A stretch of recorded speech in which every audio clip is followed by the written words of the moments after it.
Prologue. May the 3rd, 1958.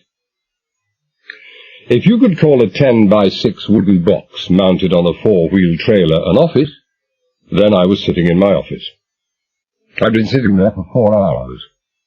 The earphones were beginning to hurt, and the darkness was coming in from the swamps and the sea.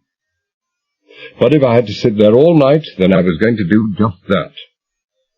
Those earphones were the most important thing in the world. They were the only remaining contact between me and all the world held for me. Peter should have been within radio range 3 hours ago. It was a long haul north from Barranquilla, but we'd made that haul a score of times before. Our 3 DCs were old, but as mechanically perfect as unceasing care and meticulous attention could make them. Pete was a fine pilot, Barry a crack navigator, the West Caribbean forecast had been good, and it was far too early in the season for hurricanes. There was no conceivable reason why they shouldn't have been on the air hours ago. As it was, they must have already passed the point of nearest approach and be drawing away to the south towards Tampa, their destination. Could they have disobeyed my instructions to make the long dogleg by the Yucatan Strait and flown the direct route over Cuba instead? All sorts of unpleasant things could happen to planes flying over war-torn Cuba those days. It seemed unlikely, and when I thought of the cargo they were carrying, it seemed impossible. Where any element of risk was concerned, Pete was even more cautious and far-seeing than myself. Over in the corner of my office on wheels, a radio was playing softly. It was tuned in to some English-speaking station, and for the second time that evening some hillbilly guitar player was singing softly of the death of mother or wife or sweetheart. I wasn't sure which. My red rose has turned to white, it was called. Red for life, and white for death. Red and white, the colours of the 3 planes of our Trans-Carib Air Charter Service. I was glad when the song stopped. There was nothing much else in the office. A desk, 2 chairs, a filing cabinet, and a big RCA receiver transmitter powered by a heavy TRS cable that ran through the hole in the door and snaked across the grass and mud and one corner of the tarmac to the main terminal buildings. And there was a mirror. Elizabeth had put that up the only time she'd ever been here, and I'd never got around to taking it down. I looked in the mirror, and that was a mistake. Black hair, black brows, dark blue eyes, and a white, strained, haggard face to remind me how desperately worried I was. As if I needed reminding. I looked away and stared out of the window. That was hardly any better. The only advantage was that I could no longer see myself. I certainly couldn't see anything else. Even at the best of times, there was little enough to see through that window. Just the 10 empty, desolate miles of flat swampland, stretching from the Stanley Field Airport to Belize. But now that the Honduras rainy season had begun, only that morning, the tiny tidal waves of water rolling endlessly down the single sheet of glass, and the torn and lowering and ragged, hurrying clouds, driving their slanting rain into the parched and steaming earth, turned the world beyond the window into a grey and misty nothingness. I tapped out our call sign. The same result as the last 500 times I'd tapped it. Silence. I altered the waveband to check that reception was still okay, heard a swift succession of voices, static, singing, music, and homed back on our frequency again. The most important flight the Trans-Carib Air Charter Company had ever made, and I had to be stuck here in our tiny sub-office, waiting endlessly for the spare carburetor that never came. And until I got it, that red and white DC parked not 50 yards away on the apron was about as useful to me right then as a pair of sunglasses. They'd have got off from Barranquilla. I was certain of that. I'd had the first news 3 days ago, the day I'd arrived here, and the coded cable had made no mention of any possible trouble. Everything highly secret. Only 3 permanent civil servants knew anything about it. Lloyd's willing to carry the risk, even although at one of the biggest premiums ever. Even the news received in a radio report of an attempted coup d'etat yesterday by pro-dictatorship elements to try to prevent the election of the liberal Fleras hadn't concerned me too much. For although all military planes and internal services had been grounded, foreign airlines had been excluded. With the state of Colombia's economy, they couldn't afford to offend even the poorest foreigners. And we just about qualified for that title. But I'd taken no chances. I'd cabled Pete to take Elizabeth and John with him. If the wrong elements did get in on May the 4th, that was tomorrow, and found out what we'd done, the Trans-Carib Air Charter Company would be for the high jump, but fast. Besides, on the fabulous fee that was being offered for this one freight haul to Tampa, the phones crackled in my ears. Static, weak, but bang-on frequency. As if somebody were trying to tune in. I fumbled for the volume switch, turned it to maximum, adjusted the band switch a hairline on either side, and listened as I'd never listened before. But nothing. No voices, no Morse call sign, just nothing. I eased off one of the earphones and reached for a packet of cigarettes. The radio was still on. For the third time that evening, and less than 15 minutes since I'd heard it last, someone was again singing, "My red rose has turned to white." I couldn't stand it any longer. I tore off the phones, crossed to the radio, switched it off with a jerk that almost broke the knob, and reached for the bottle under my desk. I poured myself a stiff one, and then replaced the headphones. "CQR, calling CQS. CQR, calling CQS. Can you hear me? Can you hear me? Over." The whiskey splashed across the desk. The glass fell and broke with a tinkering crash on the wooden floor as I grabbed for the transmitter switch and mouthpiece. "CQS here, CQS here," I shouted. "Pete, is that you?" "Pete? Over." "Me? On course? On time. Sorry for the delay." The voice was faint and far away, but even the flat metallic tone of the speaker couldn't rob it of its tightness, its anger. "I've been sitting here for hours." My own anger sounded through my relief, and I was no sooner conscious of it than ashamed of it. "What's gone wrong, Pete?" "This has gone wrong. Some joker knew what we had aboard. Or maybe he just didn't like us. He put a squib behind the radio. The detonator went off. The primer went off, but the charge, as gelignite or TNT or whatever, failed to explode. Almost wrecked the radio. Luckily Barry was carrying a full box of spares. He's only just managed to fix it." My face was wet and my hands were shaking. So when I spoke again was my voice.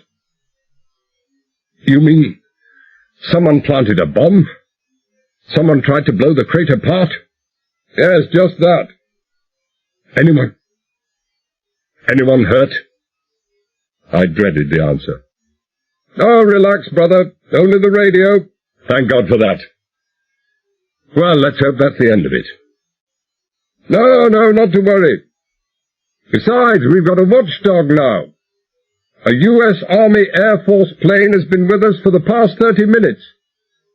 Barranquilla must have radioed for an escort to see us in." Peter laughed dryly. "After all, the Americans have a fair interest in this cargo we have aboard." "What kind of plane?" I was puzzled. It took a pretty good flyer to move 200 or 300 miles out into the Gulf of Mexico and pick up an incoming plane without any radio directional bearing. "Were you warned of this?" "No. Oh, not to worry. He's genuine, all right. We've just been talking to him. Knows all about us, and our cargo. It's an old Mustang fitted with long-range tanks. Jet fighter couldn't stay up all this time." "I see." Well, that was me, worrying about nothing, as usual. "What's your course?" 040, dead. Position? He said something which I couldn't catch. Reception was deteriorating, static increasing. Repeat, please. No, well, Barry's just working it out. He's been too busy repairing the radio to navigate. A pause. He says, 2 minutes. Let me talk to Elizabeth. Wilco. Another pause. And then the voice that was more to me than all the world. Hello, darling. Sorry we've given you such a fright. That was Elizabeth. Sorry she'd given me a fright. Never a word of herself. Are you all right?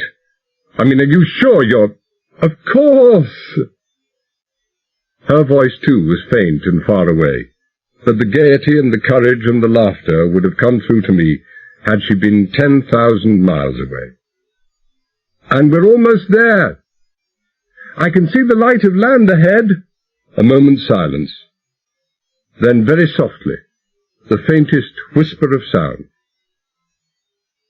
I love you, darling. Truly? Always. Always, always. I leaned back happily in my chair, relaxed and at ease at last, and then jerked forwards on my feet, half crouched over the transmitter as there came a sudden exclamation from Elizabeth, and then the harsh, urgent shout from Pete. He's diving on us! The bastard's diving on us! He's opened fire! All his guns! He's coming straight... The voice choked off in a bubbling, choking moan. A moan pierced and shattered by a high-pitched feminine cry of agony. And in the same instant of time there came to me the staccato, thunderous crash of exploding cannon shells that jarred the earphones on my head. 2 seconds it lasted, if that. Then there was no more sound of gunfire. No more moaning. No more crying. Nothing. 2 seconds. Only 2 seconds. 2 seconds to take from me all this life held dear for me. 2 seconds to leave me alone in an empty and desolate and meaningless world. My red rose had turned to white. May the 3rd, 1958. Chapter 1. I don't quite know what I'd expected the man behind the raised, polished mahogany desk to look like.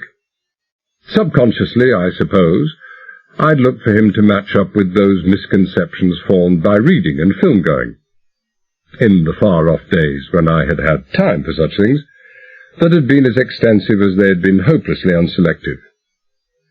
The only permissible variation in the appearances of the county court judges in the southeastern United States, I'd come to believe, was in weight. Some were dried up, lean and stringy, others triple-jowled and built to match, but beyond that any departure from the norm was unthinkable. The judge was invariably an elderly man. His uniform was a crumpled white suit, off-white shirt, bootlace necktie, and on the back of his head a Panama with a coloured band. The face was usually red, the nose purplish, the drooping tips of the silver-white Mark Twain moustache stained with bourbon or mint juleps, or whatever it was they drank in those parts. The expression was usually aloof, the bearing aristocratic, the moral principles high, and the intelligence only moderate. Judge Mollison was a big disappointment. He didn't match up with any of the specifications except perhaps the moral principles, and those weren't visible. He was young, clean-shaven, impeccably dressed in a well-cut light grey tropical worsted suit, an ultra-conservative tie, and as for the mint juleps, I doubt if he'd ever as much as looked at a bar, except to wonder how he might close it. He looked benign, and wasn't. He looked intelligent, and was. He was highly intelligent and sharp as a needle. And he'd pinned me now with this sharp needle of his intelligence, and was watching me wriggle with a disinterested expression that I didn't much care for. Come, come, he murmured gently. We are waiting for an answer, Mr. Chrysler. He didn't actually say that he didn't believe that my name was Chrysler, but if any of the spectators on the benches missed his meaning, they should have stayed at home. Certainly the bunch of round-eyed schoolgirls, courageously collecting credit marks for their civics course by venturing into this atmosphere of sin and vice and iniquity, didn't miss it.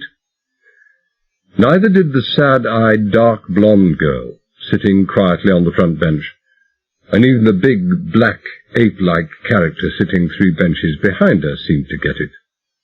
At least the broken nose beneath the negligible clearance between eyebrows and hairline seemed to twitch. Maybe it was just the flies. The courtroom was full of them. I thought sourly that if appearances were in any way a reflection of character, he ought to be in the box while I was below watching him. I turned back to the judge. That's the 3rd time you've had trouble in remembering my name, Judge, I said reproachfully.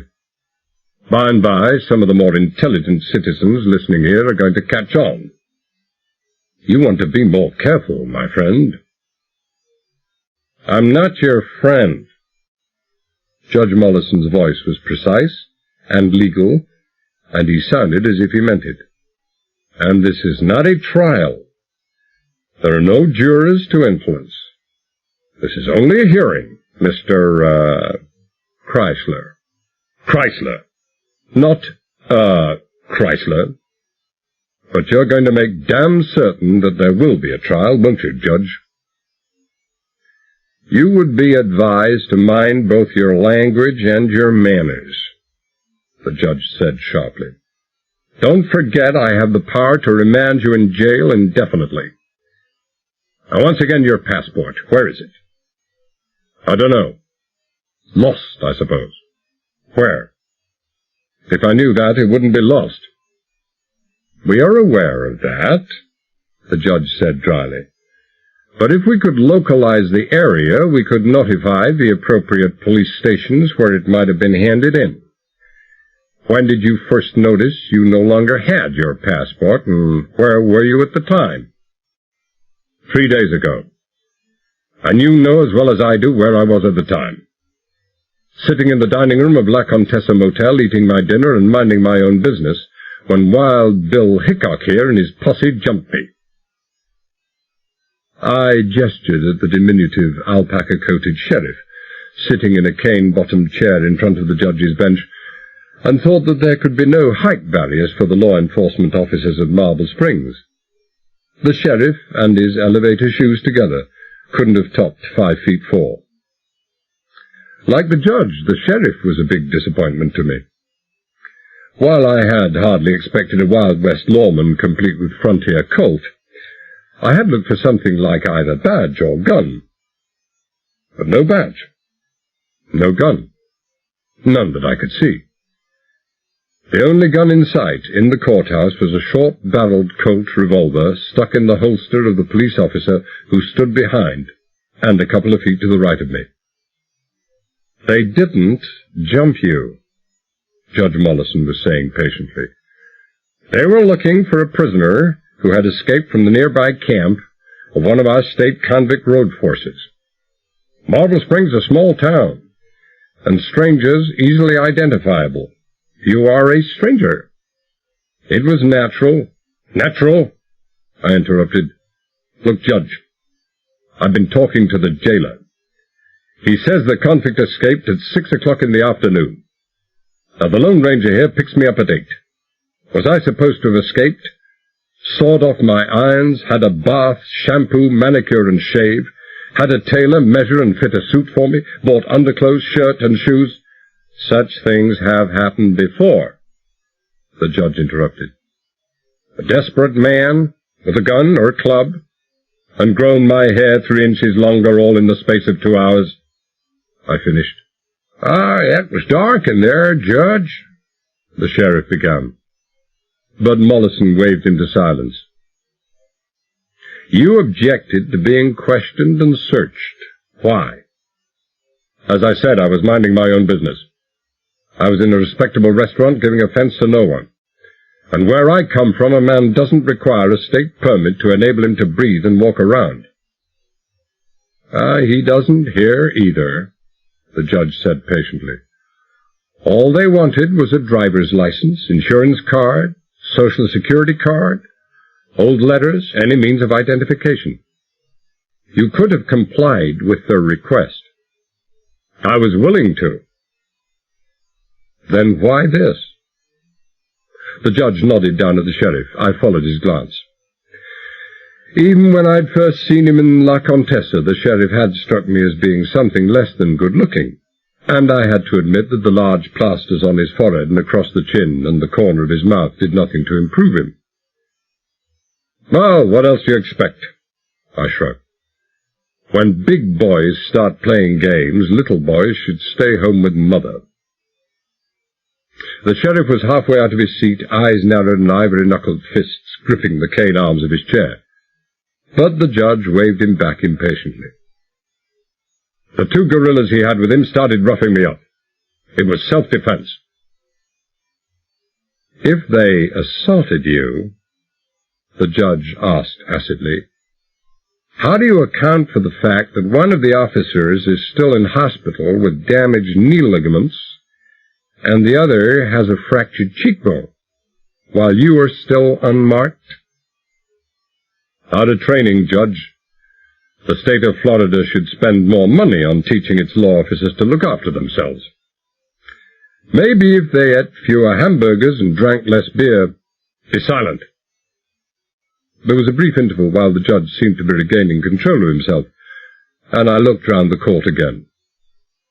The schoolgirls were still goggle-eyed. This beat anything they'd ever had in their civics classes before.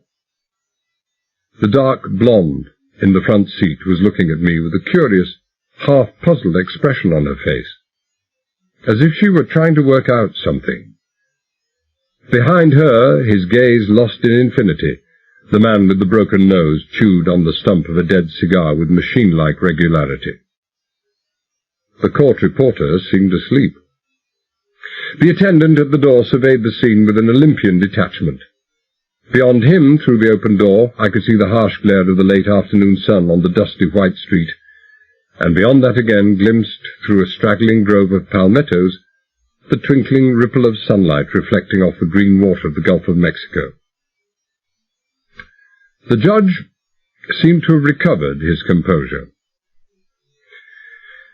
We have established, he said heavily, that you are truculent, intransigent, insolent, and a man of violence. You also carry a gun, a small-bore Lilliput, I believe it is called. I could already commit you for contempt of court, for assaulting and obstructing constables of the law in the course of the performance of their duties, and for being in illegal possession of a lethal weapon, but I won't. He paused for a moment and then went on. We will have much more serious charges to prefer against you.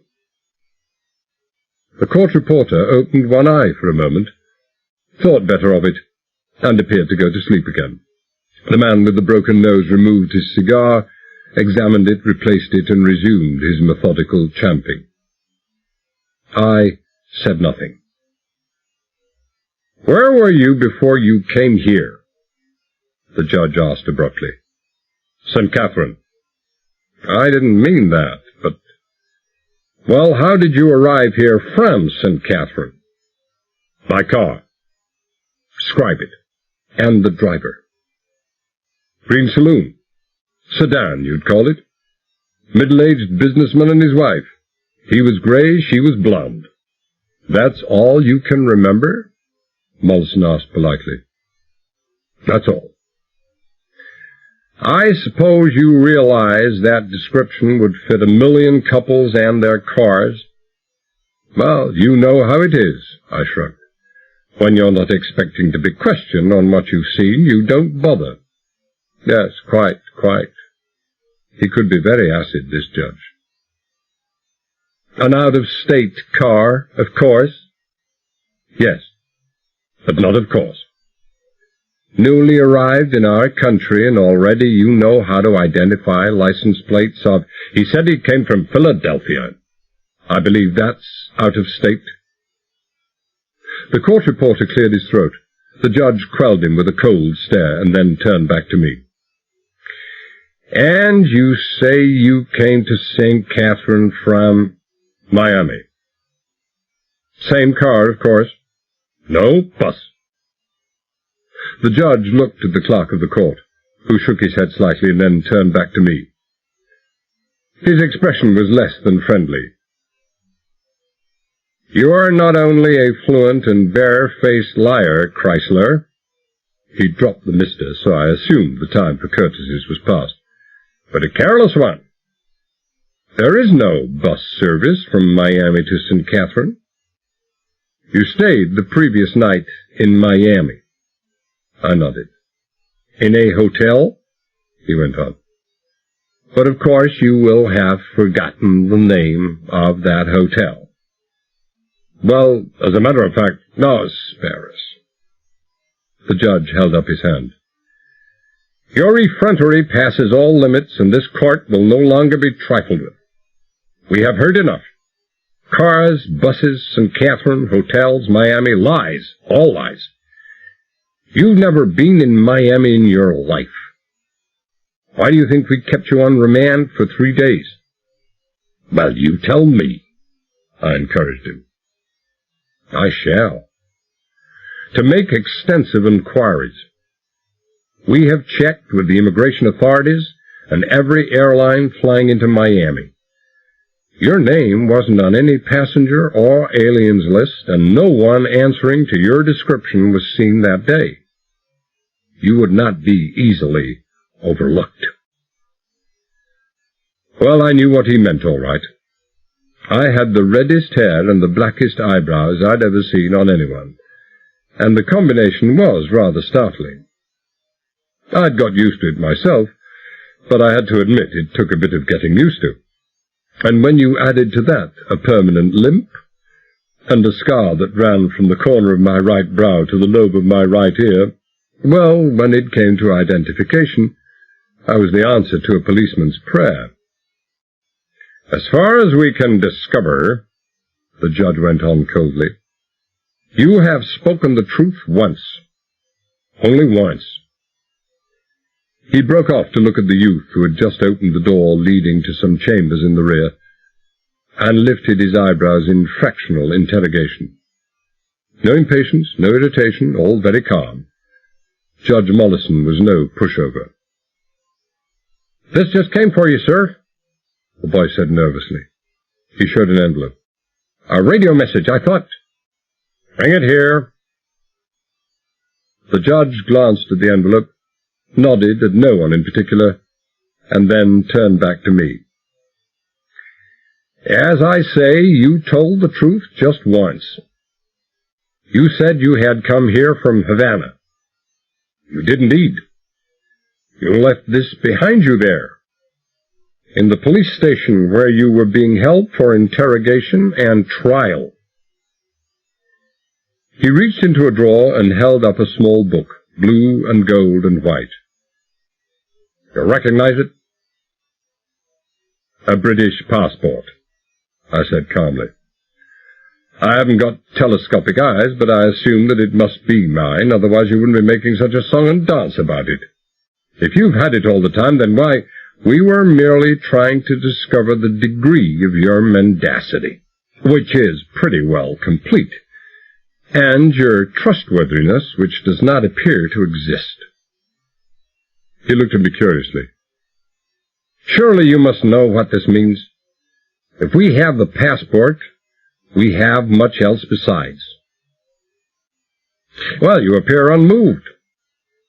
You are a very cool customer, Chrysler, or very dangerous. Or can it be that you are just very stupid? What do you want me to do? I asked. Faint?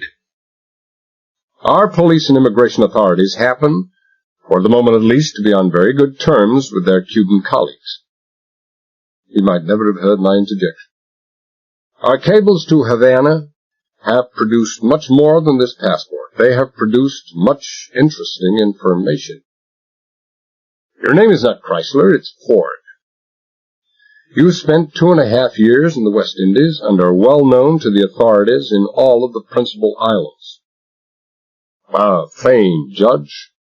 When you have as many friends, notoriety. Served 3 minor prison sentences in 2 years. Judge Mullison was skimming through a paper he had in his hand. No known means of support, except 3 months working as a consultant to a Havana salvage and diving firm. He looked up at me. And in what capacity did you serve this firm? I told them how deep the water was. He regarded me thoughtfully and then returned to his paper. Associate of criminals and smugglers, he went on, chiefly of criminals known to be engaged in the stealing and smuggling of precious stones and metal.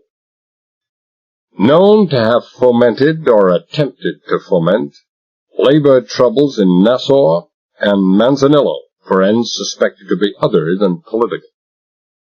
Deported from San Juan, Haiti, and Venezuela. Declared persona non grata in Jamaica, and refused landing permit in Nassau, Bahamas. He broke off and looked at me. A British subject, and not even welcome in British territories. Sheer prejudice, Judge. You have, of course, made an illegal entry into the United States. Judge Mullison was a difficult man to knock off his stride. How? I don't pretend to know. It happens constantly in those parts, probably by Key West and the landing at night somewhere between Port Charlotte and here. Well, it doesn't matter. And so now, in addition to assaulting officers of the law and carrying a gun without declaring it or possessing a license for it, you can be charged with illegal entry. A man with your record could collect a stiff sentence for those, Ford. However, you won't. Not here, at least.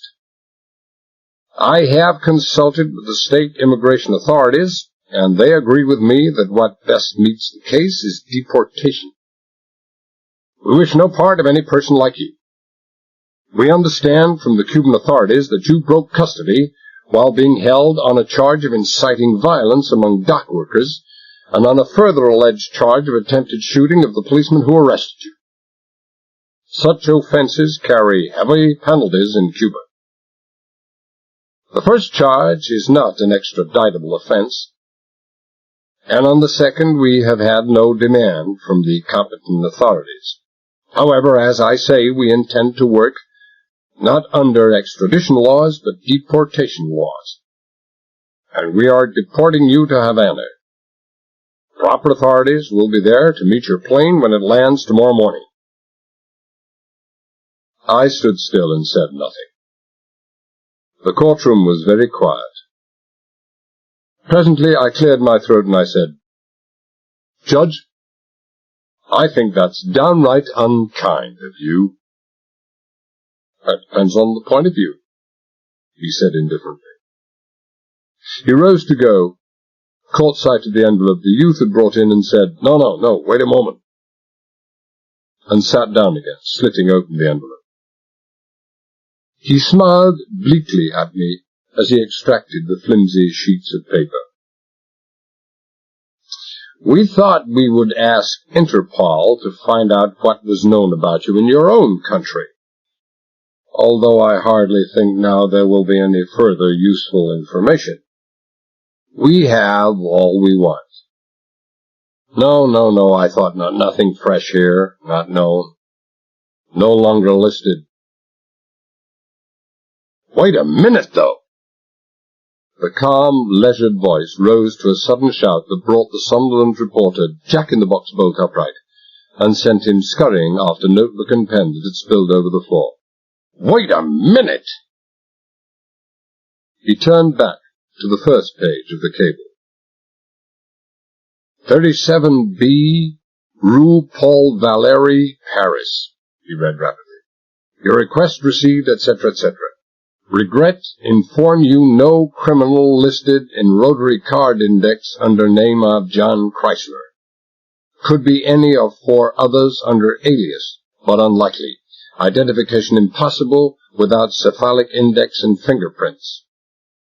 Remarkable resemblance from your description to the late John Montague Talbot. Reasons for your request and demand for urgency unknown, but enclosed please find summarized copy of salient features of Talbot's life. Regret, unable to help you further, etc. John Montague Talbot. Height, 5 feet 11 inches. Weight, 185 pounds. Deep red hair parted far over on left side. Deep blue eyes. Heavy black brows, knife scar above the right eye, aquiline nose, exceptionally even teeth. Carries left shoulder perceptibly higher than right, owing to fairly severe limp. The judge looked at me, and I looked out the door. I had to admit the description was not at all bad. Date of birth unknown, probably early 1920s. Place of birth unknown. No record of war career. Graduated Manchester University 1948 with Bachelor of Science in Engineering. Employed for 3 years by Sieber, Gorman and Company. He broke off and looked sharply at me. Who are Sieber, Gorman and Company? Never heard of them. Of course not. But I have. Very well-known European engineering firm specializing, among other things, in all types of diving equipment. Ties in rather neatly with your employment with a salvage and diving firm in Havana, doesn't it? He obviously didn't expect an answer, but he carried on reading at once. Specialized in salvage and deep-water recovery, left Sieber Gorman, joined Dutch salvage firm, from which dismissed after 18 months, following inquiries into whereabouts of 2 missing 28-pound ingots worth $60,000, salvaged by firm in Bombay Harbor from the wreck of the ammunition and treasure ship Fort Strikini, which blew up there 14th of April 1944. Returned England, joined Portsmouth salvage and diving firm associated with Corners Moran, notorious jewelry thief, during salvage work on the Nantucket Light, which sank off the Lizard, June 1955, carrying valuable cargo of diamonds from Amsterdam to New York. Salvaged jewels to the value of $80,000 were found to be missing.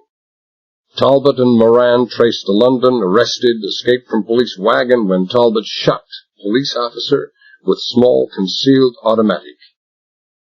Police officers subsequently died. I was leaning far forward now. My hands gripped tightly on the edge of the box. Every eye was on me, but I had eyes only for the judge. There wasn't a sound to be heard in that stuffy courtroom, except the drowsy murmur of flies high up near the ceiling, and the soft sighing of a big overhead fan. Talbot and Moran finally traced the Riverside Rubber Warehouse. Judge Mollison was reading slowly now, almost haltingly, as if he had to take time to appreciate the significance of what he was saying. Surrounded. Ignored order to surrender. For 2 hours, resisted all attempts by police armed with guns and tear gas bombs to overcome them. Following explosion, entire warehouse swept by uncontrollable fire of great intensity. All exits guarded, but no attempt to escape. Both men perished in fire. 24 hours later, firemen found no trace of Moran, believed to have been almost completely incinerated. Talbot's charred remains positively identified by ruby ring worn on left hand, brass buckles of shoes, and German 4.25 automatic, which he was known to carry habitually. The judge's voice trailed off, and he sat in silence for several moments. He looked at me wonderingly, as if unable to credit what he saw, blinked, and then slowly swiveled his gaze until he was looking at the little man in the cane chair. "A 4.25 millimeter gun, Sheriff. Have you any idea?" "I do." The sheriff's face was cold and mean and hard, and his voice exactly matched his expression. "What we call a .21 automatic. And as far as I know, there's only one of that kind made. A German Lilliput." "Which was what the prisoner was carrying when you arrested him." It was a statement, not a question. "And he's wearing a ruby ring on his left hand." The judge shook his head again, then looked at me for a long, long moment. You could see the disbelief was slowly giving way to inescapable conviction. "The leopard, the criminal leopard, never changes his spots. Wanted for murder, perhaps 2 murders. Who knows what you did to your accomplice in that warehouse? It was his body they found, not yours." The court was hushed and shocked and still. A falling pin would have had the lot airborne. "A cop killer." The sheriff licked his lips, looked up at Mollison, and repeated the words in a whisper. "A cop killer. He'll swing for that in England, won't he, Judge?" The judge was on balance again. "It is not within the jurisdiction of this court to—" "Water." The voice was mine, and even to my own ears it sounded no more than a croak. I was bent over the side of the box, swaying slightly, propped up by one hand while I mopped my face with a handkerchief held in the other. I'd had plenty of time to figure it out, and I think I looked the way I think I ought to have looked. At least I hoped I did. I think I'm going to pass out. Is there no water?" "Water?" The judge sounded half impatient and half sympathetic. "I'm afraid there's no—" "Over there," I gasped. I waved weakly to a spot on the other side of the officer who was guarding me. "Please." The policeman turned away. I'd have been astonished if he hadn't. And as he turned, I pivoted on both toes and brought my left arm whipping across just below waist level. 3 inches higher, and that studded and heavily brass-buckled belt he wore around his middle would have left me needing a new pair of knuckles. His explosive grunt of agony was echoing through the shocked stillness of the courtroom when I spun him round and he started to fall, snatched the heavy Colt from his holster, and was waving it gently around the room even before the policeman had struck the side of the box and slid, coughing and gasping painfully for air, to the wooden floor. I took in the whole scene with one swift, sweeping glance. The man with the nose was staring at me with an expression as near amazement as his primitive features could register. His mouth had fallen open, the mangled stub of his cigar clinging impossibly to the corner of his lower lip. The girl with the dark blonde hair was bent forward, wide-eyed, her hand to her face, her thumb under her chin, and her forefinger crooked across her mouth. The judge was no longer a judge. He was a waxen effigy of himself, as motionless in his chair as if he had just come from the sculptor's hands. The clerk, the reporter, the door attendant were as rigid as the judge, while the group of schoolgirls and the elderly spinster in charge were as goggle-eyed as ever. But the curiosity had gone from their faces, and fear stepped in to take its place. The teenager nearest to me had her eyebrows arched high up into her forehead, and her lips were trembling. She looked as if she were going to start weeping or screaming any moment. I hoped vaguely that it wasn't going to be screaming.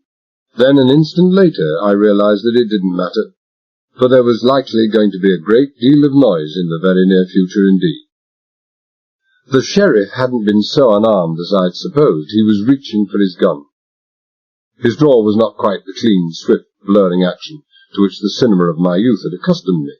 The long, flapping tails of his alpaca coat impeded his hand, and he was further hindered by the arm of his cane chair, Fully 4 seconds elapsed before he reached the butt of his gun. "Don't do it, Sheriff," I said quickly. "This cannon in my hand is pointing right at you." But the little man's courage or foolhardiness seemed to be in inverse proportion to his size. You could tell by his eyes, by the lips ever so slightly drawn back over the tightly clamped tobacco-stained teeth, that there was going to be no stopping it, except in the only possible way. At the full stretch of my arm I raised the revolver until the barrel was level with my eyes. This business of Dead-Eye Dan snap-shooting from the hip is strictly for the birds, and as the sheriff's hand came clear of the folds of his jacket, I squeezed the trigger. The reverberating boom of that heavy Colt, magnified many times by the confining walls of that small courthouse, quite obliterated any other sound. Whether the sheriff cried out, or the bullet struck his hand, or the gun in his hand, no one could say. All we could be sure of was what we saw, and that was the sheriff's right arm and the whole right side, jerking convulsively, and the gun spinning backwards to land on a table, inches from the notebook of the startled reporter. Already my Colt was lined up on the man at the door. "Come and join us, friend," I invited. "You look as if you might be having ideas about fetching help." I waited till he was halfway down the aisle and then whirled round quickly as I heard a scuffling noise behind me. There'd been no need for haste. The policeman was on his feet, but that was all that could be said of him. He was bent almost double, one hand clutching his midriff, the knuckles of the other all but brushing the floor. He was whooping violently, gasping for the breath to ease the pain in his body. And then he slowly straightened to a crouched, stooping position, and there was no fear in his face, only hurt and anger and shame, and a do-or-die determination.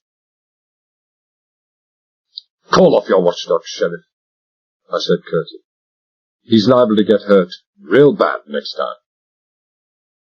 The sheriff glared at me venomously and spat out one single, unprintable word. He was hunched in his chair, left hand tightly gripping his right wrist. He gave every impression of a man too preoccupied with his own hurt to worry about any damage to others. "Give me that gun," the policeman demanded hoarsely. His throat seemed to be constricted. He had difficulty in forcing out even those few words.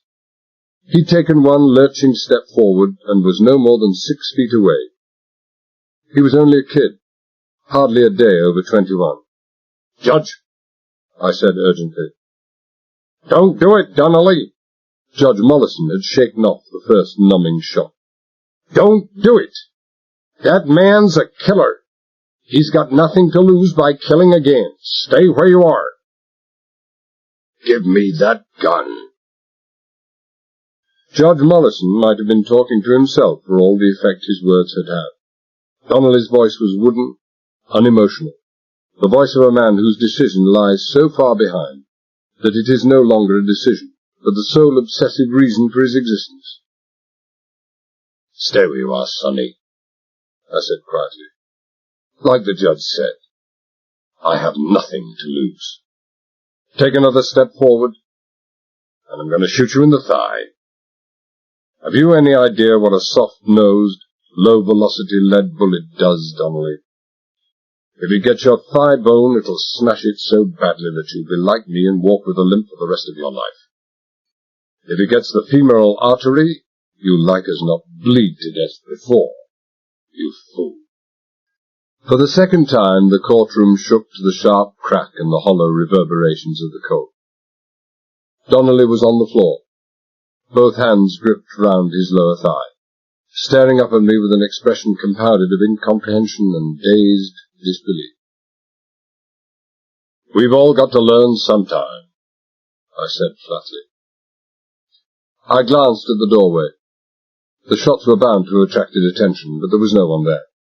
Not that I was anxious on this point, apart from the 2 constables, both of them temporarily unfit for duty, who had jumped me at La Contessa. The sheriff and Donnelly constituted the entire police force of Marble Springs. But even so, Delay was as foolish as it was dangerous. "You won't get far, Talbot." The sheriff's thin-lipped mouth twisted itself into exaggerated movements as he spoke through tightly clenched teeth. "Within 5 minutes of you leaving, every law officer in the county will be looking for you. Within 15 minutes, the call will be statewide." He broke off, wincing as a spasm of pain twisted his face, and when he looked at me again, his expression wasn't pretty. "The call's going out for a murderer, Talbot, an armed murderer. They'll have orders to shoot on sight and shoot to kill." "Look now, Sheriff," the judge began, but got no further. "Sorry, Judge. He's mine." The sheriff looked down at the policeman lying groaning on the floor. "The moment he took that gun, he stopped being your business. You better get going, Talbot. You won't have far to run." "Shoot to kill, huh?" I said thoughtfully. I looked round the court. No, not the gentlemen. They might start getting death or glory ideas about having medals pinned on them. "What the hell are you talking about?" the sheriff demanded. "Nor the young ladies of the high school." "Hysteria," I murmured. I shook my head and then looked at the girl with the dark blonde hair. "Sorry, miss. It'll have to be you." "What? What do you mean?" Maybe she was scared. Maybe she was just acting scared. "What do you want?" You heard what the Lone Ranger said? As soon as the cops see me, they're going to start shooting at everything in sight. But they wouldn't shoot at a girl. Especially not at one as good-looking as you. I'm in a jam, miss, and I need an insurance policy. You're it. Come on." "Damn it, Talbot, you can't do that." Judge Mollison sounded hoarse, frightened. "An innocent girl? You'd put her life in danger?" "Not me," I pointed out. "If anybody's going to put her life in danger, it'll be the friends of the sheriff here." "But Miss Ruthven is my guest. I invited her here this afternoon to—" "Contravention of the rules of old Southern hospitality, I know. Emily Post would have something to say about this." I caught her by the arm, pulled her none too gently to her feet, and outside into the aisle. "Come on, hurry up, miss, we haven't—" I dropped her arm and took one long step up the aisle, clubbed pistol already reversed and swinging. For some time now I'd had my eye on the broken-nosed character 3 seats behind the girl, and the play and shift of expression across the broken landscape of his Neanderthalic features as he struggled to arrive at, and finally make, a decision couldn't have been more clearly indicated by ringing bells and coloured lights. He was almost vertical, and halfway out into the aisle, with his right hand reaching deep under the lapel of his coat, when the butt end of my Colt caught his right elbow. The impact jarred even my arm, so I could only guess what it did to his. Quite a lot, if his anguished howl and sudden collapse back into the bench were any criterion. Well, maybe I'd misjudged the man. Maybe he'd only been reaching for another cigar. That would teach him not to carry a cigar case under his left armpit. He was still making a great deal of noise when I hobbled my way swiftly up the aisle, pulled the girl out into the porch, slammed the door and locked it. That would only give me 10 seconds, 15 at the most. But it was all I needed. I grabbed the girl's hand and ran down the path to the street. There were 2 cars parked by the curb. One, an open Chevrolet without any official markings, was the police car in which the Sheriff Donnelly and I had arrived at the court. The other, presumably Judge Mollison's, a low-built Studebaker Hawk. The judge's looked to be the faster car of the 2, but most of these American cars had automatic drive controls with which I was quite unfamiliar. I didn't know how to drive a Studebaker, and the time it would take me to find out could be fatal. On the other hand, I did know how to operate the automatic drive on a Chevrolet. On the way up to the courthouse, I'd sat up front beside the sheriff, who drove, and I hadn't missed a move he made. "Get in." I nodded my head in the direction of the police car. "Fast." I saw her open the door out of a corner of an eye, while I spared a few moments for the Studebaker. The quickest and most effective way of immobilizing any car is by smashing its distributor. I spent 3 or 4 seconds hunting for the bonnet catch before I gave it up and turned my attention to the front tire nearest me. Had it been a tubeless tire, and had I been carrying my usual automatic, the small caliber steel-jacketed bullet might have failed to make more than a tiny hole, no sooner made than sealed. As it was, the mushrooming Colt bullet split the side wall wide open, and the Studebaker settled with a heavy bump. The girl was already seated in the Chevrolet. Without bothering to open the door, I vaulted over the side into the driving seat, took one swift glance at the dashboard, grabbed the white plastic handbag the girl held in her lap, broke the catch, and ripped the material in my hurry to open it, and emptied the contents on the seat beside me. The car keys were on top of the pile, which meant she'd shoved them right to the bottom of her bag. I'd have taken long odds that she was good and scared, but longer odds that she wasn't terrified. I suppose you thought that was clever. I switched on the motor, pressed the automatic drive button, released the handbrake, and gunned the motor so savagely that the rear tire spun and whined furiously on the loose gravel before getting traction. Try anything like that again and you'll be sorry. Regard that as a promise. I'm a fairly experienced driver, and where road holding and handling are concerned, I am no admirer of American cars. But when it came to straightforward acceleration, those big V8 engines could make the average British and European sports models look silly. The Chevrolet leapt forward, as if it had been fitted with a rocket-assisted takeoff. I suspected that being a police car, it might have had a hotted-up engine, and when I'd straightened it up and had time for a fast look in the mirror, we were 100 yards away from the courthouse. I had time only for a glimpse of the judge and the sheriff running out onto the road, staring after the Chevrolet before a sharp right-angle bend came sweeping towards us. A quick twist of the wheel to the right, a four-wheel drift, the back end breaking away, another twist of the wheel to the left, and then, still accelerating, we were clear of the town limits and heading out into the open country. Chapter 2. We were heading almost due north along the highway, a white and dusty ribbon of road built up several feet above the level of the surrounding land. Away to our left, the Gulf of Mexico glittered and twinkled like an opalescent emerald under the broiling sun. Between the road and the sea was a flat, uninteresting belt of low mangrove coast. To our right, swampy forests, not of palms or palmettos, as I would have expected to find in those parts, but pine, and disheartened-looking scrub pine at that. I wasn't enjoying the ride. I was pushing the Chev along as fast as I dared, and the soft, swinging suspension gave me no feeling of security at all. I had no sunglasses, and even though the sun was not directly in my face, the savage glare of subtropical light off that road was harsh and hurtful to the eyes. It was an open car, but the windscreen was so big and deeply curved that we got almost no cooling benefit at all from the wind whistling by our ears at over 80 miles an hour. Back in the courtroom, the shade temperature had been close on 100. What it was out here in the open, I couldn't even begin to guess. But it was hot. Furnace hot. I was not enjoying the ride. Neither was the girl beside me. She hadn't even bothered to replace the stuff I'd emptied out of her bag. She just sat there with her hands clasped tightly together. Now and again, as we took a fast corner, she reached out to grab the upper edge of the door, but otherwise she'd made no movement since we'd left Marble Springs, except to tie a white bandana over her fair hair. She didn't look at me once. I didn't even know what color her eyes were, and she certainly didn't once speak to me.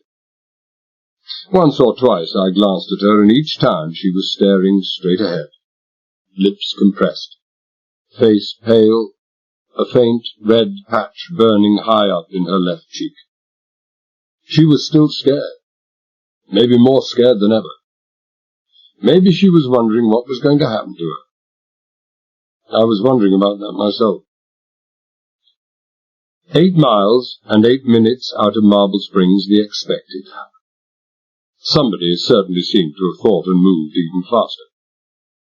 The expected was a roadblock. It came at a point where some enterprising firm had built up the land to the right of the road with crushed stones and cobble, asphalted it, and built a filling station and a driver's pull-up. Right across the road a car had been drawn up, a big black police car. If the two pivoting searchlights and the big red stoplight were not enough, the 8-inch white-lettered police sign would have removed all doubt. To the left, just beyond the nose of the police car, the land dropped sharply 4 or 5 feet into a ditch that lifted only slowly to the mangrove coast beyond. There was no escape that way. To the right, where the road widened and angled into the courtyard of the filling station, a vertically upright line of black corrugated 50-gallon oil drums completely blocked the space between the police car and the first of the line of petrol pumps that paralleled the road. All this I saw in the 4 or 5 seconds it took me to bring the shuddering, skidding Chevrolet down from 70 to 30 miles an hour. The high-pitched scream in our ears, token of the black smoke trail of melted rubber that we were leaving on the white road behind us. I saw, too, the policemen. One crouched behind the bonnet of the police car, a second with his head and right arm just visible above the boot.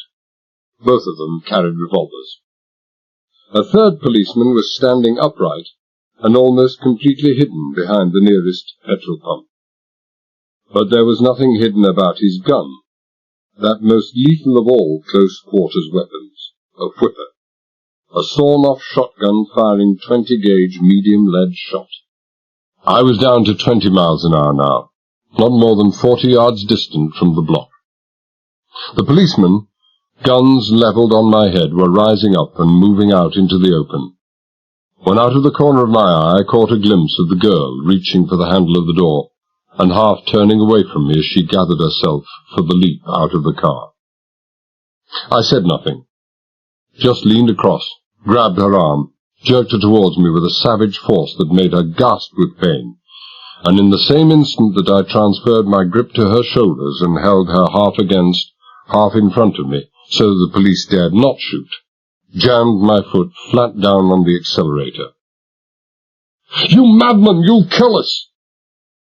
For a split second of time she stared at the row of 50-gallon drums rushing up to meet us, the terror in her face accurately reflecting the terror in her voice, and then turned away with a cry and buried her face in my coat, the nails of her hands digging into my upper arms. We hit the second drum from the left, fair and square, with the centre of our fender. Subconsciously I tightened my grip on the girl and the steering wheel, and braced myself for the numbing, shattering shock. The stunning impact that would crush me against the steering wheel, or pitch me through the windscreen as the 500-pound dead weight of that drum sheared the chassis retaining bolts and smashed the engine back into the driving compartment. But there was no such convulsive shock. Just a screeching of metal and a great hollow reverberating clang as the fender lifted the drum clear off the road. A moment of shock when I thought the drum would be carried over the bonnet of the car to smash the windscreen and pin us to the seat.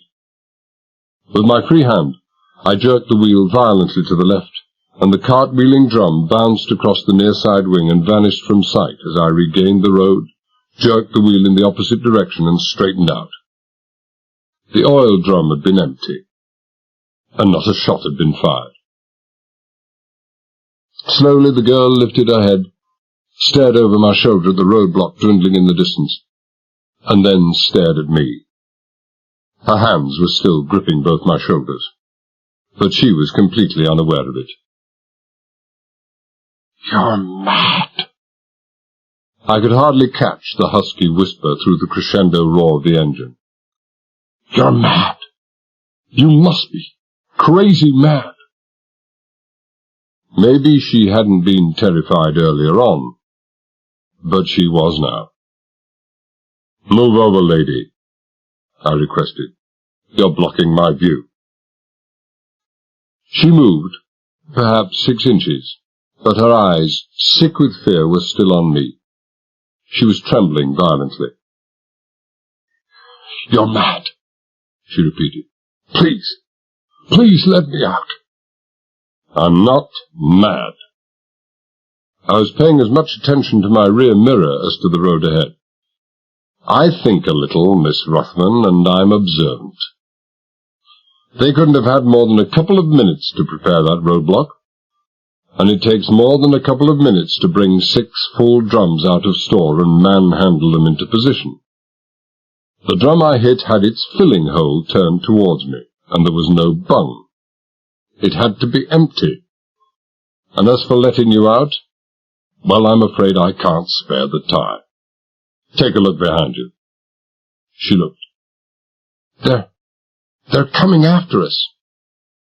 Well, what did you expect them to do? Go into the restaurant and have a cup of coffee? The road was closer to the sea now, and winding to follow the indentations of the coast. Traffic was fairly light, but enough to hold me back from overtaking on some blind corners, and the police car behind was steadily gaining on me. The driver knew his car better than I did mine, and the road he obviously knew like the back of his hand. 10 minutes from the roadblock he had crept up to within 150 yards of us. The girl had been watching the pursuing car for the past few minutes.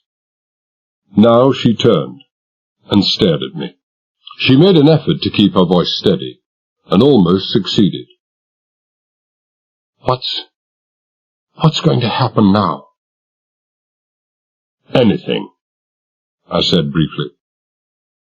They likely play rough. I don't think they can be any too pleased with what happened back there. Even as I finished speaking, there came in quick succession 2 or 3 whip-like cracks clearly audible above the whine of the tires and the roar of the engine. A glance at the girl's face told me I didn't need to spell out what was happening. She knew all right. Get down, I ordered. That's it, right down on the floor. Your head too. Whether it's bullets or a crash, your best chance is down there.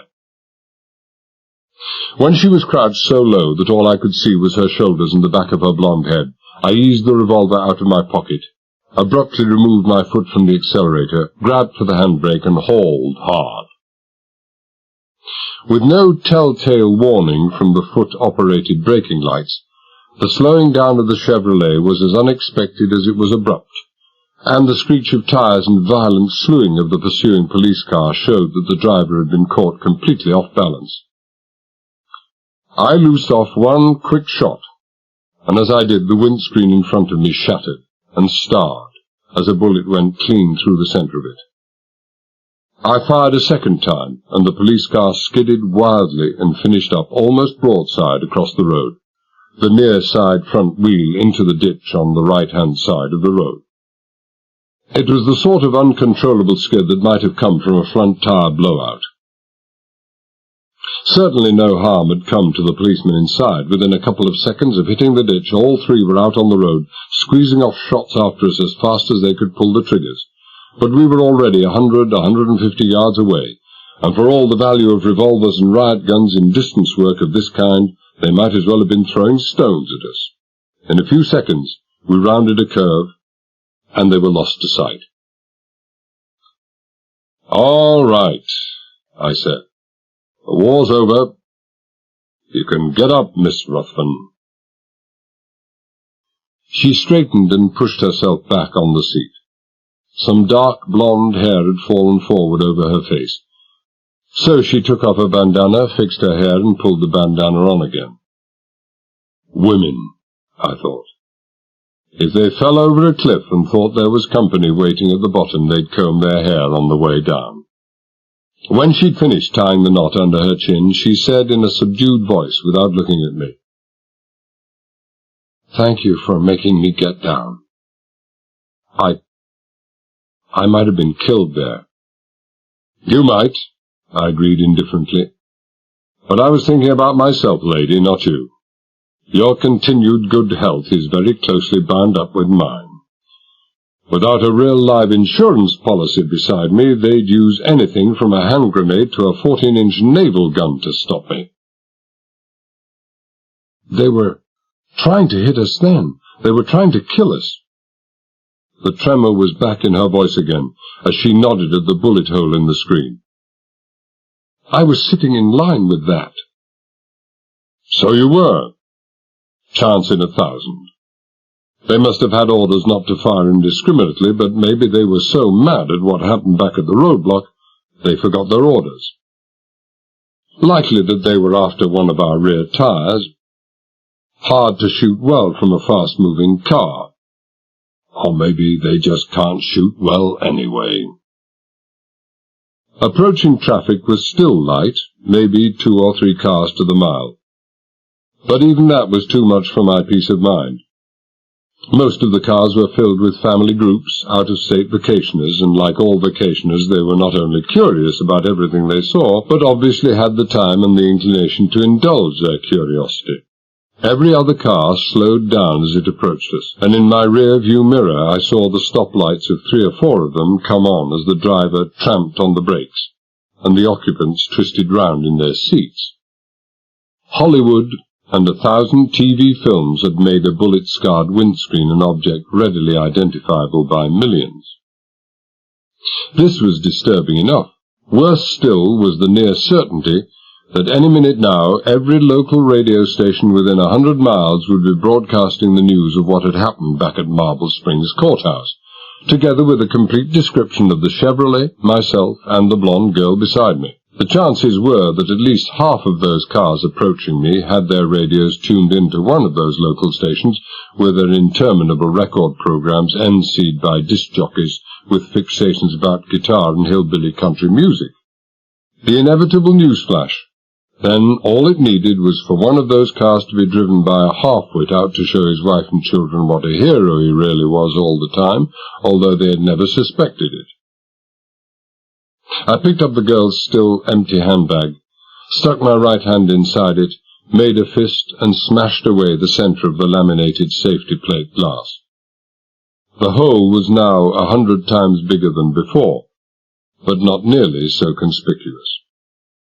In those days of stressed and curved glass, mysteriously shattered windscreens were not so unknown as to give rise to much comment.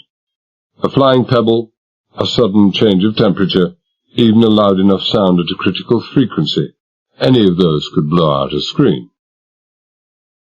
But it wasn't enough. I knew it wasn't enough. And when an excited, fast-talking voice broke into the soap opera on the Chev's radio and gave a concise, if highly coloured account of my escape, warning all highway users to look out for and report the Chev, I knew that I would have to abandon the car, and at once. It was too hot, and on this, the only main north-south route, the chances of escaping detection just didn't exist. I had to have a new car. I had to have it fast. I got one, almost at once. We had been passing through one of those new towns which mushroom by the score along the seaboards of Florida, when I heard the flash, and less than 200 yards beyond the limits we came to a lay-by on the shore side of the road. There were 3 cars there, and obviously they'd been travelling in company, because through a gap in the trees and low scrub that curved round the lay-by I could see a group of 7 or 8 people picking their way down to the shore, about 300 yards away. They were carrying with them a barbecue grill, a cooking stove, and luncheon baskets. They looked as if they intended making a stay. I jumped out of the Chev, taking the girl with me, and quickly checked all 3 cars. 2 were convertibles, a third a sports car, and all were open.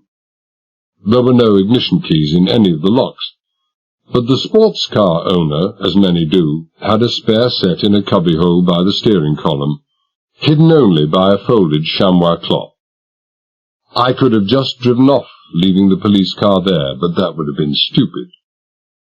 As long as the Chev's whereabouts remained unknown, the search would be concentrated exclusively on it, and little attention would be paid to the common car thief who had taken the other. But if the Chev were found in the lay-by, then the statewide search would immediately be switched to the sports car. 30 seconds later, I had the Chev back at the limits of the new town, slowing down as I came to the first of the all-but-completed split levels on the shore side of the road. There was no one around, and I didn't hesitate. I turned in on the concrete drive of the first house drove straight in under the open tip-up door of the garage, shut off the engine, and quickly closed the garage door. When we emerged from the garage 2 or 3 minutes later, anyone looking for us would have looked a second or third time before getting suspicious. By coincidence, the girl had been wearing a short-sleeved green blouse of exactly the same shade of colour as my suit, a fact that had been repeated twice over the radio. A fast checkpoint and a dead giveaway. But now the blouse had gone, and the white sun-top she had on beneath it was worn by so many girls that blazing summer afternoon that she'd subtly merged her identity with those of 1,000 other women. Her blouse was tucked inside my coat. My coat was inside out over my arm, with only the grey lining showing, and my necktie was in my pocket. I'd taken the bandana from her, wrapped it kerchief-wise over my head, the loose ends of the knot hanging down the right-hand side in front, all but obscuring my scar. The red hair showing at the temples was still a giveaway, and while by the time I'd finished smearing it with her moistened mascara pencil it didn't look like any hair I'd ever seen, at least it didn't look red. Under the blouse and coat, I carried my gun. Walking slowly, so as to minimize my limp, we reached the sports car in 3 minutes. This, too, like the one we'd just tucked away in the garage, was a Chevrolet, with the same engine as the other, but there the resemblance ended.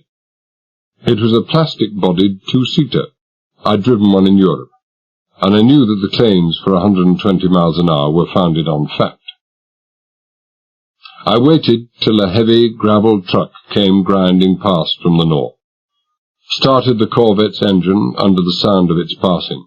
The group of people I'd seen earlier were on the shoreline now, but they might just have heard the distinctive note of this car's engine and might just have been suspicious, made a fast U-turn, and took off after the truck. I noticed the startled expression on the girl's face as we drove off in the direction from which we'd just come. I know. Go on, say it. I'm crazy. Only I'm not crazy. The next roadblock won't be so very far to the north now, and it'll be no hurried makeshift affair like the last time. It'll stop a 50-ton tank. Maybe they'll guess that I'll guess that. Maybe they'll conclude that I'll leave this road and make for the side roads and dirt tracks in the swamplands to the east there. Anyway, that's what I'd figure in their place. Good country for going to ground. So we'll just go south. They won't figure on that. And then we'll hide up for a few hours. Hide up? Where? Where can you hide up? I didn't answer her question, and she went on. Let me go, please. You're quite safe now. You must be. You must be sure of yourself, or you wouldn't be heading this way. Please. Don't be silly, I said wearily. Let you go, and within 10 minutes every cop in the state will know what kind of car I'm driving and where I'm heading. You must think I'm crazy. But you can't trust me, she persisted. I hadn't shot anybody in 20 minutes. She wasn't scared any longer, at least not too scared to work things out. How do you know I won't make signs at people, or shout out when you do nothing about it, like at the traffic lights, or hit you when you're not looking? How do you know? That cop, Donnelly, I said, apropos of nothing. I wonder if the doctors got to him in time. She got the point. The colour that had come back to her face drained out of it again. But she had the best kind of courage, or maybe the worst kind, the kind that gets you into trouble. My father is a sick man, Mr. Talbot. It was the first time she'd used my name, and I appreciated the mister. I'm terribly afraid of what will happen to him when he hears this. He has a very bad heart, and I have a wife and 4 starving kiddies, I interrupted. Well, we can wipe away each other's tears. Be quiet. She said nothing. Not even when I pulled up at a drugstore a few moments later, went inside and made a short phone call. She was with me, far enough away not to hear what I was saying, but near enough to see the shape of the gun under my folded coat. On the way out, I bought cigarettes. The clerk looked at me, then at the Corvette Roadster parked outside. Yeah, it's a hot day for driving, mister. You come far? Only from Chillicoot Lake. I'd seen the turn-off sign 3 or 4 miles to the north. My efforts at an American accent made me wince. Fishing. Ah, fishing, huh? The tone was neutral enough, which was more than could be said for the half-leer in his eyes as he looked over the girl by my side. But my Sir Galahad instincts were in abeyance that afternoon, so I let it pass. You catch anything? Some. I had no idea what fish, if any, were in the local lakes, and when I came to think of it, it seemed unlikely that anyone should take off for those shallow, swampy lakes when the whole Gulf of Mexico lay at his front door. Lost 'em, though. My voice sharpened in remembered anger. Just put the basket down on the road for a moment when some crazy idiot comes past doing 80. Knocked basket and fish to hell and breakfast. So much dust on those side roads I couldn't even catch his number. You get 'em everywhere. His eyes suddenly focused on a point 100 miles away. And then he said quickly, What kind of car, mister? Blue Chev. Broken windscreen. What's the matter? What's the matter? He asks. You mean to tell me you haven't... Did you see the guy driving it? No, too fast. Just he had a lot of red hair, but... Red hair? Chillicoot Lake, brother! He turned and ran for the phone. We went out into the sunshine. The girl said, You don't miss much, do you? How can you be so cool? He might have recognized... Get into the car. Recognized me? He was too busy looking at you. When they made that suntop, I guess they ran out of material, but just decided to go ahead and finish it off anyway. We got in and drove off. 4 miles farther on, we came to the place I'd noticed on the way up. It was a palm-shaded parking lot between the road and the shore, and a big sign hung under a temporary wooden archway. Codell Construction Company, it read, and then underneath in bigger lettering, Sidewalk Superintendents, drive right in. I drove right in. There were 15, maybe 20 cars already parked inside. Some people sitting on the benches provided, but most of them still in the seats of their cars. They were all watching the construction of foundations designed to take a seaward extension of a new town. 4 big draglines, caterpillar-mounted power shovels, were crawling slowly, ponderously around, tearing up the underwater coral rock from the bay bottom, building up a solid, wide foundation, and then crawling out on the pier just constructed and tearing up more coral rock. One was building a wide strip straight out to sea. This would be the new street of the community. 2 others were making small piers at right angles to the main one. Those would be for house lots, each house with its own private landing stage. A 4th was making a big loop to the north, curving back into the land again. A yacht harbour, probably.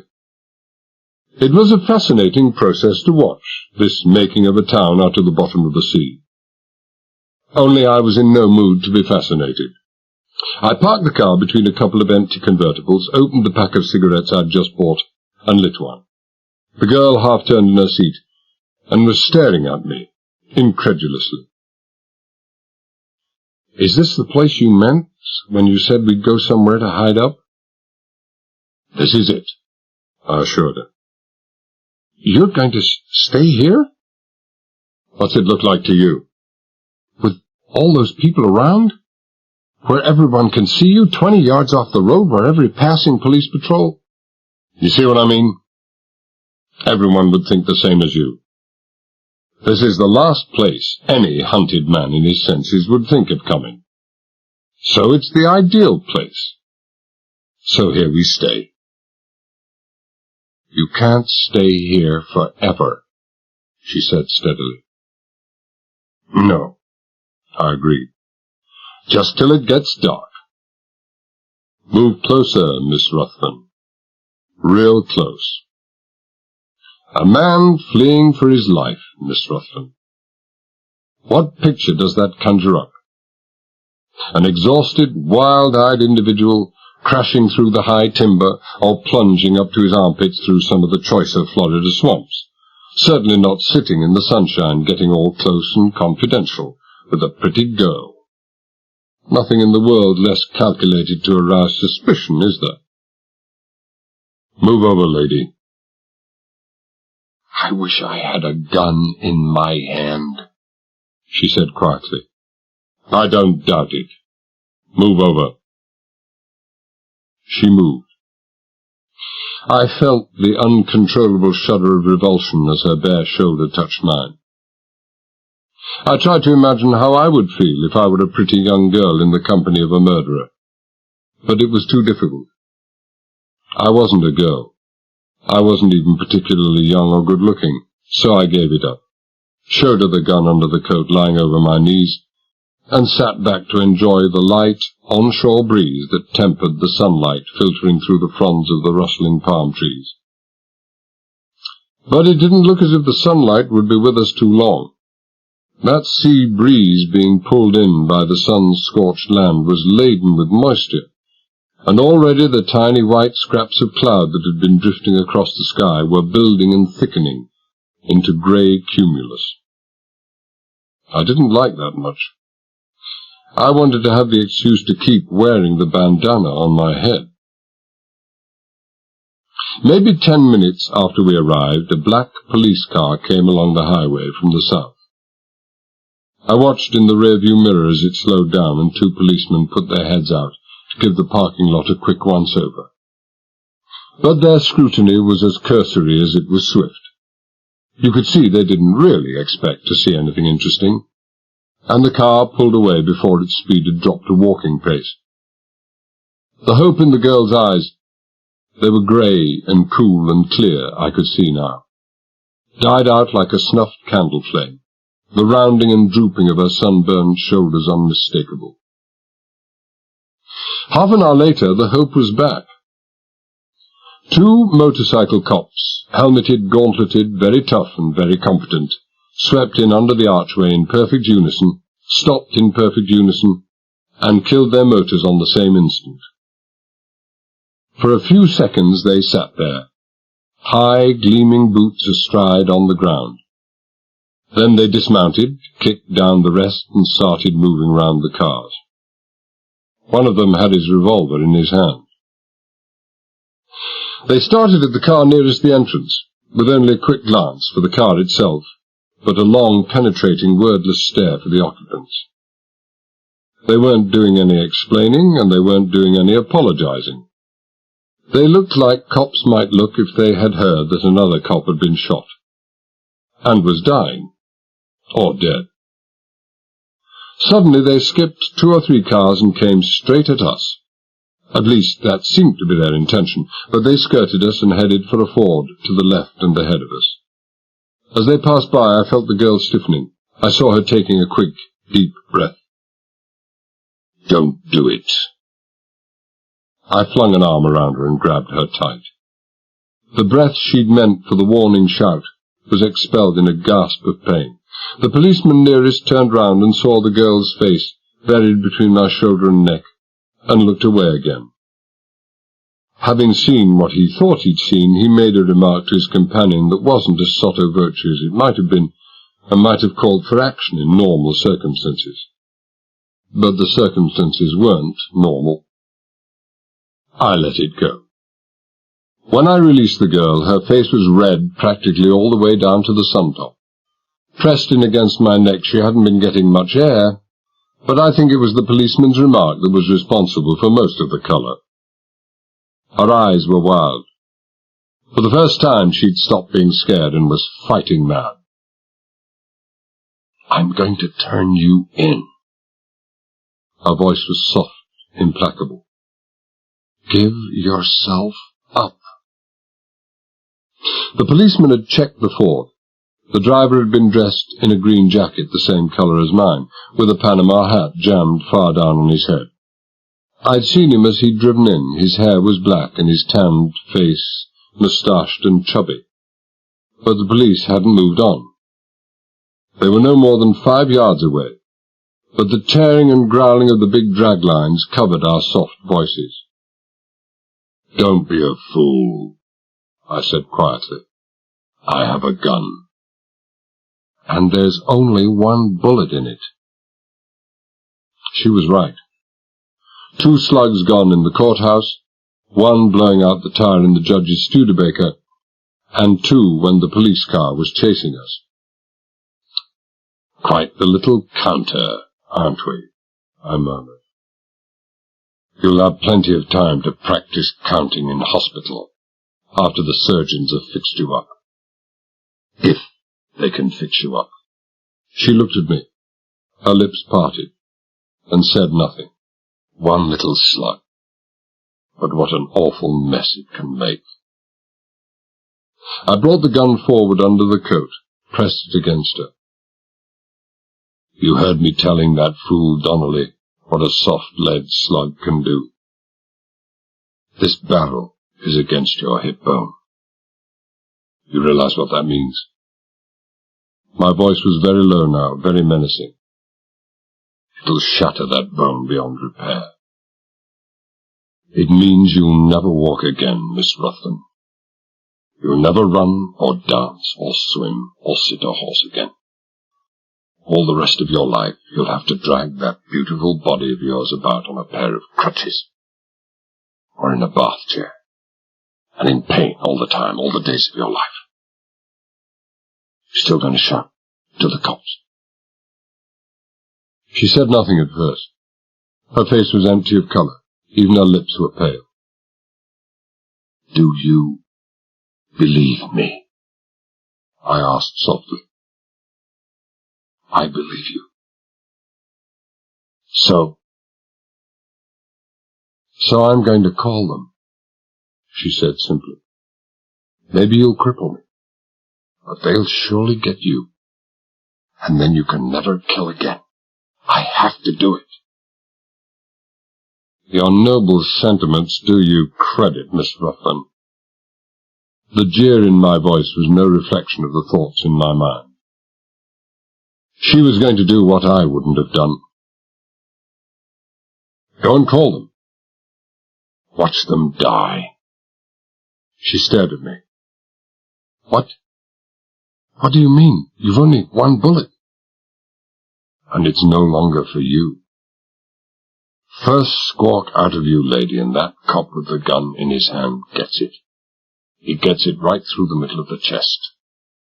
I'm pretty good with one of these Colts. You saw how I shot the gun out of the sheriff's hands. But I'm taking no chances. Through the chest. Then I hold up the other cop. There'll be no trouble about that. His own gun is still buttoned down. He knows I'm a killer, and he doesn't know my gun will be empty.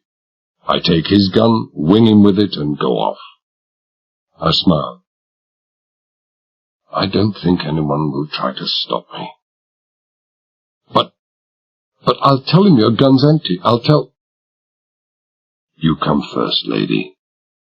An elbow in the solar plexus, and you won't be able to tell anybody anything for the next 5 minutes."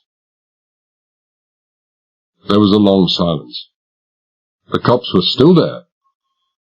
And then she said in a small voice, "You'd do it, wouldn't you?" There's only one way to find out the answer to that one. "I hate you." There was no expression in her voice. The clear grey eyes were dark with despair and defeat. I never thought I could hate anyone so much. It scares me. Stay scared and stay alive. I watched the policemen finish their tour of the parking lot, walk slowly back to their motorbikes, and ride away. The late afternoon wore slowly on. The dragliners growled and crunched and crawled their implacable way out towards the sea. The sidewalk superintendents came and went, but mostly went, and soon there were only a couple of cars left in the parking lot, ours and the Ford belonging to the man in the green coat. And then the steadily darkening cumulus sky reached its final ominous indigo colour, and the rain came. It came with the violence of all subtropical storms, and before I could get the unaccustomed hood up, my thin cotton shirt was wet, as if I'd been in the sea.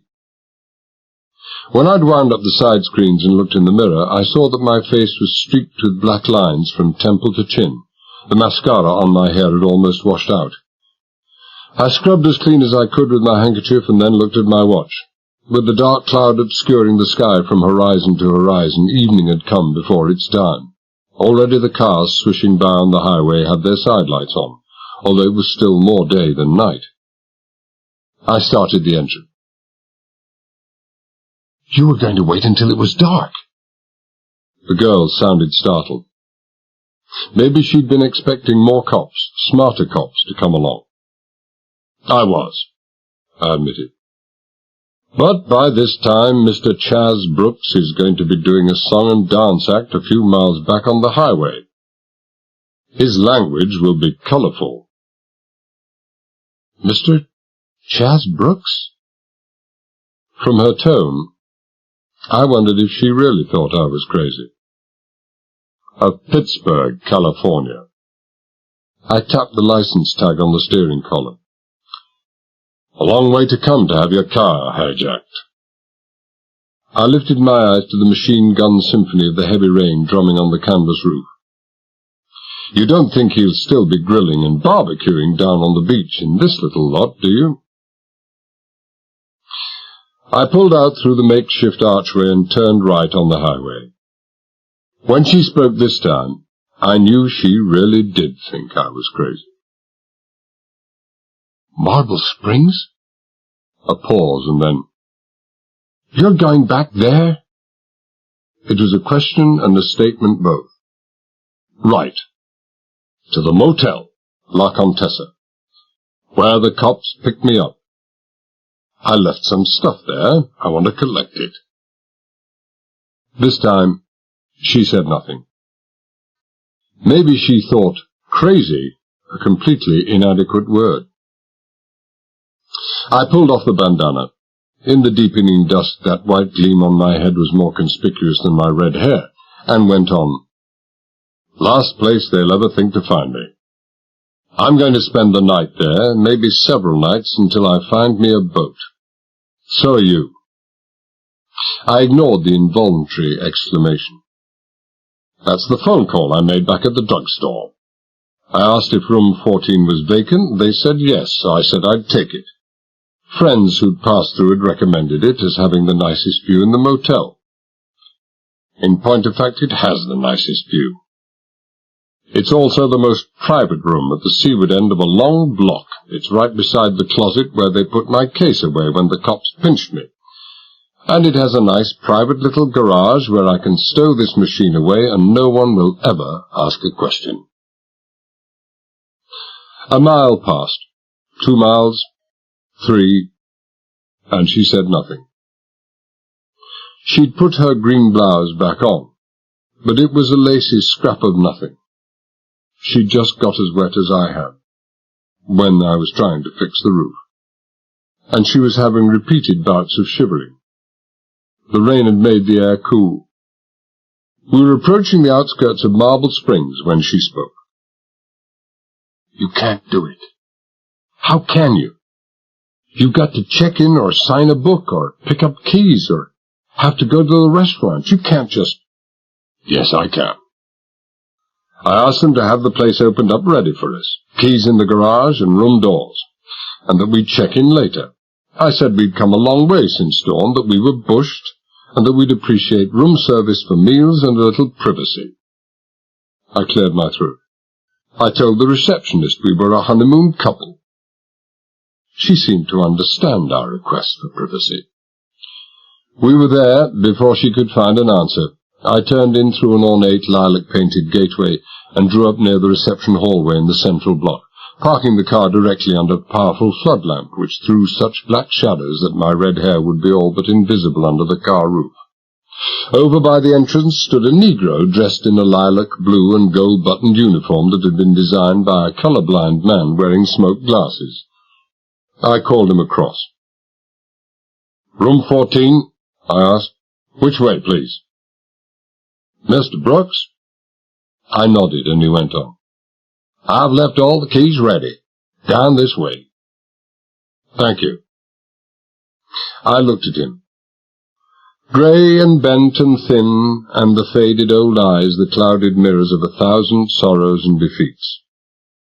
"What's your name?" "Charles, sir." "I want some whiskey, Charles." I passed money across. "Scotch, not bourbon. And some brandy. Can you?" "Right away, sir." "Thanks." I let in the gear, drove down the block to number 14. It was at the end of a narrow peninsula between the Gulf to the left and a kidney-shaped swimming pool to the right.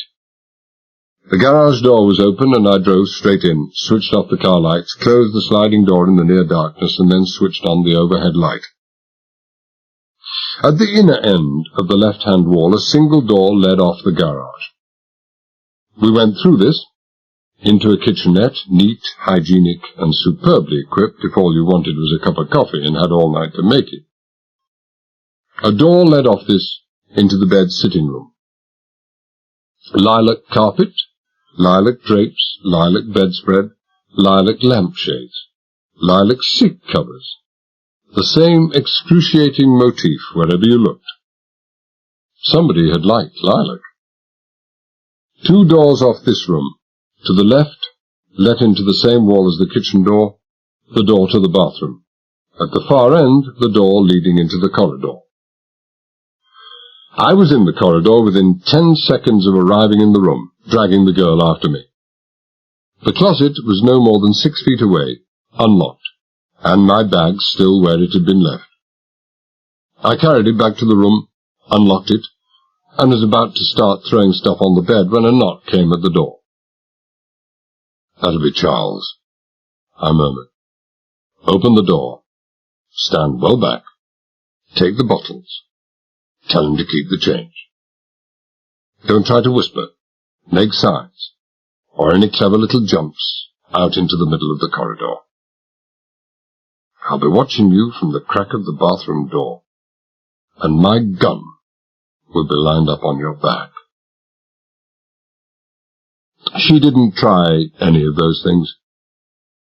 I think she was too cold, miserable, and exhausted by the accumulated tension of the day to try anything. The old man handed over the bottles, took the change with a surprised murmur of thanks, and closed the door softly behind him. "You're frozen and shivering," I said abruptly. "I don't want my insurance policy to go catching pneumonia." I fetched a couple of glasses. "Some brandy, Miss Rufflin, then a hot bath. Maybe you'll find something dry in my case." "You're very kind," she said bitterly, "but I'll take the brandy." "No bath, huh?" "No." A hesitant pause, a glint in her eyes more imagined than seen, and I knew I'd been mistaken in imagining her to be too worn out to try anything. "Yes, that too." "Right." I waited till she'd finished her glass, dumped my case on the bathroom floor, and stood to let her pass. "Don't be all night. I'm hungry." The door closed, and the key clicked in the lock. There came the sound of water running into the bath, and then all the unmistakable soaping and splashing sounds of someone having a bath, all meant to lull any suspicions. And then came the sound of someone toweling themselves, and when a minute or two later there came the furious gurgling of water running out of the waste pipe, I eased myself off the door, passed through the 2 kitchen doors and outside garage door, just in time to see the bathroom window open and a little cloud of steam come rushing out. I caught her arm as she lowered herself to the ground, stifled the frightened gasp with my free hand, and led her back inside. I closed the kitchen door and looked at her. She looked fresh and scrubbed and clean, and had one of my white shirts tucked into the waistband of her dirndl. She had tears of mortification in her eyes, and defeat in her face. But for all that, it was a face worth looking at. Despite our long hours in the car together, it was the first time I'd really looked at it. She had wonderful hair, thick and gleaming and parted in the middle, and of the same wheat colour and worn in the same braids as that often seen in girls from the East Baltic states, or what used to be the Baltic states. But she would never win a Miss America contest. She had too much character in her face for that. She wouldn't even have been in the running for Miss Marble Springs. The face was slightly Slavonic, the cheekbones too high and wide, the mouth too full, the still grey eyes set too far apart, and the nose definitely retroussé. A mobile and intelligent face. A face, I guessed, that could move easily into sympathy and kindness and humour and laughter, when the weariness was gone, and the fear taken away. In the days before I'd given up the dream of my own slippers and my own fireside, this was the sort of face that would have fitted the dream. She was the sort of person who would wear well, the sort of person who would still be part of you, long after the synthetic, chromium-polished blondes from the production lines of the glamour factory had you climbing up the walls. I was just standing there, feeling a little sorry for her, and feeling a little sorry for myself, when I felt a cold draught on the back of my neck. It came from the direction of the bathroom door, and 10 seconds ago that bathroom door had been closed and locked. But it wasn't now. Chapter 3. It didn't require the sudden widening of the girl's eyes to tell me that I wasn't imagining that cold draught on the back of my neck. A cloud of steam from the overheated bathroom drifted past my right ear, a little bit too much to have escaped through the keyhole of a locked door, about 1,000 times too much. I turned slowly, keeping my hands well away from my sides. Maybe I would try something clever later, but not now. The first thing I noticed was the gun in his hands, and it wasn't the sort of gun a beginner carries around with him. A big, dull, black German Mauser 7.63. One of those economical guns, the bullet goes clear through 3 people at once. The second thing I noticed was that the bathroom doorway seemed to have shrunk since I'd last seen it. His shoulders didn't quite touch both sides of the doorway, but that was only because it was a wide doorway. His hat certainly touched the lintel. The third thing I noticed was the kind of hat he wore and the colour of the jacket. A Panama hat, a green jacket. It was our friend and neighbour from the Ford that had been parked beside us earlier that afternoon. He reached behind him with his left hand and softly closed the bathroom door. "You shouldn't leave windows open. Let me have your gun." His voice was quiet and deep, but there was nothing stagey or menacing about it. You could see it was the way he normally spoke. "Gun?" I tried to look baffled. "Look, Talbot," he said pleasantly. I suspect we're both what you might call professionals. I suggest we cut the unnecessary dialogue. Gun. The thing you're carrying in your right coat pocket there. With the finger and thumb of the left hand. So. Now drop it on the carpet. Thank you. I kicked the gun across to him without being told. I didn't want him to think I wasn't a professional, too. Now, sit down, he said. He smiled at me, and I could see now that his face wasn't chubby, unless you could call a lump of rock chubby. It was just broad, and looked as if you could bounce a 2x4 off it without achieving very much.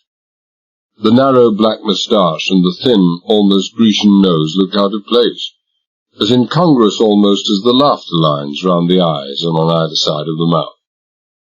I didn't place much store on the laughter lines. Maybe he only practiced smiling when he was beating someone over the head with a gun. "You recognize me in the parking lot?" I asked. "No." He broke open the Colt with his left hand, ejected the remaining shell, closed the gun, and with a careless flick of his wrist sent it spinning 10 feet to land smack in the wastepaper basket. He looked at it as if he could do this sort of thing 10 times out of 10. Everything this man tried would always come off. If he was as good as this with his left hand, what could he do with his right? "I'd never seen you before this afternoon. I'd never even heard of you when first I saw you in the lot," he continued. "But I'd seen and heard of this young lady here 100 times. You're a limey. Or you'd have heard of her too. Well, maybe you have. But don't know who you got there. You wouldn't be the first person to be fooled by her. No makeup, no accent, hair in kids' plaits. And you only look and behave like that either if you've given up competing, or there's no one left to compete against." He looked at the girl and smiled again. "For Mary Blair Ruthven, there's no competition left. When you're as socially acceptable as she is, and your old man is who he is, then you can dispense with your Bryn Mawr accent and the Antonio hairdo. That's for those who need them. And her old man, oh, such ignorance! Blair Ruthven. General Blair Ruthven. You heard of the 400? Well, he's the guy that keeps the register. You've heard of the Mayflower? It was old Ruthven's ancestors who gave the Pilgrims permission to land. And, excepting maybe Paul Getty, he's the richest oil man in the United States." I made no comment. There didn't seem to be any that would meet the case. I wondered what he'd say if I told him of my pipe dream of slippers, a fire, and a multi-millionairess. Instead, I said, "And you had your radio switched on in the parking lot." "I heard it. And then a news flash." "That's it," he agreed cheerfully. "Who are you?" It was Mary Blair speaking for the first time since he'd entered. And that was what being in the top 1% of the 400 did for you. You didn't swoon. You didn't murmur, "Thank God," in a broken voice. You didn't burst into tears and fling your arms round your rescuer's neck. You just gave him a nice, friendly smile, which showed he was your equal, even if you knew quite well that he wasn't, and said, "Who are you?" "Jablonski, miss. Herman Jablonski." "I suppose you came over on the Mayflower, too," I said sourly. I looked consideringly at the girl. Millions and millions of dollars, huh? That's a lot of money to be walking around. Anyway, that explains away Valentino. Valentino? You could see she still thought I was crazy. The broken-faced gorilla behind you in the courtroom. If your old man shows as much judgment in picking oil wells as he does in picking bodyguards, you're going to be on relief pretty soon. He's not my usual.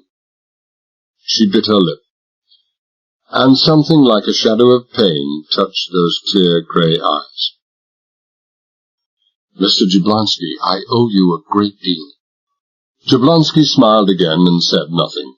He fished out a pack of cigarettes, tapped to the bottom, extracted one with his teeth, bent back a cardboard match in a paper folder, and then threw the cigarettes and the matches across to me. That's how the high-class boys operated today. Civilized, courteous, observing all the little niceties, they'd have made the hoodlums of the 30s feel slightly ill, which made a man like Jablonski all the more dangerous. Like an iceberg, 7/8 of his lethal menace was out of sight. The old-time hoodlums couldn't even have begun to cope with him.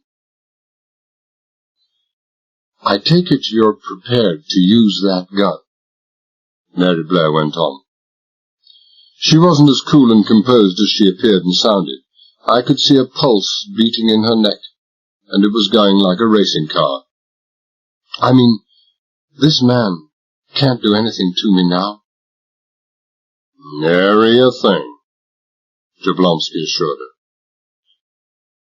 Oh, thank you. A little sigh escaped her, as if it wasn't until that moment that she really believed her terror was over, that there was nothing more to fear. She moved across the room. I'll phone the police. No, Jablonski said quietly. She broke step. I beg your pardon? I said no, Jablonski murmured.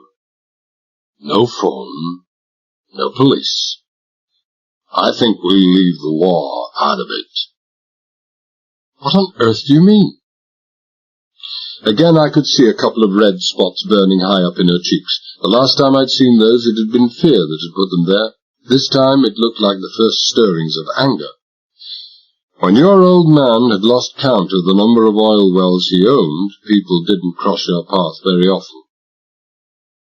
We must have the police, she went on, speaking slowly and patiently, like someone explaining something to a child. This man is a criminal, a wanted criminal, and a murderer. He killed a man in London. And in Marble Springs, Jablonski said quietly. Patrolman Donnelly died at 5:40 this afternoon. Donnelly? Died? Her voice was a whisper. Are you sure? 6 o'clock newscast. Got it just before I tailed you out of the parking lot. Surgeons, transfusion, the lot. He died. How? Horrible. She looked at me, but it was no more than a flickering glance. She couldn't bear the sight of me. And you say don't bring the police? What do you mean? What I say, the big man said equably. No law. Mr. Jablonski has ideas of his own, Miss Ruthven, I said dryly. The result of your trial is a foregone conclusion, Jablonski said to me tonelessly. For a man with 3 weeks to live, you take things pretty coolly. Don't touch that phone, miss. You wouldn't shoot me. She was already across the room. You're no murderer. I wouldn't shoot you, he agreed. I don't have to. He reached her in 3 long strides. He could move as quickly and softly as a cat. Took the phone from her, caught her arm and led her back to the chair beside me. She tried to struggle free, but Jablonski didn't even notice it. You don't want the law, huh? I asked thoughtfully. Kind of cramps your style a little bit, friend. Meaning I don't want company, he murmured. meaning maybe I would be awful reluctant to fire this gun. Meaning just that. I wouldn't gamble on it. He smiled. I gambled on it. I had my feet gathered under me and my hands on the arms of the chair. The back of my chair was solidly against the wall, and I took off in a dive that was almost parallel to the floor, arrowing in for a spot about 6 inches below his breastbone. I never got there. I'd wondered what he could do with his right hand, and now I found out. With his right hand he could change his gun over to his left, whip a sap from his coat pocket, and hit a diving man over the head faster than anyone I'd ever known. He'd been expecting something like that from me, sure, but it was still quite a performance. By and by, someone threw cold water over me, and I sat up with a groan and tried to clutch the top of my head. With both hands tied behind your back, it's impossible to clutch the top of your head. So I let my head look after itself, climbed shakily to my feet by pressing my bound hands against the wall at my back, and staggered over to the nearest chair. I looked at Jablonski, and he was busy screwing a perforated black metal cylinder onto the barrel of the Mauser. He looked at me and smiled. He was always smiling. I might not be so lucky a second time, he said diffidently. I scowled. Miss Ruthven, he went on, I'm going to use the phone. Why tell me? She was picking up my manners, and they didn't suit her at all. Because I'm going to phone your father. I want you to tell me his number. It won't be listed. Why should you phone him? There's a reward out for our friend here, Jablonski replied obliquely. It was announced right after the newscast of Donnelly's death. The state will pay $5,000 for any information leading to the arrest of John Montague Talbot. He smiled at me. Montague, huh? Well, I believe I prefer it to Cecil. Get on with it, I said coldly. They must have declared open season on Mr. Talbot, Jablonski said. They want him, dead or alive, and they don't much care which. And General Ruthven has offered to double that reward. $10,000? I asked. 10,000. Piker, I growled. At the last count, old man Ruthven was worth $285 million. He might, Jablonski agreed judiciously, have offered more, a total of 15,000. What's 15,000? Go on, said the girl. There was a glint in those grey eyes now. He can have his daughter back for $50,000, Jablonski said coolly. 50,000! Her voice was almost a gasp. If she'd been as poor as me, she would have gasped. Jablonski nodded. Yeah, plus, of course, the 15,000 I'll collect for turning Talbot in, as any good citizen should. Who are you? The girl demanded shakily. She didn't look as if she could take much more of this. What are you? I'm a guy that wants, let me see, yeah, $65,000. But this is blackmail. Blackmail? Jablonski lifted an eyebrow. You want to read up on some law, girlie. In its strict legal sense, blackmail is hush money. A tribute paid to buy immunity. Money extorted by the threat of telling everyone what a heel the blackmailee is. Had General Ruthven anything to hide? I doubt it. Or you might just say that blackmail is demanding money with menaces. Where's the menace? I'm not menacing you. If your old man doesn't pay up, I'll just walk away and leave you to Talbot here. Well, who can blame me? I'm scared of Talbot. He's a dangerous man. He's a killer. But then you would get nothing. No, I get it, Jablonski said comfortably. I tried to imagine this character flustered or unsure of himself. It was impossible. It's only a threat. Your old man wouldn't dare gamble. I wouldn't do it. You'll pay, all right. Kidnapping is a federal offense, the girl began slowly. So it is, Jablonski agreed cheerfully. The hot chair or the gas chamber. That's for Talbot. He kidnapped you. All I'm doing is talking about leaving you. No kidnapping there. His voice hardened. What hotel is your father staying at? He's not at any hotel.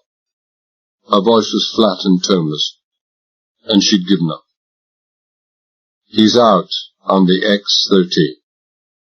Talk sense, Jablonski said curtly. X-13 is one of his oil rigs. It's out in the Gulf, 12, maybe 15 miles from here, I don't know. Out in the Gulf? You mean one of those floating platforms for drilling for oil? I thought they were all up off the Bayou country off Louisiana. They're all around now, off Mississippi, Alabama, and Florida. Dad's got one right down near Key West. And they don't float, oh, what does it matter? He's on X-13. No phone, Why, yes, a submarine cable. And a radio from the shore office. No radio, too public. The phone. Just ask the operator for the X-13, She nodded without speaking, and Jablonski crossed to the phone, asked the motel switchboard girl for the exchange, asked for the X-13 and stood there waiting, whistling in a peculiarly tuneless fashion, until a sudden thought occurred to him. How does your father commute between the rig and the shore? Boat or helicopter? Usually helicopter. Well, what hotel does he stay at when he's ashore? Not a hotel. Just an ordinary family house. He's got a permanent lease on a place about 2 miles south of Marble Springs. Jablonski nodded, and resumed his whistling. His eyes appeared to be gazing at a remote point in the ceiling, but when I moved a foot, a couple of experimental inches, those eyes were on me instantly. Mary Ruthven had seen both the movement of my foot and the immediate switch of Jablonski's glance, and for a fleeting moment her eyes caught mine. There was no sympathy in it, but I stretched my imagination a little, and I thought I detected a flicker of fellow feeling. We were in the same boat, and it was sinking fast. The whistling had stopped. I could hear an indistinguishable crackle of sound, and then Jablonski said, I want to speak to General Ruthven, urgently. It's about... Say that again? I see. He depressed the receiver and looked at Mary Ruthven. Your father left the X-13 at 4 p.m. and hasn't returned. They say he won't be back until they found you. Blood, it would appear, is thicker than oil. Well, makes things all the easier for me. He got through to the new number he'd been given from the oil rig and asked for the general again.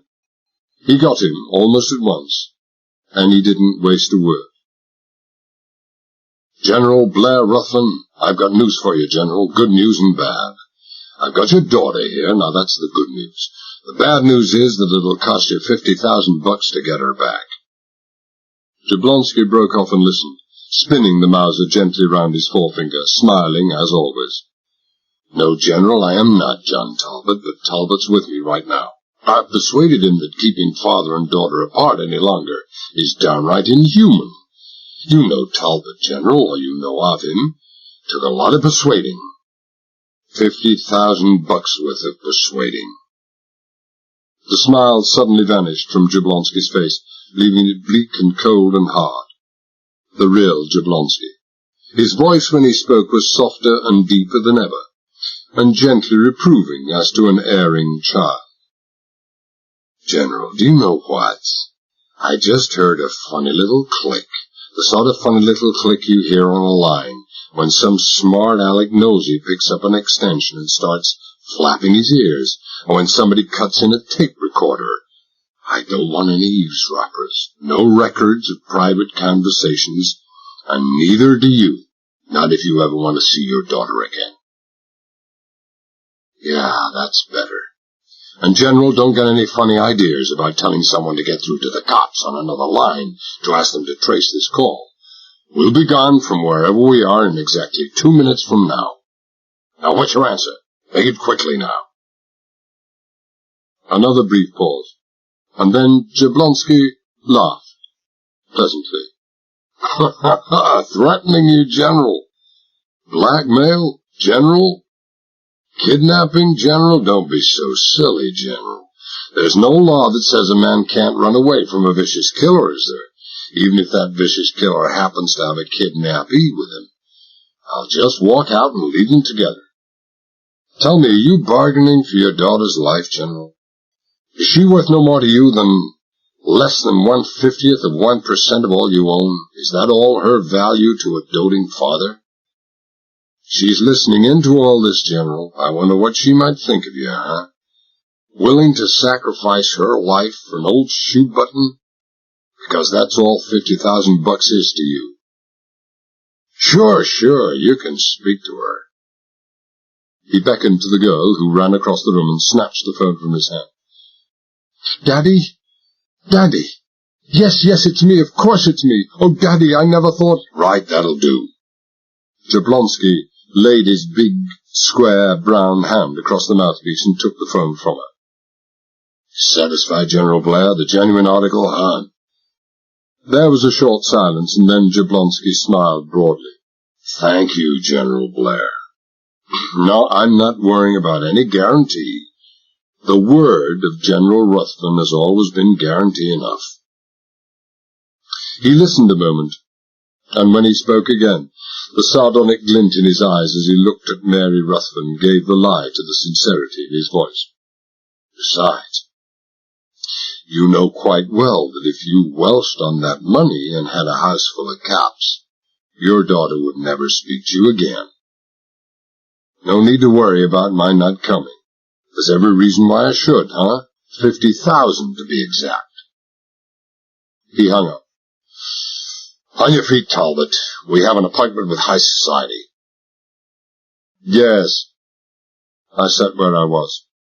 And then you turn me over to the law and collect your 15,000? Why, sure, why not? I could give you 20,000 reasons. Yeah? He looked at me speculatively. Got him on you? Oh, don't be stupid. Give me a week, or perhaps... Bird in the hand Jablonski, pal, that's me. Get going. Looks like being a nice night's work. He cut my bonds and we went out through the garage. Jablonski had a hand on the girl's wrist and a gun about 30 inches from my back. I couldn't see it, but I didn't have to. I knew it was there. Night had come. The wind was rising from the northwest, and it carried with it the wild, harsh smell of the sea, and a cold, slanting rain that splattered loudly against the rustling, dripping fronds of the palms, and bounced at an angle off the asphalt pavement at our feet. It was less than 100 yards to where Jablonski had left his fall, outside the central block of the motel, but that 100 yards made us good and wet. The parking lot in that rain was deserted, but even Jablonski had backed his car into the darkest corner. He would. He opened both offside doors of the Ford and then went and stood by the rear door. You first, lady. Other side. You're driving, Talbot. He banged my door shut as I got in behind the wheel, slid into the back seat and closed his own door. He let me feel the Mauser hard against the back of my neck in case my memory was failing me. Turn south on the highway. I managed to press the proper buttons, eased through the deserted motel courtyard, and turned right. Jablonski said to the girl, "Your old man's place is just off the main highway, right?" "Yes. Any other way of getting there? Back streets, side roads?" "Why, yes, you can go round the town and—" "So, we'll go straight through. I'm figuring the same way as Talbot figured when he came to La Contessa. No one will be looking for him within 50 miles in Marble Springs." We drove through the town in silence. The roads were almost deserted, and there weren't half a dozen pedestrians to be seen. I caught the red both times at the only 2 sets of traffic lights in Marble Springs, and both times the Mauser came to rest on the back of my head. By and by we were clear of the town, and the rain sheeting down in a torrential cascade that drummed thunderously on the roof and hood of the car. It was like driving under a waterfall, and the windscreen wipers weren't built for driving under waterfalls. I had to slow down to 20, and even so I was all but blind whenever the headlights of an approaching car spread their whitely diffused glare over the streaming glass of the windscreen, a blindness which became complete with the spraying wall of water that thudded solidly against screen and offside of the body as approaching cars swept by with the sibilant whisper of wet rubber on wet roads, and a bow wave that a destroyer captain would have been proud to owe. Mary Ruthven peered into the alternating glare and gloom, with her forehead pressed against the windscreen. She probably knew the road well, but she didn't know it tonight. A northbound truck growled by at the wrong moment, and she almost missed the turn-off. "There it is!" She grabbed my forearm so hard that the Ford skidded for a moment onto the shoulder of the road before I could bring it under control.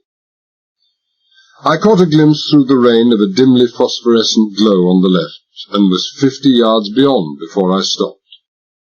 The road was too narrow for a U-turn, so I backed and filled until we were heading the other way, crawled up to the illuminated opening in first, and turned in slowly. I should have hated to turn in there quickly. As it was, I managed to pull up a few feet short of a 6-barred, white-painted metal gate that would have stopped a bulldozer. The gate appeared to be at the end of an almost flat-roofed tunnel. On the left was a 7-foot-high white limestone wall, maybe 20 feet long. On the right was a white lodge with an oak door and chintz-covered windows looking out onto the tunnel. Lodge and wall were joined by a shallowly curved roof. I couldn't see what the roof was made of. I wasn't interested in it anyway. I was too busy looking at the man who had come through the lodge door even before I'd brake to a stop. He was the dowager's dream of a chauffeur. He was perfect. He was immaculate. He was a poem in maroon. Even his gleaming riding boots looked maroon. The flaring Bedford cord breeches, the high-buttoned tunic, the gloves perfectly folded under one epaulet, even the peak of the cap were all of the same perfect shade. He took his cap off. His hair wasn't maroon. It was thick and black and gleaming and parted on the right. He had a smooth brown face and dark eyes set well apart, just like his shoulders. A poem, but no pansy.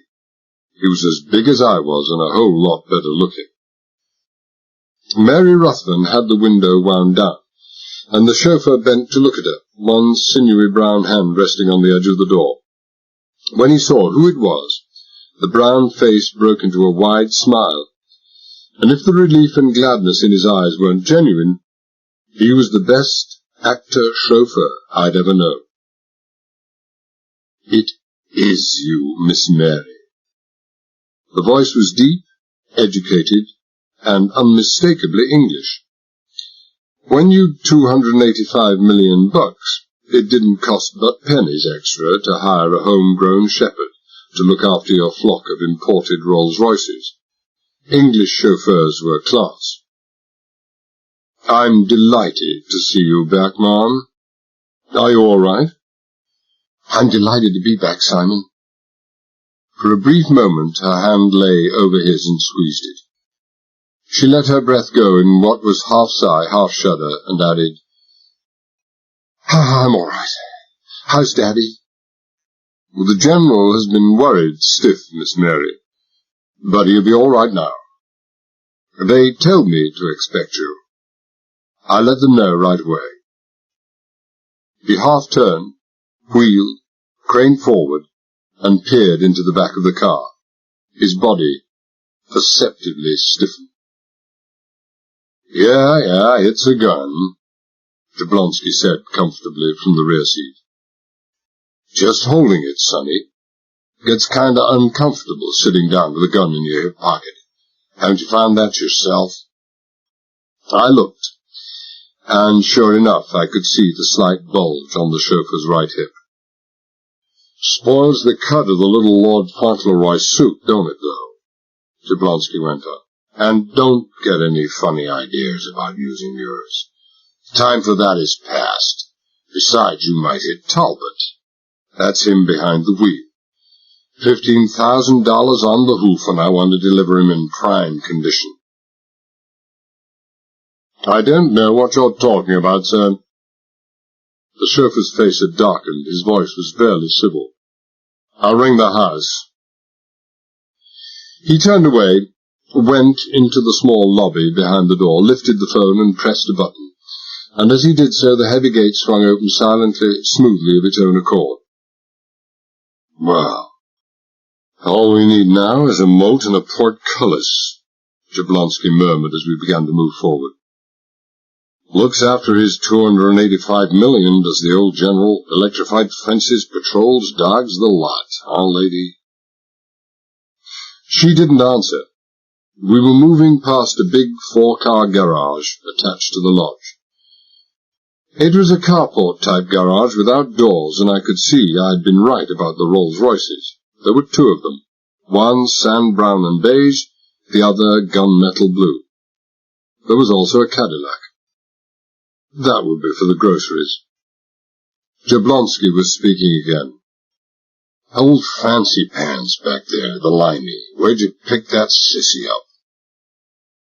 I'd like to see you say that to him without that gun in your hand, the girl said quietly.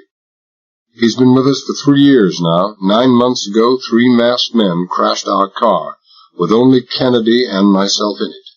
They all carried guns. One is dead, and the other 2 are still in prison.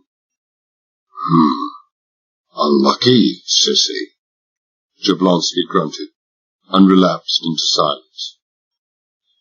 The asphalt drive up to the house was narrow, long, winding, and thickly wooded on both sides. The small evergreen leaves of live oak and long, dripping grey festoons of Spanish moss reached out and brushed the roof and side screens of the car. Suddenly the trees receded on both sides from the beams of the headlamps, giving way to strategically placed clumps of palms and palmettos. And there, behind a stepped granite balustrade wall and a gravel terrace, lay the General's house. Built as an ordinary family house, the girl had said. Built for a family of about 50. It was enormous. It was an old, white, antebellum type house, so colonial that it creaked, with a huge, pillared, 2-story porch, a curiously double-angled roof of a type I'd never seen before, and enough glass to keep an active window cleaner in year-round employment. Over the entrance of the lower porch were 2 more lights, big, old-fashioned coach lamps, each with a powerful electric bulb inside. Below the lamps stood the reception committee. I hadn't expected the reception committee. Subconsciously, I suppose, I had expected the old, high-class routine of being welcomed by the butler and deferentially and ceremoniously conducted to the library, where the General would be sipping his scotch before a crackling pine fire.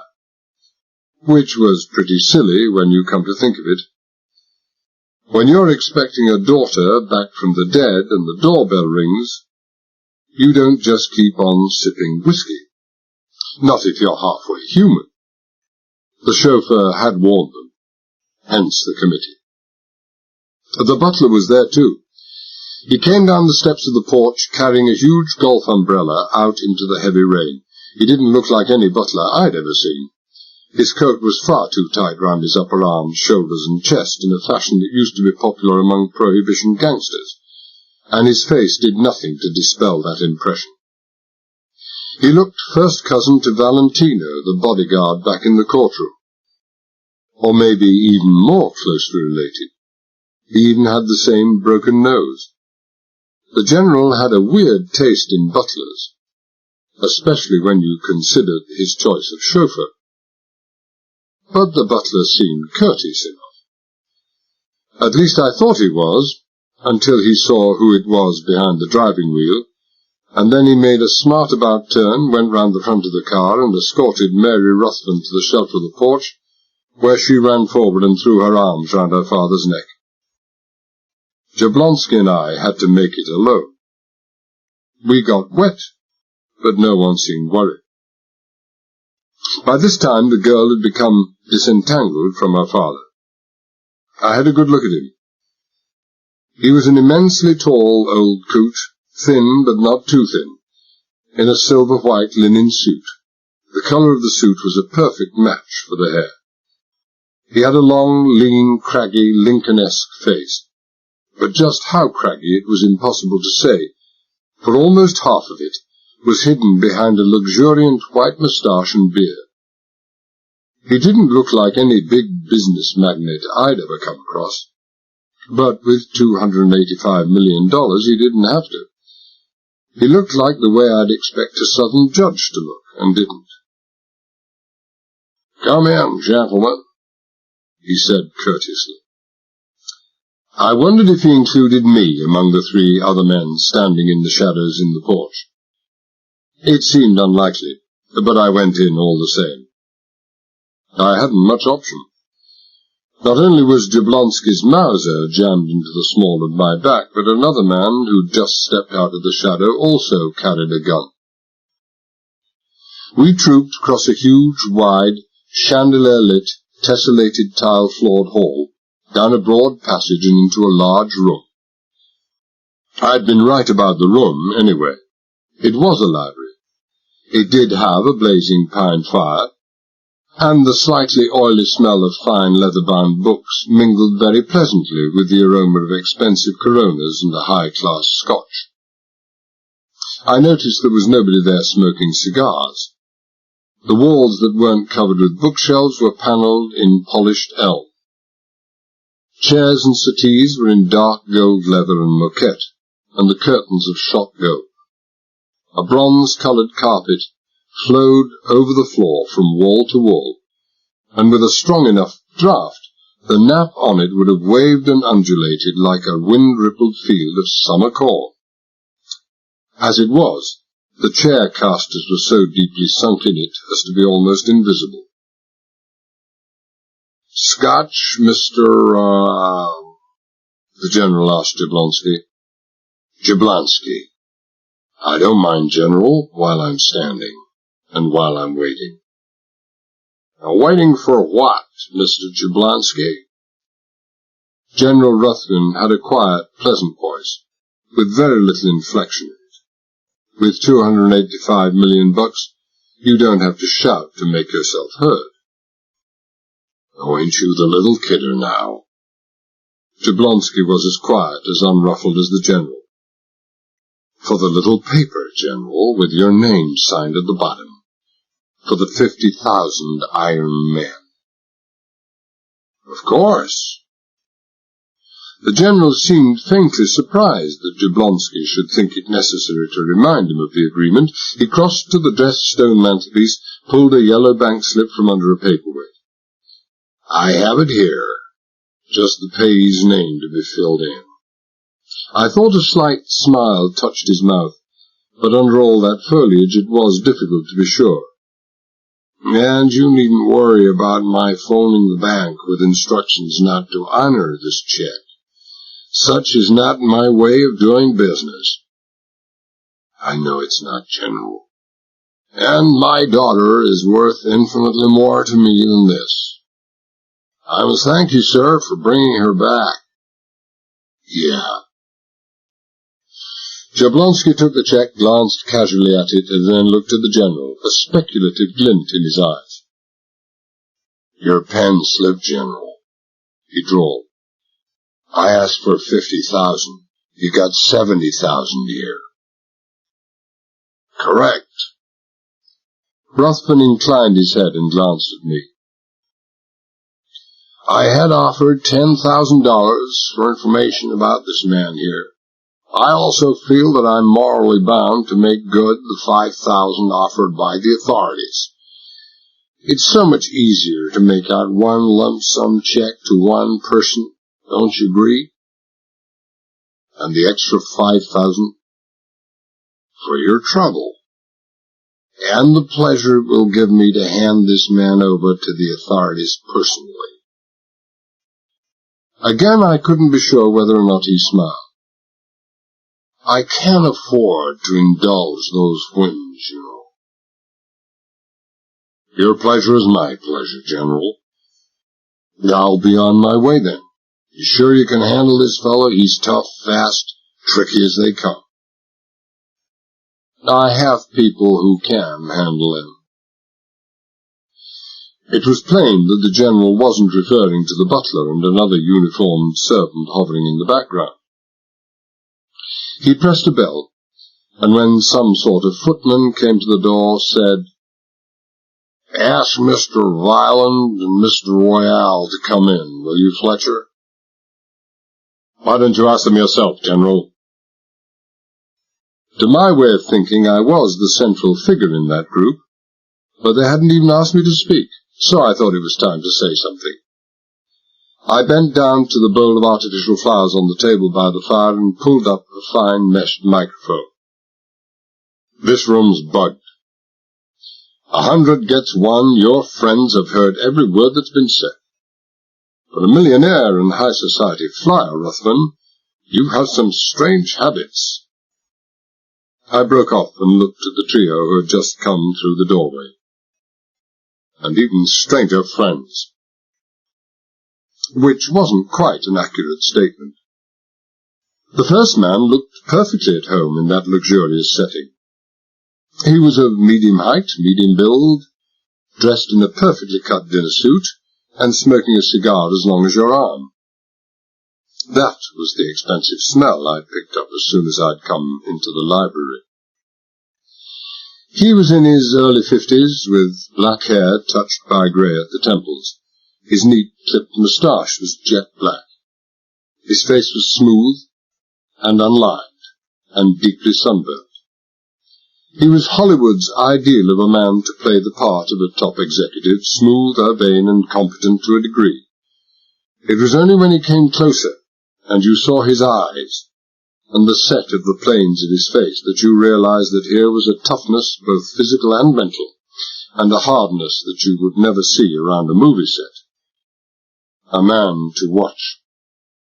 The second man was more offbeat. It was hard to put a finger on the quality that made him so. He was dressed in a soft grey flannel suit, white shirt, and grey tie of the same shade as the suit. He was slightly below medium height, broadly built, with a pale face, and smooth, slicked hair, almost the same colour as Mary Ruthven's.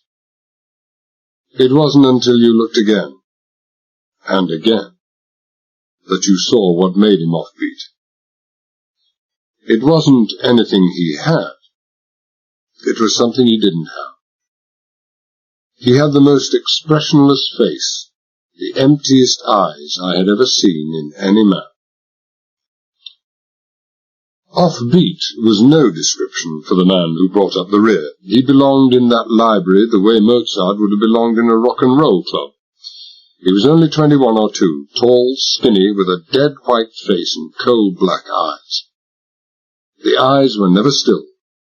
They moved restlessly from side to side as if it hurt them to be still, flickering from one face to another like a will-o'-the-wisp on an autumn evening. I didn't notice what he wore. All I saw was his face. The face of a hophead, a junkie, an advanced dope addict.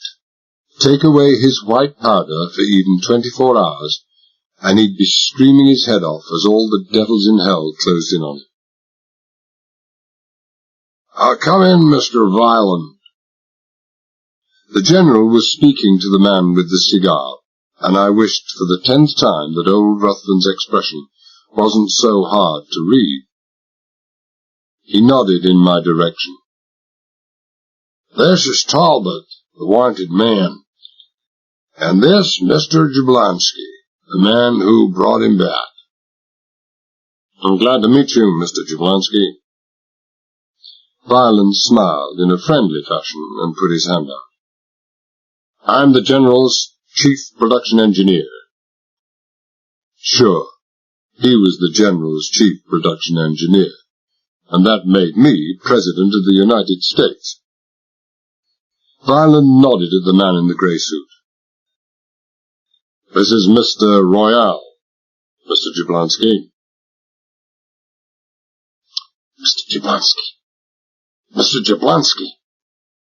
The words weren't spoken. They were hissed by the tall, thin boy with the staring eyes. His hand dived under the lapel of his jacket, and I had to admit he was fast. The gun trembled in his hand. He swore 3 unprintable words in succession, and the eyes were glazed and mad. "I've waited 2 long years for this, you... Damn you, Royale! Why did—" "There's a young lady here, Larry." I could have sworn that Royale's hand hadn't reached under his coat, or for his hip pocket, but there had been no mistaking the flash of dulled metal in his hand, the sharp crack of the barrel on Larry's wrist, and the clatter of the boy's gun bouncing off the brass-topped table. As an example of sleight of hand conjuring, I'd never seen anything to beat it. "We know, Mr. Jablonski," Royale was continuing. His voice was curiously musical and soothing and soft. "At least Larry and I know, don't we, Larry? Larry did 6 months once on a narcotics charge. It was Jablonski that sent him up." "Jablonski sent—" the General began. "Jablonski." Royale smiled and nodded at the big man. "Detective Lieutenant Herman Jablonski, of New York Homicide." Chapter 4. It was one of those silences. It went on and on and on. Pregnant, they call it. It didn't worry me much. I was for the high jump anyway. It was the General who spoke first, and his voice and face were stiff and cold as he looked at the man in the dinner suit. "What is the explanation of this outrageous conduct, Violin?" he demanded. "You bring into this house a man who is apparently not only a narcotics addict, carries a gun, but also served a prison sentence. As for the presence of a police officer, someone might care to inform me—" "Relax, General. You can drop the front."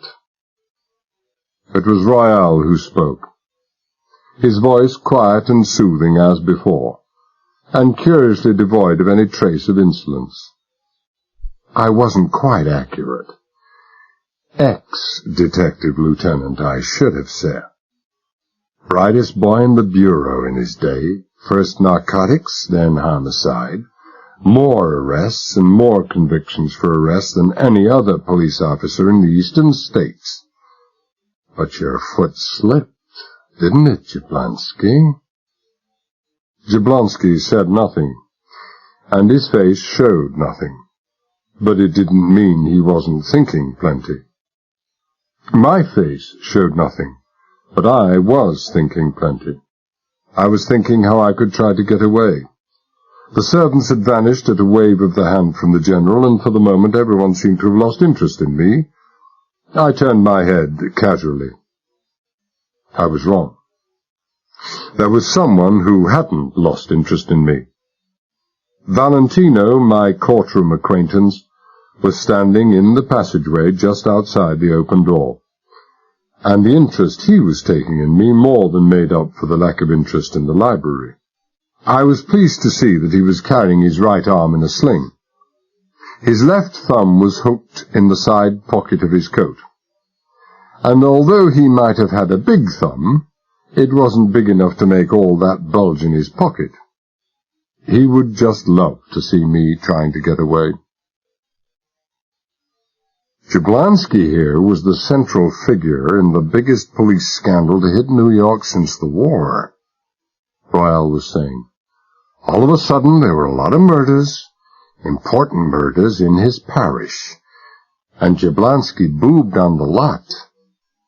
Everyone knew a protection gang was behind the killings. Everybody except Jablonski. All Jablonski knew was that he was getting 10 grand a stiff to look in every direction but the right one.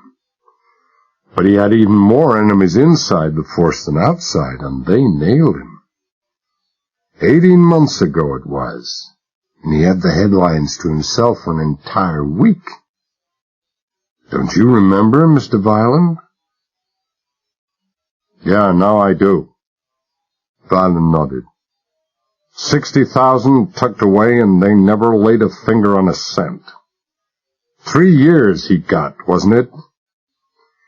And out in 18 months, Royal finished. Jumped the wall, Jablonski? A good conduct remission, Jablonski said calmly.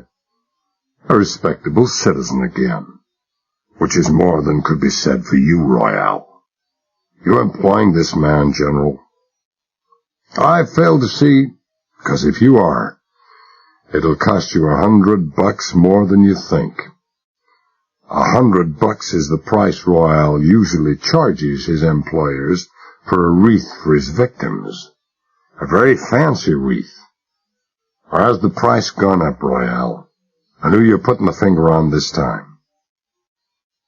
Nobody said anything. Jablonski had the floor. Royal here is listed in the police files of half the states in the Union, General. Nobody's ever pinned anything on him yet, but they know all about him. #1 remover in the United States, not furniture, but people. He charges high, but he's good and there's never any comeback. A freelance, and his services are in terrific demand by all sorts of people you never dream of. Not only because he never fails to give satisfaction, but also because of the fact that it's a point of Royal's code that he'll never touch a man who's employed him. An awful lot of people sleep an awful lot easier, General, just because they know they're on Royal's list of untouchables. Jablonski rubbed a bristly chin with a hand the size of a shovel. I wonder who he could be after this time, General. Could it even be yourself, do you think? For the first time, the General registered emotion. Not even the beard and moustache could hide a narrowing of the eyes, a tightening of the lips, and a slight but perceptible draining of colour from the cheeks. He wet his lips, slowly, and looked at Violin. Do you know anything of this? What truth is there? Jablonski's just shooting off the top of his mouth. Violin interjected smoothly. Let's get them into another room, General. We must talk. Ruthven nodded, his face still pale, and Violin glanced at Royal. Royal smiled and said without inflection, All right, you two, out. Leave that gun here, Jablonski. And if I don't? You haven't cashed that check yet, Royal said, obliquely. They'd been listening, all right. Jablonski put his gun on the table. Royal himself didn't have a gun in his hand. With the speed he could move at, it would have been quite superfluous anyway. The hophead, Larry, came up behind me and dug his pistol barrel in my kidney with a force that made me grunt in pain. Nobody said anything, so I said, Do that again, hophead, and it'll take a dentist a whole day to repair your face. So he did it again, twice as painfully as before, and when I swung round he was too quick for me and caught me with the barrel of his gun high up on the face and raked the sight down my cheek. Then he stood off, 4 feet away, gun pointed at my lower stomach and those crazy eyes jumping all over the place, a wicked smile on his face inviting me to jump him. I mopped some of the blood off my face and turned and went out the door. Valentino was waiting for me, gun in hand and heavy boots on his feet, and by the time Royale came leisurely out of the library, closed the door behind him and stopped Valentino with a single word, I couldn't walk. There's nothing wrong with my thigh. It's carried me around for years, but it's not made of oak, and Valentino wore toe plates on his boots. It just wasn't my lucky night. Jablonski helped me off the floor into an adjacent room. I stopped at the doorway, looked back at the grinning Valentino and then at Larry, and I wrote them both down in my little black book. We spent perhaps 10 minutes in that room, Jablonski and I sitting, the hophead pacing up and down with the gun in his hand and hoping I would twitch an eyebrow, Royale leaning negligently against a table, nobody saying anything, until by and by the butler came in and said the general wanted to see us. We all trooped out again.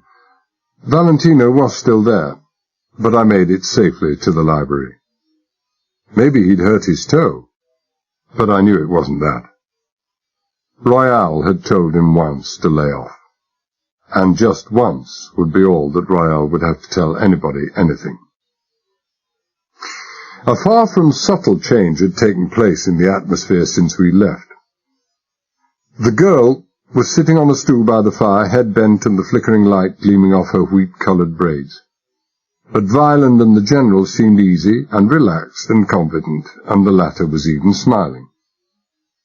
A couple of newspapers were lying on the library table, and I wondered sourly if those, with their big black banner headlines, Wanted Killer Slays Constable, Wounds Sheriff, and the far from flattering pictures of myself, had anything to do with their confidence. To emphasize the change in atmosphere, a footman came in with a tray of glasses, decanter, and soda siphon. He was a young man, but moved with a peculiarly stiff, leaden-footed gait, and he laid the tray down on the table with so laborious a difficulty that you could almost hear his joints creak. His colour didn't look too good either. I looked away, glanced at him again, and then indifferently away once more, hoping that the knowledge of what I suddenly knew didn't show in my face. They'd read all the right books on etiquette. The footman and the butler knew exactly what to do. The footman brought in the drinks, the butler carried them around. He gave a sherry to the girl, whisky to each of the four men. Hophead was pointedly bypassed, and planted himself in front of me. My gaze travelled from his hairy wrists to his broken nose to the general in the background. The general nodded, so I looked back at the silver tray again. Pride said no. The magnificent aroma of the amber liquid that had been poured from the triangular dimpled bottle said yes, but pride carried the heavy handicap of my hunger, soaked clothes and the beating I'd just had, and the aroma won looking round. I took the glass and eyed the general over the rim. A last drink for the condemned man, General? Oh, not condemned yet. He lifted his glass. Your health, Talbot.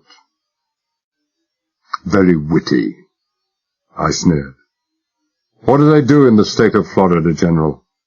Strap you over a cyanide bucket or just fry you in the hot seat? Your health, he repeated. You're not condemned. Maybe you'll never be condemned. I have a proposition to put before you, Talbot. I lowered myself carefully into a chair. Valentino's boot must have mangled up one of the nerves in my leg. A thigh muscle was jumping uncontrollably. I waved to the papers lying on the library table. I take it you've read those, General. I take it you know all about what happened today, all about my record. What kind of proposition can a man like you possibly have to put to a man like me? A very attractive one. I imagined I saw a touch of red touch the high cheekbones, but he spoke steadily enough. In exchange for a little service, I wish you to perform for me. I offer you your life. A fair offer. And the nature of this little service, General, I am not at liberty to tell you at present.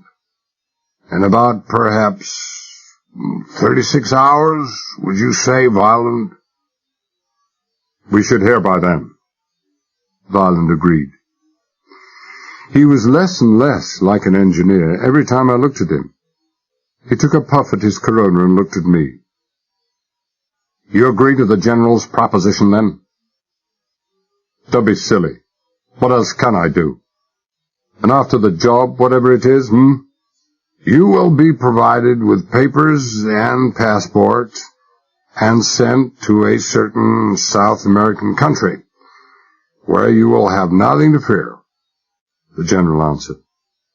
I have the connections. Like hell I would be given papers and a trip to South America. I would be given a pair of concrete socks and a vertical trip to the bottom of the Gulf of Mexico. And if I don't agree, then of course. And if you don't agree, then they will all be overcome by a high sense of civic responsibility and turn you over to the cops. Jablonski interrupted sardonically. The whole setup stinks to high heaven. Why should the General want you? He can hire practically any man in the nation. Why especially should he hire a killer on the lam? What earthly use can you be to him? Why should he help a wanted murderer evade justice?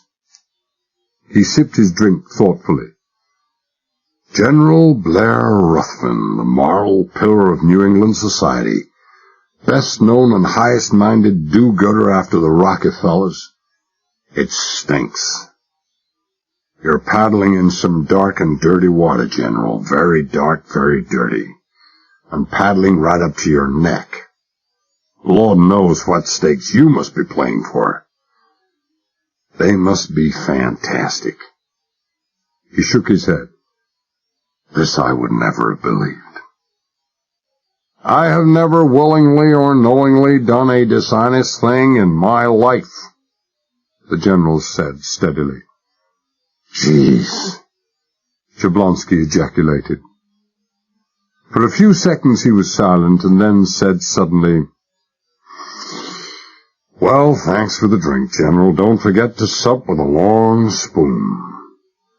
I'll take my hat and my check and I'll be on my way. The Jablonski Retirement Fund is in your debt. I didn't see who made the signal. Maybe it came from Violent. Again, I didn't see how the gun got into Royale's hand, but I saw it there. So did Jablonski. It was a tiny gun, a very flat automatic with a snub barrel, even smaller than the Lilliput the sheriff had taken from me. But Royale probably had the eye and the aim of a squirrel hunter, and it was all he needed. A great big hole in the heart from a heavy Colt makes you no deader than a tiny little hole from a .22. Jablonski looked thoughtfully at the gun. You would rather I stayed, General? Put that damn gun away, the General snapped. Jablonski's on our side. At least I hope he's going to be. Yes, I'd rather you stayed, but no one's going to make you if you don't want to. What is going to make me want to? Jablonski inquired of the company at large. Now, could it be that the General, who has never willingly done a dishonest thing in his life, is planning to hold up payment on that check? Or maybe just planning to tear it up altogether? It didn't need the General's suddenly averted eyes to confirm Jablonski's guess. Violent cut in smoothly. It'll only be for 2 days, Jablonski. 3 at the most. After all, you are getting a great deal of money for very little. All we're asking you to do is to ride herd on Talbot here until he's done what we want him to do. Jablonski nodded slowly. I see. Royale here wouldn't stoop to bodyguarding. He takes care of people in a rather more permanent way. The thug out in the passage there, the butler, our little friend Larry here, Talbot could eat 'em all before breakfast. You must need Talbot pretty badly, huh? We require him, Violent said smoothly. And from what we've learnt from Miss Ruthven and from what Royale knows of you, you can hold him. And your money's safe. Uh-huh. And tell me, am I a prisoner looking after a prisoner, or am I free to come and go? You heard what the General said, Violent answered. You're a free agent. But if you do go out, make sure he's locked up or tied so that he can't break for it. $70,000 worth of guarding, huh? Jablonski said grimly. He's safe as the gold in Fort Knox. I caught Royale and Violent exchanging a brief flicker of a glance as Jablonski went on. But I'm kind of worried about that 70,000. I mean, if someone finds out Talbot is here, I won't get the 70,000. All I'll get with my record is 10 years for obstructing the course of justice and giving aid and comfort to a wanted murderer. He looked speculatively at Violent and the General and went on softly. What guarantee have I that no one in this house will talk? No one will talk, Violent said flatly. The chauffeur lives in the lodge, doesn't he? Jablonski said obliquely. Yes, he does. Violent spoke softly, thoughtfully. It might be a good idea to get rid of... No! The girl interrupted violently. She jumped to her feet, fists clenched by her sides. Under no circumstances, General Ruthven said quietly. Kennedy remains. We are too much in his debt. Violent's dark eyes narrowed for a moment, and he looked at the General, but it was the girl who answered the unspoken query. Simon won't talk, she said tonelessly. She moved toward the door. I'll go and see him. Simon, huh? Violent scraped a thumbnail against the corner of his moustache and looked at her appraisingly. Simon Kennedy, chauffeur and general handyman. She retraced a few steps, stopped in front of Violent and looked at him steadily and tiredly. You could just see the 15 generations stretching back to the Mayflower, and every one of the $285 million was showing. She said distinctly, I think you are the most utterly hateful man I have ever known, and walked out, closing the door behind her. Oh, my daughter is overwrought, the General said hastily. Forget it, General. Violent's voice was as urbane as ever, but he looked a bit overwrought himself. Royale, you might show Jablonski and Talbot their quarters for the night. East end of the new wing. The rooms are being fixed now. Royale nodded, but Jablonski held up his hand. This job Talbot is going to do for you isn't in this house. General Ruthven glanced at Violent and then shook his head. Then where? Jablonski demanded. If this guy's taken out of here, and anybody within 100 miles spots him, we've had it. Particularly it would be goodbye to my money. I think I'm entitled to a little reassurance on this point, General. Again the swift interchange of looks between the General and Violent. Again the latter's all but imperceptible nod. Well, I think we can tell you that, the General said. The job's on the X-13, my oil rig out in the Gulf. He smiled faintly. 15 miles from here, and well out in the Gulf.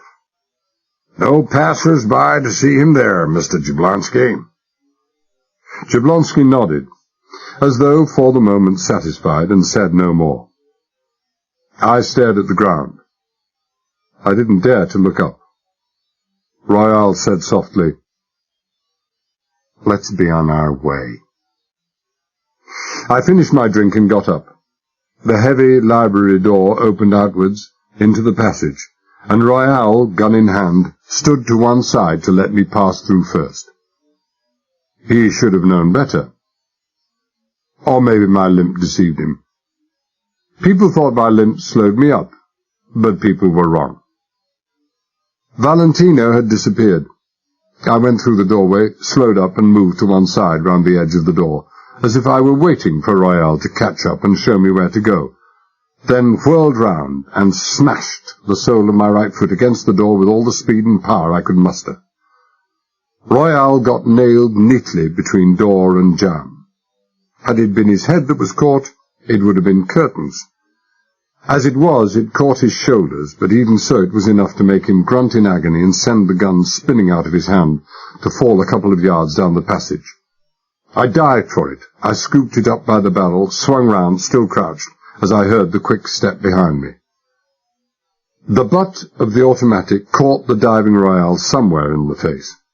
I couldn't be sure where, but it sounded like a 4-pound axe sinking into the bowl of a pine. He was unconscious before he hit me, but he did hit me. An axe won't stop a falling pine. It took only a couple of seconds to push him off and change my grip to the butt of the pistol, but 2 seconds would always be enough, and more than enough for a man like Jablonski. His foot caught my gun hand, and the gun landed 20 feet away. I launched myself for his legs, but he moved to one side with the speed of a flyweight, lifted his knee and sent me crashing against the open door. And then it was too late, for he had the Mauser in his hand, and it was pointing between my eyes.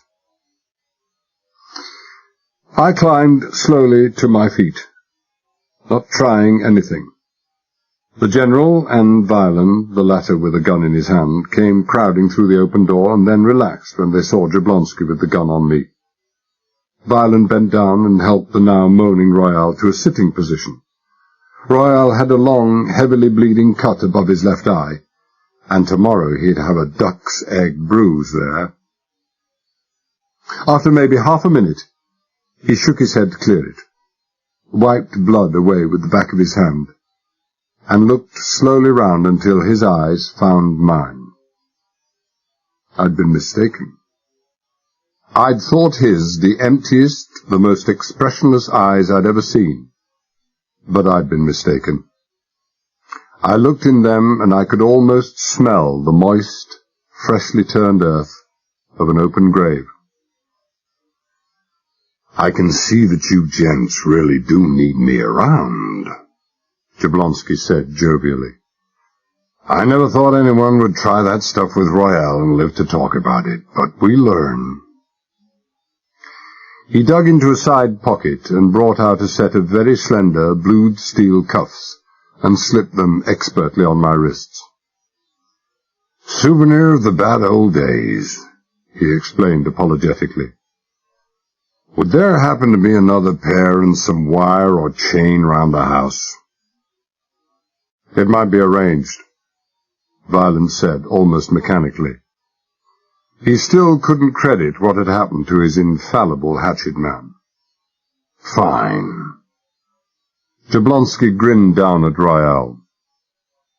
"You don't need to lock your door tonight. I'll keep Talbot out of your hair." Royale transferred his sombre, evil stare from my face to Jablonski's, and his expression didn't alter any that I could see. I fancied perhaps Royale was beginning to have ideas about a double grave. The butler took us upstairs, and along a narrow passage to the back of the big house, took a key from his pocket, unlocked the door, and ushered us in. It was just another bedroom, sparsely but expensively furnished, with a wash basin in one corner, and a modern mahogany bed in the middle of the right wall. To the left was a communicating door to another bedroom. The butler took a second key from his pocket and unlocked this door also. It gave onto another room, the mirror image of the first, except for the bed, which was an old-fashioned iron-railed effort. It looked as if it had been made with girders left over from the Key West Bridge. It looked solid. It looked as if it was going to be my bed. We went back into the other room. Jablonski stretched out his hand. "The keys, please." The butler hesitated, peered uncertainly at him, then shrugged, handed over the keys, and turned to leave. Jablonski said pleasantly, "This Mauser I'm holding here, friend. You want that I should bounce it off your head 2 or 3 times?" "I'm afraid I don't understand, sir." "Sir, hey, that's good. I wouldn't have expected them to have books on butling in Alcatraz. The other key, my friend. The one leading to the passage from Talbot's room." The butler scowled, handed over a third key, and left. Whatever butling book he'd read, he'd skipped the section on closing doors, but it was a stout door and he'd stood up to it. Jablonski grinned, locked the door with an ostentatious click, pulled the curtains, checked rapidly that there were no peepholes in the walls, and crossed back to where I stood. 5 or 6 times he smacked a massive fist into a massive palm, kicked the wall, and knocked over an armchair with a thud that shook the room. And then he said, not too softly, not too loudly, "Get up when you're ready, friend. That's just a warning, shall we say. Not to try any further tricks like you tried on Royale. Just move one finger, and you'll think the Chrysler building fell on top of you." I didn't move a finger. Neither did Jablonski. There was a complete silence inside the room. We listened hard. The silence in the passageway outside was not complete. With his flat feet and adenoidal broken-nose breathing, the butler was completely miscast as the last of the Mohicans, and he was a good 20 feet away by the time the thick carpet absorbed the last of his creaking footfalls. Jablonski took out a key, softly opened the handcuffs, pocketed them, and shook my hand as if he meant to break every finger I had. I felt like it too, but for all that my grin was as big and as delighted as his own. We lit cigarettes and started on the 2 rooms with toothpicks, looking for bugs and listening devices. The place was loaded with them. Exactly 24 hours later, I climbed into the sports car that had been left empty, but with the ignition key in the lock, 400 yards away from the entrance lodge to the General's house. It was a Chevrolet Corvette, the same car that I'd stolen the previous afternoon when I'd been holding Mary Ruthven hostage.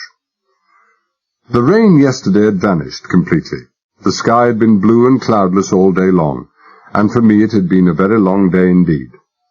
Lying fully dressed and handcuffed to the rails of an iron bed for 12 hours, while the temperature in a closed-window, south-facing room rises to 100 in the shade, well, the heat and the somnolent inactivity would have been just right for a Galapagos tortoise. It left me as limp as a shot rabbit. They'd kept me there all day, Jablonski bringing me food and parading me shortly after dinner before the General, Violent and Royale to let them see how good a watchdog he was and that I was still relatively intact. Relatively was the word. To increase the effect, I'd redoubled my limp and had sticking plaster crossed over cheek and chin. Royale needed no such adventitious aids to advertise the fact that he'd been in the wars. I doubt if they made sticking plaster wide enough to cover the enormous bruise he had on his forehead. His right eye was the same bluish-purple as the bruise, and completely shut. I'd done a good job on Royale, and I knew, for all the empty remote expression that was back in his face, and one good eye, that he'd never rest until he'd done a better job on me. A permanent job. The night air was cool and sweet, and full of the smell of the salt sea. I had the hood down. As I travelled south, I leaned far back and to one side, to let the freshness drive away the last cobwebs from my dopey mind. It wasn't just the heat that had made my mind sluggish. I had slept so long during that sticky afternoon that I was overslept and paying for it. But then, I wasn't going to get much sleep that coming night. Once or twice I thought of Jablonski, that big, black, smiling man with the tanned face and the engaging grin, sitting back in his upstairs room, diligently and solemnly guarding my empty bedroom with all 3 keys in his pocket. I felt in my own pocket, and they were still there, the duplicates that Jablonski had cut that morning when he'd taken the air in the direction of Marble Springs. Jablonski had been busy that morning. I forgot about Jablonski. He could take better care of himself than any man I'd ever known. I had enough troubles of my own coming up that night. The last traces of the brilliant red sunset had just vanished over the wine-dark gulf to the west, and the stars were standing clear in the high and windless sky when I saw a green-shaded lantern on the right side of the road.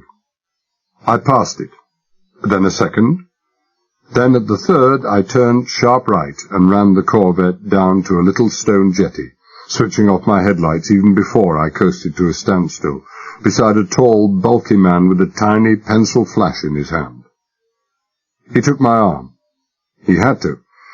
I was blind from staring into the glaring white pool of light cast by the Corvette's headlamps, and led me wordlessly down a flight of wooden steps to a floating landing jetty, and across this to a long, dark shape that lay rocking gently by the side of the jetty.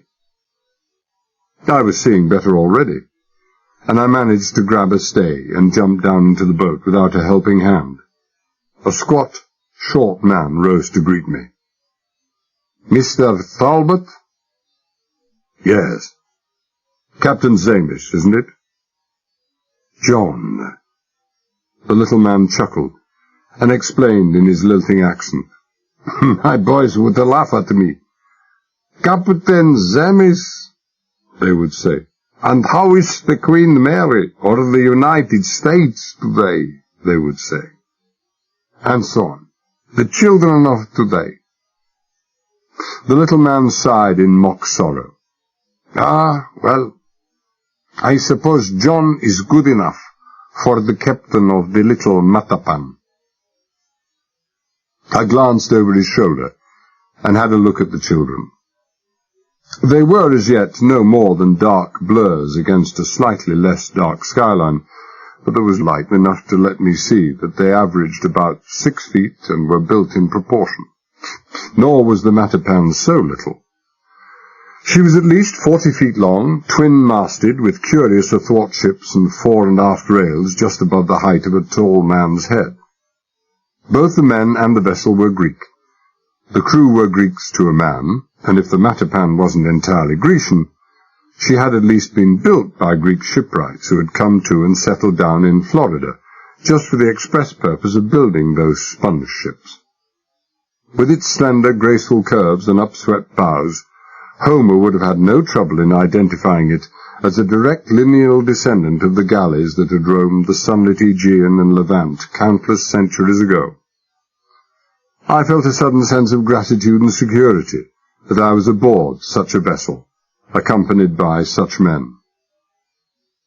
"A fine night for the job in hand," I said. "Well, perhaps not." The humour had left his voice. I don't think so. It is not the night that John Zamish would have chosen." I didn't point out that choice didn't enter into the matter. I said, "What, too clear? Is that it?" "No, not that." He turned away for a moment, gave some orders in what could only have been Greek, and men started moving about the deck, unhitching ropes from the bollards on the landing stage. He turned back to me. "Excuse me if I speak to them in our old tongue. Those 3 boys are not yet 6 months in this country. My own boys, they will not dive. A hard life, they say, too hard a life. So we have to bring the young men from Greece. I don't like the weather, Mr. Talbot. It is too fine a night. But that's what I said. No! He shook his head vigorously. Too fine. The air is too still. And the little breeze, it comes from the northwest. That is bad. Tonight the sun was aflame in the sky. That is bad. You feel the little waves that are rocking the Metapan? When the weather is good, the little waves, they slap against the hull every 3 seconds, maybe 4. Tonight, he shrugged, 12 seconds, maybe every 15. For 40 years I've sailed out of Tarpon Springs. I know the waters here, Mr. Talbot. I would be lying if I say any man knows them better. A big storm comes. A big storm, huh? When it came to big storms, I didn't fancy myself very much. Hurricane warning out? No. Do you always get those signs before a hurricane? Captain Zamis wasn't going to cheer me up. Somebody had to try. No, not always, Mr. Talbot. Once, maybe 15 years ago, there was a storm warning, but none of the signs. Not one. The fishermen from South Caicos went out. 50 drowned. But when it is September and the signs are there, then the big storm comes. Every time it comes. Nobody was going to cheer me up tonight. When will it come? I asked. 8 hours? 48 hours? I do not know. He pointed due west, the source of the long, slow, oily swell. But it comes from there. You will find your rubber suit below, Mr. Talbot. 2 hours and 13 miles later, we were uncomfortably nearer that still distant storm. We travelled at full speed, but full speed on the Matapan was nothing to write home about. Almost a month ago, 2 civilian engineers, sworn to secrecy, had bypassed the exhaust of the Matapan's engine to an underwater cylinder with a curiously arranged system of baffle plates. They'd done a fine job. The exhaust level of the Matapan was no more than a throaty whisper, but back pressure had cut the thrust output in half. But it was fast enough. It got there. It got there too fast for me. And the farther out we went into the starlit gulf, the longer and deeper became the troughs between the swells, the more convinced I was of the hopelessness of what I'd set out to do. But someone had to do it. And I was the man who'd picked the joker. But there was no moon that night. By and by, even the stars began to go out. Cirrus clouds in long grey sheets began to fill the sky. Then the rain came. Not heavy, but cold and penetrating. And John Zamis gave me a tarpaulin for shelter. There was a cabin on the Matapan, but I had no wish to go below. I must have dozed off, lulled by the motion of the boat, for the next I knew the rain had stopped spattering on the tarpaulin and somebody was shaking my shoulder. It was the skipper, and he was saying softly, "There she is, Mr. Talbot, the X-13. I stood up, using a mast to support myself. The swell was becoming really unpleasant now, and followed the direction of his pointing hand. Not that he needed to point. Even at the distance of a mile, the X-13 seemed to fill the entire sky. I looked at it, looked away, then looked back again. It was still there. I'd lost more than most. I didn't have a great deal to live for, but I did have a little. So I stood there and wished myself 10,000 miles away. I was scared. If this was the end of the road, I wish to God I'd never set foot on it. Chapter 5. I'd heard of those offshore rigs before. I'd even had one of them described to me by a man who designed them, but I'd never seen one before. And now that I did, I realized that the description I'd had been on the same level as my imaginative capacity to clothe with flesh the bare bones of facts and statistics. I looked at the X-13, and I just didn't believe it. It was enormous. It was angular and ungainly, as was no other structure I'd ever seen before, and above all it was unreal. A weird combination of Jules Verne and some of the fancier flights of space fiction. At first glance, in the fleeting patches of dim starlight, it looked like a forest of huge factory chimneys sticking up out of the sea. Halfway up their height, those chimneys were all joined by a deep and massive platform, through the sides of which those chimneys penetrated. And at the very right-hand side, built on the platform itself and reaching up into the sky, mysterious and fragile in the spider-like tracery of its slenderly interwoven girders, twice the height of the chimneys and outlined against the night sky in its fairy-like festoon of white and coloured operating and aircraft warning lights, was the oil drilling derrick itself. I'm not one of those characters who go on about pinching themselves to convince themselves that things are real. But if I were, I would never have had a better opportunity or reason to pinch than right then. To see that weird Martian structure suddenly thrusting itself up out of the sea would have had the most hardened topers in the country screaming to climb aboard the water wagon. The chimneys, I knew, were massive tubular metal legs of almost unbelievable strength, each one capable of supporting a weight of several hundred tons. And on this rig I could count no less than 14 of those legs, 7 on each side, and there must have been a stretch of 400 feet between the outer ones at the ends. And the astonishing thing was that this huge platform was mobile. It had been towed there with the platform deep sunk in the sea, and the legs thrusting high up almost to the level of the top of the derrick. Arrived at the right spot, those legs had dropped right down to the floor of the sea, and then the whole huge platform and derrick, maybe 4,000 or 5,000 tons in all, and powered by huge engines, had risen, dripping from the sea, till it was safe beyond the reach of even the highest of the hurricane-lashed waves of the Gulf of Mexico. All this I had known, but knowing and seeing weren't the same things at all. A hand touched my arm and I jumped.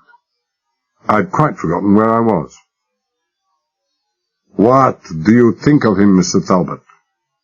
It was the skipper. "You like, huh?" Yes, it's nice." "How much did this little toy cost? Any idea?" "Oh, $4 million. Zamish shrugged. "Maybe 4.5. "A fair investment," I conceded. $4 million. "8, Zamish corrected. "A man cannot just come and start drilling, Mr. Talbot. First, he buy the land under the sea, 5,000 acres, $3 million. Then to drill a well, just one well, maybe 2 miles deep, it cost maybe, $750,000 million, if he's lucky. $8 million. And not an investment either, a gamble. Geologists could be wrong. They were more often wrong than right. General Blair Ruthven, a man with $8 million to throw away.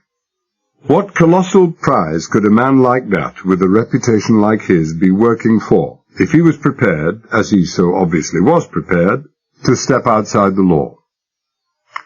Well, there was only one way of finding out. I shivered and turned to Zamish. "You can get in close? Real close, I mean." "All the way." He pointed to the near side of the vast structure.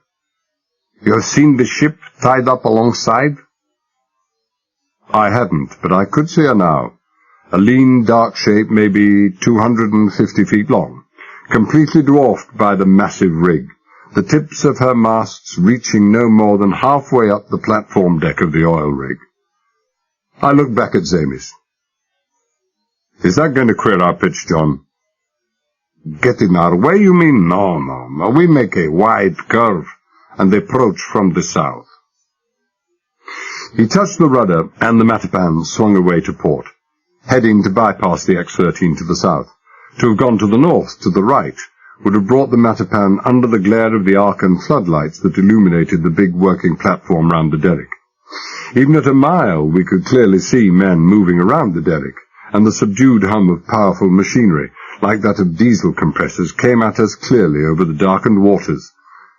So much at least was in our favour. It had not occurred to me that work on those mobile rigs would go on 24 hours a day, but at least the clamour of their operations would drown out the throaty whisper of the Matapan's engines. The boat had begun to corkscrew violently. We were quartering to the southwest, taking that long, deepening swell on our starboard bow, and water was beginning to break over the sides of the boat. And I was getting wet. I crouched under a tarpaulin near the rudder, lit a last cigarette under cover, and looked at the skipper. "That ship out there, John. What chances of it moving away?"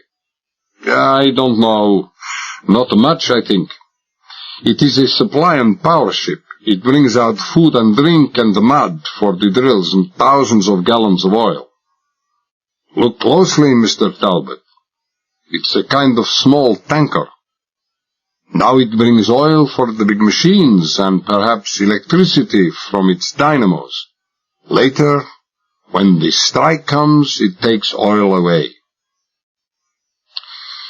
I peered out under a corner of the tarpaulin. It did look, as John said, a kind of small tanker. I'd seen the same type of ship years ago in the war, the high, raised, bare centre deck, and after accommodation and engine room of the inshore fleet oiler. But what interested me more right then was John's statement that it was there most of the time. "I want to go aboard that ship, John." "Can do." I didn't want to go aboard, but I knew I had to. The idea of a vessel more or less permanently moored there had never occurred to me. Now that I knew it to be a fact, it was suddenly the most important factor in my considerations.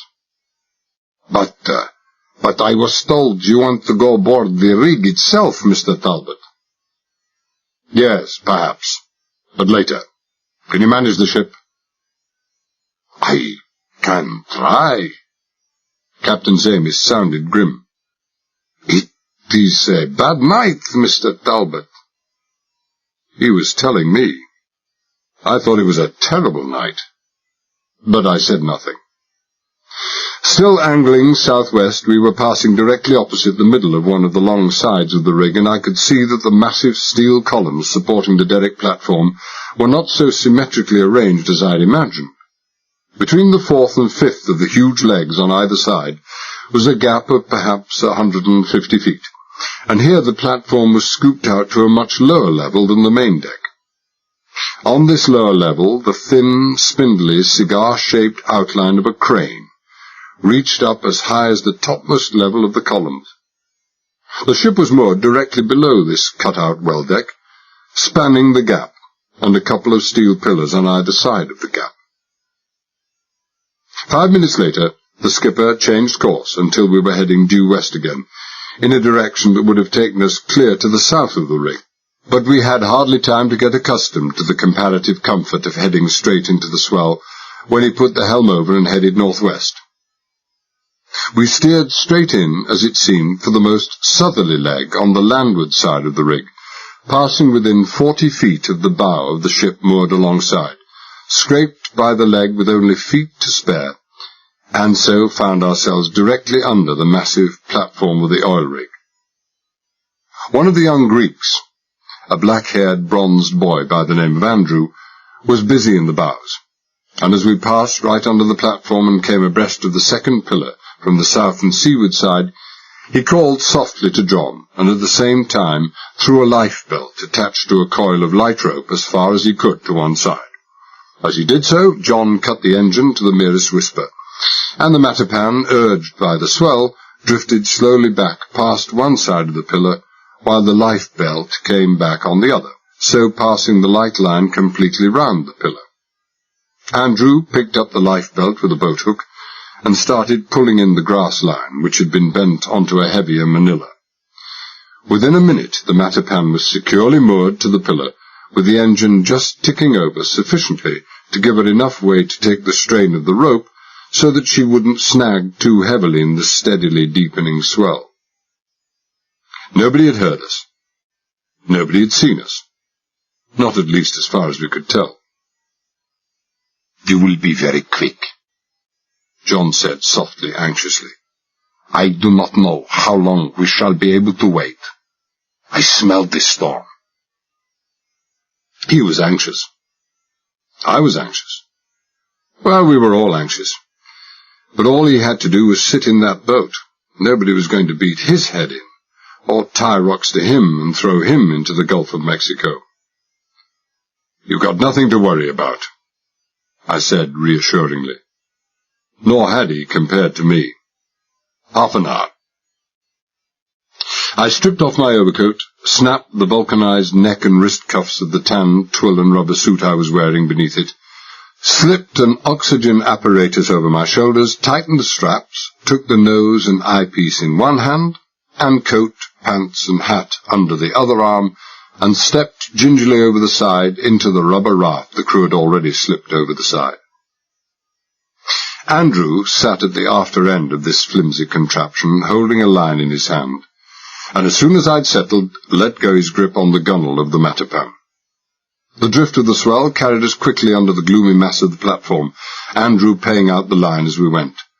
Paddling a rubber dinghy in a swell is difficult enough. Paddling it in a specific direction against such a swell all but impossible. It would be 100 times easier to regain the Matapan by hauling ourselves back hand over hand. At a whispered word from me, Andrew checked the rope and took a turn. We were now close up to the side of the ship, but still in deep shadow. The ship lay close in to the massive legs, but the platform overhung those legs, and so ourselves by a good dozen feet, so that the angled light from the floodlights by the crane on the well deck above barely succeeded in touching the faraway side, the port side of the upper deck of the ship. All the rest of the vessel lay shrouded in deep darkness, except for a patch of light that fell on the forecastle from a rectangular gap high up in the overhang of the platform. Through this hole was suspended the vertical gangway, a zigzag set of caged-in metal steps like a fire escape, which, I supposed, could be raised or lowered with the ebb and flow of the tide. Well, the conditions might have been made for me. The ship was low in the water, the ribbed oil tanks standing high, but the gunwale only at waist level. I took a pencil light from my coat and went aboard. I moved right forward in the darkness. Apart from a glimmer from the accommodation aft, there was no light at all on board, not even navigation or riding lights. The Christmas tree illuminations of the oil derrick made those superfluous. There were deep, sliding, vertical doors giving to the raised forecastle. I pulled the head and foot bolts on one of these, waited for a slight roll of the ship to help, and eased the door back a crack, enough for my head, arm, and light. Barrels, paint drums, ropes, wood, heavy chains. It was some sort of bosun's store. There was nothing there for me. I eased the door back, slid in the bolts, and left. I made my way aft over the tanks. There were raised trapdoors with large clips which stuck out at all angles. There were fore and aft and thwartships pipes of every conceivable size and at every conceivable height. There were valves, big wheels for turning those valves, and nasty, knobbly ventilators, and I don't think I missed one of all of those with my head, kneecaps, or shins on the way aft. It was like hacking your way through a virgin jungle, a metal virgin jungle. But I made it. And I made it with the sure knowledge that there wasn't a trap or hatch on that deck able to take anything larger than a human being. There was nothing for me in the stern either. Most of the deck space and superstructure there was given over to cabins. The one big coach-type hatch was glassed in and had a couple of skylights open. I used the flash. Engines. Well, that ruled that hatch out, and the whole of the upper deck. Andrew was waiting patiently in the dinghy. I felt, rather than saw, his inquiring look, and shook my head. Not that I had to shake my head. When he saw me clamping on my rubber skullcap and oxygen mask, that was all the answer he needed. He helped me make fast a lifeline round the waist, and it took the two of us a whole minute. The rubber raft was pitching and bouncing about so much that we had one hand for ourselves and only one for the job. With the closed oxygen circuit, the safe maximum depth I could get to was about 25 feet. The oiler drew perhaps 15, so I had plenty in hand. The underwater search for a wire, or for something suspended from a wire, proved far easier than I'd anticipated. For even at 15 feet, the effect of the surface swell motion was almost negligible. Andrew paid out, slackened and tightened the lifeline to adjust to my every underwater movement, as if he'd been doing this sort of thing all his working life, which indeed he had. I covered the entire submerged length of the oiler twice, keeping close to the bilged keels on either side, examining every foot of the way with a powerful underwater flash. Halfway along the second sweep, I saw a huge moray eel which writhed out of the darkness beyond the beam of the torch and thrust its head with its evil, unwinking eyes and vicious, poisonous teeth right up against the glass of the flashlight. I clicked the beam on and off a couple of times and he was gone. But that was all I saw. I felt tired when I got back to the rubber dinghy and hauled myself aboard. I felt tired because 15 minutes hard swimming in an oxygen outfit would make anybody tired. But I knew too well that if I'd found what I'd been looking for, tiredness would never have touched me. I'd banked heavily on finding what I'd been looking for, in or under that ship. I felt let down. I felt tired and low and dispirited and cold. I wished I could smoke. I thought of a crackling wood fire, of steaming coffee, and a long, long nightcap. I thought of Herman Jablonski, sleeping peacefully in his big mahogany bed back in the General's house. I stripped off mask and cylinder, kicked the flippers off my feet, pulled on a pair of shoes with numbed and fumbling fingers, flung my pants, coat and hat up on the deck of the oiler and dragged myself up after them. 3 minutes later, dressed in my outer clothes and dripping like a blanket that's just been hauled from the wash boiler, I was on my way up the enclosed gangway to the well deck of the oil rig 100 feet above my head. Drifting grey cloud had washed the last of the starlight out of the sky, but that didn't help me any. I'd thought the overhead lamp illuminating the gangway had been weak, but it hadn't. It had only been distant. By the time I was 10 feet from the underside of the platform, it was a searchlight. And if they kept a gangway watch? Did I tell them I was the second engineer from the oiler and was suffering from insomnia? Did I stand there and spin a plausible story while the moisture dripping down under my pants from the diving suit formed a pool of water under my feet, and my vis-à-vis examined with interest the ruched, high-necked, glistening rubber where my collar and tie ought to have been? I had no gun, and I was prepared to believe that anyone in any way associated with General Ruthven and Violent pulled on his shoulder holster before his socks when he got up in the morning. Certainly everyone I'd met so far had been a walking armory. And if a gun were pulled on me, did I start running down 130 steps while someone picked me off at their leisure? Of course I didn't have to run. The fire escape gangway was only enclosed on 3 sides, but the 4th opened seawards, and I wouldn't bounce far off that maze of valves and pipes on the oiler below. I concluded that any halfway intelligent man would have gone straight back down. I went right on up. There was no one there. The gangway emerged in an alcove closed off on 3 sides, by the railed platform edge on one side, by high steel walls on the other 2. The 4th side gave directly onto the well deck where the crane was. What little I could see of this well was brightly illuminated, and I could hear the clank of machinery and the voices of men not 30 feet away. It didn't seem like a good idea to wander straight out into their midst, so I looked for another way out. I found it at once. A set of steel rungs built into the 12-foot-high steel bulkheads by my side. I went up those, flattening myself out as I went over the top, crawled a few yards, and then stood up behind the shelter of one of the huge pillars. I could see the whole panorama of the oil rig now. 100 yards away, on the larger raised platform to the north, was the derrick itself, looking more massive than ever, with control cabins at its base and men moving around.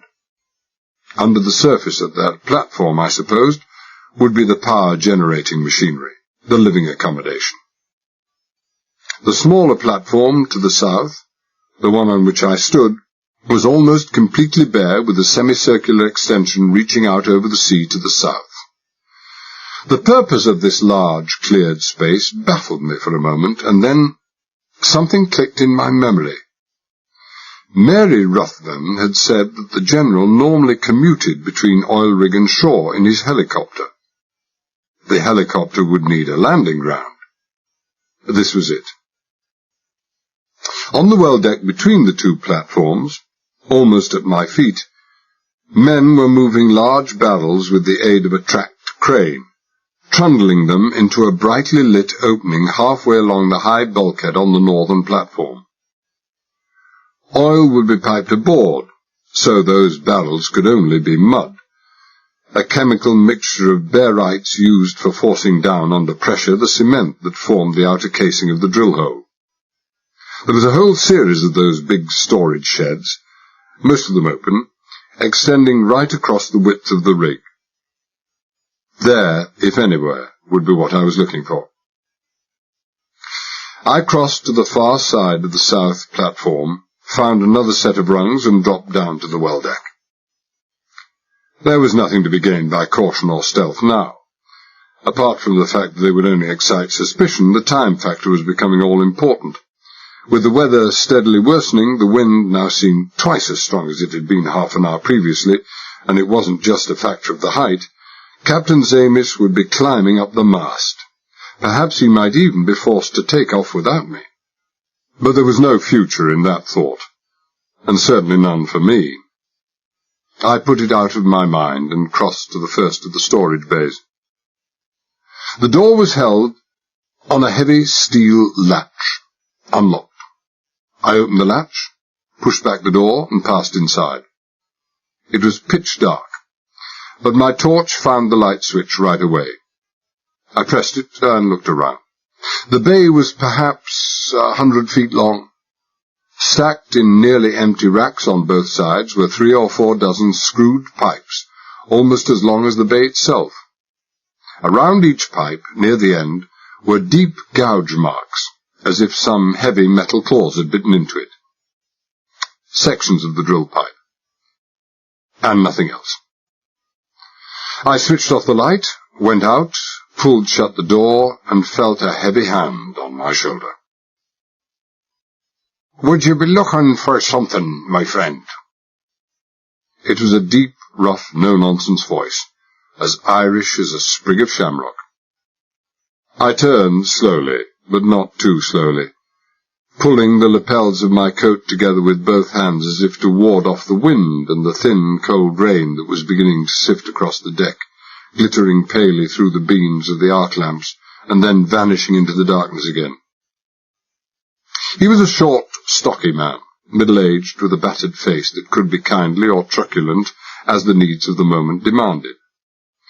At that moment, the balance of expression was tipped on the side of truculence, but not much. I decided to risk it. As a matter of fact, I am. Far from trying to conceal my British accent, I exaggerated it. A marked, high-class English accent in the States excites no suspicion, other than the charitable one that you might be slightly wrong in the head. Yeah, the field foreman told me to inquire for the, roustabout foreman. Are you he? Golly, he said. I felt that it should have been Begorra, but the grammatical masterpiece had floored him. You could see his mind clambering onto its feet again. Mr. Gerald sent you to look for me, eh? Yes, indeed. It's a miserable night, isn't it? I pulled my hat brim lower. I certainly don't envy you fellows. If you was looking for me, he interrupted, why were you poking about in there? Ah, yes. Well, I could see you were busy, and as he thought he'd lost it in there, I thought perhaps Who had lost what where? He breathed deeply, patience on a monument. Oh, the General. Yes, General Ruthven. His briefcase with very important private papers and very urgent. He'd been making a tour of inspection yesterday. Let me see now. It would have been early afternoon when he received the dastardly news. He what? When he heard that his daughter had been kidnapped. So he went straight for his helicopter, forgetting all about the briefcase and... I get you. Important, Yes, very, very. General Ruthven says he'd put it down just inside some doorway. It's big, Morocco, marked CCF in gold letters. CCF? I thought you said it was the General's. Yeah, the General's papers. Yeah, he'd borrowed my case. Yeah, I'm Farnborough, his private confidential secretary. It was very long odds indeed against one of the scores of roustabout's foremen employed by the General knowing the real name of his secretary, C.C. Farnborough. C.C., All suspicions and truculence now vanished. He grinned hugely. Not Claude Cecil, by any chance? Oh, well, one of my names does happen to be Claude, I said quietly. I don't think it's funny. I had read the Irishman rightly. He was instantly contrite. Oh, sorry, Mr. Farnborough. I'm talking out of turn. No offence. You want that me and me boys help you look? I'd be awfully obliged. Well, if it's there, we'll have it in 5 minutes. He walked away, issued orders to his gang of men. But I had no interest in the result of the search. My sole remaining interest lay in getting off that platform with all speed. There would be no briefcase there, and there would be nothing else there. The foreman's gang were sliding doors open with the abandon of men who have nothing to conceal. I didn't even bother glancing inside any of the bays. The fact that doors could be opened without unlocking and were being opened indiscriminately in the presence of a total stranger was proof for me that there was nothing to be concealed. And apart from the fact that there were far too many men there to swear to secrecy, it stood out a mile that that genial Irishman was not the type to get mixed up in any criminal activities. Some people are like that. You know it the moment you see and speak to them. The roustabout foreman was one of those. I could have slipped away and down the gangway while the search was still going on, but that would have been stupid. The search for the missing briefcase would be nothing compared to the all-out search that would then start for C.C. Farnborough. They might assume that I'd fallen over the side. Powerful searchlights would pick up the Matapan in a matter of minutes. And even were I aboard the Matapan, I didn't want to leave the vicinity of the rig. Not yet. And above all, I didn't want the news to get back ashore that an intruder disguised as, or at least claiming to be, the General's secretary had been prowling around the X-13. What to do when the search was over? The foreman would expect me to go back to the derrick side, where the accommodation and offices were, presumably to report failure of a mission to Mr. Gerald. Once I left for there, my retreat to the gangway would be cut off. And so far, it hadn't occurred to the foreman to ask how I'd arrived aboard the rig. He was bound to know that there had been no helicopter or boat out to the rig in hours, which argued the fact that I must have been aboard for hours. And if I had been aboard for hours, why had I delayed so long in starting this so very urgent search for the missing briefcase? The search, as far as I could see, was over. Doors were being banged shut, and the foreman was starting back towards me when a bulkhead phone rang. He moved towards it. I moved into the darkest patch of shadow I could see, and buttoned my coat right up to the neck. That at least wouldn't excite suspicion. The wind was strong now, the cold rain driving across the well deck at an angle of almost 45 degrees. The foreman hung up and crossed over to where I was standing. No, sorry, Mr. Farnborough, no luck. You sure he left it here? Oh, certain, Mr. Curran, Joe Curran. Well, it's not here now, and we can't look any more. He hunched deeper into his black, glistening oilskin. We gotta go and start yo-yoing that damn pipe. Oh, yes, I said politely. He grinned and explained. The drill. Gotta haul it up and change it. What, on a night like this? And in a wind like this? And it must take some time. Oh, it takes some time. 6 hours if we're lucky. That damn drill's 2.5 miles straight down, Mr. Farnborough. I made the proper noises of astonishment instead of the noises of relief I felt like making. Mr. Curran, working on the derrick for the next 6 hours in this weather, would have more to worry about than stray secretaries. He made to go. Already his men had filed past and climbed up a companionway to the north platform. You coming, Mr. Farnborough? Well, not yet. I smiled wanly. I think I'll go and sit in the shelter of the gangway for a few minutes and work out what I'm going to tell the General. I had an inspiration. You see, he only phoned up about 5 minutes ago. You know what he's like. Lord knows what I'm going to tell him. Yeah, that's tough. The words meant nothing. Already his mind was on the recovery of the drill.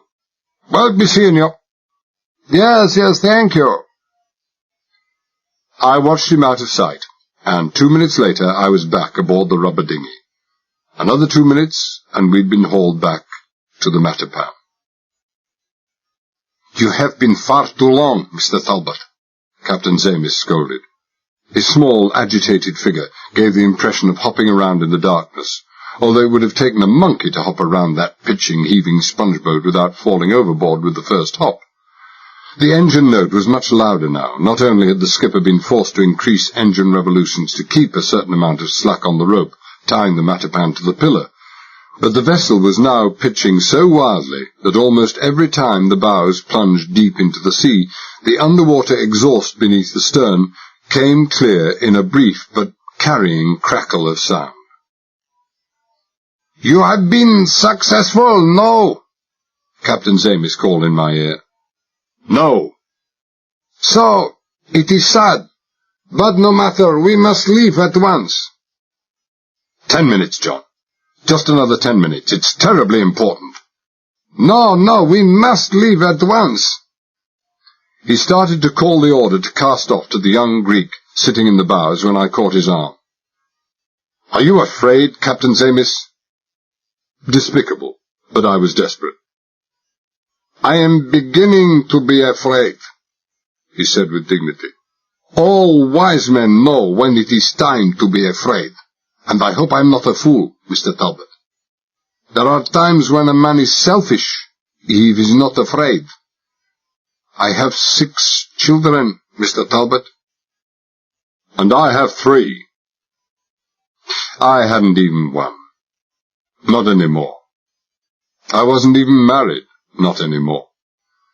For a long moment we stood there, clinging on to the mast, while the Matapan pitched and corkscrewed wickedly in that almost impenetrable darkness under the cavernous shadow of the oil rig. But apart from the thin whistling of the rain-laden wind in the rigging, it was a long, silent moment. I changed my tactics. The lives of men depend on this, Captain Zamis. Don't ask me how I know, but I know. Would you have it said that men died because Captain Zamis would not wait 10 minutes? There was a long pause. The rain hissed whitely into the heaving blackness of the sea beneath us, and then he said, 10 minutes. No more. I slipped off shoes and outer clothing, made sure the lifeline was securely tied to my waist just above the weights, slipped on the oxygen mask and stumbled forward to the bows, again thinking, for no reason at all, of big Herman Jablonski sleeping the sleep of the just in his mahogany bed. I watched until a particularly big swell came along, waited until it had passed under and the bows were deep in the water, stepped off into the sea, and grabbed for the rope that moored the Matapan to the pillar. I went out towards the pillar, hand over hand. It couldn't have been more than 20 feet away, but even with the rope to help me, I got a pretty severe hammering, and without the oxygen mask I don't know how much water I would have swallowed. I collided with the pillar before I realized I was near it, let go the rope and tried to grab the pillar. Why, I don't know. I might as well have tried to put my arms round a railway petrol tanker, for the diameter was about the same. I grabbed the rope again before I was swept away, and I worked my way round to the left towards the seaward side of the massive steel leg. It wasn't easy. Every time the Matapan's bows rose with the swell, the rope tightened and jammed my clutching hand immovably against the metal. But just so long as I didn't lose any fingers, I was beyond caring. When my back was squarely to the swell, I released the rope, spread out my arms and legs, thrust myself below water, and started to descend that pillar, something in the fashion of a Sinhalese boy descending an enormous palm tree, Andrew paying out the lines skilfully as before. 10 feet. 20. Nothing. 30. Nothing. 35. Nothing. My heart was starting to pound irregularly, and my head beginning to swim. I was well below the safe operating limit of that closed oxygen mask. Quickly I half swam, half clawed my way up, and came to rest about 15 feet below the surface, clinging to that enormous pillar like a cat halfway up a tree and unable to get down. 5 of Captain Zamis's 10 minutes were gone. My time was almost run out. And yet it had to be that oil rig. It simply had to be. The General himself had said so, and there had been no need to tell anything but the truth to a man with no chance of escape. And if that weren't enough, the memory of that stiff, creaking, leaden-footed man who'd brought the tray of drinks into the General's room carried with it complete conviction.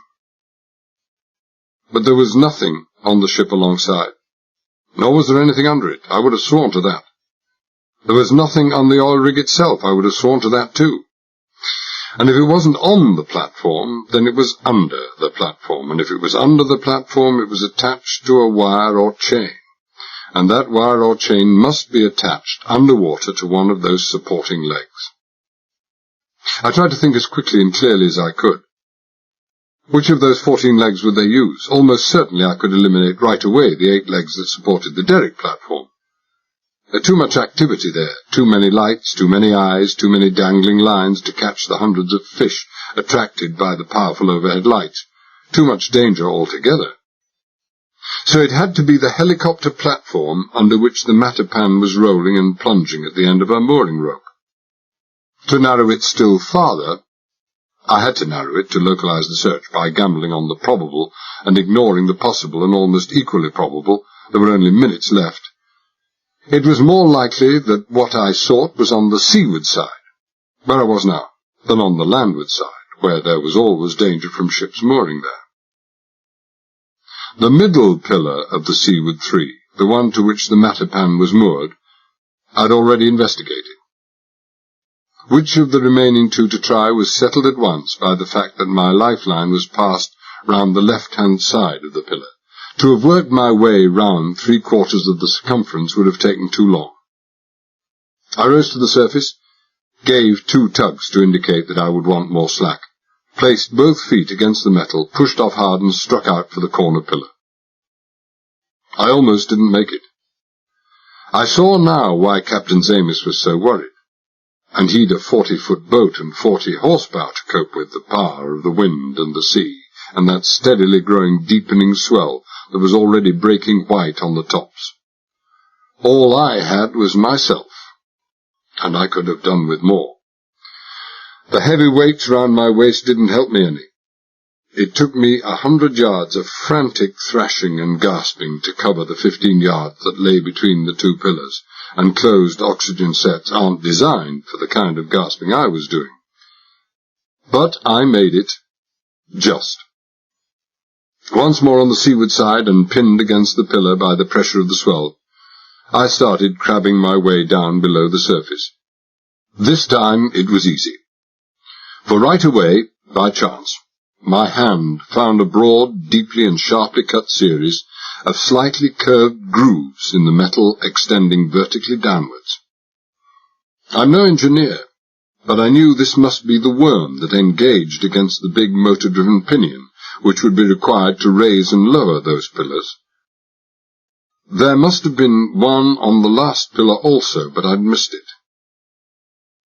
It was like going down a cliff with a series of rungs cut in the rock face. I paused every other foot or so, reaching out on both sides. But there was nothing, no projection, no wire, just the smooth, rather slimy surface.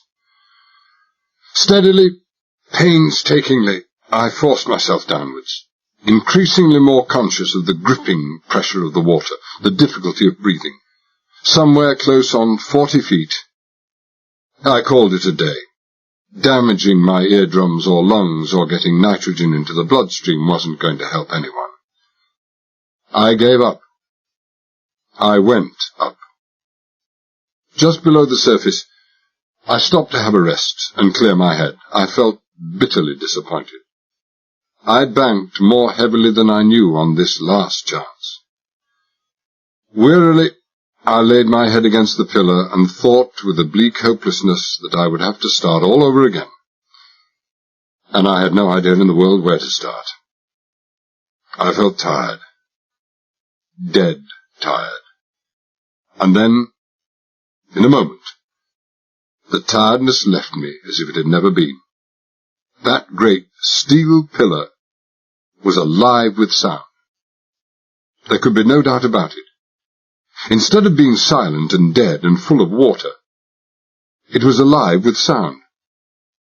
I ripped off my rubber helmet, coughed and gagged and spluttered as some water found its way in under the oxygen mask, and then pressed my ear hard against the cold steel. The pillar reverberated with a deep, resonant vibration that jarred the side of my head. Water-filled pillars don't reverberate with sound, not with sound of any kind. But this one did, beyond all question.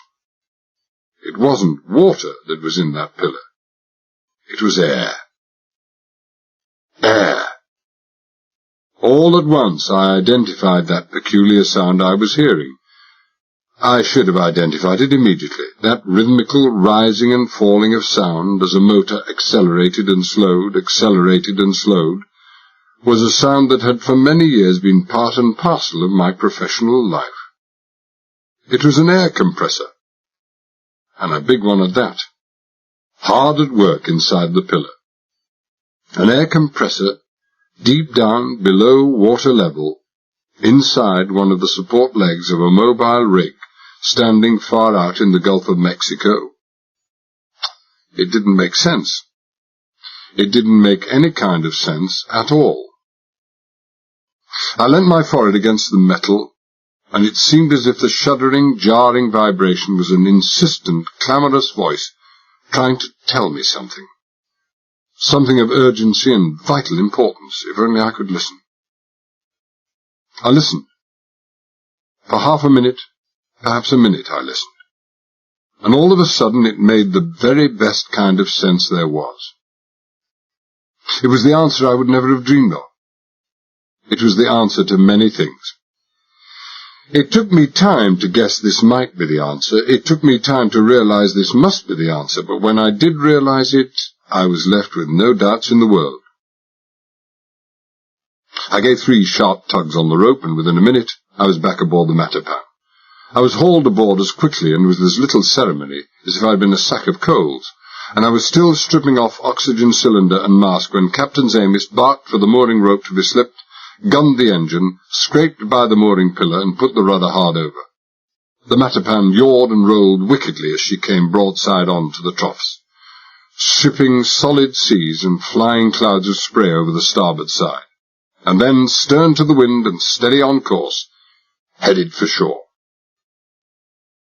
10 minutes later, when I'd peeled off the diving suit, dried off, dressed in shore clothes, and was just finishing my second glass of brandy, Captain Amis came down to the cabin. He was smiling, whether with satisfaction or relief I couldn't guess, and seemed to regard all danger as being past. And true enough, riding before the sea, the Matapan was now almost rock steady.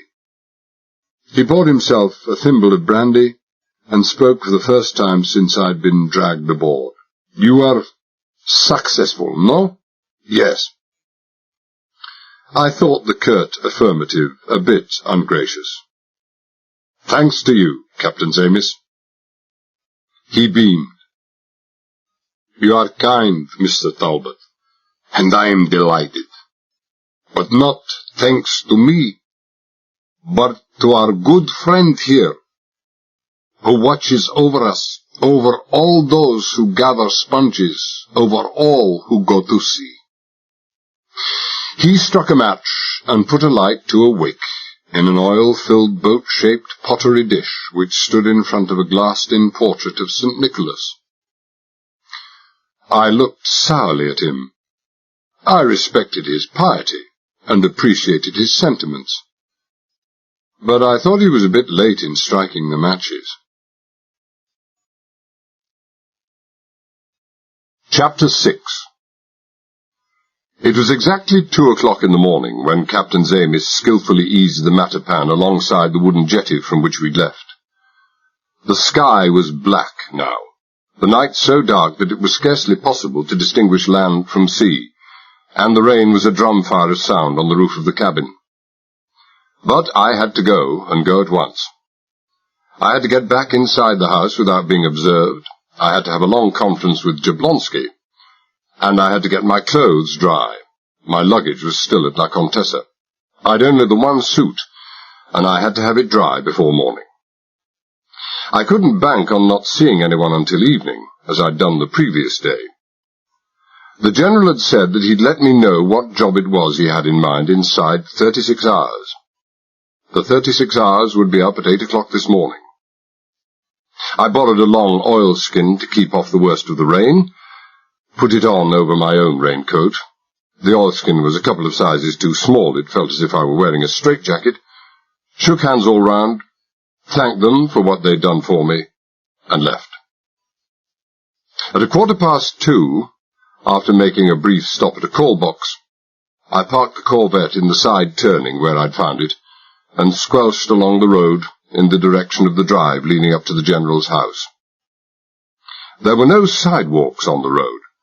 The kind of people who lived on this exclusive stretch of sea frontage didn't have any need of sidewalks, and the gutters were swollen little rivers with the muddy water spilling over the uppers of my shoes. I wondered how I was going to get my shoes dry in time for the morning. I passed the lodge where the chauffeur lived, or where I presumed he lived, and passed by the driveway also. The enclosed tunnel was brightly lit, and clambering over the top of that 6-barred gate in that blaze of light wouldn't have been a very clever thing to do. and for all I knew, the top bar might be set to work some electrically operated warning bell if sufficient weight were brought to bear. I wouldn't have put anything beyond the lot who lived in that house. 30 yards beyond the drive, I squeezed through an all but imperceptible gap in the magnificent 8-foot hedge that fronted the General's estate. Less than 2 yards behind the hedge was an equally magnificent 8-foot wall, hospitably topped with huge chunks of broken glass set in cement. Neither the hedge concealing the wall, nor the wall designed to discourage those too shy to enter by the main driveway was, I'd learnt from Jablonski, peculiar to the General's estate. All the neighbours had money enough, and importance enough, to make the protection of their privacy a matter of considerable consequence, and this set-up was common to most of them. The rope, dangling from the gnarled branch of the big live oak on the other side of the wall, was where I'd left it. Badly hampered by the binding constriction of the oilskin, I waddled rather than walked up that wall, swung to earth on the other side, clambered up the oak, unfastened the rope, and thrust it under an exposed root. I didn't expect to have to use that rope again, but one never knew. What I did know was that I didn't want any of Violent's playmates finding it. What was peculiar to the General's estate was the fence about 20 feet beyond the wall. It was a 5-stranded affair, and the top 3 were barbed. The sensible person, obviously, pushed up the second lowest plain wire, pushed down the bottom one, stooped and passed through. But what I knew, thanks to Jablonski, and what the sensible person didn't, was that pressure on either of the 2 lower wires operated a warning bell. So I climbed laboriously over the top 3 wires, to the sound of much ripping and tearing, and lowered myself down on the other side. Andrew wasn't going to have much further use for his oilskin by the time he got it back. If he ever got it back. Under the closely packed trees, the darkness was almost absolute. I had a pencil flash, but I didn't dare use it. I had to trust to luck and instinct to circle the big kitchen garden that lay to the left of the house, and so reach the fire escape at the back. I had about 200 yards to go, and I didn't expect to make it in under a quarter of an hour. I walked as old Broken Nose, the butler, had fancied he walked when he crept away from our bedroom door after leaving Jablonski and myself there. I had the advantages of normal arches to my feet, and no adenoids worth talking about. I walked with both arms outstretched before me, and it wasn't until my face collided with a tree trunk that I learned not to walk with my arms outspread as well as outstretched. I couldn't do anything about the dripping, clammy Spanish moss that kept wrapping itself about my face, but I could do something about the hundreds of twigs and broken branches that littered the ground. I didn't walk. I shuffled. I didn't lift my feet. I slid each one forward slowly and carefully, brushing aside whatever lay in my path, and not allowing any weight to come on the leading foot until I'd made good and certain that there was nothing under that foot that would snap or creak when my weight was transferred to it. Although I do say it, I was pretty silent. It was as well that I was. 10 minutes after leaving the fence, when I was seriously beginning to wonder whether I'd angled off in the wrong direction, suddenly, through the trees and the curtain of rain dripping steadily from the oaks, I thought I saw a tiny glimmer of light. A flicker, then gone. I might have imagined it, but I don't have that kind of imagination. I knew I didn't.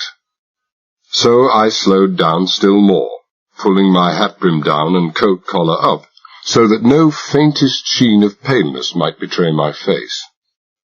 You couldn't have heard the rustle of my heavy oilskin 3 feet away. I cursed the Spanish moss.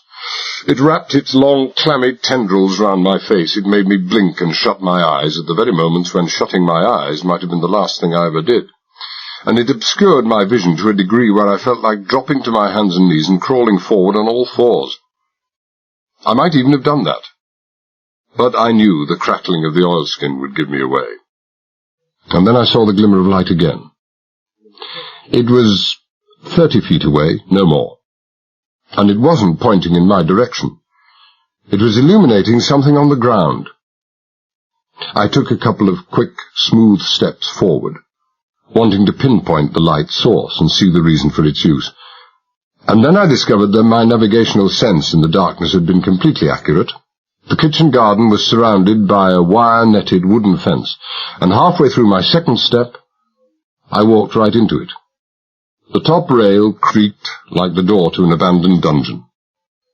There came a sudden exclamation, the dousing of the light, a brief silence, and then the torch flicked on again, the beam no longer pointing at the ground, but reaching out for and searching the perimeter of the kitchen garden.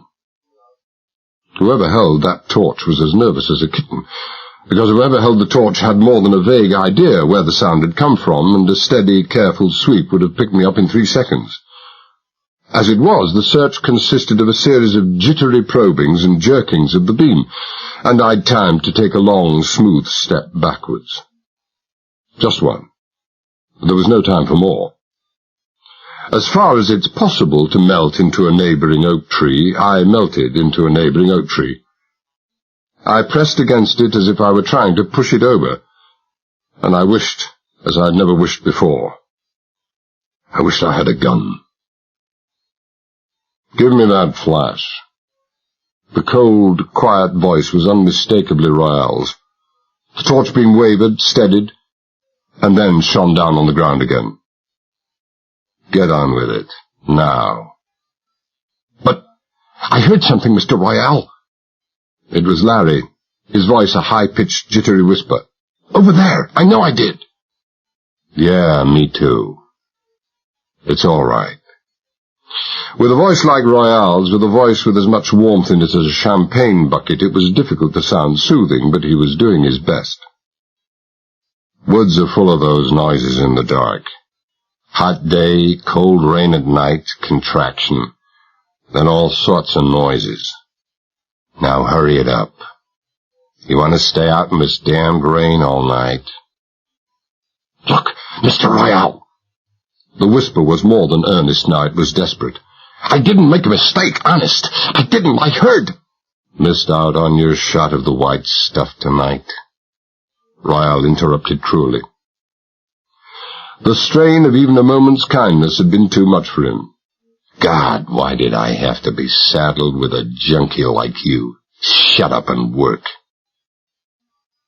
Larry shut up. I wondered about what Royale had said, because I'd been wondering about it ever since I saw Larry. His behaviour, the fact that he was allowed to associate with Violent and the General, the liberties he was permitted, above all his very presence there. Big criminal organizations working for big stakes, and if this bunch weren't working for big stakes, I couldn't imagine who were, usually picked the members of their organization with as much care and forethought as a big corporation picks its top executives. More. A careless slip-up, a moment's indiscretion on the part of an executive won't ruin a big corporation, but it can destroy a criminal setup.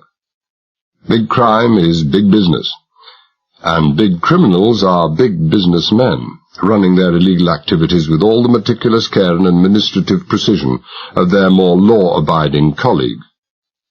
If, most reluctantly, it was found necessary to remove rivals or such as offered menace to their security, the removal was entrusted to quiet, polite people like Royale. But Larry was about as much use to them as a match in a powder magazine. There were 3 of them in that corner of the kitchen garden: Royale, Larry, and the butler, whose range of duties appeared to be wider than that normally expected of his profession in the better-class English country houses. Larry and the butler were busy with spades. Digging, I thought at first. Because Royale had the light hooded, even at 10 yards in that rain, it was difficult to see anything.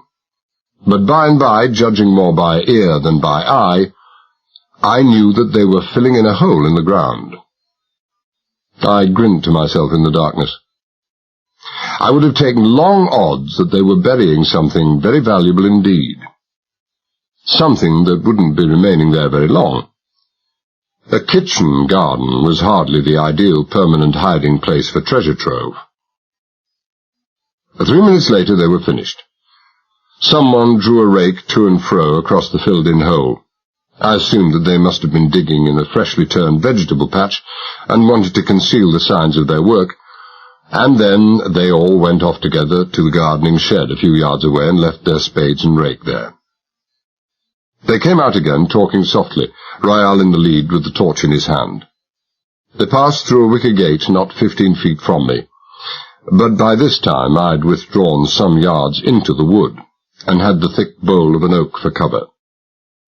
They went off together, up the path that led to the front of the house, and by the low murmur of voices faded and vanished. A bar of light fell across the porch as the front door opened. Then there came the solid click of a heavy door closing on its latch. Then silence. I didn't move. I stayed exactly where I was, breathing lightly and shallowly, not stirring an inch. The rain redoubled in violence. The thick foliage of the oak might have been a wisp of gauze for all the protection it afforded. But I didn't move.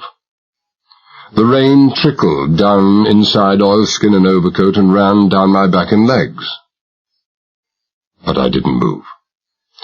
It trickled down my front and into my shoes. But I didn't move. I could feel the tide rising up to my ankles.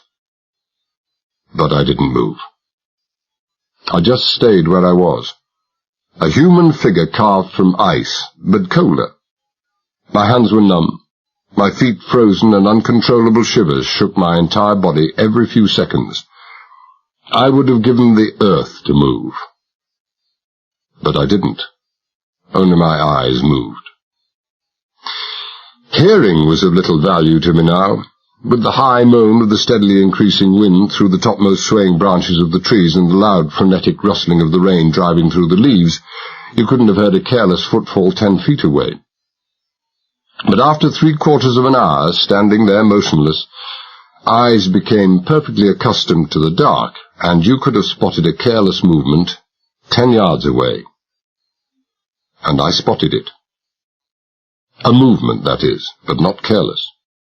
Deliberate. I think it must have been a sudden, furious flurry of wind and rain that finally broke the patience of the shadow that now detached itself from the shelter of a nearby tree and moved away silently up towards the house. If I hadn't been watching, staring into the darkness with eyes sore and strained from staring, I would have missed it, for I certainly would have heard nothing. But I didn't miss it. A shadow moving with the soundlessness of a shadow. A quiet, deadly man. Royal. His words to Larry had been so much bluff for the benefit of any listener. Royal had heard a noise, all right, and the noise must have been just sufficiently offbeat to make him wonder if someone were there. Only enough to make him wonder. If Royal had been certain, he'd have remained there all night waiting to strike. The strike of a fer de lance. I thought of myself going into that kitchen garden immediately after the three had left, getting a spade and starting to investigate, and I felt colder than ever. I could see myself bending over the hole, the unseen, unheard approach of Royal, and then the bullet, just one. A copro-nickel jacketed .22 at the base of the skull. But I had to go and get a spade and start investigating sometime, and no better time than now. The rain was torrential, the night as dark as the tomb. In those conditions it was unlikely that Royal would return, though I would have put nothing past that cunning and devious mind. But even if he did, he would have been exposed to the bright lights inside, and it would take him 10 minutes at least to readapt his eyes to that almost total darkness before he would dare move around again. That he wouldn't move around with a torch was certain, if he thought there was still an intruder in the grounds.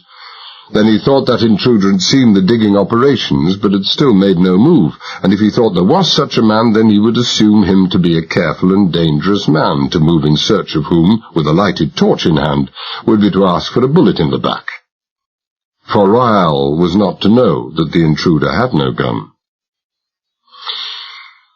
I thought 10 minutes would be enough to find out what I wanted, both because any burial of anything in the garden was bound to be temporary, and because neither Larry nor the butler had struck me as people who would derive any pleasure from using a spade, or who would dig an inch deeper than was absolutely necessary. I was right. I found a spade in the tool shed, located the freshly raked earth with a pinpoint of light from my pencil flash, and from the time I'd passed through the wicker gate till I'd cleared off the 2 or 3 inches of earth that covered some kind of white pine packing case, no more than 5 minutes had elapsed. The packing case was lying at a slight angle in the ground, and so heavy was the rain drumming down on my bent back and on top of the case that within a minute the lid of the case had been washed white and clean and free from the last stain of earth, the muddy water draining off to one side. I flashed the torch cautiously. No name, no marks. Nothing to give any indication of the contents. The case had a wooden rope handle at each end. I grabbed one of those, got both hands round it, and heaved. But the case was over 5 feet long and seemed to be filled with bricks. Even so, I might have managed to move it, but the earth around the hole was so waterlogged and soft that my heels just gouged through it and into the hole itself. I took my torch again, hooded it till the light it cast was smaller than a penny, and started quartering the surface of the packing case. No metal clasps, no heavy screws. As far as I could see, the only fastenings holding down the lid were a couple of nails at either end. I lifted the spade, dug a corner under one end of the lid. The nails creaked and squealed in protest as I forced them out of the wood, but I went on anyway and sprung the end of the lid clear. I lifted it a couple of feet and shone my flash inside. Even in death, Jablonski was still smiling. The grin was lopsided and crooked, the way they had had to make Jablonski himself lopsided and crooked in order to force him inside the narrow confines of that case. But it was still a smile. His face was calm and peaceful, and with the end of a pencil you could have covered that tiny hole between his eyes. It was the kind of hole that would have been made by the cupro nickel-jacketed bullet from a .22 automatic. Twice that night, out on the Gulf, I had thought of Jablonski sleeping peacefully. He'd been asleep, all right. He'd been asleep for hours. His skin was cold as marble. I didn't bother going through the pockets of the dead man. Royal and Violent would have done that already. Besides, I knew that Jablonski had carried nothing incriminating on his person. Nothing that could have pointed to the true reason for his presence there. Nothing that could have put the finger on me. I wiped the rain off the dead face, lowered the lid and hammered the nails softly home with the handle of the spade. I opened a hole in the ground, and now I closed a grave. It was well for Royal that I didn't meet him then. I returned spade and rake to the tool shed and left the kitchen garden. There were no lights at the back of the entrance lodge. I found one door and 2 ground-level windows. It was a single-story building, and they were all locked. They would be. In that place everything would be locked, always. But the garage wasn't. Nobody was going to be so crazy as to make off with a couple of Rolls-Royces, even if they could have got past the electrically operated gate, which they couldn't. The garage was fit match for the cars. The tool bench and equipment were the do-it-yourself devotee's dream. I ruined a couple of perfectly good wood chisels, but I had the catch slipped on one of the windows in a minute flat. It didn't seem likely that they had burglar alarms fitted to a lodge, especially as there hadn't even been an attempt to fit half-circle, thief-proof sash latches. But I took no chances, pulled the top window down and climbed in over it. When wiring a window, the usual idea is to assume that the sneak thief who breaks and enters is a slave to habit who pushes up the lower sash and crawls in under, apart from which the average electrician finds it much kinder on shoulder muscles to wire at waist level instead of above the head. And in this case I found an average electrician had indeed been at work. The lodge was wired. I didn't drop down on top of any startled sleeper in a bedroom, or knock over a row of pots and pans in the kitchen, for the sufficient reason that I'd picked a room with frosted windows, and it seemed a fair bet that that might be the bathroom. And so it was. Out in the passageway I flicked my pencil light up and down. The lodge had been designed, if that was the word, with simplicity. The passage directly joined the back and front doors. 2 small rooms opened off either side of the passage, and that was all. The room at the back, opposite the bathroom, proved to be the kitchen. Nothing there. I moved up the small passageway as softly as the squelching of my shoes would permit, picked the door on the left, turned the handle with millimetric caution, and moved soundlessly inside. This was it. I closed the door behind me and moved softly in the direction of the deep, regular breathing by the left-hand wall. When I was about 4 feet away, I switched on my pencil flash and shone it straight in the sleeper's closed eyes. He didn't remain sleeping long, not with that concentrated beam on him. He woke as at the touch of a switch and half sat up in bed, propped on an elbow, while a free hand tried to shade his dazzled eyes. I noticed that even when woken in the middle of the night, he looked as if he'd just brushed that gleaming black hair 10 seconds previously. I always woke up with mine looking like a half-dried mop, a replica of the current feminine urchin cut, the one achieved by a short-sighted lunatic armed with garden shears. He didn't try anything. He looked a tough, capable, sensible fellow who knew when and when not to try anything. And he knew that now was not the time. Not when he was almost blind. "There's a .32 behind this flash, Kennedy," I said. "Where's your gun?" "What gun?" He didn't sound scared, because he wasn't. "Get up," I ordered. The pyjamas I was glad to see weren't maroon. I might have picked them myself. "Move over to the door." He moved. I reached under his pillow. "This gun," I said. A small grey automatic. I didn't know the make. "Back to your bed and sit on it." Torch transferred to my left hand, and the gun in the right, I made a quick sweep of the room. Only one window, with deep velvet wine curtains closed right across. I went to the door, switched on the overhead light, glanced down at the gun and slipped off the safety catch. The click was loud, precise, and sounded as if it meant business. Kennedy said, "So you hadn't a gun?" "I've got one now." "It's not loaded, friend." "Don't tell me," I said wearily. "You keep it under your pillow just so you can get oil stains all over the sheets. If this gun was empty, you'd be at me like the Chattanooga Express, whatever that is." I looked over the room. A friendly, masculine place, bare but comfortable, with a good carpet, not in the corn belt class of the one in the General's library, a couple of armchairs, a damask-covered table, small settee, and glassed-in wall cupboard. I crossed over to the cupboard, opened it, and took out a bottle of whiskey and a couple of glasses. I looked at Kennedy. "With your permission, of course." "Funny man," he said coldly. Well, I went ahead and poured myself a drink anyway. A big one. I needed it. It tasted just the way it ought to taste, and all too seldom does. I watched Kennedy, and he watched me. "Who are you, friend?" he asked. I'd forgotten that only about 2 inches of my face was visible. I turned down the collar of my oilskin and overcoat and took off my hat. My hat had become no better than a sponge.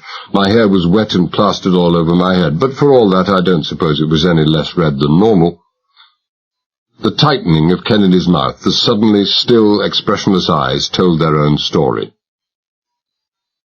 "Talbot," he said slowly. "John Talbot, the killer." "That's me," I agreed. "The killer." He sat very still, watching me. I suppose a dozen different thoughts must have been running through his mind, but none of them showed. He had as much expression in his face as a wooden Indian. But the brown, intelligent eyes gave him away. He couldn't quite mask the hostility, the cold anger that showed in their depths. "What do you want, Talbot? What are you doing here?" "Oh, you mean why am I not hightailing it for the tall timber?" "Why have you come back?" "They've had you locked up in the house. God knows why, since Tuesday evening." "You escaped. But you didn't have to mow anyone down to escape, or I would have heard of it." "They probably don't even know you've been away, or I'd have heard of that too." "But you have been away. You've been out in a boat. I can smell the sea off you. And that's a seaman's oilskin you've got on. You've been out for a long time. You couldn't be any wetter if you'd stood under a waterfall for half an hour. And then you came back. A killer? A wanted man? The whole setup is screwy as hell." "Screwy as hell," I agreed. The whiskey was good. I was beginning to feel half human for the first time in hours. A smart boy, this chauffeur. A boy who thought on his feet and thought fast. I went on, "Almost as screwy a setup as this weird bunch you're working for in this place." He said nothing. And I didn't see why he should. In his place, I don't think I would have passed the time of day by discussing my employers with a passing murderer. I tried again. "The General's daughter, Miss Mary. She's pretty much of a tramp, isn't she?" That got him. He was off the bed, eyes mad, fists balled into hard knots, and was halfway towards me before he remembered the gun pointing straight at his chest. He said softly, "I'd love you to say that again, Talbot, without that gun in your hand." "Ah, that's better," I said approvingly. "Signs of life at last. Committing yourself to a definite opinion. You know the old saw about action speaking louder than words. If I'd just asked you what Mary Ruthven was like, you'd just have clammed up or told me to go jump in the lake. I don't think she's a tramp either. I know she's not.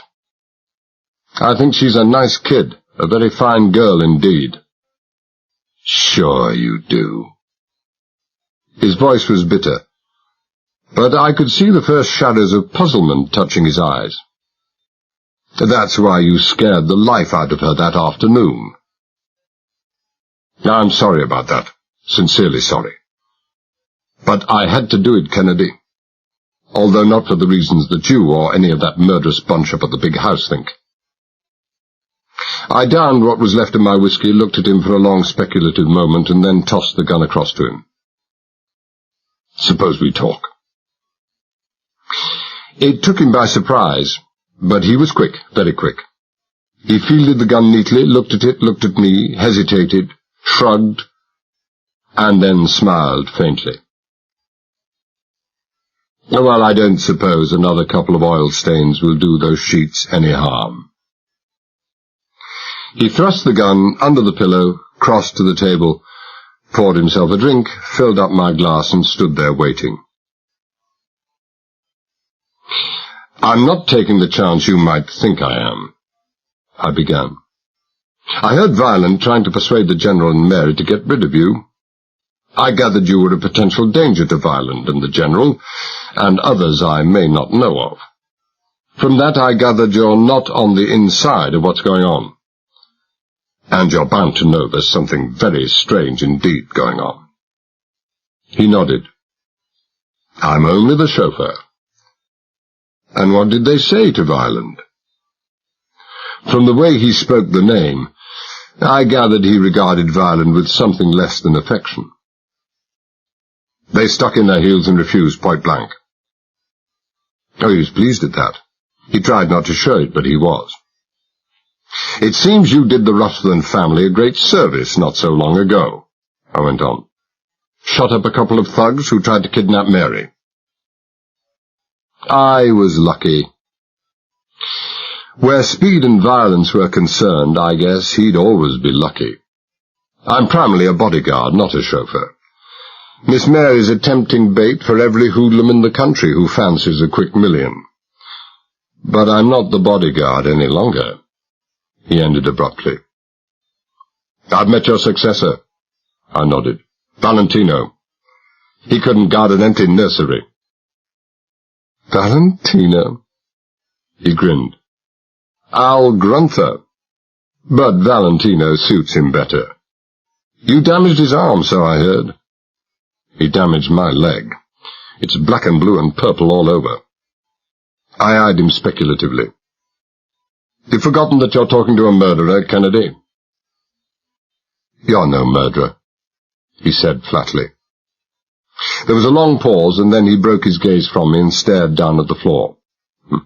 "Patrolman Donnelly, eh?" I asked. He nodded without speaking. "Donnelly is as fit as you are," I said. "It might take him some little time to wash the powder stains out of his pants, but that's all the damage he suffered." "Rigged, huh?" he asked softly. "Well, you read about me in the papers." I waved a hand at the magazine stand in the corner. I was still front-page news, and the photograph was even worse than the previous one.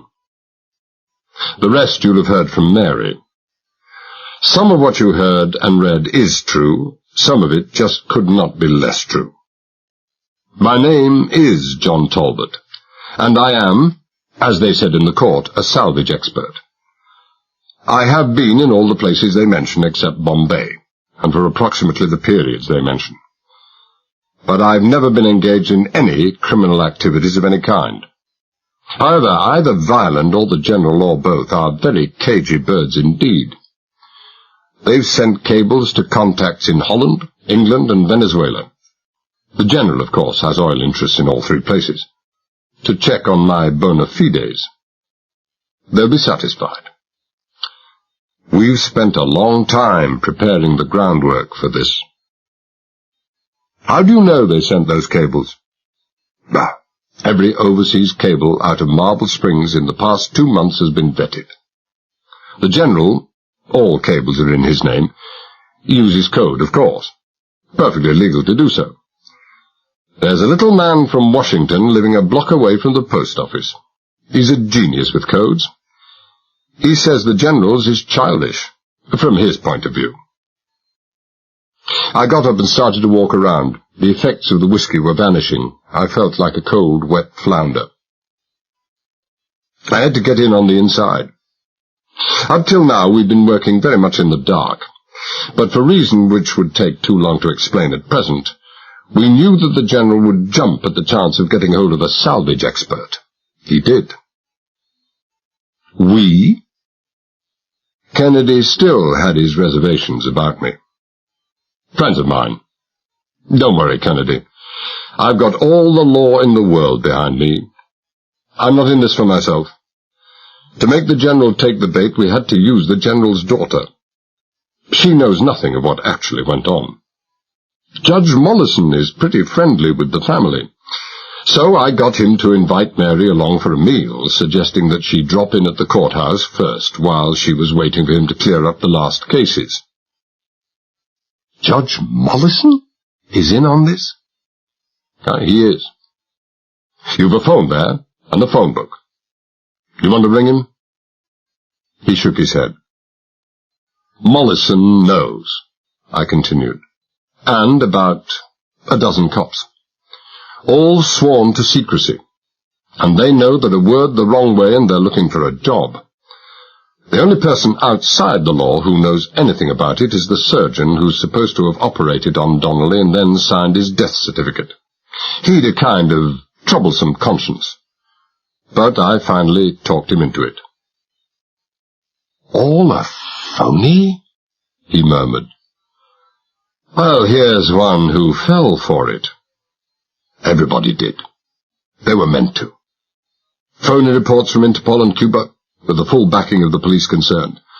Blank rounds in the first 2 chambers of Donnelly's Colt. Phony roadblocks, phony chases by the cops, phony... But the bullet in the windscreen. I told her to duck. I put it there myself. Car and empty garage all laid on, and Jablonski laid on too. Now Mary was telling me about Jablonski, he said slowly. Mary, I noticed, not Miss Mary. Well, maybe it meant nothing. Maybe it showed the way he habitually thought of her. A crooked cop, she said. Just another plant? Just another plant.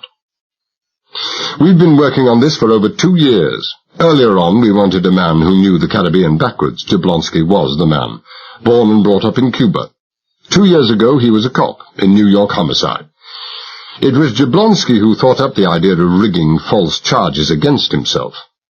It was smart. It not only accounted for the sudden disappearance of one of the best cops in the country, but it gave him the entree into the wrong kind of society when the need arose. He'd been working with me in the Caribbean for the past 18 months. Well, taking a chance, wasn't he? I mean, Cuba is home from home for half the crooks in the States, and the chances he was disguised, I said patiently. Beard, moustache, both homegrown. All his hair dyed, glasses, even his own mother wouldn't have known him. There was a long silence, and then Kennedy put down his glass and looked steadily at me. What goes on, Talbot? Sorry. You'll have to trust me. The less anyone knows, the better. Mollison doesn't know. None of the lawmen know. They've had their orders. It's that big? He asked slowly. Big enough. Look, Kennedy, no questions. I'm asking you to help me. If you're not frightened for Mary's health, it's time you started to be. I don't think she knows a thing more about what goes on between Violent and the General than you do, but I'm convinced she's in danger, great danger, of her life. I'm up against big boys playing for big stakes, and to win those stakes they've already killed 8 times. 8 times to my certain knowledge. If you get mixed up in this business, I'd say the chances are more than even that you'll end up with a bullet in your back. And I'm asking you to get mixed up in it. I've no right to, but I'm doing it. What's it to be? Some of the colour had gone out of his brown face, but not much. He didn't like what I'd just said, but if his hands were trembling, I couldn't notice. You are a clever man, Talbot, he said slowly. Maybe too clever, I don't know. But you're clever enough not to have told me all this unless you were pretty certain I'd do it. Playing for big stakes, you said. Well, I think I'd like to sit in. I didn't waste any time in thanking him or congratulating him. Sticking your neck in a running noose isn't a matter for congratulation. Instead, I said, I want you to go with Mary. No matter where she goes, I want you to go also. I'm almost certain that tomorrow morning, this coming morning, that is, we'll all be going out to the oil rig. Mary will almost certainly go along too. She'll have no option. You will go with her. He made to interrupt, but I held up my hand. I know you've been taken off the job. Make some excuse to go up to the house tomorrow morning early. See Mary. Tell her that Valentino is going to have a slight accident in the course of the morning, and she... What do you mean, he'll have an accident? Don't worry, I said grimly. He'll have his accident all right. He won't be able to look after himself, far less anybody else, for some time to come. Tell her that she is to insist on having you back. If she sticks out her neck and makes an issue of it, she'll win. The General won't object, and I'm pretty sure Violent won't either. It's only for a day, and after tomorrow the question of who looks after her won't worry him very much. Don't ask me how I know, because I don't. But I'm banking on it. I paused. Anyway, Violent will just think she's insisting on having you because he thinks she has, shall we say, a soft spot for you. He kept his wooden Indian expression in place, so I went on. I don't know whether it's so, and I don't care. I'm just telling you what I think Violent thinks, and why that should make him accept her suggestion. That and the fact that he doesn't trust you and would rather have you out on the rig and under his eye anyway. Oh, very well. I might have been suggesting that he come for a stroll. He was a cool customer, all right. I'll tell her, and I'll play it the way you want. He thought for a moment and then continued, You tell me I'm sticking my neck out. Maybe I am. Maybe I'm doing it of my own free will. At the same time, I think that the fact that I'm doing it at all entitles me to a little more honesty on your part. Have I been dishonest? I wasn't annoyed. I was just beginning to feel very tired indeed. Only in what you don't say. You tell me you want me so that I look after the General's daughter. Compared to what you're after, Talbot, Mary's safety doesn't matter a tuppenny damn to you. If it did, you could have hidden her away when you had her the day before yesterday, but you didn't. You brought her back. You say she's in great danger. It was you, Talbot, who brought her back to this danger. Okay, you want me to keep an eye on her. But you want me for something else, too. I nodded. I do. I'm going into this with my hands tied. Literally. I'm going into this as a prisoner. I must have someone I can trust. I'm trusting you. You can trust Jablonski, he said quietly. Jablonski's dead. He stared at me without speaking. After a few moments he reached out for the bottle and splashed whiskey into both our glasses. His mouth was a thin white line in the brown face. You see that? I pointed to my sodden shoes. That's the earth from Jablonski's grave. I filled it in just before I came here, not 15 minutes ago. They got him through the head with a small-bore automatic. They got him between the eyes. He was smiling, Kennedy. You don't smile when you see death coming at you. Jablonski never saw it coming. He was murdered in his sleep.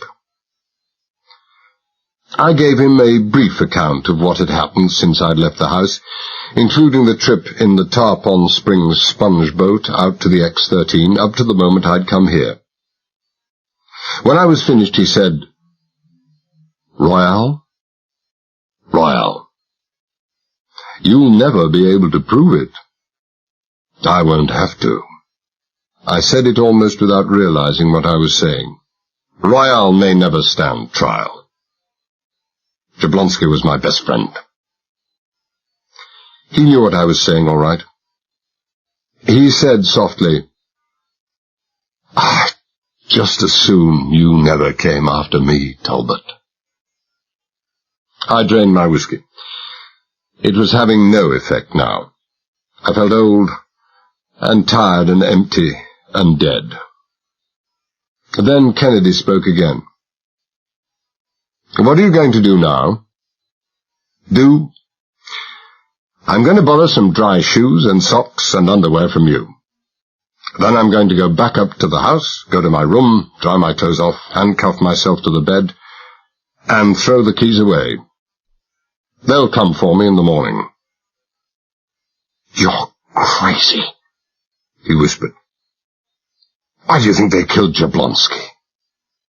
I don't know, I said wearily. You must know, he said urgently. Why else should they kill him if they hadn't found out who he really was, what he was really doing? They killed him because they found out the double cross, and if they found that out about him, they must have found it out about you. They'll be waiting for you up there in your room, Talbot. They'll know you'll be coming back, because they won't know you found Jablonski. You'll get it through the head as you step over the threshold. Can't you see that, Talbot? For God's sake, man, can't you see that? I saw it a long time ago. Maybe they know all about me. Maybe they don't. There's so much I don't know, Kennedy. But maybe they won't kill me. Maybe not yet. I got to my feet. I'm going back on up. For a moment I thought he was going to use physical force to try to stop me, but there must have been something in my face that made him change his mind. He put his hand on my arm. How much are they paying you for this, Talbot? Pennies. Reward? None. Then what in the name of God is the compulsion that will drive a man like you to crazy lengths like those? His good-looking brown face was twisted in anxiety and perplexity. He couldn't understand me. I couldn't understand myself either. I said, I don't know. Yes, I do. I'll tell you someday. You'll never live to tell anybody anything, he said somberly. I picked up dry shoes and clothes, told him good night, and left. Chapter 7.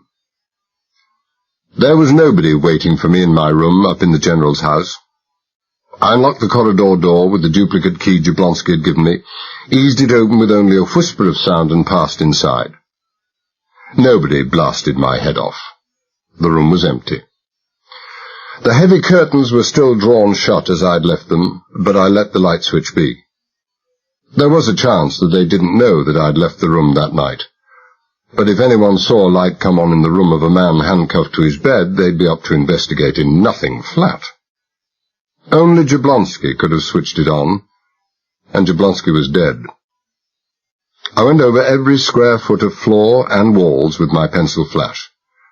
Nothing missing, nothing changed. If anyone had been there, he'd left no trace of his visit, but then if anyone had been there, I would have expected him to leave no trace. There was a big wall heater near the communicating door to Jablonski's room. I switched this on to full, undressed by its ruddy glow, towelled myself dry, and hung trousers and coat over the back of a chair to dry off. I pulled on the underwear and socks I'd borrowed from Kennedy, stuffed my own rain-soaked underwear and socks into my sodden shoes, opened the curtains and windows, and hurled them as far as I could into the dense undergrowth behind the house, where I'd already concealed oilskin and overcoat before climbing the fire escape. I strained my ears, but I couldn't even hear the sound the shoes made on landing. I felt pretty sure no one else could have heard anything either. The high moan of the wind, the drumming of that torrential rain, smothered all sound at its source. I took keys from the pocket of my already steaming jacket and crossed to the communicating door to Jablonski's room.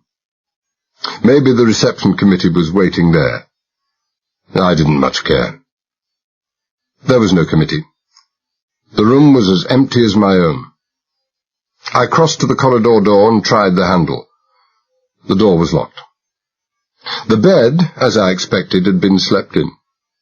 Sheets and blankets had been pulled back so far that most of them were on the floor. There were no signs of a struggle.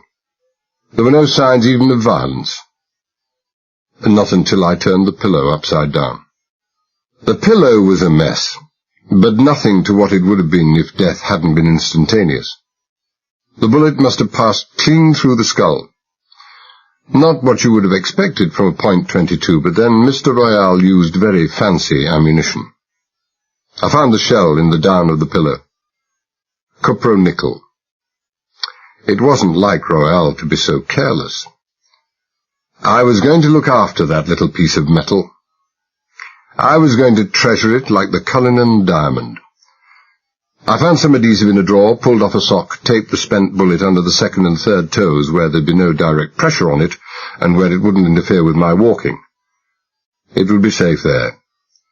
The most thorough and conscientious search, should there be one, would miss it.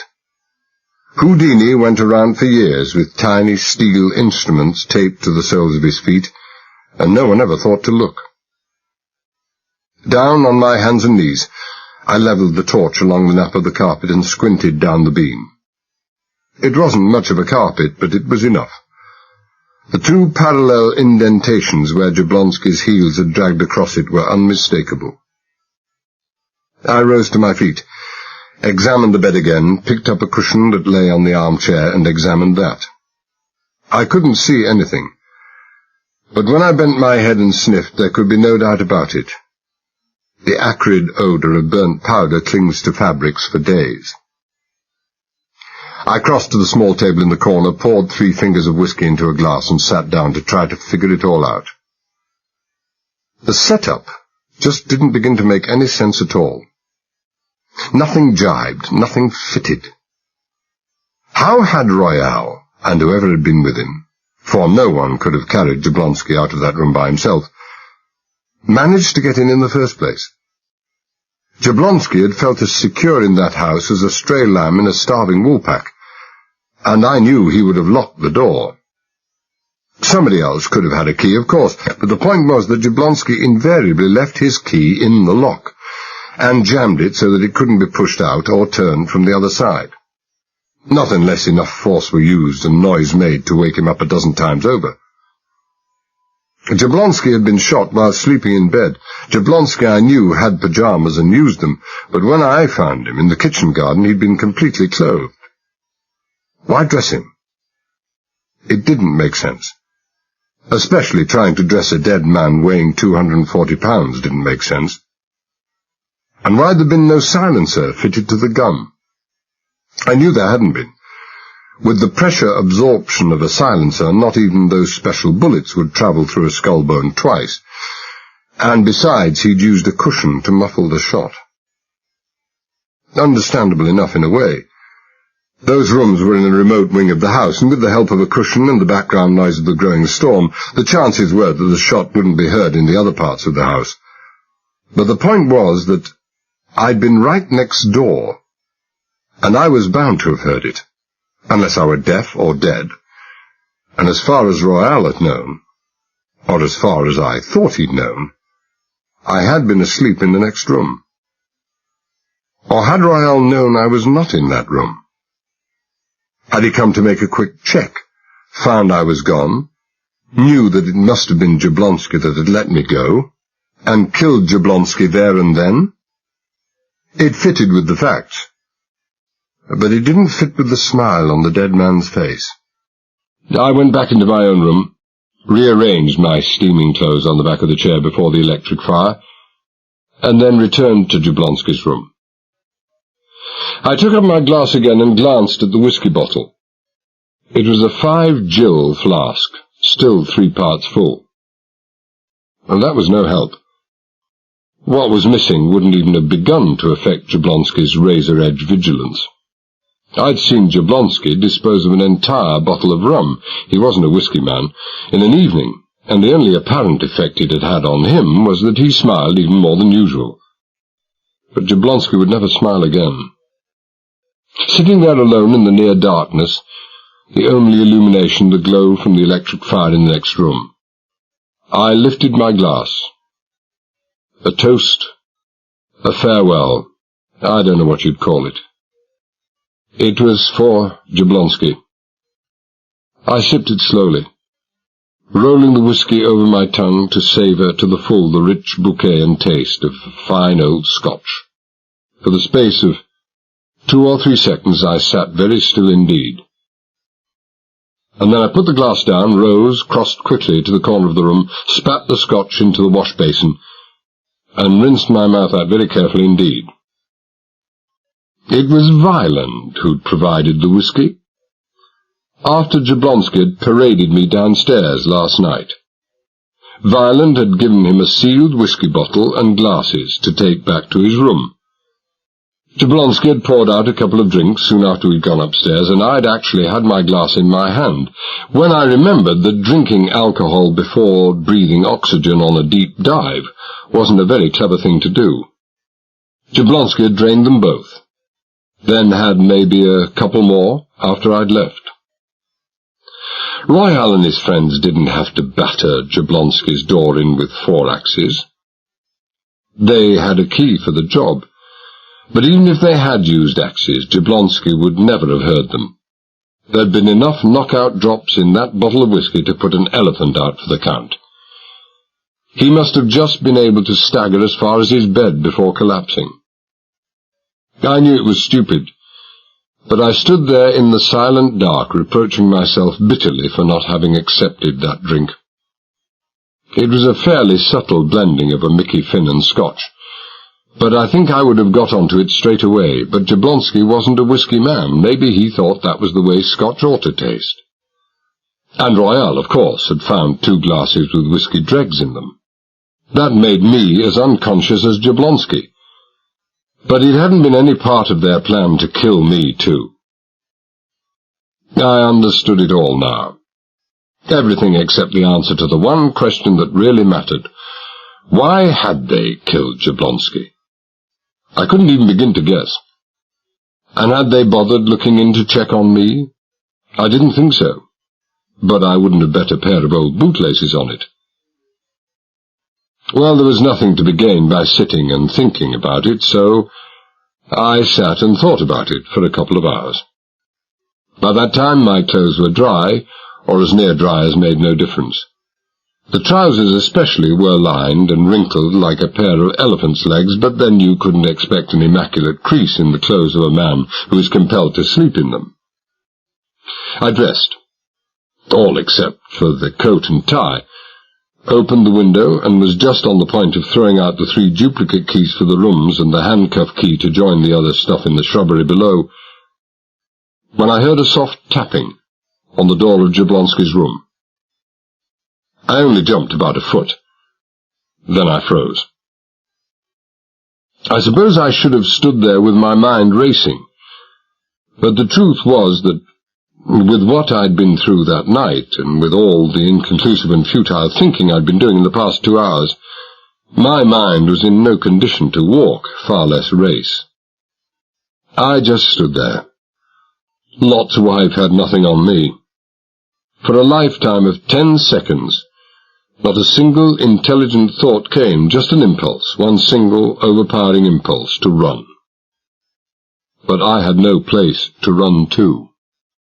It was Royale, that quiet, cold, deadly man with the little gun. It was Royale. He was waiting outside that door, and the little gun would be in his hand. He knew I was out, all right. He'd checked. He knew I'd be back, because he knew that Jablonski and I were in cahoots, and that I hadn't gone to such extreme lengths to get myself into that household just to light out at the first opportunity that offered. And he'd guessed that I should have been back by this time.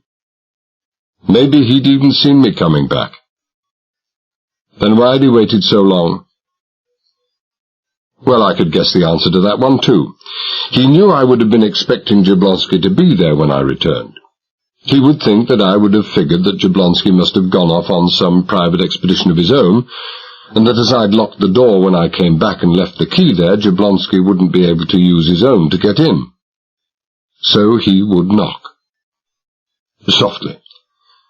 And after having waited 2 hours for my partner's return, I would be so worried stiff by his continuing absence that I would rush to the door when the knock came. And then Royale would let me have one of those cupro nickel bullets between the eyes. Because if they knew beyond doubt that Jablonski and I were working together, they would also know that I would never do for them what they wanted me to do, and so I would be of no further use to them. So, a bullet between the eyes. Just the same way Jablonski had got his. And then I thought of Jablonski. I thought of him lying out there, jammed up in that cheap packing case, and I wasn't afraid any more. I didn't see that I'd much chance, but I wasn't afraid. I cat-footed through to Jablonski's room, closed my hand round the neck of the whiskey bottle, went as silently back into my own room, and slid a key into the lock of the door opening onto the passage outside. The bolt slid back, without even the whisper of a click, and just at that moment the knocking came again, slightly louder this time and more sustained. On the cover of the sound I slid the door open a crack, raised the bottle over my head ready for throwing, and stuck my head round the corner of the door. The passage was only dimly lit by a single weak nightlight at the other end of a long corridor, but it was enough. Enough to let me see that the figure in the passage had no gun in its hand. Enough to let me see that it wasn't Royale. It was Mary Ruthven. I lowered the whiskey bottle and stepped back softly into my room. 5 seconds later, I was at the door of Jablonski's room. I said in my best imitation of Jablonski's deep, husky voice, "Who's there?" "Mary Ruthven. Let me in, quickly, please." I let her in, quickly. I had no more desire than she had that she should be seen out in that passage. I kept behind the door as she came through, then closed it swiftly before the pale glimmer of light from outside gave her time to identify me. "Mr. Jablonski." Her voice was a quick, urgent, breathless, frightened whisper. "I had to come and see you. I simply had. I thought I could never get away, but Gunter dropped off to sleep, and he may wake up any moment and find that I'm—" "Easy, easy," I said. I'd lowered my voice to a whisper. It was easier to imitate Jablonski that way, but even so it was one of the worst imitations I'd ever heard. "Why come to see me?" "Because there was no one else I could turn to. You're not a killer. You're not even a crook. I don't care what they say you've done. You're not bad." She was a sharp one, all right. Her woman's insight or intuition, or whatever, had taken her far beyond what either Violent or the General could see. "You must help me. Us, you simply must. We're in great trouble." "We?" "Daddy and I." A pause. "I honestly don't know about my father. I honestly don't. Perhaps he's not in trouble. Maybe he is working with those evil men because he wants to. He comes and goes as he pleases, but it's so unlike him. Maybe he has to work with them. Oh, I don't know. Perhaps they have power over him, some terrible hold, perhaps." I caught the glint of fair hair as she shook her head. He was always so good and honorable and straight and everything, but now—" "Easy," I interrupted again. I couldn't keep this deception up much longer. If she hadn't been so scared, so worried, she'd have caught on right away. "Facts, miss, if you please." I'd left the electric fire burning in my room. The communicating door was open, and I was pretty sure it was only a matter of time until she could see enough of my features to see I wasn't Jablonski. And that red thatch of mine was a dead giveaway. I turned my back to the glow of the fire. "How can I begin?" she said. We seem to have lost all our freedom, or Daddy has. Not in moving around, he's not a prisoner, but we never make decisions for ourselves. Or rather, Daddy makes mine for me, and I think he has his made for him too. We're never allowed to be apart for any time. Daddy says I'm to write no letters unless he sees them, make no phone calls, never go anywhere except when that horrible man Gunter is with me. Even when I go to a friend's house like Judge Mollison's, that creature is there all the time. Daddy says he's had kidnap threats about me recently. Well, I don't believe it. And if it were true, Simon Kennedy, the chauffeur, is far better than Gunter. I never have a private moment to myself. When I'm out on the rig, the X-13, I'm no prisoner. I just can't get off. But here my room windows are screwed into the wall, and Gunter spends the night in the anteroom watching to see—" The last 3 words took a long, long time to come out and trailed off into a shocked silence. In her excitement, her eagerness to unburden herself of all those things that had been worrying her for weeks, she'd come close to me, and now her eyes were adjusted to the darkness. She started to shake. Her right hand began to move up slowly towards her mouth, the arm trembling all the time and jerking like the arm of a marionette. Her mouth opened and her eyes widened and kept on widening until I could see white all the way round the pupils. and then she drew a long, quavering breath. Prelude to a scream. But the prelude was all that there was to it. In my business you don't telegraph your signals. I'd one hand over her mouth and an arm round her before she'd even made up her mind what key to sing in. For several seconds, with surprising strength, or in the circumstances perhaps not so surprising, she struggled furiously, and then sagged against me, limp as a shot rabbit. It took me by surprise. I thought the day when young ladies had passed out in moments of stress had vanished with the Edwardians, but perhaps I was underestimating the fearsome reputation I appear to have built up for myself. Perhaps I was underestimating the cumulative effect of the shock after a long night of nerving herself to take this desperate chance after weeks of endless strain. Whatever the reasons, she wasn't faking. She was out cold. I lifted her across to the bed, and then for some obscure reason I had a revulsion of feeling. I couldn't bear to have her lie on that bed where Jablonski had so recently been murdered, and so I carried her through to the bed in my own room. I've had a fairly extensive practical first aid education, but I didn't know the first thing about bringing young ladies out of swoons. I had a vague feeling that to do anything might be dangerous, a feeling that accorded well enough with my ignorance of what to do, so I came to the conclusion that not only the best thing, but the only thing to do was to let her come out of it by herself. But I didn't want her to come out of it unknown to me, and start bringing the house down. So I sat on the edge of the bed and kept the flash on her face, the beam just below the eyes so as not to dazzle her. She wore a blue quilted silk dressing gown over blue silk pyjamas. Her high-heeled slippers were blue. Even the night ribbon for holding those thick, shining braids in place was of exactly the same colour. Her face just then was as pale as old ivory. Nothing would ever make it a beautiful face. But then I suppose if it had been beautiful, my heart wouldn't have chosen that moment to start doing handsprings. The first time it had shown any life at all, far less such extravagant activity, in 3 long and empty years. Her face seemed to fade, and again I could see the fire and the slippers that I'd seen 2 nights ago, and all that stood between us was $285 million, and the fact that I was the only man in the world, the very sight of whom could make her collapse in terror. I put my dreams away. She stirred and opened her eyes. I felt that the technique I'd used with Kennedy, telling him that there was a gun behind my torch, might have unfortunate results in this case.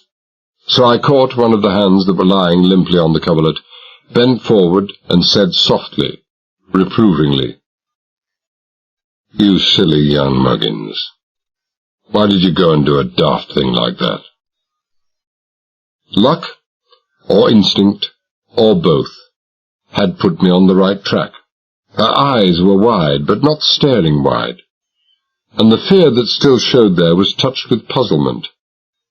Murderers of a certain category don't hold your hand and speak reassuringly. Poisoners, yes. Knife plunges in the back, possibly. But not murderers with my reputation for pure violence. "You're not going to scream again, are you?" I asked. "No." Her voice was husky. I'm sorry I was so stupid." "Right," I said briskly. "If you're feeling fit for it, we'll talk. We have to. And there's little time." Can't you put the light on?" she begged. "No light. Shines through curtains. We don't want any callers at this time." "There are shutters," she interrupted. "Wooden shutters on every window in the house." Hawkeye Talbot, that was me.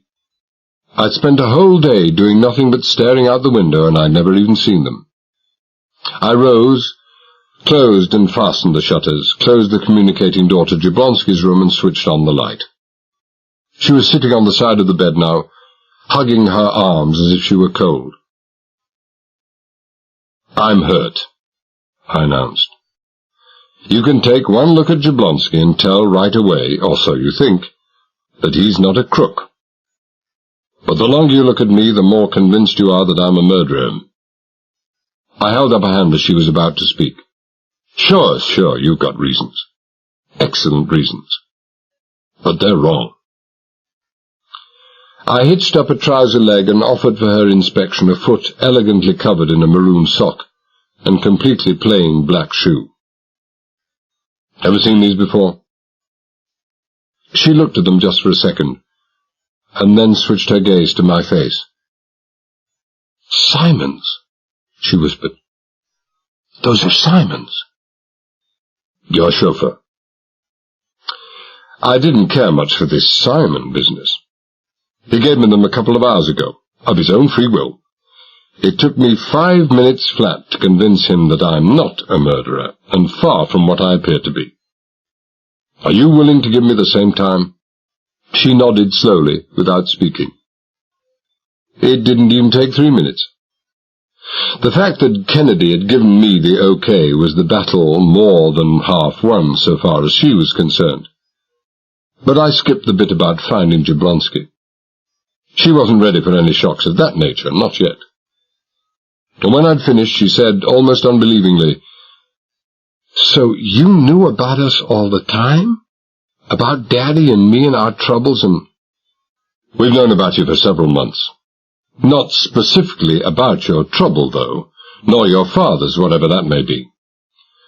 All we knew was that General Blair Ruthven was mixed up in something that General Blair Ruthven had no right to be mixed up in. And don't ask me who we are or who I am, because I don't like refusing to answer questions, and it's for your own sake anyway. What's your father scared of, Mary? I don't know.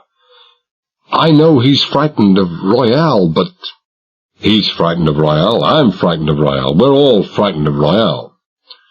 I'll take long odds that Violent feeds him plenty of stories about Royale to keep him good and scared. But it's not that. Not primarily. He's frightened for your sake, too, but my guess is that those fears have only grown since he's found out the kind of company he's keeping. What they're really like, I mean. I think he went into this with his eyes open and for his own ends, even if he didn't know what he was letting himself in for. Just how long have Violent and your father been, shall we say, business associates? She thought a bit, and she said, I can tell you that exactly. It started when we were on holiday with our yacht, the Temptress, in the West Indies late last April. We'd been in Kingston, Jamaica, when Daddy got word from Mommy's lawyers that she wanted a legal separation. You may have heard about it. She went on miserably. I don't think there was a paper in North America that missed out on the story, and some of them were pretty vicious about it. You mean the General had been so long held up as the model citizen of the country, and their marriage as an ideal family marriage? Well, yes, something like that. They made a lovely target for all the yellow press, she said bitterly. I don't know what came over Mommy. We'd always got on so well together, but it just shows that children never know exactly how things were or are between their parents. Children? I was just speaking generally. She sounded tired and dispirited and beaten, and she looked that way. And she was, or she would never have talked to a stranger of such things. As it happens, there's another girl, Jean, my young sister. She's 10 years younger than I am. See, Daddy married late in life, and Jean's with my mother. It looks as if she's going to stay with my mother, too. The lawyers are still working things out. There'll be no divorce, of course. She smiled emptily. You don't know the New England Ruthvens, Mr. Talbot. But if you did, you'd know that there are certain words missing from their vocabulary. Divorce is one of them. And your father has never made any attempts at reconciliation. Why, he went up to see her twice. It was no good. She doesn't even want to see me. She's gone away somewhere, and apart from Daddy, nobody quite knows where. When you have money, those things aren't too difficult to arrange.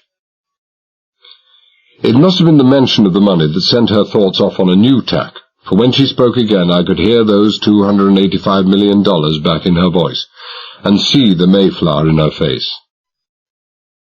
I don't quite see how all our private family business concerns you, Mr. Talbot. Neither do I agreed. It was as near as I came to an apology. Maybe I read the yellow press too. I'm only interested in it as far as the violent tie-up is concerned. It was at this moment that he stepped in, Well, about then, a week or two later. Daddy was pretty low. I suppose he was willing to listen to any proposal that would take his mind off his troubles, and of course his business judgment was below par. Although it wouldn't have to be more than a fraction below to allow friend Violent to get his foot stuck in the front door. From the cut of his moustache to the way he arranges his display handkerchief, Violent is everything a top-flight industrialist ought to be. He's read all the books about Wall Street. He hasn't missed his Saturday night at the cinema for years. He's got every last littlest trick off to perfection. I don't suppose Royale appeared on the scene till later, She nodded dumbly. She looked to me to be pretty close to tears. Tears can touch me, but not when I'm pushed for time, and I was desperately short of time now. I switched off the light, went to the window, pulled back one of the shutters and stared out. The wind was stronger than ever. The rain lashed against the glass and sent the water streaming down the pane in little hurrying rivers. But more important still, the darkness in the east was lightening into grey. The dawn was in the sky. I turned away, closed the shutter, switched on the light, and looked down at the weary girl. "You think they'll be able to fly the helicopter out to the X-13 today?" I asked. "Choppers can fly in practically any weather." She stirred. "Who says anybody's flying out there today?" "I do." I didn't elaborate. "Now, perhaps you'll tell me the truth of why you came here to see Jablonski." "Tell you the truth?" "Well, you said he had a kind face. Maybe he has, maybe he hasn't. But as a reason, it's rubbish." "I see. I'm not holding anything back. Honestly, I'm not. It's just that I'm so worried. I overheard something about him that made me think—" "Get to the point," I said roughly. "You know the library's wired. I mean, they've got listening devices plugged in." "I've heard of them," I said patiently. "I don't need a diagram." Colour touched the pale cheeks. "I'm sorry. Well, I was next door, in the office, where the earphones are, and I don't know why I just put them on." I grinned. The idea of the bite a bit appealed. Violent and Royale were in the library. They were talking about Jablonski. I wasn't grinning any more. "They had him tailed this morning when he went into Marble Springs. It seems he went into a hardware store. Why, they don't know." And I could have filled that part in. He'd gone to buy a rope, have duplicate keys cut, and do quite a bit of telephoning. It seems he was there half an hour without coming out, and then the tail went in after him. Jablonski came out, but his shadower didn't. He disappeared. She smiled faintly. It seems that Jablonski must have attended to him. I didn't smile. I said quietly, "How do they know this? The tail hasn't turned up, has he?" They had 3 tails on Jablonski. He didn't catch on to the other 2. I nodded wearily. "And then?" "Well, Jablonski went to the post office. I saw him going in myself when Daddy and I, we're on our way to tell the police the story Daddy insisted I tell, about how you dumped me and I'd thumbed a lift home. Well, it seems Jablonski picked up a pad of telegraph forms, went into the booth, wrote out and sent off a message. One of Violent's men waited till he'd left and then got the pad and took off the top message sheet, the one under the sheet Jablonski had written on, and brought it back here. From what I could hear, Violent seemed to be working on this with some powder and lamps. So even Jablonski could slip up. But in his place I would have done the same, exactly the same. I would have assumed that if I'd disposed of a shadower, that would be the lot. Violent was clever. Maybe he was going to be too clever for me. I said to the girl, "You hear anything more?" "Well, a little, not much. I gather they made out most of what was written on the form, but they couldn't understand it. I think it must have been in code." She broke off, wet her lips, and then went on gravely. "But the address was in plain language, of course." "Of course." I crossed the room and stared down at her. I knew the answer to my next question, but I had to ask her. "And the address?" Mr. J.C. Curtin, Federal Bureau of Investigation. Well, that was really why I came. I knew I had to warn Mr. Jablonski. I didn't hear any more. Somebody came along the passage, and I slipped out a side door, but I think he's in danger. I think he's in great danger, Mr. Talbot. For the past 15 minutes, I'd been looking for a way to break the news to her, but now I gave up. "You're too late." I hadn't meant my voice to sound harsh and cold, but that's the way it sounded. Jablonski's dead. Murdered. They came for me at 8 o'clock next morning, Royale and Valentino.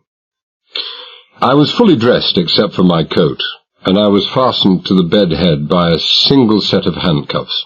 I'd thrown the key away, together with Jablonski's 3 duplicate keys, after I'd locked all the doors. There was no reason why they should search me, and I hoped, as I never hoped before, that they wouldn't. After Mary had left, tear-stained, forlorn, and having unwillingly promised me that no word of what had passed should be repeated to anyone, not even our father, I'd sat down and thought. All my thinking so far had been in a never-ending circle, and I'd got so deep in the rut that I could hardly see daylight any more. And just when my mental processes had been about to vanish completely into the darkness, I'd had the first illuminating flash. In the dark gloom of my thinking, a blindingly bright flash of intuition or common sense that I'd had since I'd come to that house. I'd thought about it for another half hour, then I'd got a sheet of thin paper and written a long message on one side, folded it twice until it was only a couple of inches wide, sealed it with tape and addressed it to Judge Mollison at his home address. Then I'd fold it in half lengthwise, slid it over the neckband of my tie, and turned my collar down over it until it was completely hidden. When they came for me, I'd had less than an hour in bed, and I hadn't slept at all. But I pretended to be sound asleep when they came in. Somebody shook me roughly by the shoulder. I ignored it. He shook me again. I stirred. He gave up the shaking as unprofitable and used the back of his hand across my face, not lightly. Enough was enough. I groaned, blinked my eyes painfully, and propped myself up in bed, rubbing my forehead with my free hand. "On your feet, Talbot." Apart from the upper left-hand side of his face, a miniature sunset viewed through an indigo haze, Royale looked calm and smooth as ever, and fully rested. Another dead man on his conscience wasn't going to rob him of much sleep. Valentino's arm, I was glad to see, was still in a sling. That was going to make my task of turning him into an ex-bodyguard all the easier. "On your feet," Royale repeated. How come only one handcuff? Eh? I shook my head from side to side, and made a great play of being dazed and half-doped. What? Oh, what in hell's name did I have for dinner last night? Dinner? Royal smiled his pale, quiet smile. You and your jailer emptied that bottle between you. That's what you had for dinner. I nodded slowly. He was on safe ground as far as he knew his ground. If I'd been doped, I'd have only the haziest recollection of what had happened immediately before I'd passed out. I scowled at him and nodded at the handcuffs. Unlock this damn thing, will you? Why only one cuff? Royal repeated gently. What does it matter if it's one cuff or 20? I said irritably. I can't remember. I seem to think Jablonski shoved me in here in a great hurry and could only find one. I think perhaps he didn't feel too good either. I buried my face in my hands and drew them down hard as if to clear my head and eyes. Between my fingers I glimpsed Royal's slow nod of understanding, and I knew I'd made it. It was exactly what Jablonski would have done. He'd have felt something coming over him and rushed in to secure me before he collapsed. The cuff was unlocked, and on the way through Jablonski's room I glanced casually at the table. The whiskey bottle was still there, empty. Royal, or Violent, didn't miss much. We went out into the passage with Royal leading and Valentino bringing up the rear. I shortened my step abruptly, and Valentino dug his gun into the small of my back. Nothing Valentino would do would ever be gently, but for him it was a comparatively gentle prod, and my sharp exclamation of pain might have been justified if it had been about 10 times as hard. I stopped in my tracks. Valentino bumped into me, and Royal swung round. He'd done his conjuring act again, and his deadly little toy gun was sitting snugly in the palm of his hand. "What gives?" he asked coldly. No inflection, not the slightest raising of pitch of the voice. I hoped I lived to see the day when Royal was good and worried. "This gives," I said tightly. "Keep your trained ape out of my hair, Royal, or I'll take him apart, gun or no guns." "Lay off him, Gunter," Royal said quietly. "Jeez, boss, I didn't hardly touch him." Discounting the anthropoid brow, broken nose, pockmarks and scars, there wasn't much room left on Valentino's face for the shift and play of expression, but what little area remained appeared to indicate astonishment and a sharp sense of injustice. "I just gave him a little tap." "Sure. I know." Royal had already turned and was on his way. "Just lay off him." Royal reached the head of the stairs first, and was half a dozen steps down by the time I got there. Again I slowed abruptly, and again Valentino bumped into me. I swung round, chopped the side of my hand against his gun wrist, and knocked the automatic to the ground. Valentino dived to pick it up with his left hand, and then roared in anguish as the heel of my right shoe stamped down and crushed his fingers between leather and metal. I didn't hear any bones break, but nothing so drastic was necessary. With both his hands out of commission, Mary Ruthven was going to need a new bodyguard. I made no attempt to stoop and pick up the gun. I made no attempt to move. I could hear Royal coming slowly up the stairs. "Move well back from that gun," he ordered. "Both of you." We moved. Royal picked up the gun, stood to one side, and waved me down the stairs in front of him. I couldn't tell what he was thinking. For all the expression on his face, he might just as well have been watching a leaf falling. He said nothing more. He didn't even bother to glance at Valentino's hand. They were waiting for us in the library. The General, Violent, and Larry the junkie. The General's expression, as usual, was hidden behind moustache and beard, But there was a tinge of blood to his eyes, and he seemed greyer than 36 hours ago. Maybe it was just my imagination. Everything looked bad to me that morning. Violent was urbane and polished and smiling and tough as ever. Freshly shaven, eyes clear, dressed in a beautifully cut charcoal grey suit, white soft shirt and red tie. He was a dream. Larry was just Larry. White-faced, with the junkie's staring eyes, pacing up and down behind the desk. But he didn't look quite so jerky as usual. He, too, was smiling, so I concluded that he'd had a good breakfast, chiefly of heroin. "Morning, Talbot." It was Violent speaking. The big-time crooks today find it just as easy to be civil to you as to snarl and beat you over the head, and it pays off better. "What was the noise, Royale?" "Gunter." Royale nodded indifferently at Valentino, who'd just come in, left hand tucked tightly under his disabled right arm and moaning in pain. "He rode Talbot too hard, and Talbot didn't like it." "Go off and make a noise somewhere else," Violent said coldly. The Good Samaritan touch. "Well, feeling tough and touchy this morning, huh, Talbot?"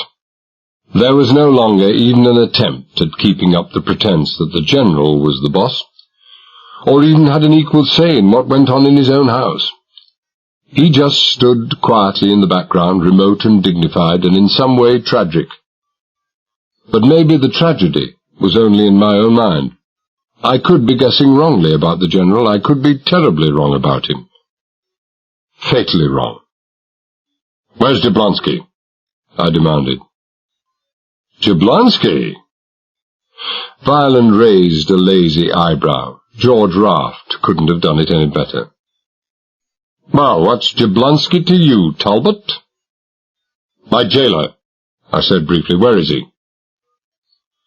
"You appear to be very anxious to know, Talbot." He looked at me long and consideringly, and I didn't like it at all. "I've seen you before, Talbot. So has the General. I wish I could remember who it is you remind me of." "Donald Duck." This was perilous ground indeed. "Where is he?" "He's left. Lambed out. With his $70,000. Well, lambed out was a slip, but I let it pass. "Where is he?"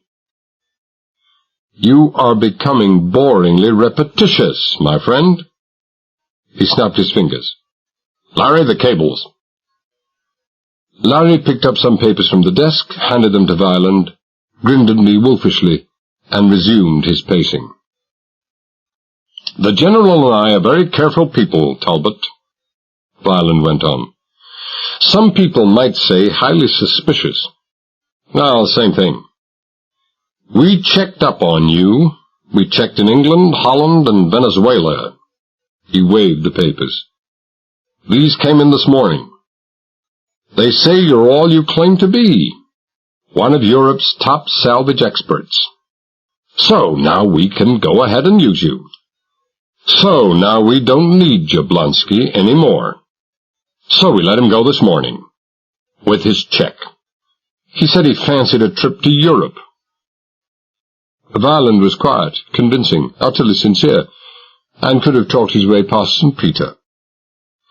I looked as I thought St. Peter might have looked as he was in the process of being convinced, and then I said a lot of things St. Peter would never have said, and finished up by snarling, "The dirty, lying double-crosser!"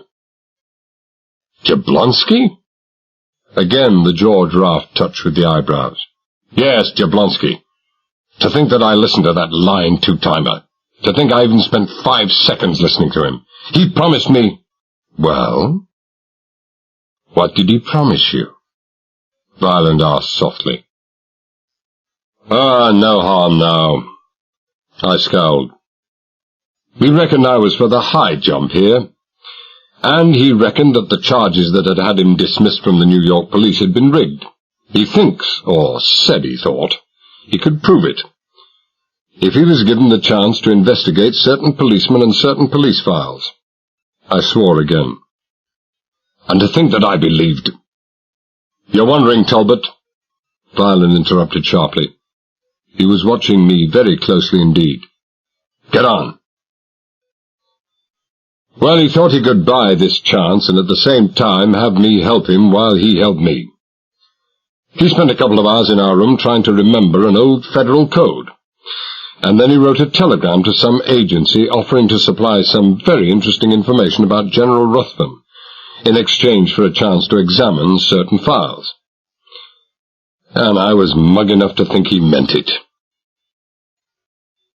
You don't by any chance happen to remember the name of the man to whom this telegram was addressed? No, I forget. You'd better remember, Talbot. You may be buying yourself something very important to you. Your life. I looked at him without expression, and then I stared at the floor. Finally I said, without looking up, Curtin.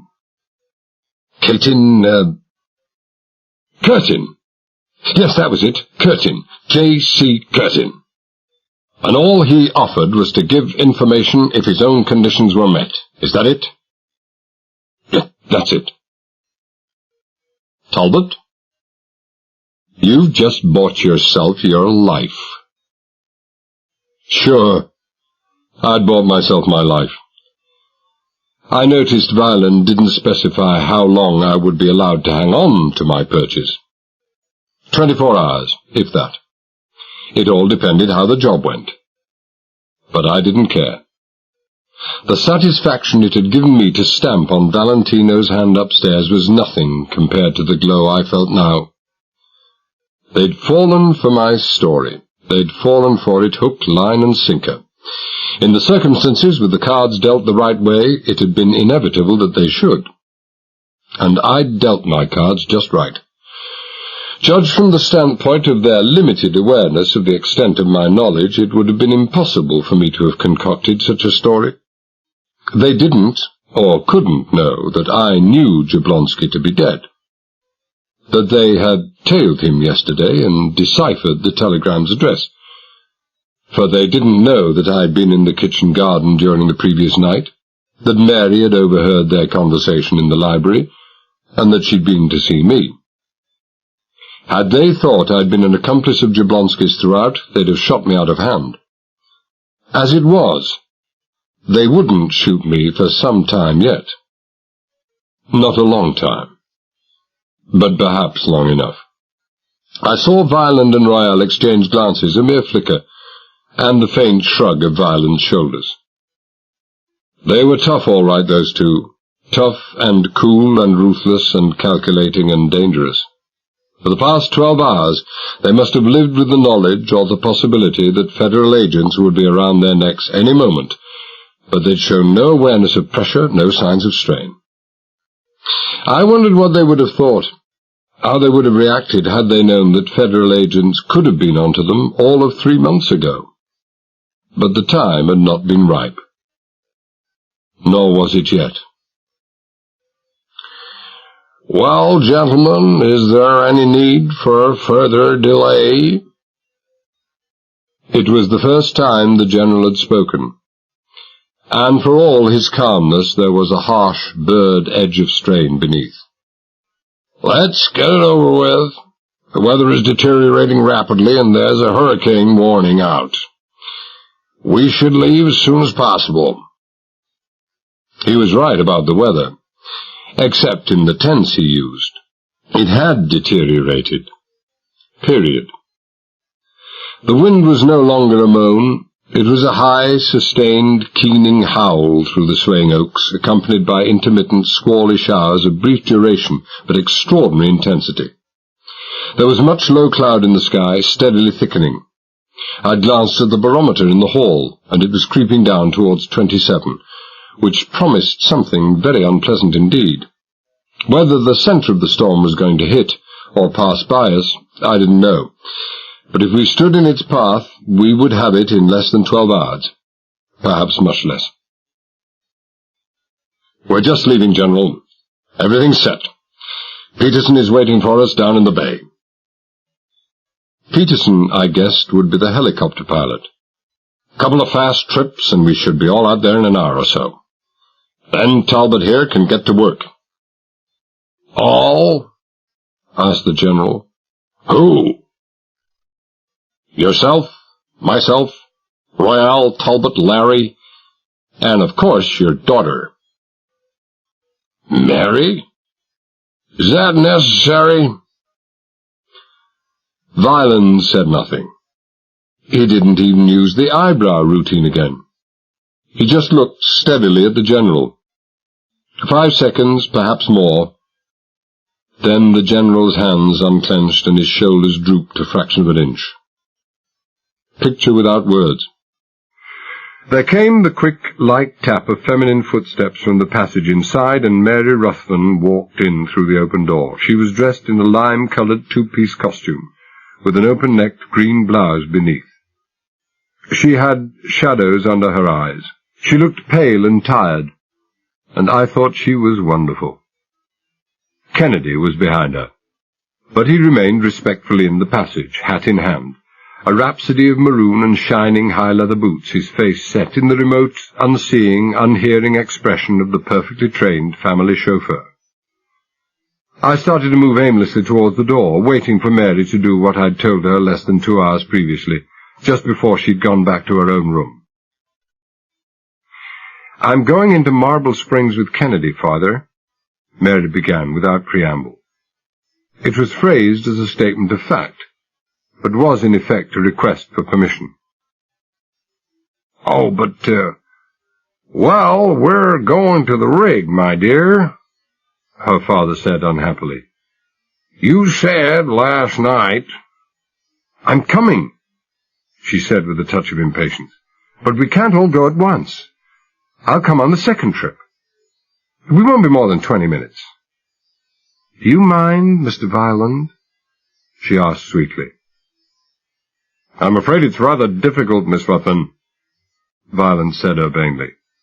"You see, Gunter has hurt himself." "Good." He worked his eyebrow again. "Well, not so good for you, Miss Ruthven. You know how your father liked you to have protection when—" "Kennedy used to be all the protection I ever needed," she said coldly. "He still is. What is more, I am not going out to the rig with you and Royale and that creature there." She left no doubt but that she meant Larry. "Unless Kennedy comes with me. And that's final. And I must go into Marble Springs now."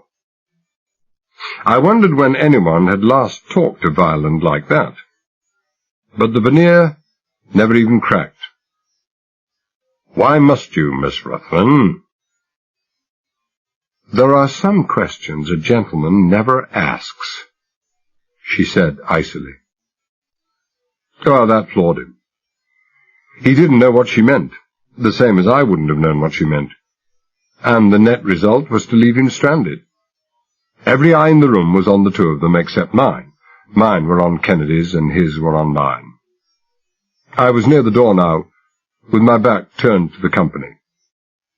It had been easy to slip out the piece of paper from under my collar, and now I held it against my chest so that he could see Judge Mollison's name on it. His expression didn't alter, and it would have taken a micrometer to measure his nod. But he was with me. Everything was fine, but for the chance that Royale might get me with a snapshot before I cleared the doorway. And it was Royale who broke the tension in the room, giving Violin an easy way out. "I'd like some fresh air, Mr. Violin. I could go along with them for the ride." I went out through that doorway the way a torpedo leaves its tube. Kennedy had his arm outstretched, and I caught it. We crashed heavily to the floor and went rolling along the passageway together. Inside the first 2 seconds, I had the letter stuck deep inside his tunic, and we were still thrashing about and belabouring each other on the shoulders and back, and everywhere it didn't hurt very much, when we heard the unmistakable flat click of a safety catch. "Break it up, you two." We broke it up, and I got to my feet under the steady menace of Royale's gun. Larry, too, was hopping around in the background, waving a revolver in his hand. Had I been violent, I wouldn't even have let him have a catapult in his hand. "That was a good job of work, Kennedy," Violent was saying warmly. "I won't forget it." "Thank you, sir," Kennedy said woodenly. "I don't like killers." "Neither do I, my boy, neither do I," Violent said approvingly. "He only employed them himself because he wanted to rehabilitate them." "Very well, Miss Ruthven. Mr. Royale will go along, but be as quick as you can." She swept by without a word to him or a glance at me. Her head was high. I still thought she was wonderful. Chapter 8. I hadn't enjoyed the helicopter trip out to the oil rig. Planes I'm used to. I've flown my own. I once even owned a piece in a small charter airline, but helicopters are not for me, not even in fine weather, and the weather that morning was indescribable. We swayed and rocked and plummeted and soared up again as if some drunk had us on the end of a giant yo-yo, and 9/10 of the time we couldn't see where we were going because the wipers couldn't cope with the deluge of water that lashed against the windscreen. But Peterson was a fine pilot, and we made it. We touched down on the landing deck of the X-13 shortly after 10 o'clock in the morning. It took 6 men to hold the machine even reasonably steady, while the General, Violent, Larry, and I shinned down the extension ladder. Peterson gunned his motor and took off, just as the last of us reached the deck, and was lost in a blinding flurry of rain inside 10 seconds. I wondered if I would ever see him again. Out there on the exposed deck, the wind was far stronger and much gustier than it had been on land, and it was all that we could do to keep our balance on the slippery metal underfoot. Not that there was much chance of me falling, at least not backwards, not with Larry's cannon jabbing into the small of my back all the time. He was wearing the big-collared, big-lapelled, belted, epauletted and leather-buttoned coat that Hollywood had taught him was the correct rig of the day for this kind of weather, and he had the gun inside one of the deep pockets. I felt nervous. Larry didn't like me, and would have counted a hole in his fine coat as a small price to pay for the privilege of pulling that trigger. I'd got right under Larry's skin like a burr under a saddle, and I meant to stay there. I rarely spoke to him, but when I did, I never failed to refer to him as Hophead, or Junkie, and to hope that his supplies of snow were coming along all right. On the way down to the helicopter that morning, I'd inquired solicitously whether or not he'd remembered to pack his grip, and when he'd asked suspiciously what the unprintable I meant by that, I explained that I was concerned that he might have forgotten to pack his syringe. It took Violent and the General all the strength of their combined efforts to pull him off me. There is nothing more dangerous and unpredictable than a drug addict, just as there's nothing more pitiable. But there was no pity in my heart then. Larry was the weakest link in the chain, and I meant to keep sawing away at him until something snapped. We staggered along against the wind till we came to a raised hatch-cover entrance which gave to a wide companionway leading to the deck below.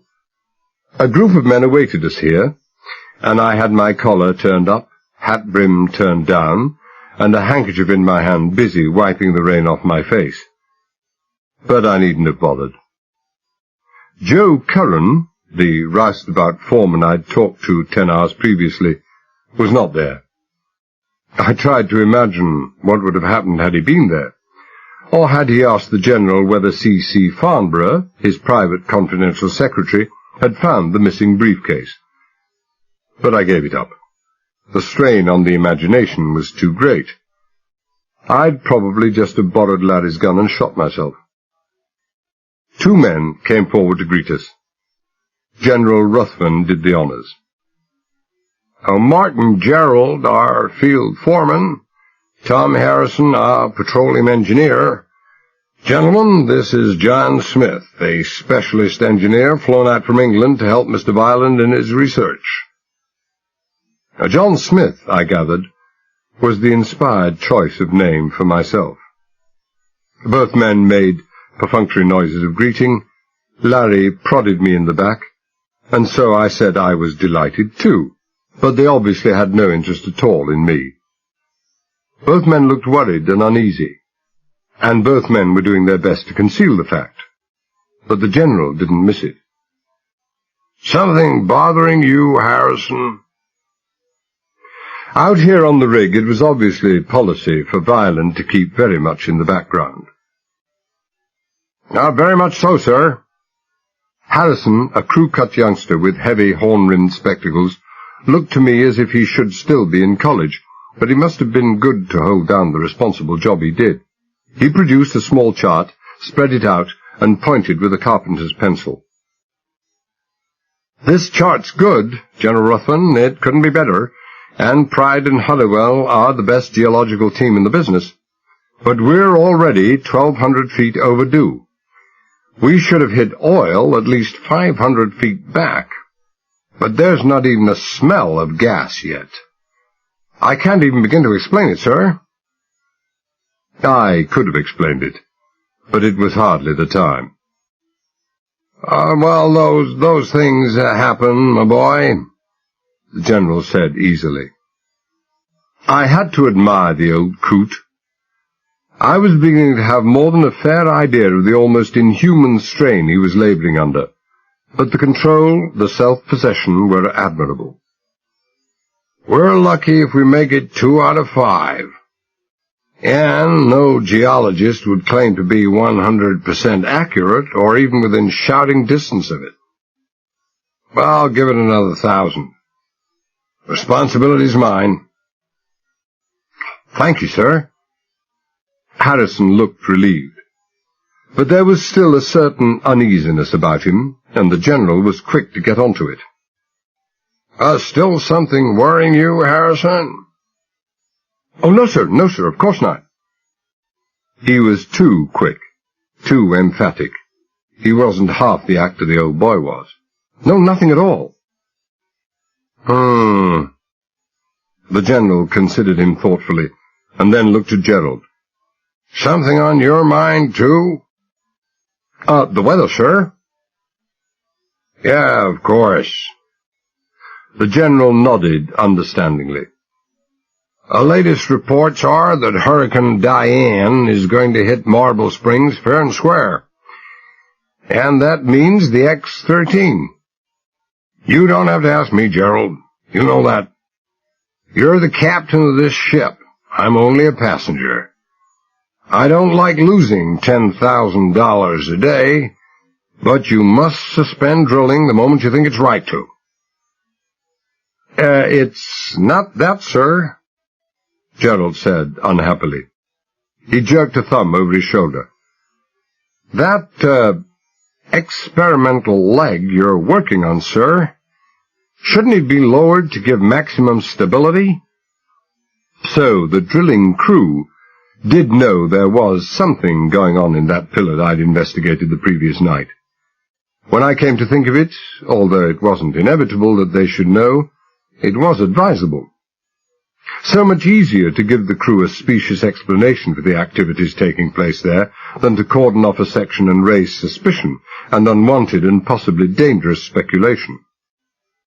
I wondered what sort of a yarn had been spun to them. I was to find out right away.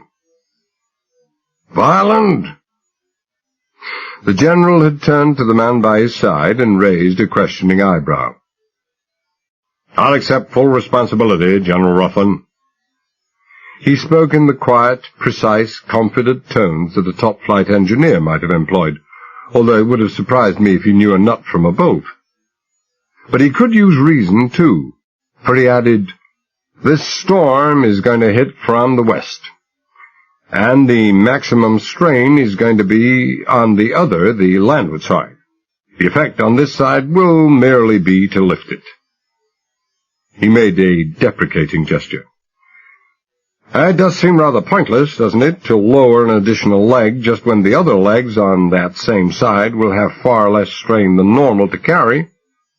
Besides, General, we are now so near the perfection of this technique, which is going to revolutionize underwater drilling, that it would be a crime to set it back, maybe several months, by lowering the leg and perhaps destroying all our delicate equipment.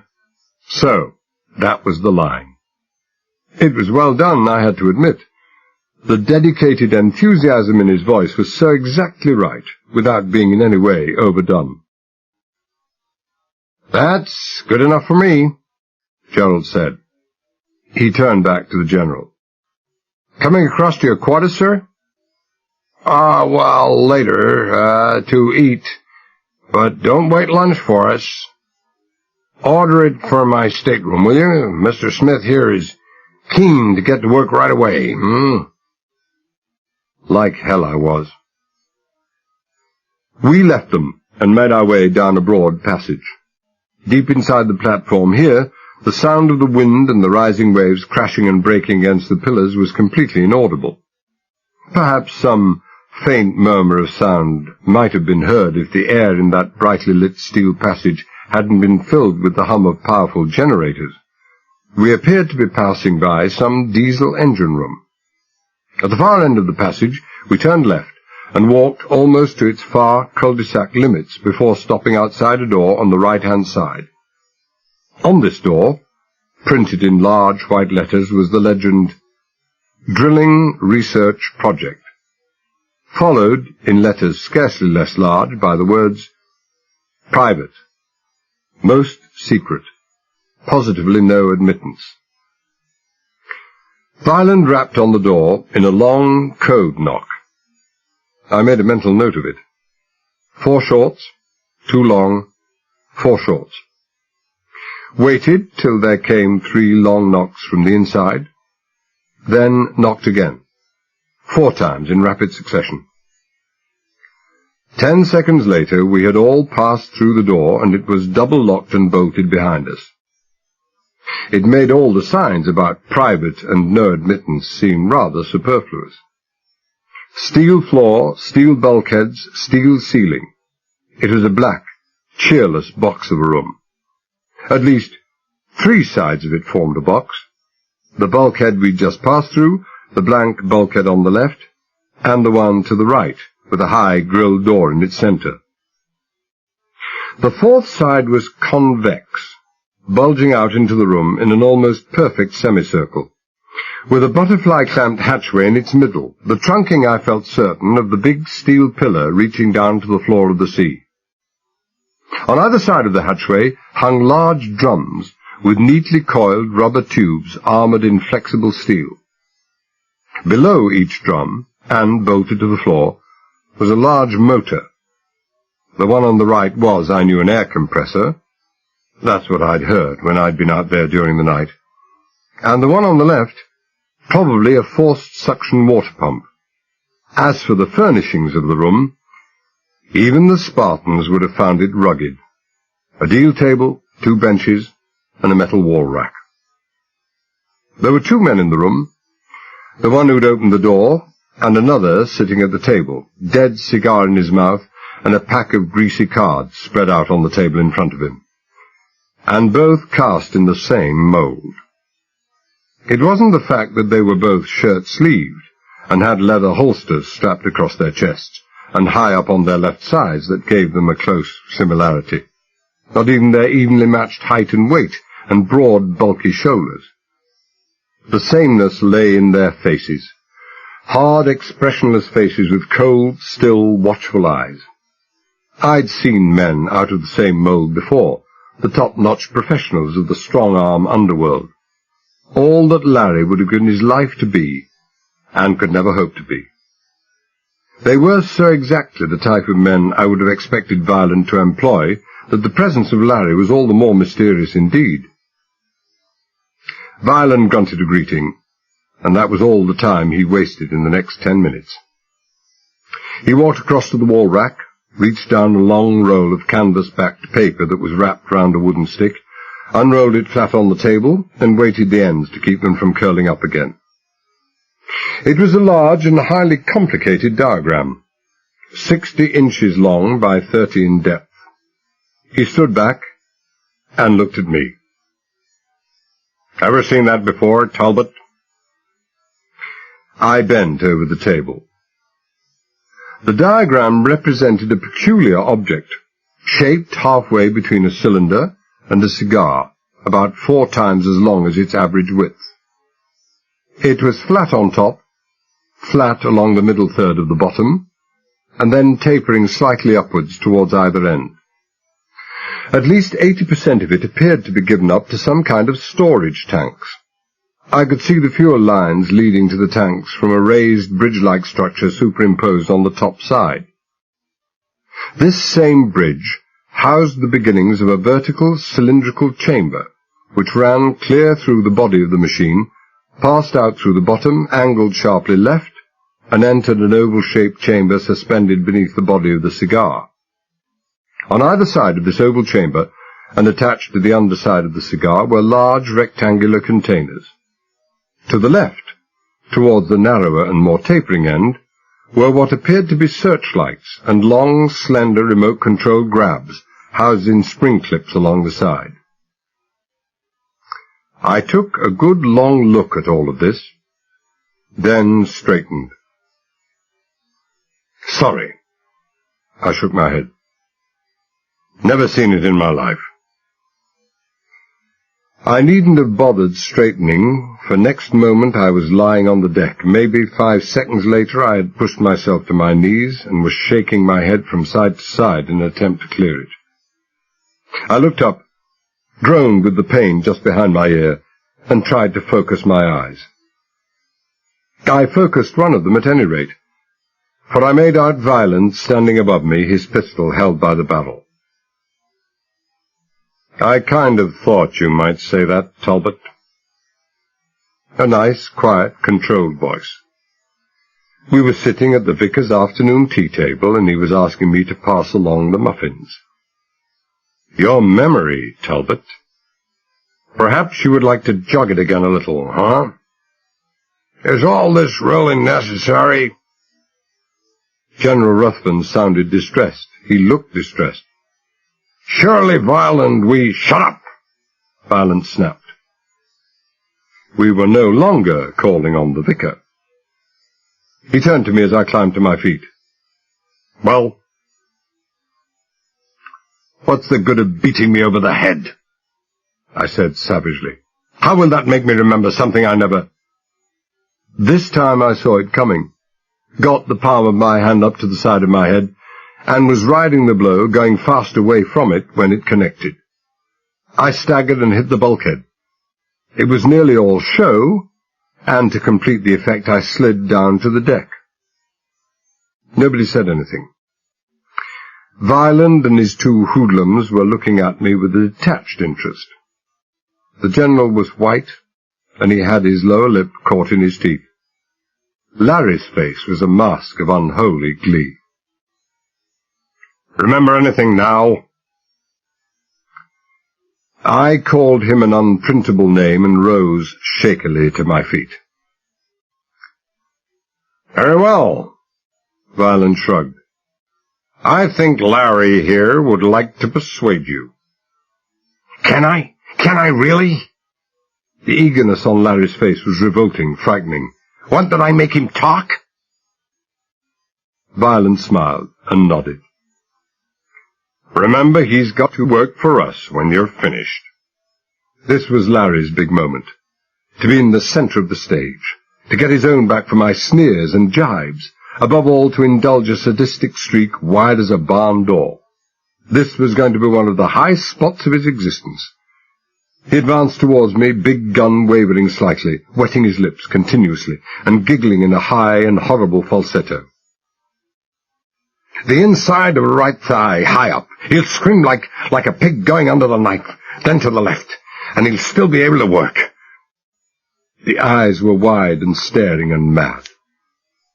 And for the first time in my life, I was confronted by a human being drooling at the mouth. Violin was a good psychologist. He knew that I'd be 10 times more scared of Larry's viciousness, his neurotic instability, than of any coldly calculated brutality he or his 2 thugs would have brought to bear. I was scared, all right. Besides, I'd put up a good enough front. It would have been expected of me, but there was no point in overdoing it. It's a development of the early French bathyscapes, I said rapidly. This model is a combined British and French naval project, designed to reach only about 20% of the depths of its predecessors. It's good for about 2,500 feet. But it's faster, more maneuverable, and it's equipped for actual underwater salvage, which his predecessors weren't. Nobody ever hated anyone more than Larry hated me at that moment. He was a little boy, I was a promised toy, the most wonderful he'd ever seen, and he was being robbed of it just as it came within his grasp. He could have wept with rage and frustration, and the sheer bitterness of his disappointment. He was still prancing in front of me and waving his gun around. "He's lying!" His voice was shrill, almost a scream. "He's just trying—" "He's not lying," Violin interrupted coldly. No triumph, no satisfaction in his voice. The end had been achieved, and the past was done with. "Put that gun away." "But I tell you—" Larry broke off in an exclamation of pain as one of the 2 big silent men caught his wrist and forced the gun down till it was pointing at the floor. "Put that heater away, punk," the man growled, "or I'll take it off you." Violin glanced at them, then ignored the byplay. "And you not only know what this is, Talbot, but you've actually worked on it. The General has impeccable sources in Europe, and we got the word this morning." He bent forward and went on softly, "And you also worked on it later on. Recently. Our sources in Cuba are even better than those in Europe." "I didn't work on it recently." I held up my hand as Violin tightened his mouth. "When this bathyscaphe was brought out in a freighter to do its preliminary unmanned dives in the sheltered waters off Nassau, the British and French thought it would be cheaper and more sensible to hire a local vessel suitable for the job, instead of bringing one out from Europe. I was working with a salvage firm in Havana at the time, and they had a ship with a heavy crane and boom right aft. It was ideal for the job. I was aboard it, but I didn't work on the bathyscaphe itself. What was the point in denying it if it wasn't so?" I smiled faintly. "Besides, I was only aboard the salvage ship for a week or so. They got wind that I was there. I knew they were after me, and I had to leave in a hurry." "They?" Violin's eyebrow was still working as smoothly as ever. "What does it matter now?" Even to myself I sounded tired, defeated. True. Violin smiled. "From what we know of your record, it might have been any one of the police forces of half a dozen countries. Anyway, General, it explains one thing that has been worrying us. Where we saw Talbot's face before." General Ruthven said nothing. If ever I'd needed conviction that he was a tool, a pawn of Violin's, I needed it no longer. He was miserable, unhappy, and clearly wished to have no part whatever in what was going on. I said, as if a great light had suddenly dawned upon me, Were you the people responsible for the loss of this bathyscaphe?" "My God, it was you. How in the...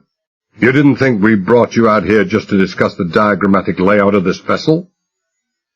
Violin permitted himself a small, pleased smile. Of course it was us. It was easy.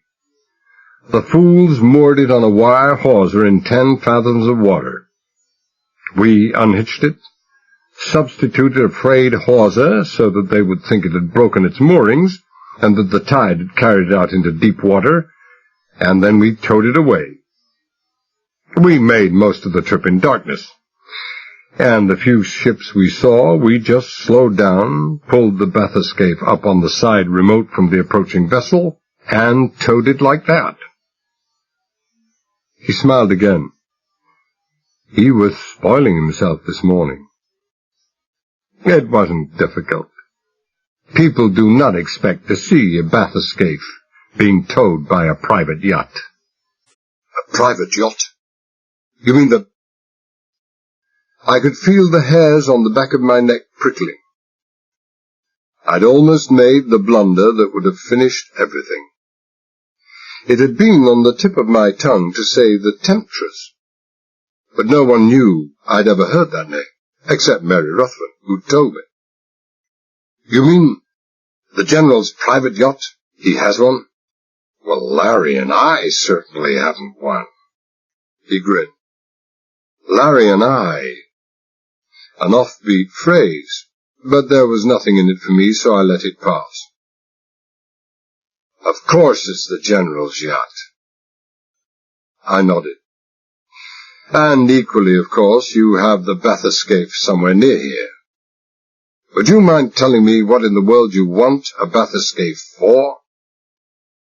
Certainly not. You will have to know anyhow. We are, treasure hunting, Talbot. Don't tell me you believe this Captain Kidd and Blackbeard nonsense. I sneered. Recovering your courage, eh, Talbot? No, it's rather more recent than that, and very close to here. How did you find it? How did we find it?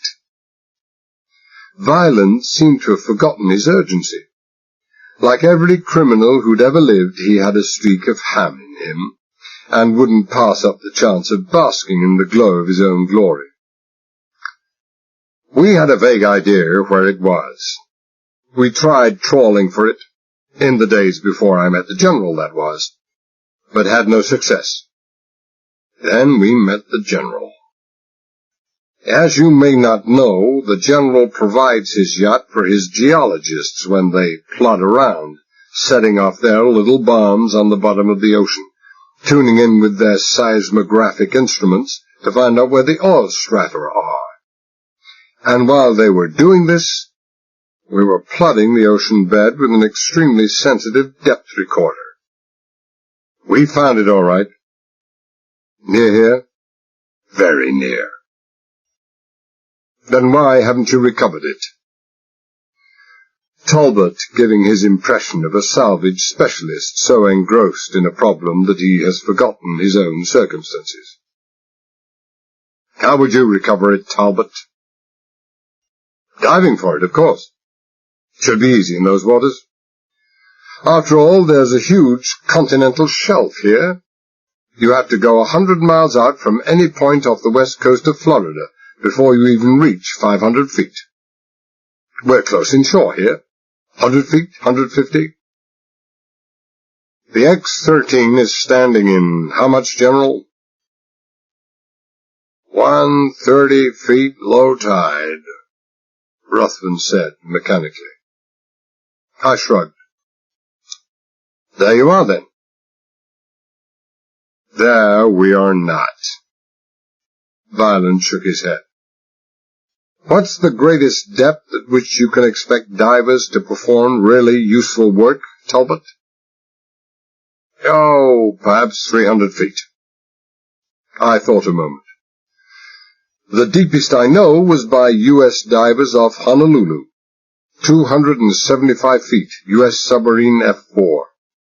Why, you really are a specialist, aren't you, Talbot? Every diver and salvage man worth his salt knows that. 275 feet, huh? Unfortunately, what we're after is in the bottom of a big hole, a deep chasm in the seabed. The General's geologists were very interested indeed when we located this hole. Said it was just like... what was it, General? The Herd Deep. Yeah, that's it, the Herd Deep. In the English Channel. Deep valley in the seabed where the Limeys dump all their old explosives. Now this one here is 480 feet in depth. That makes a difference, I said slowly. Doesn't it now? And how would you get at that? It all depends how difficult it is to reach. The newest Neufeld Kunker rigid diving suit, armor-plated in cast steel, could just about make it. I doubt if any diver could accomplish anything at that depth. He'd be under a pressure of 200 pounds to the square inch, and any movement would be like a barrel of heavy tar. Anything except the simplest maneuver would be beyond him. No, the way to do it would be with observation turrets. Galeazzi and my old firm, Seaberg Gorman, produce the best, and use those. They can go down about 1,500 feet. You get inside one of these and use a phone to guide laying of explosives or dredges or grapnels or power grabs. That's the way they took over $10 million worth of gold from the Niagara, from about the same depth, off New Zealand, and about $4 million worth of gold from the Egypt, lying 400 feet off Ushant. Those are the two classic cases of modern times, and that's how I would do it. And of course, that would require at least a couple of surface vessels and much specialized equipment, Violin said softly. You think we can go around buying up observation turrets, if there are any available in this country, and dredgers, and then sit anchored in the same spot for weeks without exciting suspicion? You have a point, I admitted. So, the bathyscaphe. Violent smile. The valley in the seafloor is less than 600 yards from here. We take with us grabs and hooks attached to wires on drums fastened to the outside of the scaphe. Fix them on. You can do some very fancy work with those extension arms and grabs fitted in front. Then come back here, unreeling the wire as we go. Then we haul the wire in from the X-13. As easy as that, huh? Just as easy as that, Talbot. Clever, you would say? Very. I didn't think it clever at all. I didn't think Violin had even begun to appreciate the difficulties involved, the endless slow-motion try again frustration of underwater salvage, the scope of the initial preparation, the skill and experience of years required. I tried to remember how long it had taken to salvage $2.5 million worth of gold and silver from the Laurentic, sunk in only just over 100 feet of water. Something like 6 years, if I remembered rightly. And Violin spoke as if he was going to do it in an afternoon. And where exactly is the scaphe? I asked. Violin pointed at the semicircular trunking. That's one of the support legs of this rig. But it happens to be raised 20 feet above the seabed. The bathyscaphe is moored below that. Moored below it? I stared at him. What do you mean? It's beneath the bottom of that leg? How did you get it there? How do you get into it? How in the world? Simple, he interrupted. I am not, as you may have gathered, much of an engineer, but I do have an, professional friend who is. He devised the simple expedient of fitting a reinforced and completely waterproof steel floor of great strength across the bottom of this leg. About 6 feet from the bottom, actually, and letting into this a tapering steel cylinder about 6 feet long and not quite 3 feet in diameter, projecting downwards, open top and bottom, but the top capable of being sealed off flush with the waterproof floor by a screwed hatch. In a recession about 2 feet from the top of this cylinder is a reinforced rubber tube. You begin to see daylight, I think, Talbot. I see daylight. They were an ingenious bunch, if nothing else. Somehow, almost certainly at night, you got the rig's engineer to cooperate with you in the lowering of this leg. I suppose you told them the yarn about top-secret research, so secret that no one was allowed to see what was going on. You had the bathyscaphe on the surface, unbolted its bridged cover, lowered the leg slowly until this cylinder fitted over the bathyscaphe's entrance hatch, pumped this rubber ring full of compressed air to make a perfect seal, then lowered the leg into the water, pushing the bathyscaphe down before it, while someone inside the bathyscaphe, probably your engineering friend, adjusted the hydrostatic valve for one of the adjacent flooding chambers enough to let it sink easily, but not so much as to rob it of its slight positive buoyancy, necessary to keep the top of the entrance chamber jammed into the cylinder at the foot of the leg. And when you want to take off, you just climb into the bathyscaphe, seal both the cylinder and the bathyscaphe hatches, have someone on the rig blow the air from the rubber seal gripping the entrance chamber of the bathyscaphe, flood your tanks to get enough negative buoyancy to drop clear of the leg, and there you are. Reverse process when you come back, except that you'll need a suction pump to clear the water that's accumulated in the cylinder. Right? In every detail. Violent permitted himself one of his rare smiles. Brilliant, you might call it. No. The only brilliant thing was stealing the bathyscaphe. The rest is within the scope of any moderately competent underwater operator. Just an application of the double-chambered submarine rescue diving bell, which can fit in much the same way over the escape hatch of practically any submarine. And a fairly simple principle has been used for the caisson work, sinking underwater piers for bridges and the like. But smart enough for all that. Your engineer friend was no fool. A pity about him, wasn't it? A pity? Violent was no longer smiling. Yes. He's dead, isn't he? The room became very still. After perhaps 10 seconds, Violent said very quietly, "What did you say?" I said he was dead. When anyone in your employ dies suddenly, Violent, I would say it was because he had outlived his usefulness.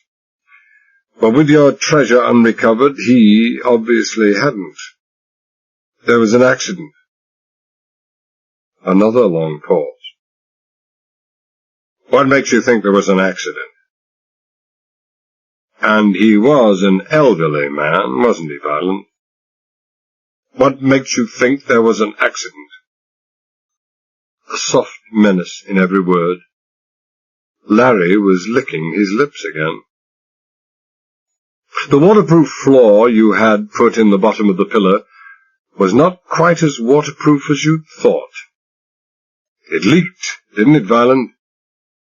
Only a very small hole, possibly, and in the perimeter of the floor where it joined the side of the leg. Bad welding. But you were lucky. Somewhere above where we're standing there must be another transverse seal in the leg, To give structural strength, no doubt. So, you used this machine here. I pointed to one of the generators bolted to the deck. To drive in compressed air after you'd sent someone inside the leg and sealed this door off. When you'd driven in enough compressed air, the accumulated water was driven out the bottom, and then the man, or men, inside were able to repair the hole. Right, Violent? Right. He was on balance again, and there was no harm in admitting something to a person who would never live to repeat it to anyone. How do you know all this, Talbot? That footman up in the General's house. I've seen many cases. He's suffering from what used to be called caisson disease, and he'll never recover from it. The divers' bends, Violent. When people are working under a high air or sea pressure, and that pressure is released too quickly, they get nitrogen bubbles in the blood. Those men in the leg were working in about 4 atmospheres, about 60 pounds to the square inch. If they'd been down there more than half an hour, they should have spent at least half an hour decompressing. But as it was, some criminal idiot released the built-in pressure far too fast. As fast as it could escape, probably. At the best of times, caisson work, or its equivalent, is only for fit young men. Your engineer friend was no longer a fit young man. And you had, of course, no decompressor. So he died. The footman may live long enough, but he'll never again know what a pain-free existence is. But I don't suppose that troubles you, does it, Violent? We're wasting time. I could see the relief on Violent's face. For a moment there he'd suspected that I, and possibly others as well, knew too much about the happenings on the X-13. But he was satisfied now, and very relieved. But I wasn't interested in his expression, only in the General's. General Ruthven was regarding me in a very peculiar fashion indeed. There was puzzlement in his face, some thought that was troubling him. But worse than that, there were the beginnings of the first faint, incredulous stirrings of understanding. I didn't like that. I didn't like that at all.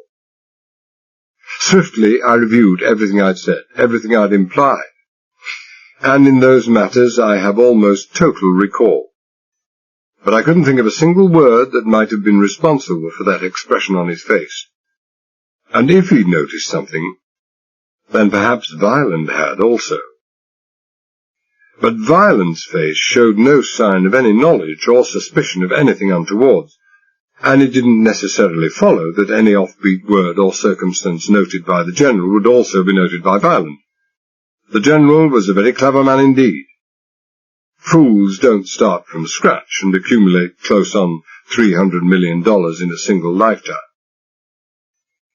But I wasn't going to give Violent time to look at and read the expression on the General's face. He might be smart enough for that. I said, "So, your engineer is dead, and now you need a driver, shall we say, for your bathyscaphe." "Wrong. We know how to operate it ourselves. You don't think we'd be so everlastingly stupid as to steal a scaphe without at the same time knowing what to do with it? From an office in Nassau we had obtained a complete set of maintenance and operation instructions in both French and English. Don't worry. We know how to operate it." "Indeed? This is most interesting." I sat down on a bench, without as much as a by your leave, and lit a cigarette. Some such gesture would be expected from me. "Then what precisely do you want with me?" For the first time in our brief acquaintance, Violent looked embarrassed. After a few seconds he scowled and said harshly, We can't get the damned engines to start. I took a deep draw on my cigarette and tried to blow a smoke ring. It didn't come off. With me, it never came off. Well, well, well, I murmured. How most inconvenient. For you, that is. For me, it couldn't be more convenient. All you've got to do is to start those two little engines and, hey presto, you pick up a fortune for the asking. I assume you're not playing for peanuts, not operating on this scale. And you can't start them up without me. As I said, how convenient. For me. You know how to make that machine run? He asked coldly. I might. It should be simple enough. They're just battery-powered electric motors. I smiled. But the electric circuits and switches and fuse boxes are pretty complicated. Surely they're listed in the maintenance instructions. They are. The smooth, polished veneer was showing a distinct crack, and his voice was almost a snarl. They're coded for a key. We haven't got a key. Wonderful. Just wonderful. I rose leisurely to my feet and stood in front of Violet. Without me, you're lost. Is that it? He made no answer. Then I have my price, Violet. A guarantee of my life. This angle didn't worry me at all, but I knew I had to make the play, or he'd have been as suspicious as hell. What guarantee do you offer, Violet? Good God, man, you don't need any guarantee. The general was indignant, astonished. Why would anyone want to kill you? Look, General, I said patiently, you may be a big tiger when you're prowling along the jungles of Wall Street. But as far as the other side of the legal divide is concerned, you're not even in the kitten class. Anyone not in your friend Violet's employ who knows too much will always come to the same sticky end, when he can no longer be of any use to him, of course. Violet likes his money's worth, even when it costs him nothing. You're suggesting, by inference, that I might also come to the same end? Ruthven inquired. Not you, General. You're safe. I don't know what the stinking tie-up between you and Violet is, and I don't care. He may have a hold on you, and you may be up to the ears in cahoots with him, but either way it makes no difference. Oh, you're safe. The disappearance of the richest man in the country would touch off the biggest manhunt of the decade. Sorry to appear cynical, General, but there it is. An awful lot of money buys an awful lot of police activity. There would be an awful lot of pressure, General, and snowbirds like our hopped-up young friend here, I jerked a finger over my shoulder in the general direction of Larry, are very apt indeed to talk under pressure. Violet knows it. Oh, you're safe. And when it's all over, if you're not really Violet's ever-loving partner, he'll find ways to ensure your silence. There would be nothing you could prove against him. It would only be your word against his, and many others. And I don't suppose even your own daughter knows what's going on. And then, of course, there's Royale. The knowledge that Royale is prowling around on the loose, waiting for a man to make just one slip, is enough to guarantee that man putting on an act that would make a clam seem positively garrulous. I turned from him and smiled at Violet. But I'm expendable, am I not? I snapped my fingers. The guarantee, Violent. The guarantee. I'll guarantee it, Talbot, General Ruthven said quietly. I know who you are. I know you're a killer. But I won't have even a killer murdered out of hand. If anything happens to you, I'll talk, regardless of the consequences. Violent is, first and foremost, a businessman. Killing you wouldn't even begin to be compensation for the millions he'd lose. You need have no fear. Millions. It was the first time there had been any mention of the amounts involved. Millions. And I was to get it for them. Thanks, General. That puts you on the side of the angels, I murmured. I stubbed out my cigarette, turned and smiled at Violent. Bring along the bag of tools, friend, and we'll go and have a look at your new toy. Chapter 9. It isn't the fashion to design tombs in the form of 200-foot-high metal cylinders. But if it were, that pillar on the X-13 would have been a sensation. As a tomb, I mean. It had everything.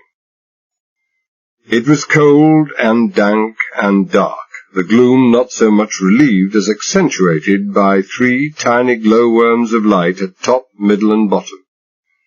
It was eerie and sinister and terrifying, and the hollow, reverberating, echoing boom of a voice in those black and cavernous confines held all the dark resonance, the doom-filled apocalyptic finality of the dark angel calling your name on the day of judgment. It should have been, I thought bleakly, a place you went through after you died, not just before you died. Not that the question of precedence mattered at the end of the day. As a tomb, fine. As a means of getting anywhere, terrible. The only connection between top and bottom lay in a succession of iron ladders welded onto the riveted sides of the pillar. There were 12 of those ladders, each with 15 rungs. Not one break or resting place between top and bottom. What with the weight of a heavy circuit-testing bridge megger hanging down my back, and the fact that the rungs were so wet and slippery that I had to grip them with considerable force to keep myself from falling off the ladder, the strain on forearm and shoulder muscles was severe. Twice that distance, and I wouldn't have made it. It is customary for the host to lead the way in strange surroundings, but Violent passed up his privilege. Maybe he was frightened that if he preceded me down the ladder, I'd take the opportunity of kicking his head off and sending him 100 or more feet to his death on the iron platform below. However it was, I went first, with Violent and the 2 cold-eyed men we'd found waiting in the little steel room, following close behind. That left Larry and the General up above, and no one was under the impression that Larry was fit to guard anyone.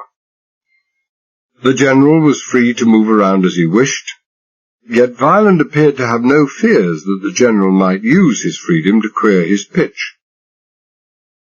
This I had found inexplicable, but I knew the answer to it now, or I thought I knew. If I were wrong, innocent people would surely die. I put the thought out of my mind. Right, open it up, Chibati, Violent ordered. The larger of the 2 men bent down and unscrewed the hatch, swinging it up and back on its hinges to lock into a standing catch. I peered down the narrow steel cylinder that led to the steel cabin beneath the bathyscaphe, and said to Violent, I suppose you know you'll have to flood this entrance chamber when you go looking for your Blackbeard's treasure. What's that? He looked at me narrowly, suspiciously. Why? Were you thinking of leaving it unflooded? I asked incredulously. This entrance chamber is usually flooded the minute you start descending, and that's normally surface level, not 130 feet down as you are here. Sure, I know it looks solid. It might even hold at double this depth. I don't know. But what I do know is that it is completely surrounded by your gasoline buoyancy tanks. About 8,000 gallons of it, and those are open to the sea at the bottom. The pressure inside those tanks corresponds exactly to the sea pressure outside, which is why only the thinnest sheet metal is required to hold the gasoline. But with only air inside your entrance chamber, you're going to have at least 200 pounds to the square inch pressing on the outside of this entrance chamber, and it won't stand that. It'll burst inwards, your gasoline will escape, your positive buoyancy will be gone forever, and there you are, 480 feet below the surface of the sea.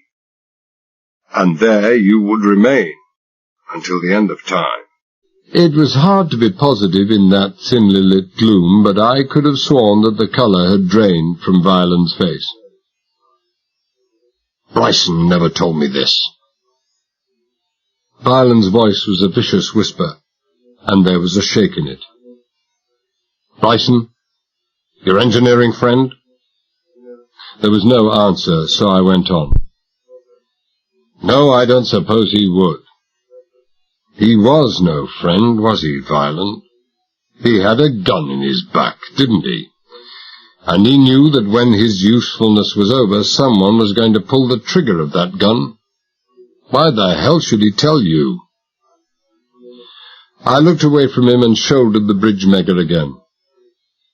There's no need for anyone to come down with me. It'll only make me nervous. Do you think I'm going to let you go down there on your own? He asked coldly. To get up to your tricks? Don't be stupid, I said wearily.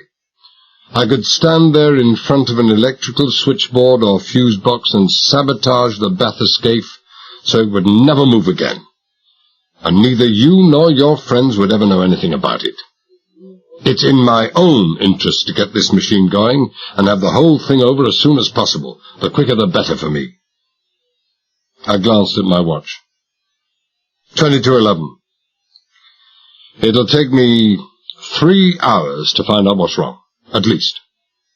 I'll have a break at 2. I'll knock on the hatch so that you can let me out. No need. Violent wasn't happy, but as long as he couldn't put his finger on any possibility of treachery, he wasn't going to deny me. He wasn't in any position to. There's a microphone in the cabin with its extension cable wound round a drum on the outside, and a lead through a gland in the side of the leg that's carried up to that room where we were. There's a button collar. Let us know when you're ready.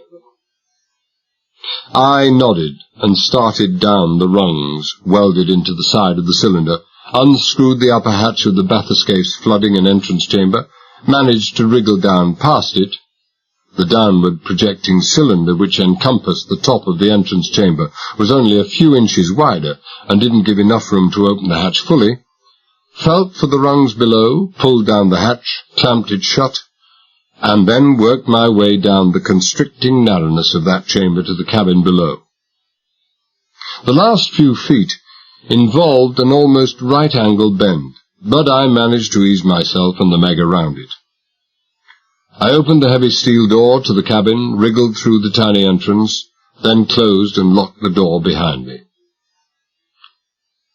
Nothing had changed. It was as I'd remembered it. The cabin was considerably bigger than that of the earlier FRNS from which it had been developed, and slightly oval in shape instead of round. But what was lost in structural power was more than compensated for in the scope and ease of movement inside. And as it was only intended for salvage operations up to about 2,500 feet, the relative loss in strength was unimportant. There were 3 windows, one set in the floor, cone-shaped inwards, as was the entrance door, so that sea pressure only tightened them in their seats. They looked fragile, those windows, but I knew that the specially constructed plexiglass in the largest of them, and that was no more than a foot in its external diameter, could take a pressure of 250 tons without fracturing. Many times the strain it would ever be required to withstand in the depths in which that bathyscaphe would operate. The cabin itself was a masterpiece of design. One wall, if approximately 1/6 of the surface area of the inside of the sphere could be called a wall, was covered with instruments, dial, fuse boxes, switchboards, and a variety of scientific equipment which we would not be called upon to use.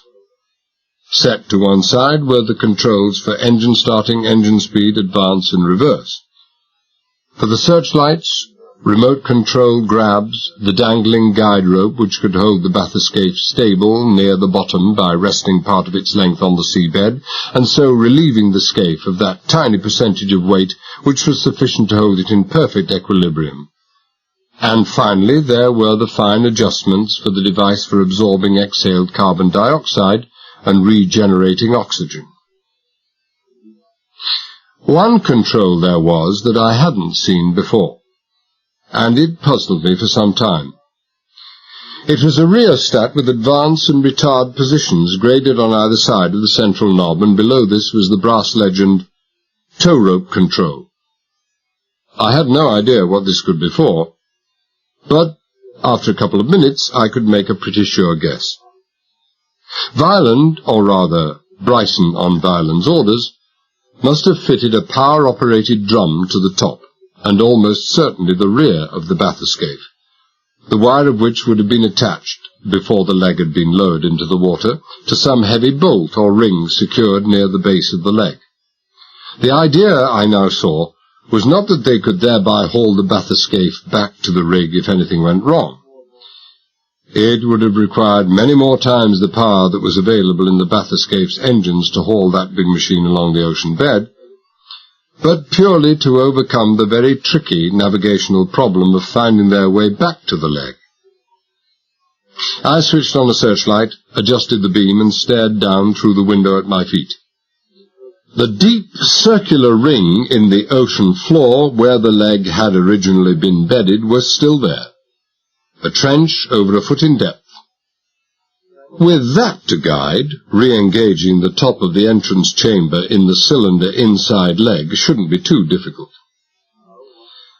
At least I understood now why Violent hadn't objected too strongly to my being left by myself inside the scaphe.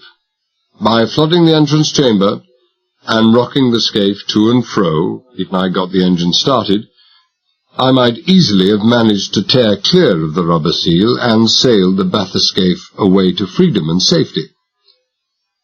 But I wouldn't get very far with a heavy cable attaching me to the leg of the X-13. Violent might be a phony in the ways of dress, mannerisms, and speech, but that didn't alter the fact that he was a very smart boy indeed. Apart from the instruments on that one wall, the rest of the cabin was practically bare, except for 3 small canvas seats that hinged on the outer wall, and a rack where there was stored a variety of cameras and photo-flood equipment. My initial comprehensive look round the interior didn't take long. The first thing that called for attention was the control box of the hand microphone by one of the canvas seats.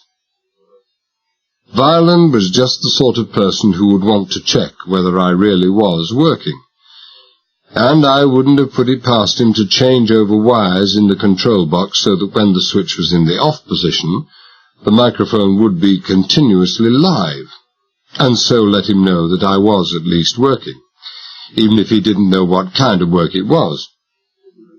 But I'd misjudged or overrated him. The wiring was as it should have been. In the next 5 minutes or so, I tested every item of equipment used inside that cabin except the engine controls. Should I have been able to start them, anyone still waiting on the bottom floor of that leg would have been sure to feel the vibration. After that, I unscrewed the cover of the largest of the circuit boxes, removed almost 20 coloured wires from their sockets, and let them hang down in the wildest confusion and disorder. I attached a lead from the Mega to one of those wires, opened the covers of another 2 circuits and fuse boxes, and emptied most of my tools onto the small workbench beneath. The impression of honest toil was highly convincing. So small was the floor area of that steel cabin that there was no room for me to stretch out my length on the narrow mesh duckboard, but I didn't care. I hadn't slept at all the previous night. I'd been through a great deal in the past 12 hours, and I felt very tired indeed. I'd sleep all right. I slept.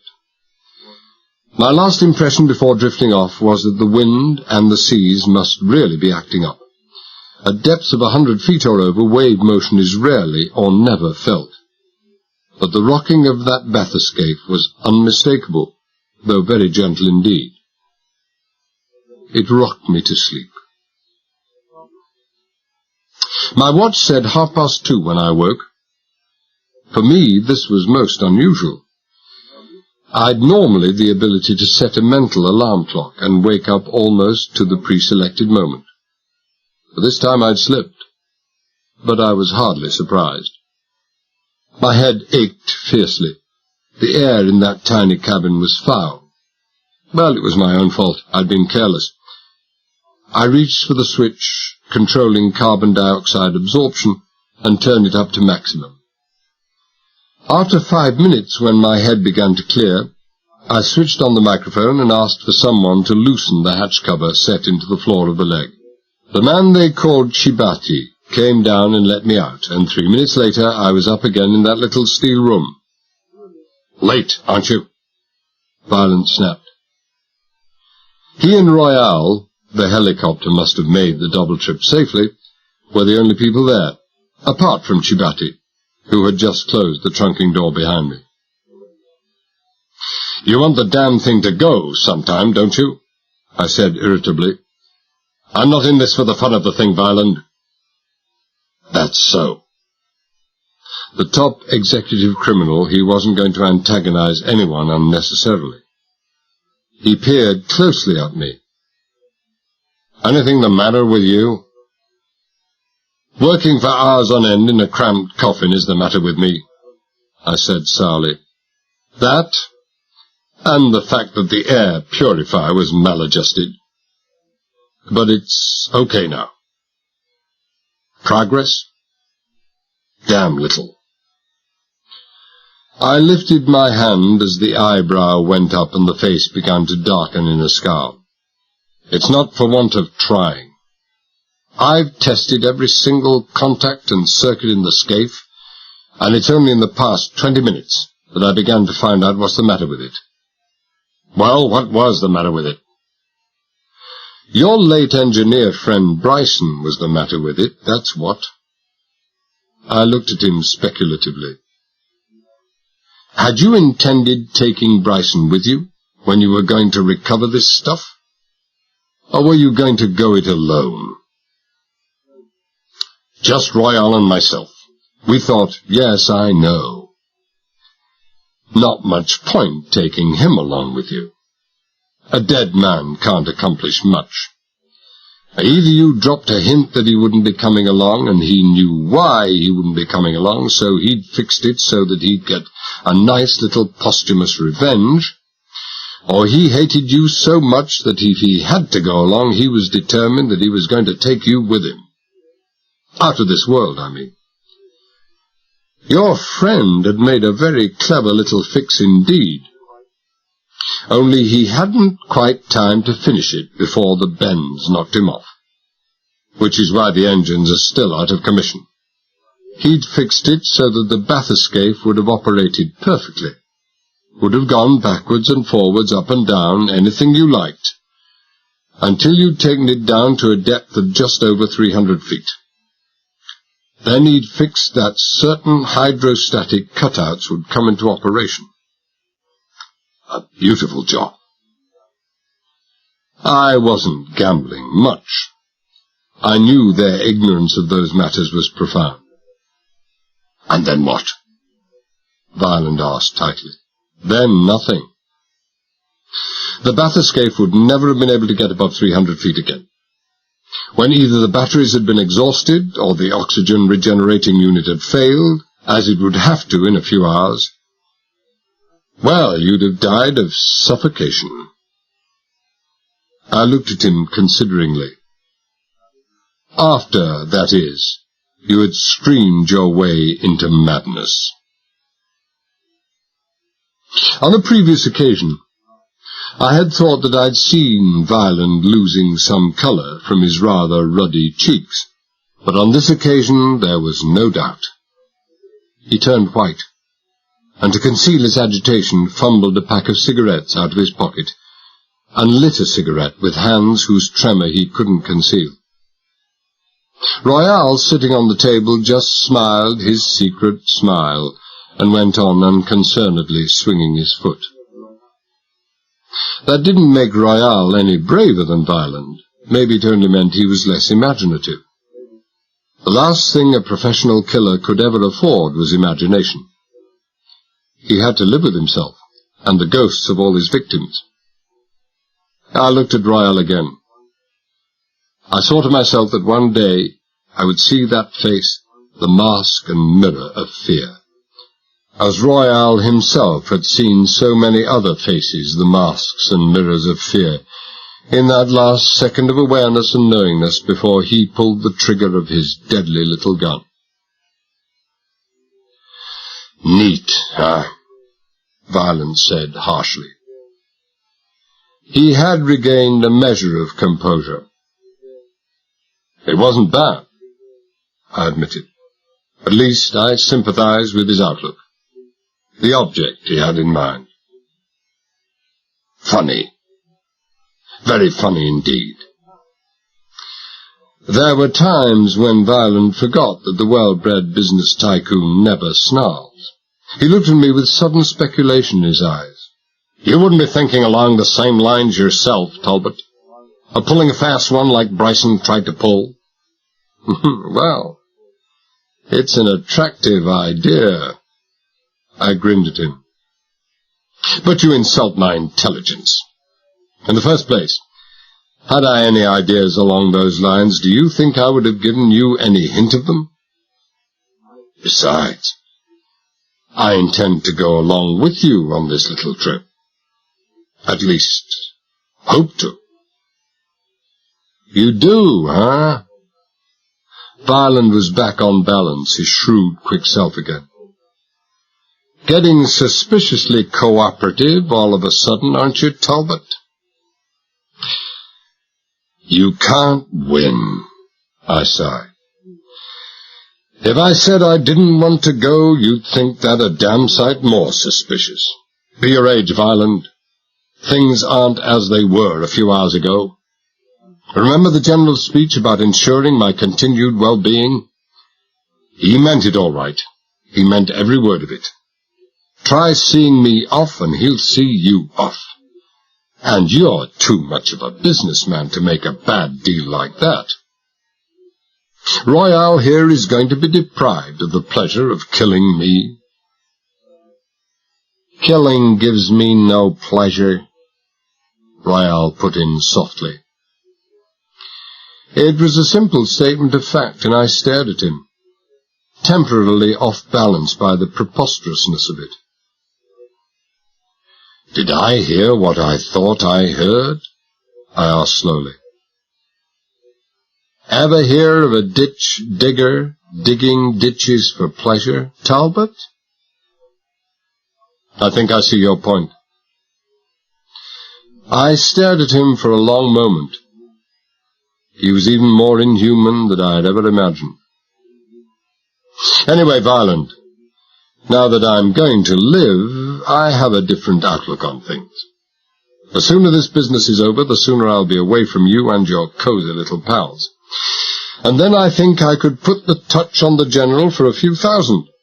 I hardly think he would like it known that he'd been aiding and abetting criminal activities on a grand scale. You mean You mean you'd put the black on the man who saved your life? Apparently some things were still capable of astonishing Violent. God, you're as bad as any of us. Worse. I never said I wasn't, I said indifferently. These are hard times, Violent. A man must live, and I'm in a hurry. That's why I suggest I come along. Oh, I admit a child could steer and lower and raise the bathyscaphe once he'd read the instructions. But salvage is no job for amateurs. Believe me, Violent, I know, and it's not. You're amateurs. I'm an expert. It's the one thing I'm really good at. So, I come, huh? Violent looked at me long and consideringly, and then he said softly, I just wouldn't dream of going along without you, Talbot. He turned, opened the door, and gestured to me to precede him. He and Royale came out behind me, and as we walked along the passage we could hear Chibati slamming home a heavy bolt and turning a key in the lock, which made it as safe as the Bank of England, except for one thing. In the Bank of England, a code knock does not automatically open the door to the vaults. But it opened doors here, and I'd remembered it. And even had I forgotten it, it would have come back there and then, for Violent was using it again on a door about 15 yards along the passage. The door was opened by Chibati's opposite number. The compartment beyond wasn't as bleakly furnished as the one we'd just left, but it was a near thing. It had no wall coverings, no floor coverings, it didn't even have a table. But it did have a padded bench along one wall, and on this the General and Mary were sitting. Kennedy was sitting very straight on a wooden chair in a corner, and Larry, his big pistol out, his eyes twitching away feverishly as ever, was pacing up and down doing his big watchdog act. I scowled at them all, impartially. The General was his usual erect, impassive self, all his thoughts and emotions under the usual impeccable control. But there were dark half-moons under his eyes that hadn't been there a couple of days ago. His daughter's eyes, too, were smudged with blue. Her face was pale, and though it was composed enough, she didn't have the iron in her that her father had. The droop of the slender shoulders, slight though it was there for all to see. Myself, I didn't go much for iron women at any time. There was nothing I would have liked better than to put an arm round those self-same shoulders. But the time and the place were wrong. The reactions, anyway, unpredictable. Kennedy was just Kennedy. His good-looking, hard face a smooth brown mask. And he wasn't worried about anything. I noticed that his maroon uniform fitted him better than ever. It wasn't that he'd been to see his tailor. Someone had taken his gun from him, and now there wasn't even the suspicion of a bulge to mar the smooth perfection of the uniform. As the door closed behind us, Mary Ruthven rose to her feet. There was an angry glint in her eye. Maybe there was more iron to her than I'd supposed. She gestured towards Larry without looking at him.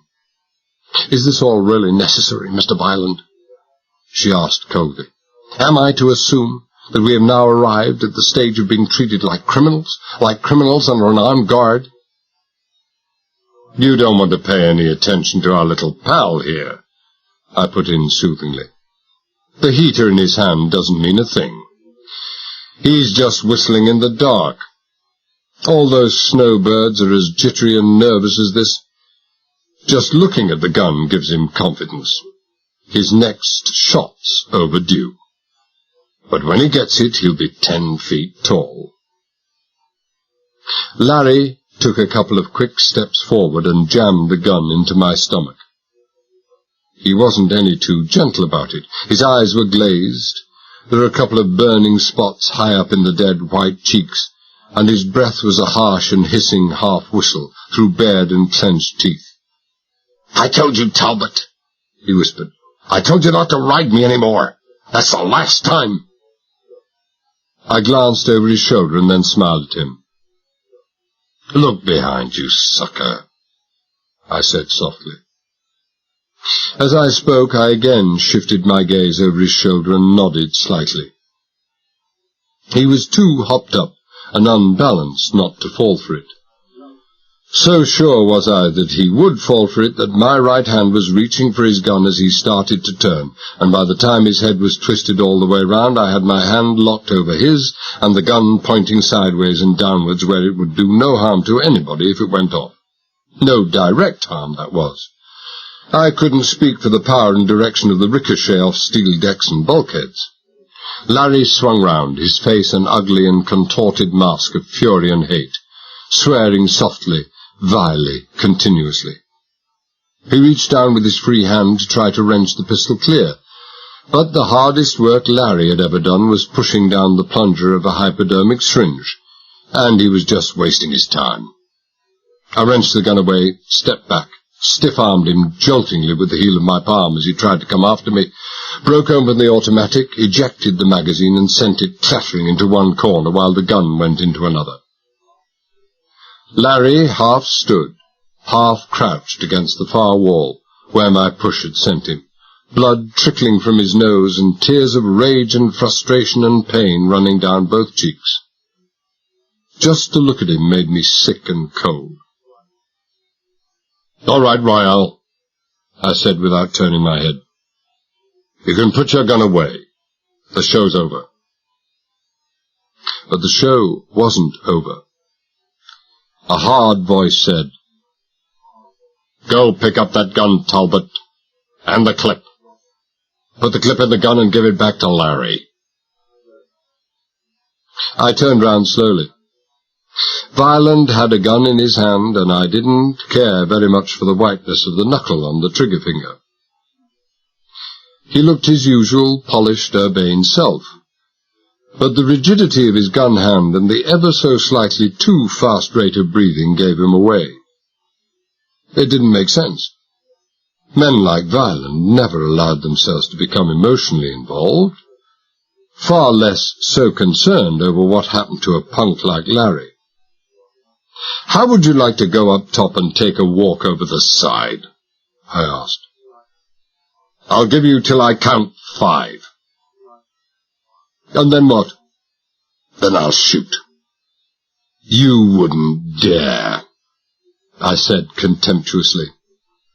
"You're not the type to pull triggers, Violent. That's why you employ this big bad hatchet man here. Besides, who would fix up the bathyscaphe then?" "I'm counting, Talbot." As far as I was concerned, he'd gone nuts. 1, 2... Okay, I interrupted. "So you can count.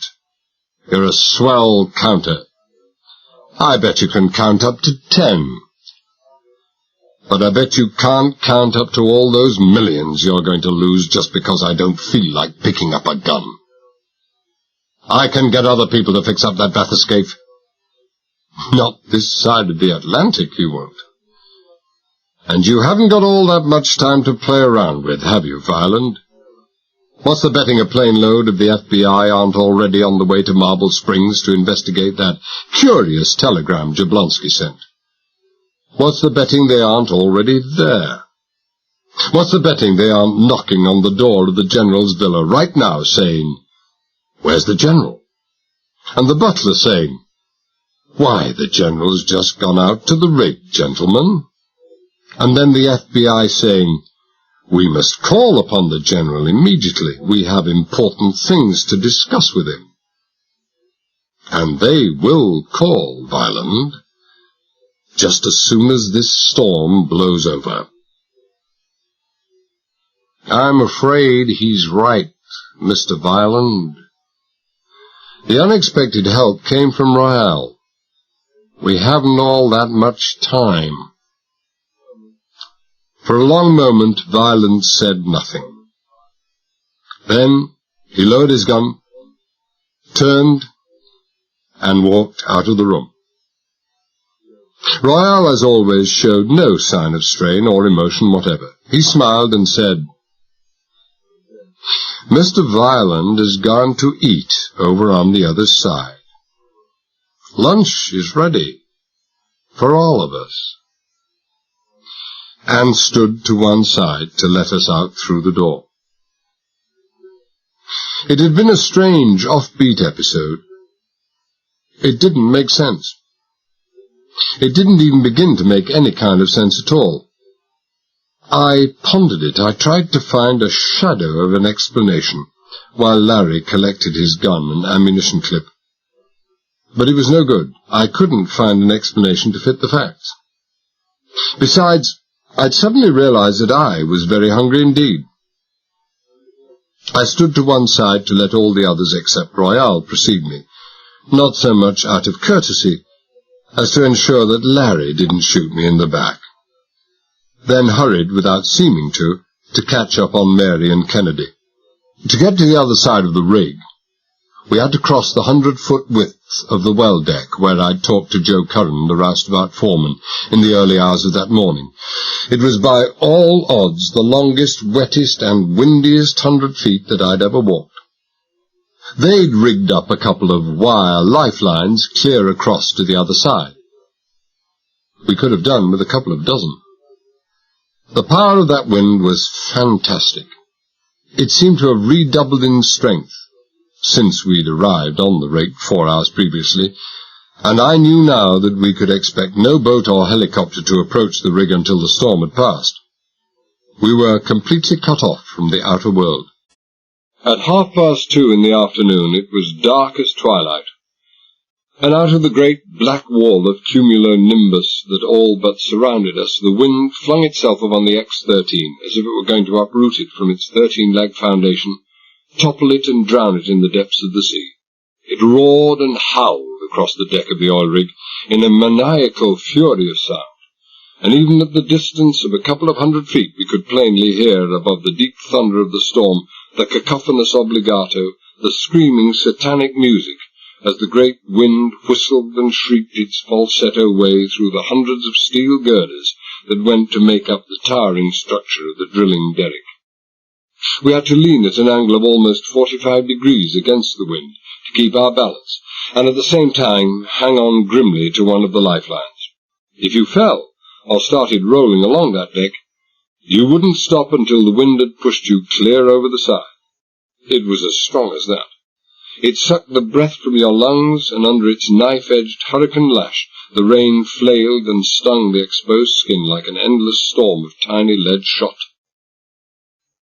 Mary led the way across this exposed, storm-filled working platform, and right behind her came Kennedy, one hand sliding along the wire, his free arm tightly round the girl in front. At another time I might have been disposed to dwell on the subject of luck and how some people seem to have it all, but I had other much more urgent things on my mind. I came close up to him, actually treading on his heels, put my head close to his and shouted above the storm, "Any word come through yet?" He was smart, all right, this chauffeur. He neither broke step nor turned round, but merely shook his head slightly. "Damn," I said, and meant it. This was awkward. "Have you phoned?" Again the shake of the head. An impatient shake this time, it looked like, and when I thought about it I couldn't blame him. Much chance he'd had of either hearing or finding out anything with Larry dancing around, flourishing his pistol, probably ever since he'd come out to the rig. "I've got to talk to you, Kennedy," I shouted. He heard me this time, too. The nod was almost imperceptible, but I caught it. We reached the other side, passed through a heavy clipped door, and at once found ourselves in another world. It wasn't the sudden quiet, the warmth, the absence of wind and rain that caused the transformation, though those helped. Compared to the other side of the rig from which we'd just come, this side resembled a sumptuous hotel. Instead of bleak steel bulkheads, there was some form of polythene or formica panelling painted in pleasing pastel shades. The floor was sheathed in deep, sound-absorbing rubber, and a strip of carpeting covered the length of the passageway stretching in front of us. Instead of harsh, unshaded lighting falling from occasional overhead lamps, there was a warm, diffused glow from concealed strip lighting. Doors lined the passage, and the one or two that were open looked into rooms as finely furnished as the cabins you might find in the senior officers' quarters aboard a battleship. Oil drilling might be a tough life, but the drillers obviously believed in doing themselves well in their off-duty hours. To find this comfort, luxury almost, in the Martian metal structure standing miles out to sea was somehow weird and altogether incongruous. But what pleased me more than all those evidences of comfort was the fact that there were concealed loudspeakers at intervals along the passage. Those were playing music, soft music, but perhaps loud enough for my purpose. When the last of us had passed through the doorway, Kennedy turned and looked at Royale. "Where are we going, sir?" The perfect chauffeur to the end. Anyone who called Royale sir deserved a medal. "The General's stateroom. Lead the way." "I usually eat in the driller's mess, sir," Kennedy said stiffly. "Not today. Hurry up now." Kennedy took him at his word. Soon he had left most of them 10 feet behind, all except me, and I knew I had very little time. I kept my voice low, head bent, and talked without looking at him. "Can we put a phone call through to land?" "No, not without clearance.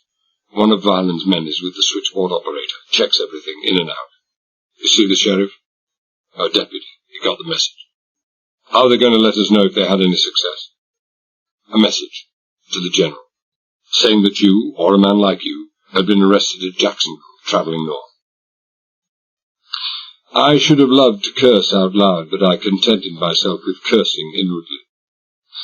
Maybe it had been the best they could think up at short notice, but it was weak, with a big chance of failure. The regular switchboard operator might indeed have passed the message on to the General, and there would be no chance that I might be in the vicinity at the time.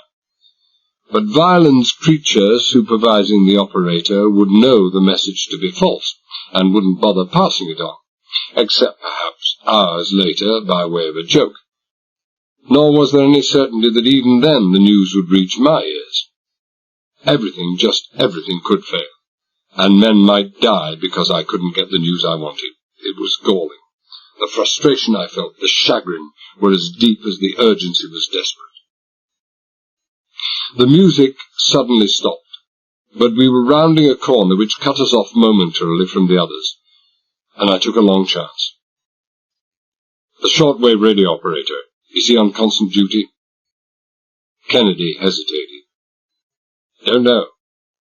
Call up Bell, I think." I knew what he meant. Where, for various reasons, a radio post can't be continuously manned, there is a device that triggers a distant alarm bell when a call comes through on the post's listening frequency. "Can you operate a shortwave transmitter?" I murmured. He shook his head. "You've got to help me. It's essential that—" "Talbot!" It was Royale's voice. He'd heard me. I was sure he'd heard me, and this was it. If he'd the slightest suspicion, then I knew Kennedy and I had exchanged our last words and that I was through. But I passed up the guilty starts and breaking of steps in mid-stride. Instead, I slowed down gradually, looked round mildly and inquiringly. Royale was about 8 feet behind, and there were no signs of suspicion or hostility in his face. But then, there never were. Royale had given up using expressions years ago. "Wait here," he said curtly. He moved ahead of us, opened the door, peered in, had a good look round, and then beckoned. "All right," In. We went in. The room was big, over 20 feet long and luxuriously furnished. Red carpet from wall to wall. Red drapes framing square, rain-blurred windows. Green and red chintz-covered armchairs, a cocktail bar lined with red leather-covered stools in one corner, a formica-topped table to seat 8 near the door. In the corner opposite the bar, a curtained-off alcove. The dining room of the suite, internal doors opened off right and left-hand walls, where the General roughed it when he came out to the oil rig. Violin was there, waiting for us.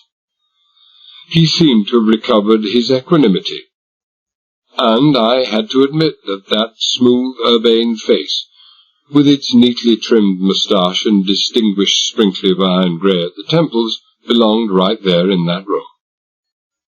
"Close the door," he said to Larry, then turned to me and nodded towards the curtained alcove. "You eat there, Talbot." "Sure," I agreed.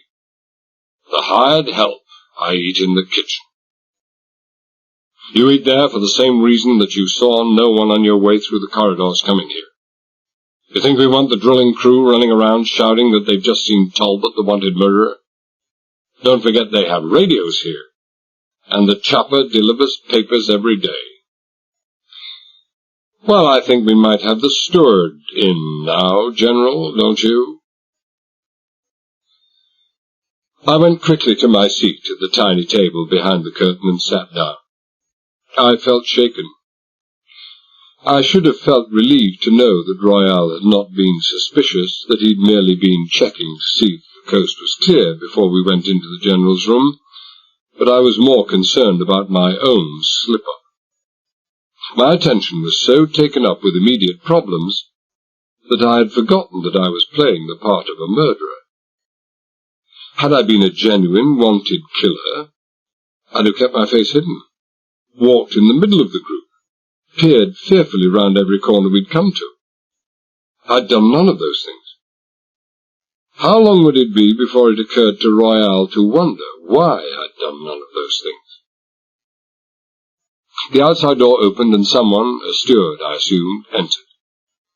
Once again it was the General who was the host, the man in charge, with Violin his employee and guest. The General's ability to switch roles, his unfailing command of himself in all circumstances, impressed me more every time I noticed it.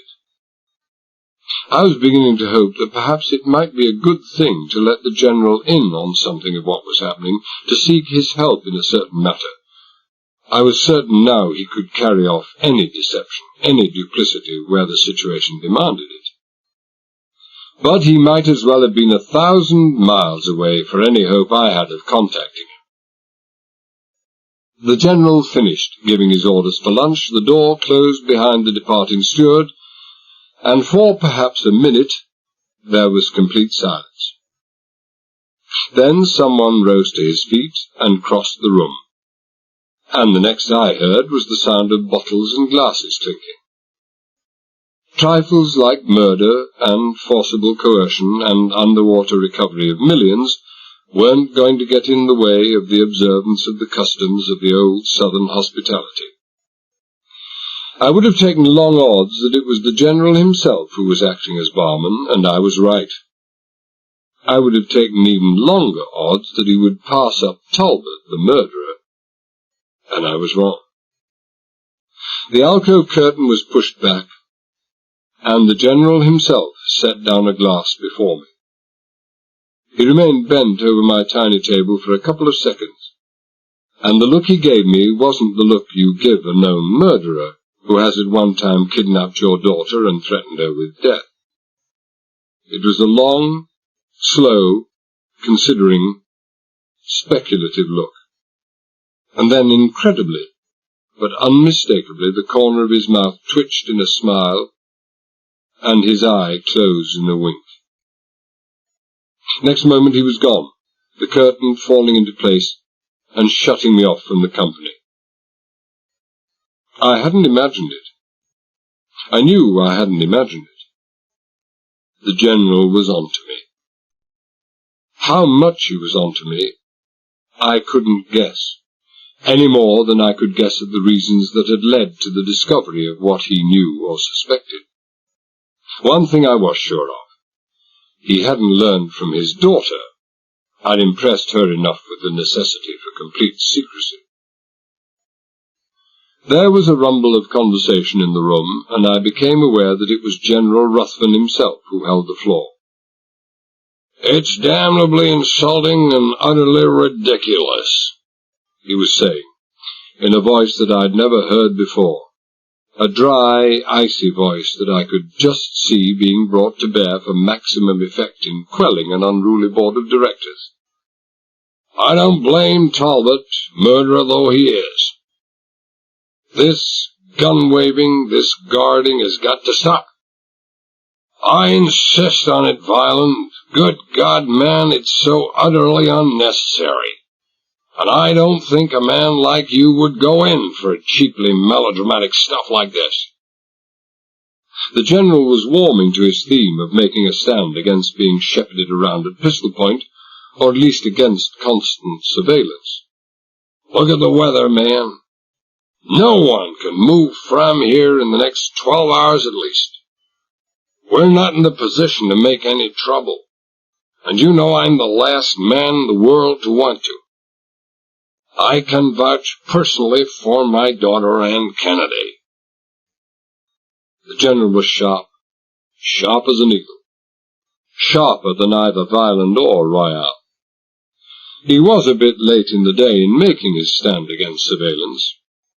I guessed what he was really after was the power of freedom of movement, possibly for himself, even more possibly for his chauffeur. And what was more, he was getting it.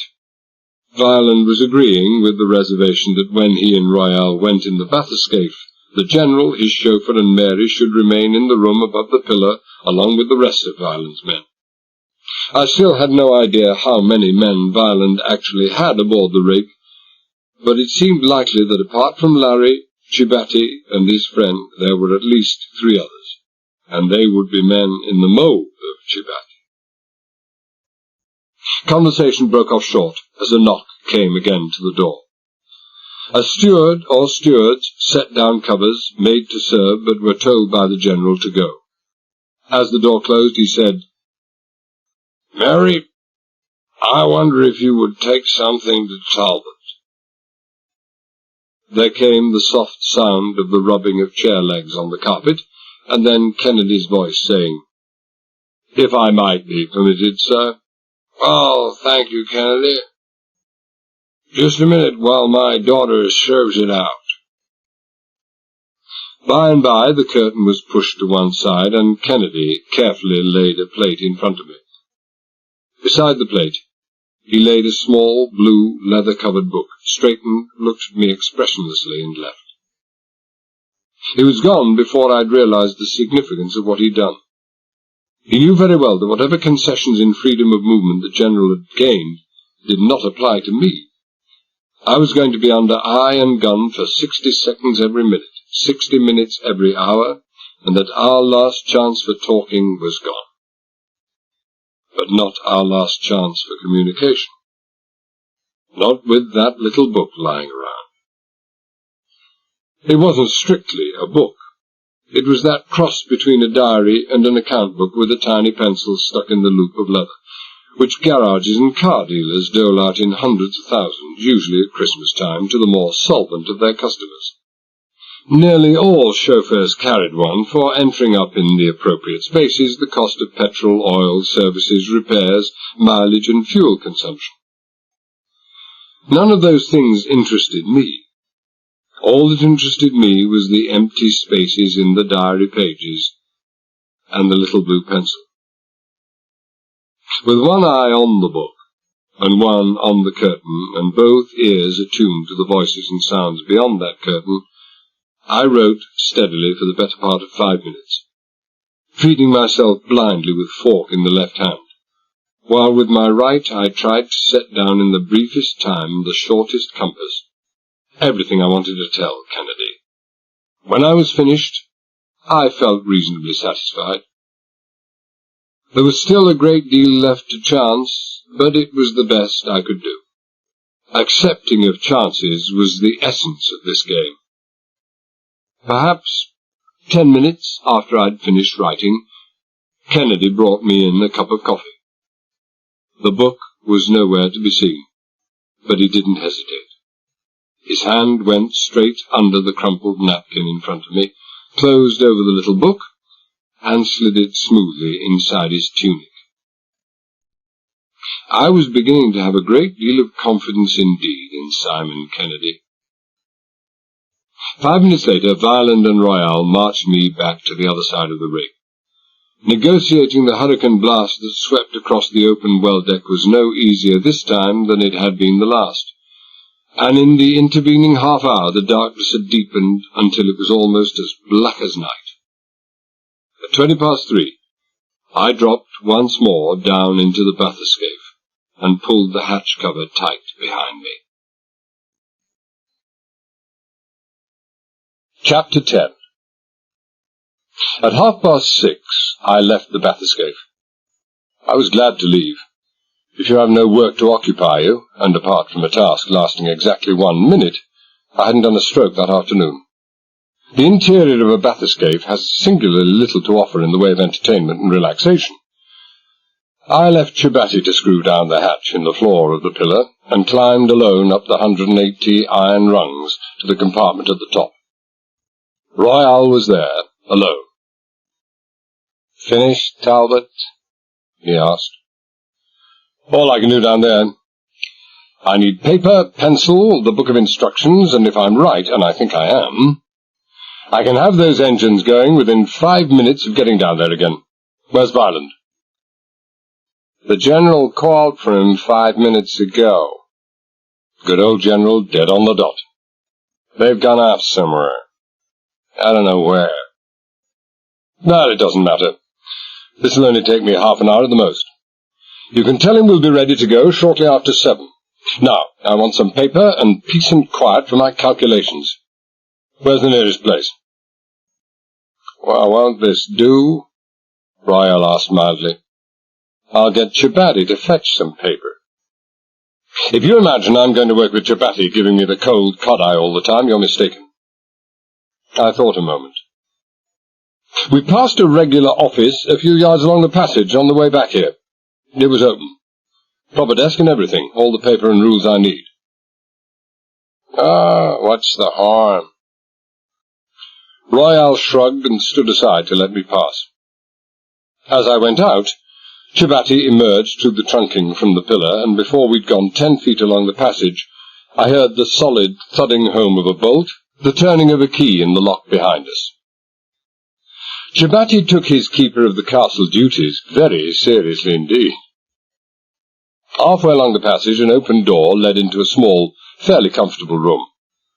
I looked over my shoulder at Royale, saw his nod, and went in.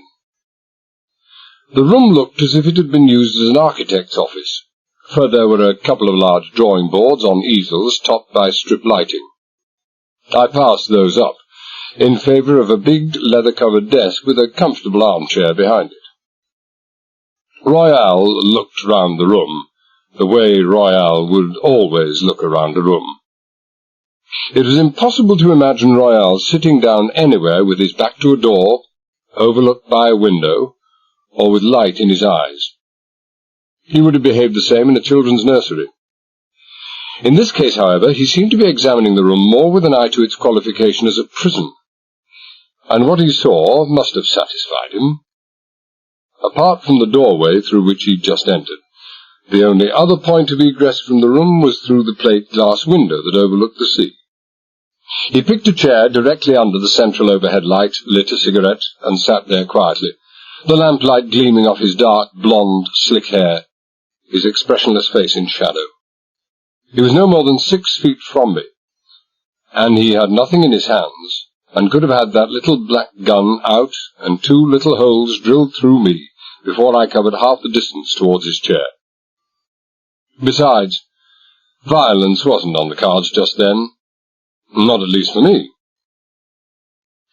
I spent 10 minutes in scribbling down figures on a sheet of paper, fiddling with a slide rule, consulting a wiring diagram, and getting nowhere at all. I didn't conceal the fact that I was getting nowhere at all. I clicked my tongue in impatience, scratched my head with the end of my pencil, compressed my lips, and looked with mounting irritation at the walls, the door, the window. But mostly, I looked in irritation at Royale. Eventually he got it. He would have been hard-pressed not to get it. My presence here bothering you, Talbot? What? Oh, well, no, not exactly. I just don't seem to be getting... not working out as easily as you thought it would, huh? I stared at him in irritable silence. If he wasn't going to suggest it, I would have to. But he saved me the trouble. Maybe I'm just as anxious as you to get this thing over. I guess you're one of those characters who don't like distraction. And I seem to be distracting you. He rose easily to his feet, glanced at the paper in front of me, picked up his chair with one hand, and made for the door. I'll wait outside. I said nothing, just nodded briefly. He took the key from the inside of the door, went out into the passage, shut the door, and locked it. I got up, crossed to the door on cat feet, and waited. I didn't have to wait long. Within a minute I heard the sound of feet walking briskly along the passage outside, the sound of somebody saying, "Sorry, Mac," in a pronounced and unmistakably American accent. And then, almost in the same instant, the solid, faintly hollow-sounding impact of a heavy blow that had me wincing in vicarious suffering. A moment later the key turned in the lock. The door opened, and I helped drag a heavy load into the room. The load was Royale, and he was out, cold as a flounder. I hauled him inside while the oil-skinned figure who'd lifted him through the door reversed the key and turned it in the lock. At once he started throwing off sou'wester coat and leggings, and beneath everything his maroon uniform was as immaculate as ever. "Not at all bad," I murmured. "Both the sap and the American accent. You'd have fooled me." "Well, it fooled Royale." Kennedy bent and looked at the already purpling bruise above Royale's temple. "Maybe I hit him too hard." He was as deeply concerned as I would have been had I accidentally trodden on a passing tarantula. "Well, he'll live. He'll live. It must have been a long-deferred pleasure for you." I had shed my own coat and was struggling into the oilskin rig out as fast as I could. "Everything fixed? Get the stuff in the workshop?" "Look, Mr. Talbot," he said reproachfully, "I had 3 hours. "Ah, fair enough. And if our friend here shows any signs of coming to, I'll just lean on him again," Kennedy said dreamily. I grinned and left. I'd no idea how long the General could detain Violent on whatever spurious errand he'd called him away, but I suspected it wouldn't be very long. Violent was beginning to become just that little bit anxious about the time factor. Maybe I hadn't done myself any good by pointing out that the government agents might only be waiting for the weather to moderate before coming out to question the General, but with Violent pointing his gun at me and threatening to kill me, I had to reach out and grasp the biggest straw I could find. The wind on the open well deck shrieked and gusted as powerfully as ever, but its direction had changed, and I had to fight my way almost directly against it. It came from the north now, and I knew then that the centre of the hurricane must have passed somewhere also to the north of us, curving in on Tampa. It looked as if the wind and the seas might begin to moderate within a few hours. But right then, the wind was as strong as it had ever been, and on my way across I had my head and shoulders so far hunched into the wind that I was looking back the way I came. I fancied, in the near darkness, that I saw a figure clawing its way along the lifeline behind me. But I paid no attention. People were probably using that line all day long. The time for circumspection, for the careful reconnoitring of every potential danger in my path, was past. It was all or nothing now. Arrived at the other side, I strode down the long corridor where I'd whispered to Kennedy earlier in the afternoon, turned right at its end instead of left as we'd done before, stopped to orientate myself, and headed in the direction of the broad companionway, which, Mary had said, led up to the actual drilling deck itself. There were several people wandering around. One of the open doors I passed gave onto a recreation room full of blue smoke and crowded with men. Obviously all work on drilling in the upper deck was completely stopped. It didn't worry the drillers. Their 10-day tour of duty was paid from the time they left shore till they set foot on it again. And it didn't worry me, for it was to the working deck I was going, and the absence of all traffic that I'd find up there would make my task all the easier. Rounding another corner, I all but cannoned into a couple of people who seemed to be arguing rather vehemently about something or other. Violent and the General. Violent was the man who was doing the talking, but he broke off to give me a glare as I apologized for bumping him, and continued down the passage. I was certain he couldn't have recognized me. My sou'wester had been pulled right down to my eyes, the high flyaway collar of my oilskin was up to my nose, and best disguise of all, I dispensed with my limp. But for all that, I had the most uncomfortable sensation between the shoulder blades until I'd rounded another corner and was lost to their sight. I wasn't sure whether this obvious argument between the General and Violent was a good thing or not. If the General had managed to get him deeply interested in some controversial subject of immediate and personal importance to them both, then well and good. But if Violent had been expostulating over what he regarded as some unnecessary delay, things might get very rough indeed. If he got back to the other side of the rig before I did, I didn't like to think what the consequences would be. So, I didn't think about them. Instead, I broke into a run, regardless of the astonished looks from passers-by, at a complete loss to understand the reason for this violent activity on what was, in effect, a well-paid holiday, reached the companionway, and went up 2 steps at a time. Mary, tightly wrapped in a hooded plastic raincoat, was waiting behind the closed doors at the top of the steps. She shrank back and gave a little gasp as I stopped abruptly in front of her, pulled down the collar of my oilskin for a moment to identify myself. "You?" She stared at me.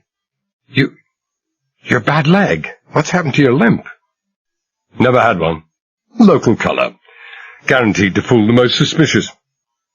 "Kennedy told you what I wanted you for?" A watchdog. To keep guard?" "That's it. I don't want a bullet or a knife in my back in that radio shack. I'm sorry it had to be you, but there was no one else. Where is the shack?" "Through the door," she pointed. "It's about 50 feet that way." "Come on." I grabbed the door handle, incautiously twisted it open, and if I hadn't had a strong grip on it, I'd have been catapulted head over heels to the foot of the stairs.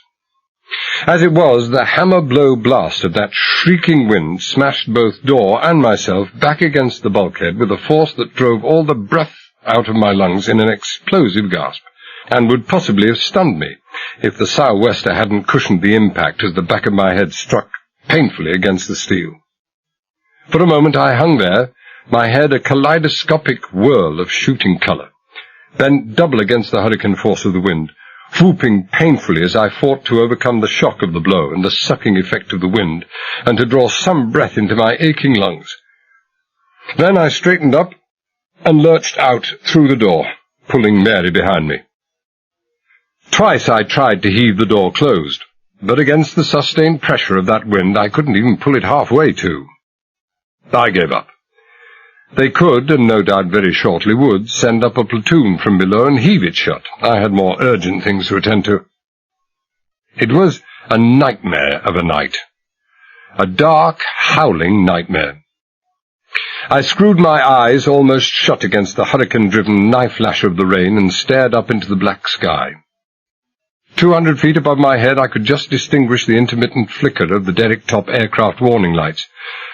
Utterly unnecessary on a night such as this, unless there were some lunatic pilots around, and quite useless as far as giving any illumination at deck level was concerned.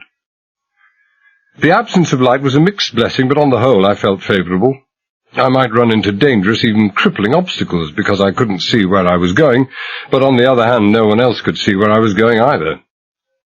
Arm in arm we lurched and staggered across the deck like a couple of drunks, heading for a square patch of light shining on the deck from a concealed window. We reached a door on the south side, on the near corner and sheltered from the wind, and I was on the point of bending down and having a squint through the keyhole when Mary caught the handle, pushed the door, and walked into a small unlit corridor. Feeling rather foolish, I straightened and followed. She pulled the door softly to. "The entrance door is at the far end on the right," she whispered. She reached both arms up round my neck to murmur in my ear. Her voice couldn't have been heard a foot away. "I think there's someone inside." I stood stock still and listened, with her arms still round my neck. Given a more favourable time, I could have stayed there all night. But the time wasn't favourable.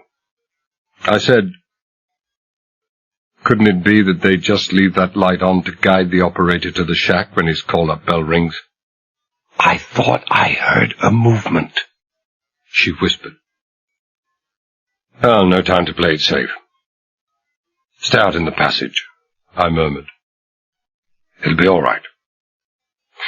I gave her hands a reassuring squeeze as I disengaged them from my neck, reflecting bitterly that Talbot luck was running typically true to form, padded up the passage, opened the door, and walked into the radio room. For a moment I stood there, blinking in the brightness of the light, but not blinking so fast that I couldn't see a big, burly character sitting at the radio table, whirling round in his seat as the door opened. And even if I couldn't have seen him, I'd still have heard him a split second later, as he sent his seat toppling backward with a crash, and leapt to his feet, spinning so as to face me, with a speed remarkable in so big a man. In so very big a man. He was taller than I was, a good bit wider, heavier, and younger. He had that blue-jowled, black-eyed, black-haired, very tough face that you occasionally see in first- or second-generation Italian-Americans, and if he was a genuine radio man, I was the Queen of Sheba. "What's all the panic about?" I demanded shortly. It was my best American accent, and it was terrible. "The boss has a message for you." "What boss?" he asked softly. A build like a heavyweight champion and a face to match doesn't necessarily mean a mind like a moron, and this boy was no moron. "Let's have a look at your face, Mac." "What the hell's biting you?" I demanded. I turned down the collar of my coat. "Is that what you want?" "Now the hat," he said quietly. I took off the hat and flung it in his face, just as I heard him spit out the solitary word, "Talbot." I was into a dive even as I threw the hat, and I hit him fair and square in the middle with the point of my left shoulder. It was like hitting the trunk of a tree, but he wasn't as well anchored as a tree, and he went over. His head and shoulders crashed against the far wall with a crash that shook the radio shack to its metal foundations. That should have been that, but it wasn't. I would have sworn that boy didn't even blink. He brought up one knee in a vicious jab that would have been a sad farewell for me, had it landed where it had been intended to land. It didn't.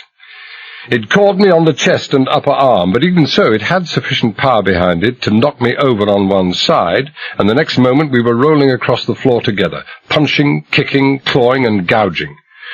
The Marquis of Queensberry wouldn't have liked it at all. I was under two big disadvantages. The heavy oilskins hampered my movements, and although they helped absorb some of the impact of his jolting short-arm jabs, They also, because of their constricting effect, robbed my own blows of much of their power, and while he was obviously more than willing to turn the entire radio shack into a shambles of broken furniture and fittings, that was the last thing I wanted. Everything, literally everything, depended on my keeping that radio intact. And we both rolled against the radio table now, myself underneath, where I could have a good view of one of the legs splintering and caving in under the combined weight of our bodies against it. I wasn't feeling any too good by this time. I had just the evidence of my own eyes to show me that this lad was only equipped with arms and fists just like anyone else, and not a couple of flexible sledgehammers, which was what it felt like, but the sight of that tottering radio table made me desperate.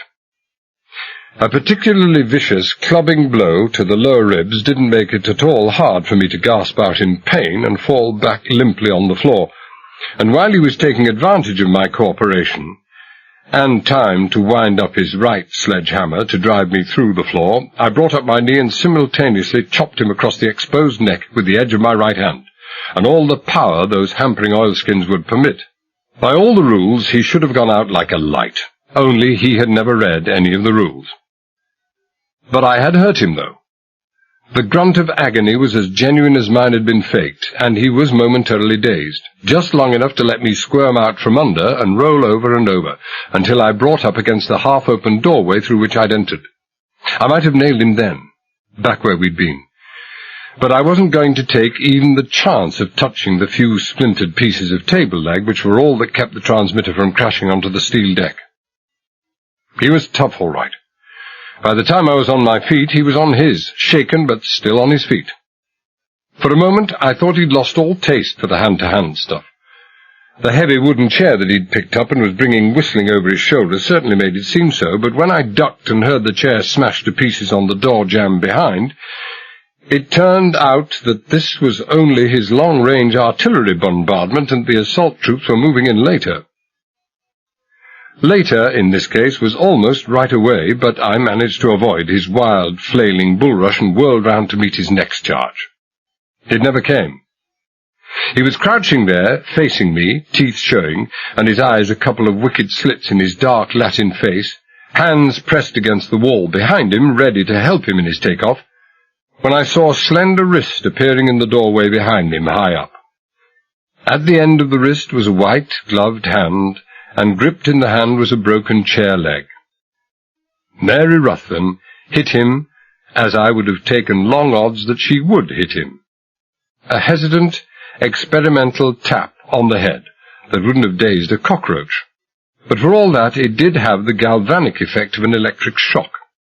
He whipped his head round to locate the source of this fresh threat, and as he did, I moved in with 2 long steps and hit him with everything I had, on the neck, just below the ear, my knuckles socketing solidly into the hollow behind the back of his left jawbone. One of the most deadly blows in boxing. It could easily have dislocated his jaw or broken his neck, and with any normal man might well have done just that. But he was phenomenally tough. He crashed back against the steel bulkhead and started to slide down towards the floor, eyes unfocused in his head. But even as he slid, he made a last despairing effort to fling himself at me and wrap his arms around my legs to bring me down. But his coordination and his timing were gone. I had time to step back as his face came down near my right foot. I saw no reason why I shouldn't bring the two into contact, and every reason why I should, so I did. He lay spread-eagled, face downwards on the floor, silent and still. I was far from silent myself. My breath was coming in great heaving gasps as if I'd just run a mile, and I hadn't even run 100 yards in years. My arms, my hands, my face were wet with sweat, and it was this that made me think to get out a handkerchief and rub it all over my face. But there was no blood there, and I couldn't feel any bruise. It would have been very difficult indeed to explain away a black eye or a bleeding nose to Violent when I met him later. I tucked the handkerchief away and looked at the girl in the doorway. The hand that still held the chair leg was trembling slightly, her eyes wide, her lips pale, and what little expression there was on her face couldn't easily have been misconstrued as the beginnings of worshipping admiration. Did you have to use your boot?" she asked shakily. "What did you expect me to use?" I asked savagely. "The palm of my hand to smooth his fevered brow? Be your age, lady. That guy never heard of little Lord Fauntleroy. He'd have chopped me into bits and fed me to the barracuda if he'd had half a chance. Now you just stand by with your shillelagh there, and clout him if he bats an eyelid, but hard this time. Not," I added hastily, lest she suspect me of being ungracious, "that I'm not grateful for what you've already done." I turned round. Already a precious minute had been lost since I'd come into the shack, and found what I was looking for right away. Several pegs on the walls were festooned with tightly rolled coils of wire and flex, material for antennae leads and radio repairs. I picked up a nice flexible roll of flex, and within 1 minute I had the radio operator trussed like a chicken ready for the broiler, passed a slip knot round his neck, and tied the end of it to a cupboard handle. There could only be some bells or pushes or phones he might try to reach, but he'd soon give up when he found that all he was doing was strangling himself. I gave the matter of a gag only a passing thought. There may be those who know how to draw a happy medium line between suffocating a man and making a gag loose enough to permit breathing without at the same time letting the victim be heard 100 miles away, but I'm not one of them. Besides, with that great hurricane howling outside, he could holler away till he got laryngitis, and nobody below deck would ever hear him. I reached for the only other chair in the shack and sat down before the radio. It was a standard aircraft-type transmitter. I knew it well, and I knew how to operate it. I switched on, tuned it on the wavelength the sheriff had given me through Kennedy, and clamped on a pair of headphones. I wouldn't have long to wait, I knew that. The police were keeping a 24-hour watch on their shortwave receivers. Within 3 seconds of the end of my call-up sign, the headphones crackled in my ears. "Police headquarters, Sheriff Prendergast here. Please go ahead."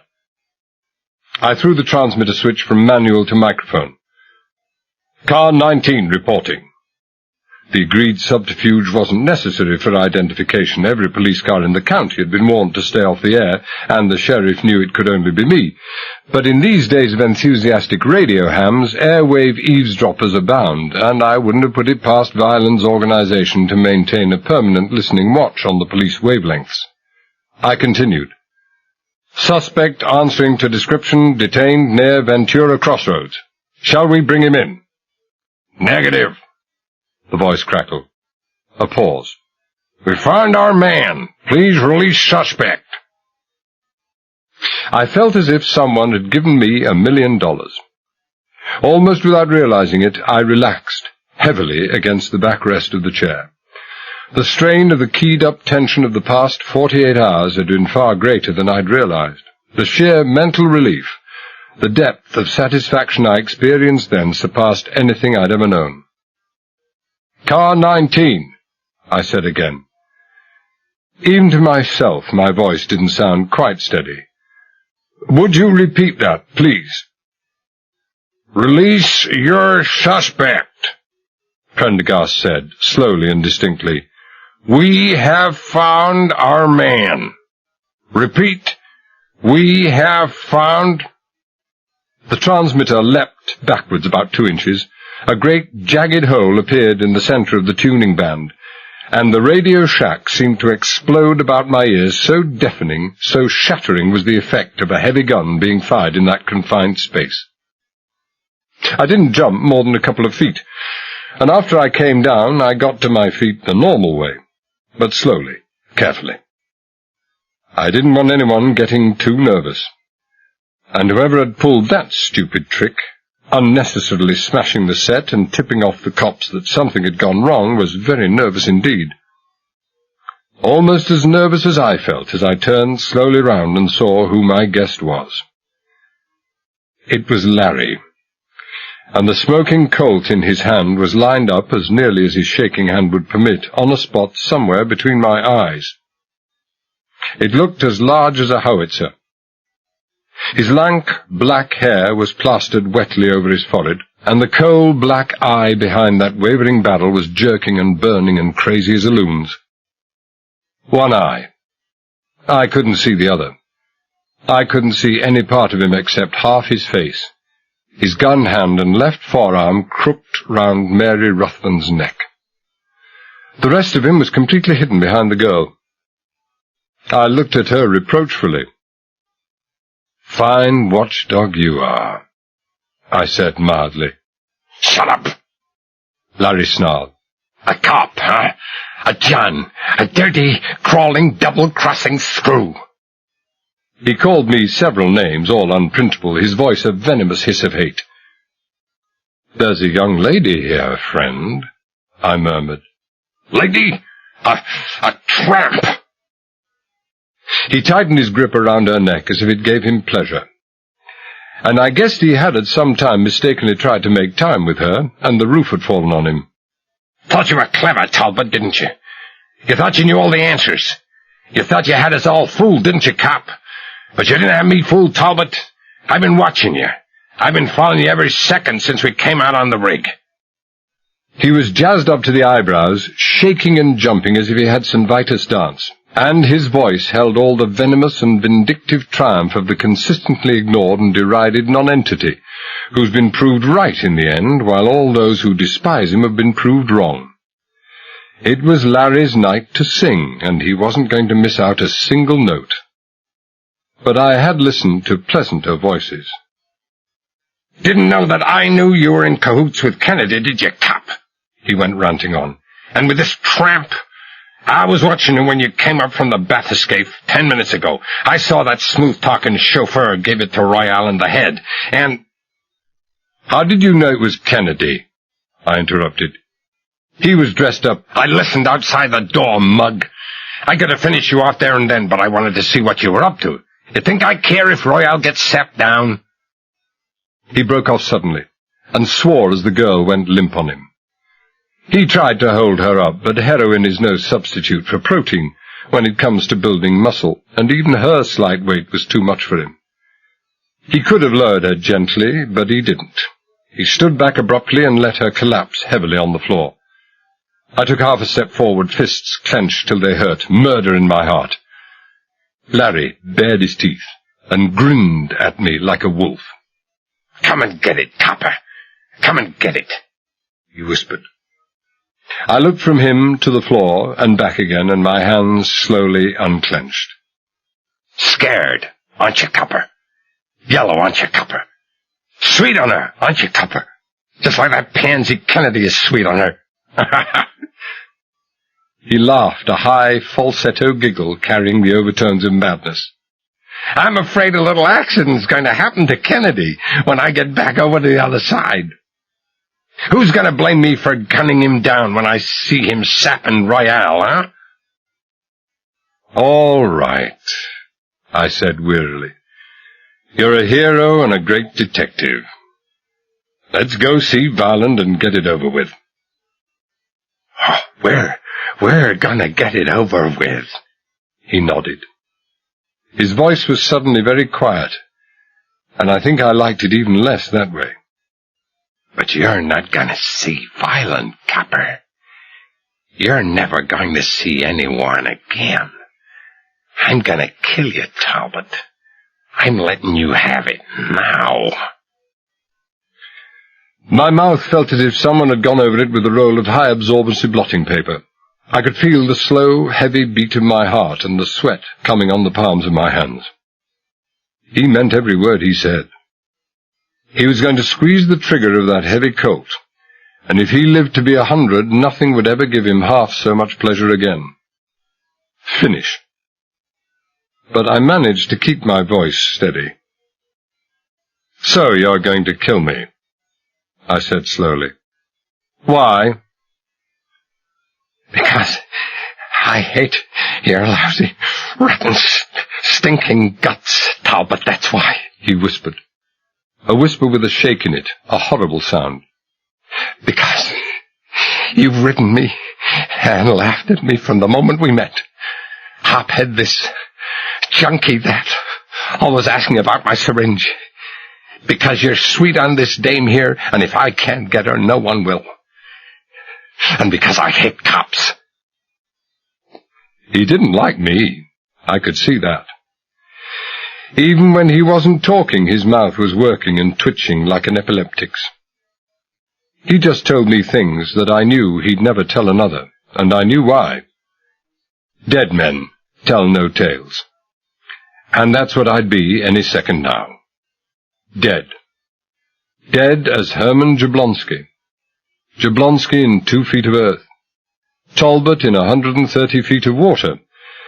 Not that it made any difference where you slept when it was all over. And it made things no better to reflect that the end was going to come at the hands of a quivering mass of doped-up neuroses, disguised as a human being. You're going to let me have it now? My eye never lifted off that jumping trigger finger. That's it, he giggled. In the guts, low down, so I can watch you flop around for a while. You'll scream and you'll scream and you'll scream and no one will ever hear it. How do you like it, Copper? Hophead, I said softly. I'd nothing to lose. What? His face was a mask of disbelief. He went into a crouch over his gun that would have been laughable in different circumstances. It wasn't any strain at all not to laugh. What did you say, Copper?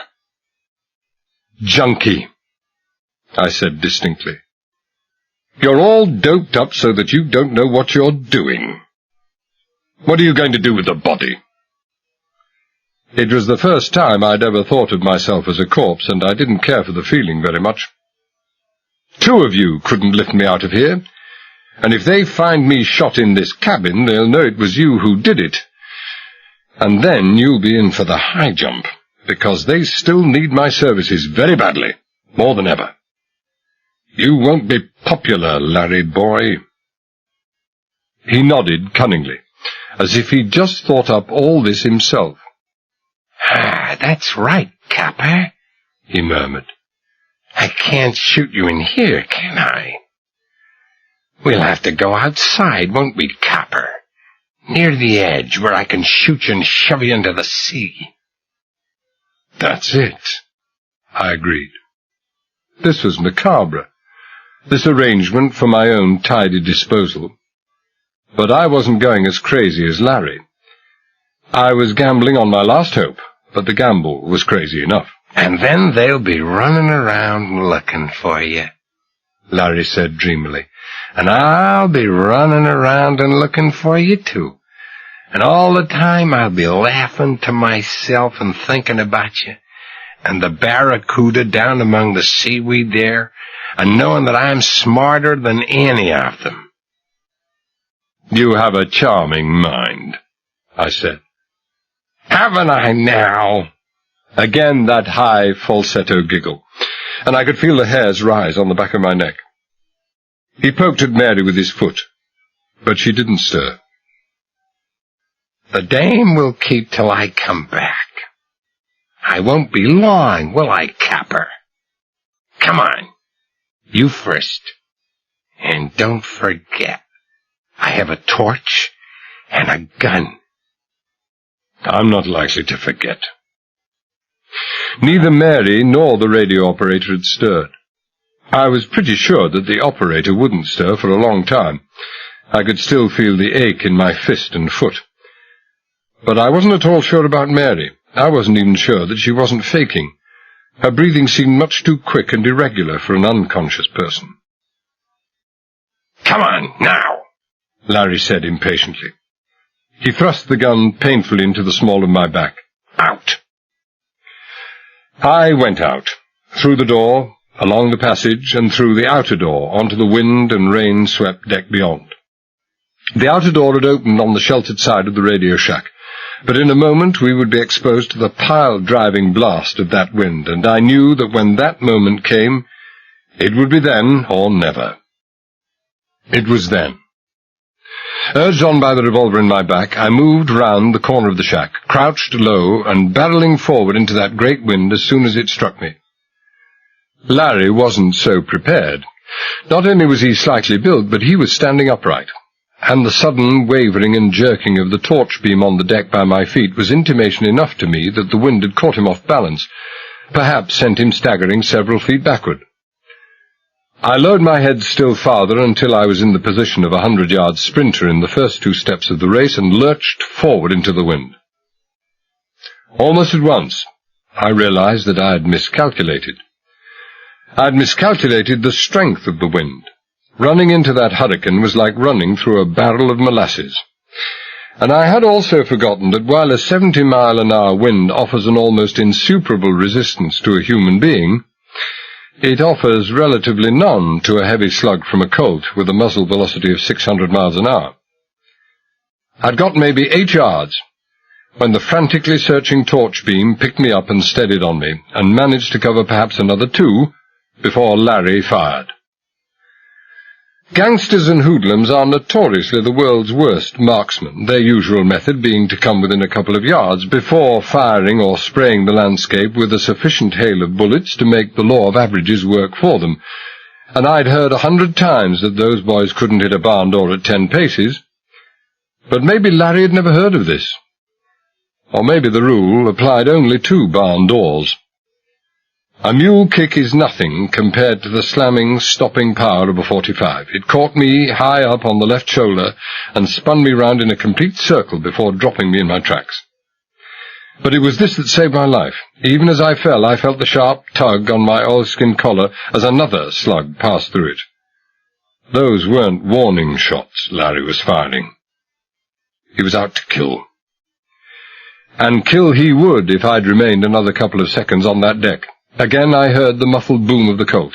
Even at 10 yards I could hardly hear it over the howling power of that wind, and saw sparks strike off the deck inches from my face, and heard the screaming whir of the spent bullets ricocheting off into the darkness of the night. But the sparks gave me hope. It meant that Larry was using full metal jacketed slugs, the kind cops use for firing through car bodies and locked doors, and that made an awful sight cleaner wound than a mushrooming soft nose. Maybe it had passed clean through the shoulder. I was on my feet and running again. I couldn't see where I was running to, and I didn't care. All that mattered was running from. A blinding, bulleting gust of rain whistled across the deck and made me shut both eyes tight, and I loved it. If I had my eyes shut, so had Larry. Still with my eyes shut, I bumped into a metal ladder. I grabbed it to steady myself, and before I properly realized what I was doing, I was 10 feet off the ground and climbing steadily. Maybe it was just man's age-old instinct to climb high to get out of danger that started me off, but it was the realization that this ladder must lead to some sort of platform where I might fend off Larry that kept me going. It was a wicked, exhausting climb. Normally, even in that giant wind, it wouldn't have given me so much trouble, but as it was, I was climbing completely one-handed. My left shoulder didn't hurt much. It was still too numb for that. The real pain would come later, but for the moment the entire arm seemed paralyzed, and every time I released a rung with my right hand and grabbed for the one above, the wind pushed me out from the ladder so that my fingers hooked around the next rung, usually to the full extent of my arm. Then I had to pull myself close with my one good arm and start the process all over again. After I'd climbed about 40 rungs, my right arm and shoulder were beginning to feel as if they were on fire. I took a breather, hooked my forearm over a rung, and looked down. One look was enough. I forgot about the pain and weariness, and started climbing faster than ever, hunching my way upwards like a giant koala bear. Larry was down there at the foot of the ladder, flickering his torch in all directions, and even with that bird brain of his, it was only going to be a matter of time until it occurred to him to shine that torch upwards. It was the longest ladder I'd ever climbed. It seemed endless, and I knew now that it must be some part of the drilling derrick. The ladder, I was now almost sure, that led up to the monkey board, that narrow shelf where a man guided the half-ton sections of the drill pipe as it came from the ground into the storage racks behind. The only thing I could remember about the monkey was the cheerless fact that it was devoid of handrails. Those would only get in the way of a man guiding the heavy drill sections into place. A jarring, vibrating clang, as if the iron ladder had been struck by a sledgehammer, was Larry's way of announcing that he'd caught sight of me. The bullet had struck the rung on which my foot rested, and for one bad moment I thought it had gone through my foot. When I realized it hadn't, I took another quick look down. Larry was coming up after me.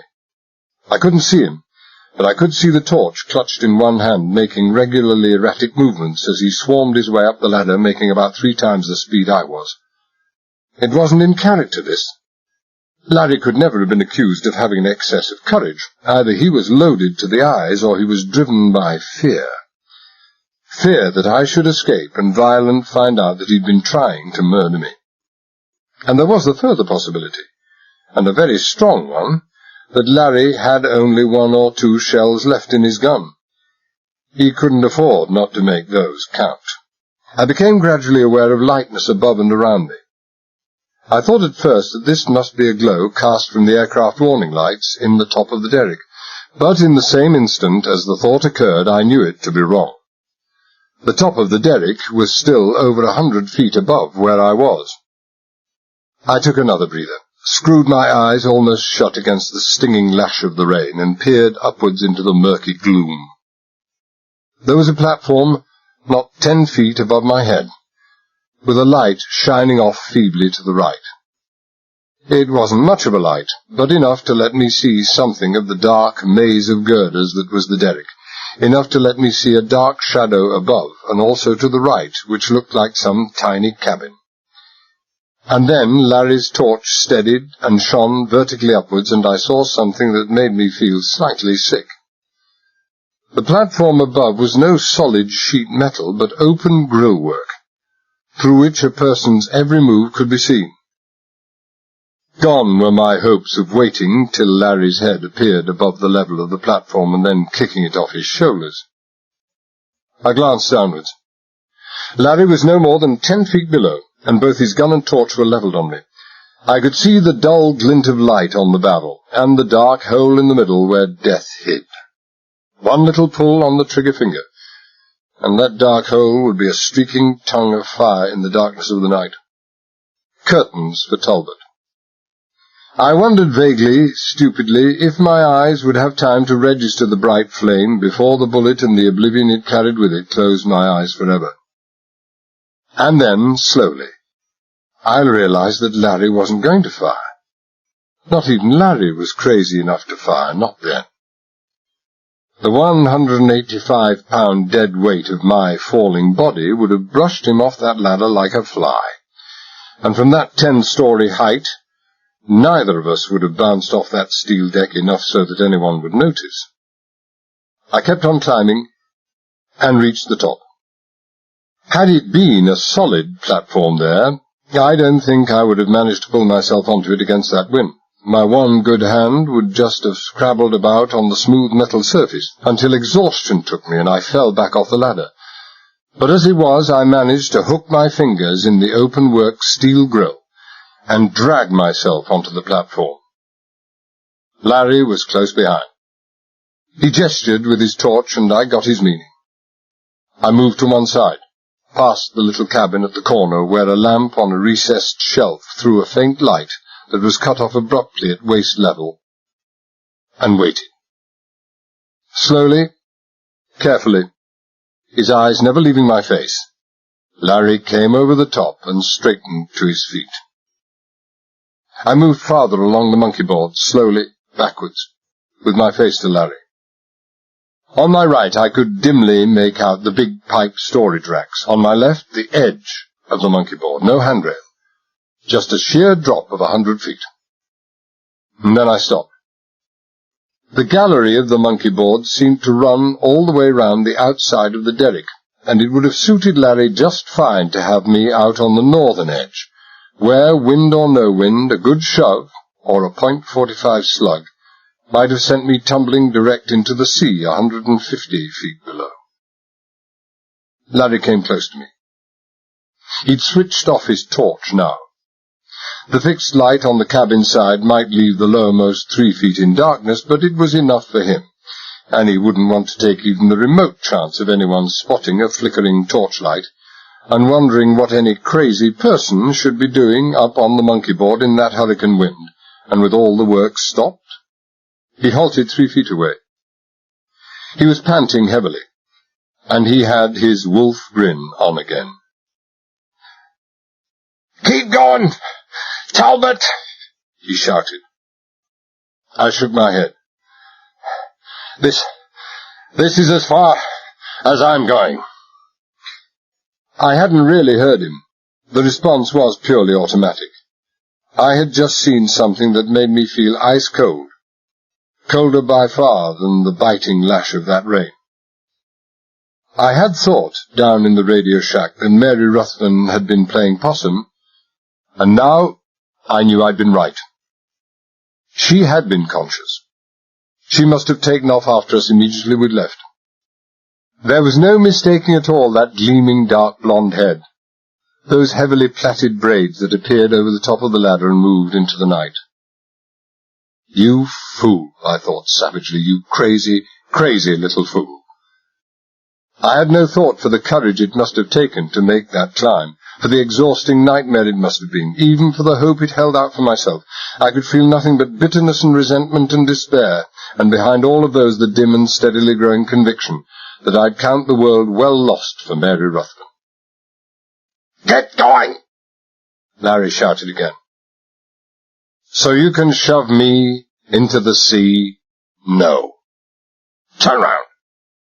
So you can sap me with that gun, and they find me lying on the deck beneath, no suspicion of foul play?" She was only 2 yards away now. "Won't do, Larry boy. Shine your torch on my shoulder, my left shoulder." The flash clicked on, and I heard again that maniac giggle. "So I did get you, huh, Talbot?" "You got me." She was right behind him now. That great wind had swept away any incautious sound she might have made. I'd been watching her out of the corner of my eye, but now I suddenly looked straight at her over Larry's shoulder, my eyes widening in hope. "Try again, Capper," Larry giggled. "Can't catch me twice that way." "Throw your arms round his neck or his legs," I prayed. "Or throw your coat over his head, but don't go for his gun hand." She went for his gun hand. She reached round his right side, and I plainly heard the smack as her right hand closed over his right wrist. For a moment, Larry stood stock still. Had he jumped or twisted or moved, I would have been onto him, like an express train. But he didn't. The very unexpectedness of the shock temporarily petrified his gun hand too. It was still pointing straight at me. And it was still levelled at my heart when he made a violent grab for Mary's right wrist with his left hand. A jerk up with his left hand, a jerk down with his right, and his gun hand was free. Then he moved a little to his left, jerked her forward a foot, pinned her against the storage racks to the right, and started to twist her wrist away from him. He knew who he had now, and the wolf grin was back on his face, and those cold black eyes and the gun were levelled on me all the time. For 5, maybe 10 seconds, they stood there straining. Fear and desperation gave the girl strength she would never normally have had. But Larry, too, was desperate, and he could bring far more leverage to bear. There was a half-stifled sob of pain and despair, and she was on her knees before him and then on her side, Larry still holding her wrist. I couldn't see her now, only the faint sheen of her hair. She was below the level of the faint light cast by the lamp. All I could see was the madness in the face of the man opposite me, and the light shining from the shelf of the little cabin a few feet behind him. I lifted the heel of my right shoe off the ground and started to work my foot out of it with the help of my left foot. It wasn't even a chance. "Come here, cop," Larry said stonily. "Come here, or I'll give the girlfriend's wrist just another little turn, and then you can wave her goodbye." He meant it. It would make no difference now. He knew he'd have to kill her anyway. She knew too much. I moved 2 steps closer. My heel was out of the right shoe. He thrust the barrel of the Colt hard against my mouth. I felt a tooth break, and the salt taste of blood from a gashed upper lip on the inside. I twisted my face away, spat blood, and he thrust the revolver deep into my throat. "Scared, cop," he said softly. His voice was no more than a whisper, but I heard it above the voice of that great wind. Maybe it was true enough, this business of the abnormally heightened sensitivity of those about to die. And I was about to die. I was scared, all right. I was scared right to the depths, as I'd never been scared before. My shoulder was beginning to hurt, and hurt badly, and I wanted to be sick.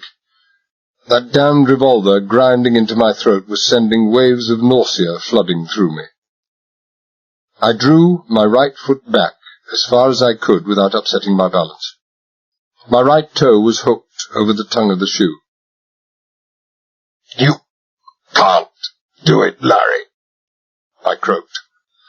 The pressure on my larynx was agonizing, the gun sight jabbing cruelly into the underside of my chin. "Kill me, and they'll never get the treasure." "I'm laughing." He was, too, a horrible, maniacal cackle. "You see me, cop? I'm laughing. I'd never see any of it anyway. Larry, the junkie, never does. The white stuff. That's all my old man ever gives his ever-loving son." "Violent?" I'd known for hours. "My father, God damn his soul." The gun shifted, pointed at my lower stomach. "So long, cop." My right foot was already swinging forward, smoothly accelerating, but unseen to Larry in the darkness. "I'll tell him goodbye from you," I said. The shoe clattered against the corrugated iron of the little hut even as I spoke. Larry jerked his head to look over his right shoulder to locate the source of this fresh menace. For a split second of time, before he started to swing round again, the back of his left jawbone was exposed to me, just as that of the radio operator had been only a few minutes before. I hit him. I hit him as if he were a satellite and I was going to send him into orbit round the moon. I hit him as if the lives of every last man, woman, and child in the world depended on it. I hit him as I had never hit anyone in my life before, as I knew, even as I did it, that I could never hit anyone again. There came a dull, muffled snapping noise, and the Colt fell from his hand and struck the grill at my feet. For 2 or 3 seconds Larry seemed to stand there, poised. Then, with the unbelievably slow, irrevocable finality of a toppling factory chimney, he fell out into space. There was no terror-stricken screaming, no wild flailing of arms and legs as he fell to the steel deck 100 feet below. Larry had been dead, his neck broken, even before he'd started to fall.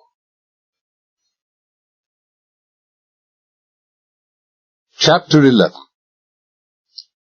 8 minutes after Larry had died, and exactly 20 minutes after I'd left Kennedy and Royale in the cabin, I was back there, giving the hurriedly prearranged knock.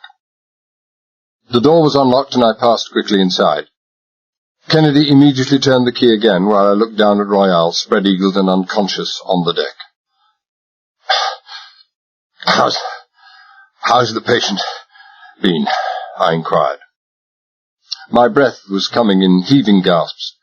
The exertions of the past 20 minutes and the fact that I'd run all the way back there hadn't helped my respiration any. "Restive," Kennedy grinned. "I had to give him another sedative." Then his eyes took me in, and the smile slowly faded as he looked first at the blood trickling from my mouth, and then at the hole in the shoulder of the oilskin. "Hey, you look bad. You're hurt. Trouble?" I nodded. "Yeah, it's all over now. All taken care of." I was wriggling out of my oilskins as fast as I could, and I wasn't liking it at all. I got through on the radio. Everything's going fine. Well, so far, that is. Fine. That's wonderful. The words were automatic. Kennedy was pleased enough to hear my news, but he was far from pleased with the looks of me. Carefully, gently, he was helping me out of the oilskins, and I heard the quick indrawing of breath as he saw where I'd torn my shirt-sleeve off at the shoulder, the red-stained wads of gauze with which Mary had plugged both sides of the wound. The bullet had passed straight through, missing the bone, but tearing half the deltoid muscle away. In the brief minute we'd stopped in the radio shack after we'd come down that ladder again. My God, that must hurt. Oh, not much. Not much it didn't. There were a couple of little men working on peacetime rates perched on either side of my shoulder and sawing away with a crosscut as if their lives depended on it. And my mouth didn't feel very much better. The broken tooth had left an exposed nerve that sent violent jolts of pain stabbing up through my face and head every other second. Normally the combination would have had me climbing the walls, but today wasn't a normal day. You can't carry on like this, Kennedy persisted. You're losing blood, and... Can anyone see that I've been hit in the teeth? I asked abruptly. He crossed to a wash basin, wet a handkerchief, and wiped my face clear of blood. I don't think so, he said consideringly. Tomorrow your upper lip will be double size, but it hasn't started coming up yet. He smiled with humour. And, as long as the wound in your shoulder doesn't make you laugh out loud, no one can see that one of your teeth is broken.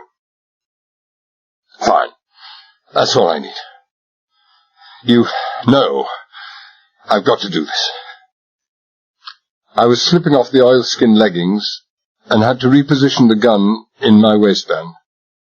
Kennedy, beginning to dress up in the oilskins himself, saw it. Larry's? I nodded. He did the damage. Another nod. And Larry? He won't need any more heroin where he's gone. I struggled painfully into my coat, more than ever grateful that I'd left it off before going. I broke his neck. Kennedy regarded me long and thoughtfully. You play kind of rough, don't you, Talbot? Not half as rough as you'd have been, I said grimly. He'd Mary, on her hands and knees, on the monkey board of the derrick, 100 feet above the deck. And he was proposing that she go down again without benefit of the ladder. He stopped in the middle of tying the last button on his oilskin, crossed in 2 quick strides, grabbed me by the shoulders and then released them again at my quick exclamation of pain. Sorry, Talbot, damn foolish of me. His face wasn't as brown as usual. Eyes and mouth were creased with worry. How... Is she all right? She's all right, I said wearily. She'll be across here in 10 minutes' time, and you'll see for yourself. You'd better get going, Kennedy. They'll be back any minute. Yes, that's right, he murmured. Half an hour, the General said. It's nearly up. You sure she's all right? Sure, I'm sure, I said irritably. Then at once I regretted the irritation. This man I could get to like very much. I grinned at him. I never yet saw a chauffeur so worried about his employer. I'm off, he said. He didn't feel like smiling. He reached for a leather note case lying beside my papers on the desk and thrust it into an inside pocket. I mustn't forget this. Unlock the door, will you? See if the coast's clear. I opened the door, saw that it was clear, and gave him the nod. He got his hands under Royale's armpits, dragged him through the doorway, and dumped him unceremoniously in the passageway outside, beside the overturned chair. Royale was stirring and moaning. He would be coming to any moment now. Kennedy looked at me for a few moments, as if searching for something to say. Then he reached out and tapped me lightly on the shoulder. "Good luck, Talbot," he murmured. "I wish to God I was coming with you." "I wish you were," I said feelingly. "Don't worry. It's just about over now." I wasn't even kidding myself, and Kennedy knew it. I nodded to him, went inside, and closed the door. I heard Kennedy turn the key in the lock and leave it there.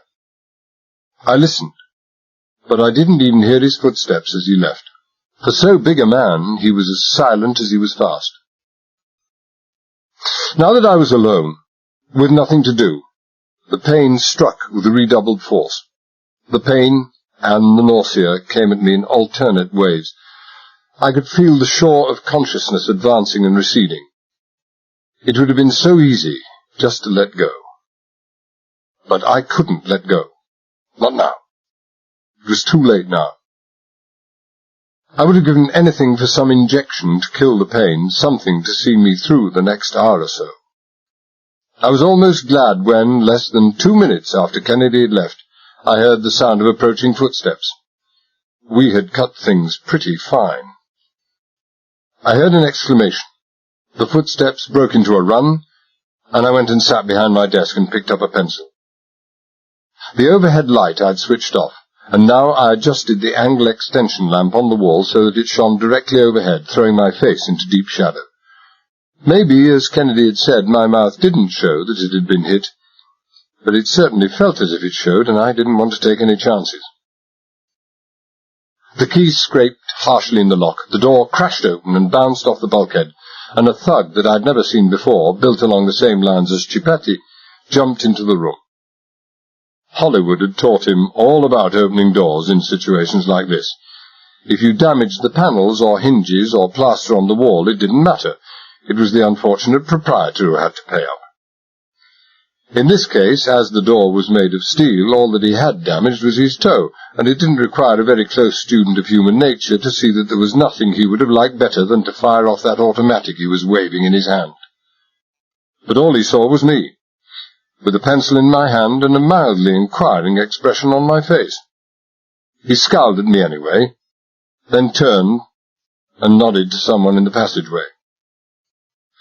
Violent and the General came in, half carrying a now conscious Royale.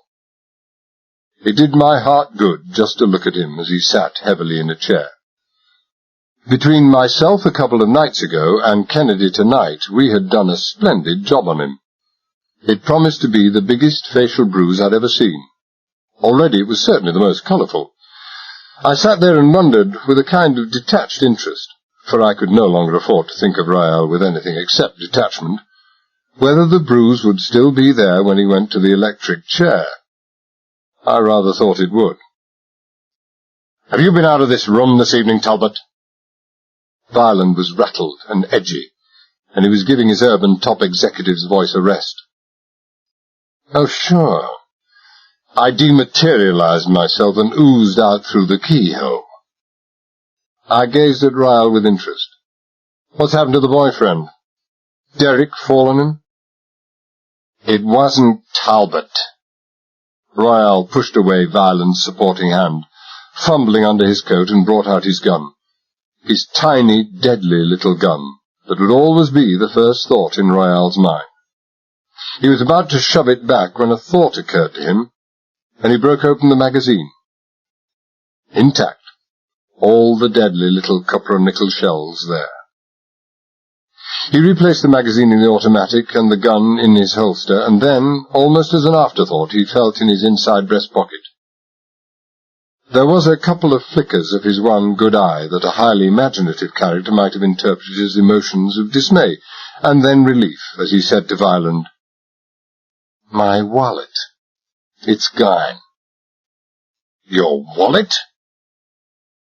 There was no mistaking Violent's feeling. It was one of pure relief. A hit-and-run thief. "Your wallet? On my rig? An outrage, a damnable outrage." The old boy's moustache was waffling to and fro. He had the method school whacked any day. "God knows I hold no brief for you, Royale, but on my rig..." I'll have a search instituted right away, and the culprit— You can save yourself the trouble, General, I interrupted dryly. The culprit's got the money safely in his pants pocket, and the wallet's at the bottom of the sea.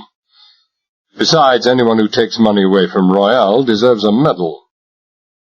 You talk too much, friend, Violent said coldly. He looked at me in a thoughtful way that I didn't like at all, and he went on softly. It could have been a cover-up, a red herring. Maybe Royale was knocked out for some other reason altogether. A reason you might know something about, Talbot. I felt cold. Violent was nobody's fool, and I hadn't looked for this. If they got suspicious and started searching me and found either Larry's gun or the wound, and they would be bound to find both, then this was definitely Talbot's farewell appearance. Next moment I felt colder still. Royale said, "Hey, maybe it was a plant." Rose groggily to his feet, crossed over to my desk and stared down at the papers in front of me. This was it. I remembered now the far too carefully casual glance Royale had given the papers as he left the room. I'd covered maybe half a sheet with letters and figures before he'd gone, and I hadn't added a single letter or figure since. It would be all the proof that Royale would ever want. I kept looking at his face, not daring to glance down at the papers, wondering how many bullets Royale could pump into me before I could even start dragging Larry's cannon from my waistband. And then, incredulously, I heard Royale speak. We're barking up the wrong tree.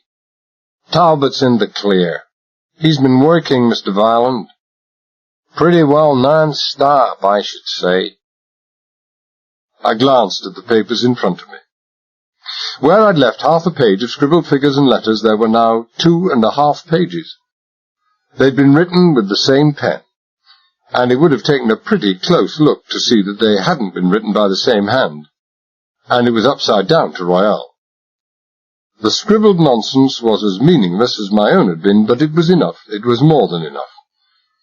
It was my passport to life, given me by Kennedy, whose acute foresight in this case had far outstripped my own. I wished I'd met Kennedy months ago. "Okay, so it's somebody short of cash." Violent was satisfied, the matter dismissed from his mind. "Well, how did you make out, Talbot? We're getting pushed for time." "No worry," I assured him. "All worked out. Guaranteed. 5 minutes, buttoning up down in the scaife, and we're set to go." "Excellent." Violent looked pleased, but that was only because he didn't know what I knew. He turned to the thug who'd kicked the door open. "The General's daughter and his chauffeur. You find them in the General's stateroom. They're to come here at once. You ready, Talbot?" "Yes, ready."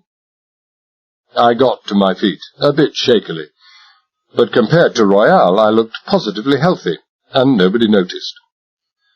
"I've had a long, hard day, Violent. I could do with something to fortify me before we go below. I'll be surprised if Chipati and his friends haven't enough supplies to stock a bar." Violent was seeing the end of the road. He was all good humour now. "Come along." We trooped out into the corridor and along to the door of the room that gave access to the caisson. Violent gave his secret knock. I was glad to note that it was still the same, and we went inside. Violent had been right. Chipati and his friend did indeed do themselves well in the liquor line, and by the time I'd 3 stiff fingers of scotch inside me, the 2 little men sawing with the crosscut on my shoulder had given up the piecework, and they were back on time rates, and I no longer felt like banging my head against the wall. It seemed logical to expect that the improvement might be maintained if I poured myself another shot of anesthetic, and I'd just done this when the door opened and the thug Violent had sent to the other side of the rig appeared, ushering in Mary and Kennedy.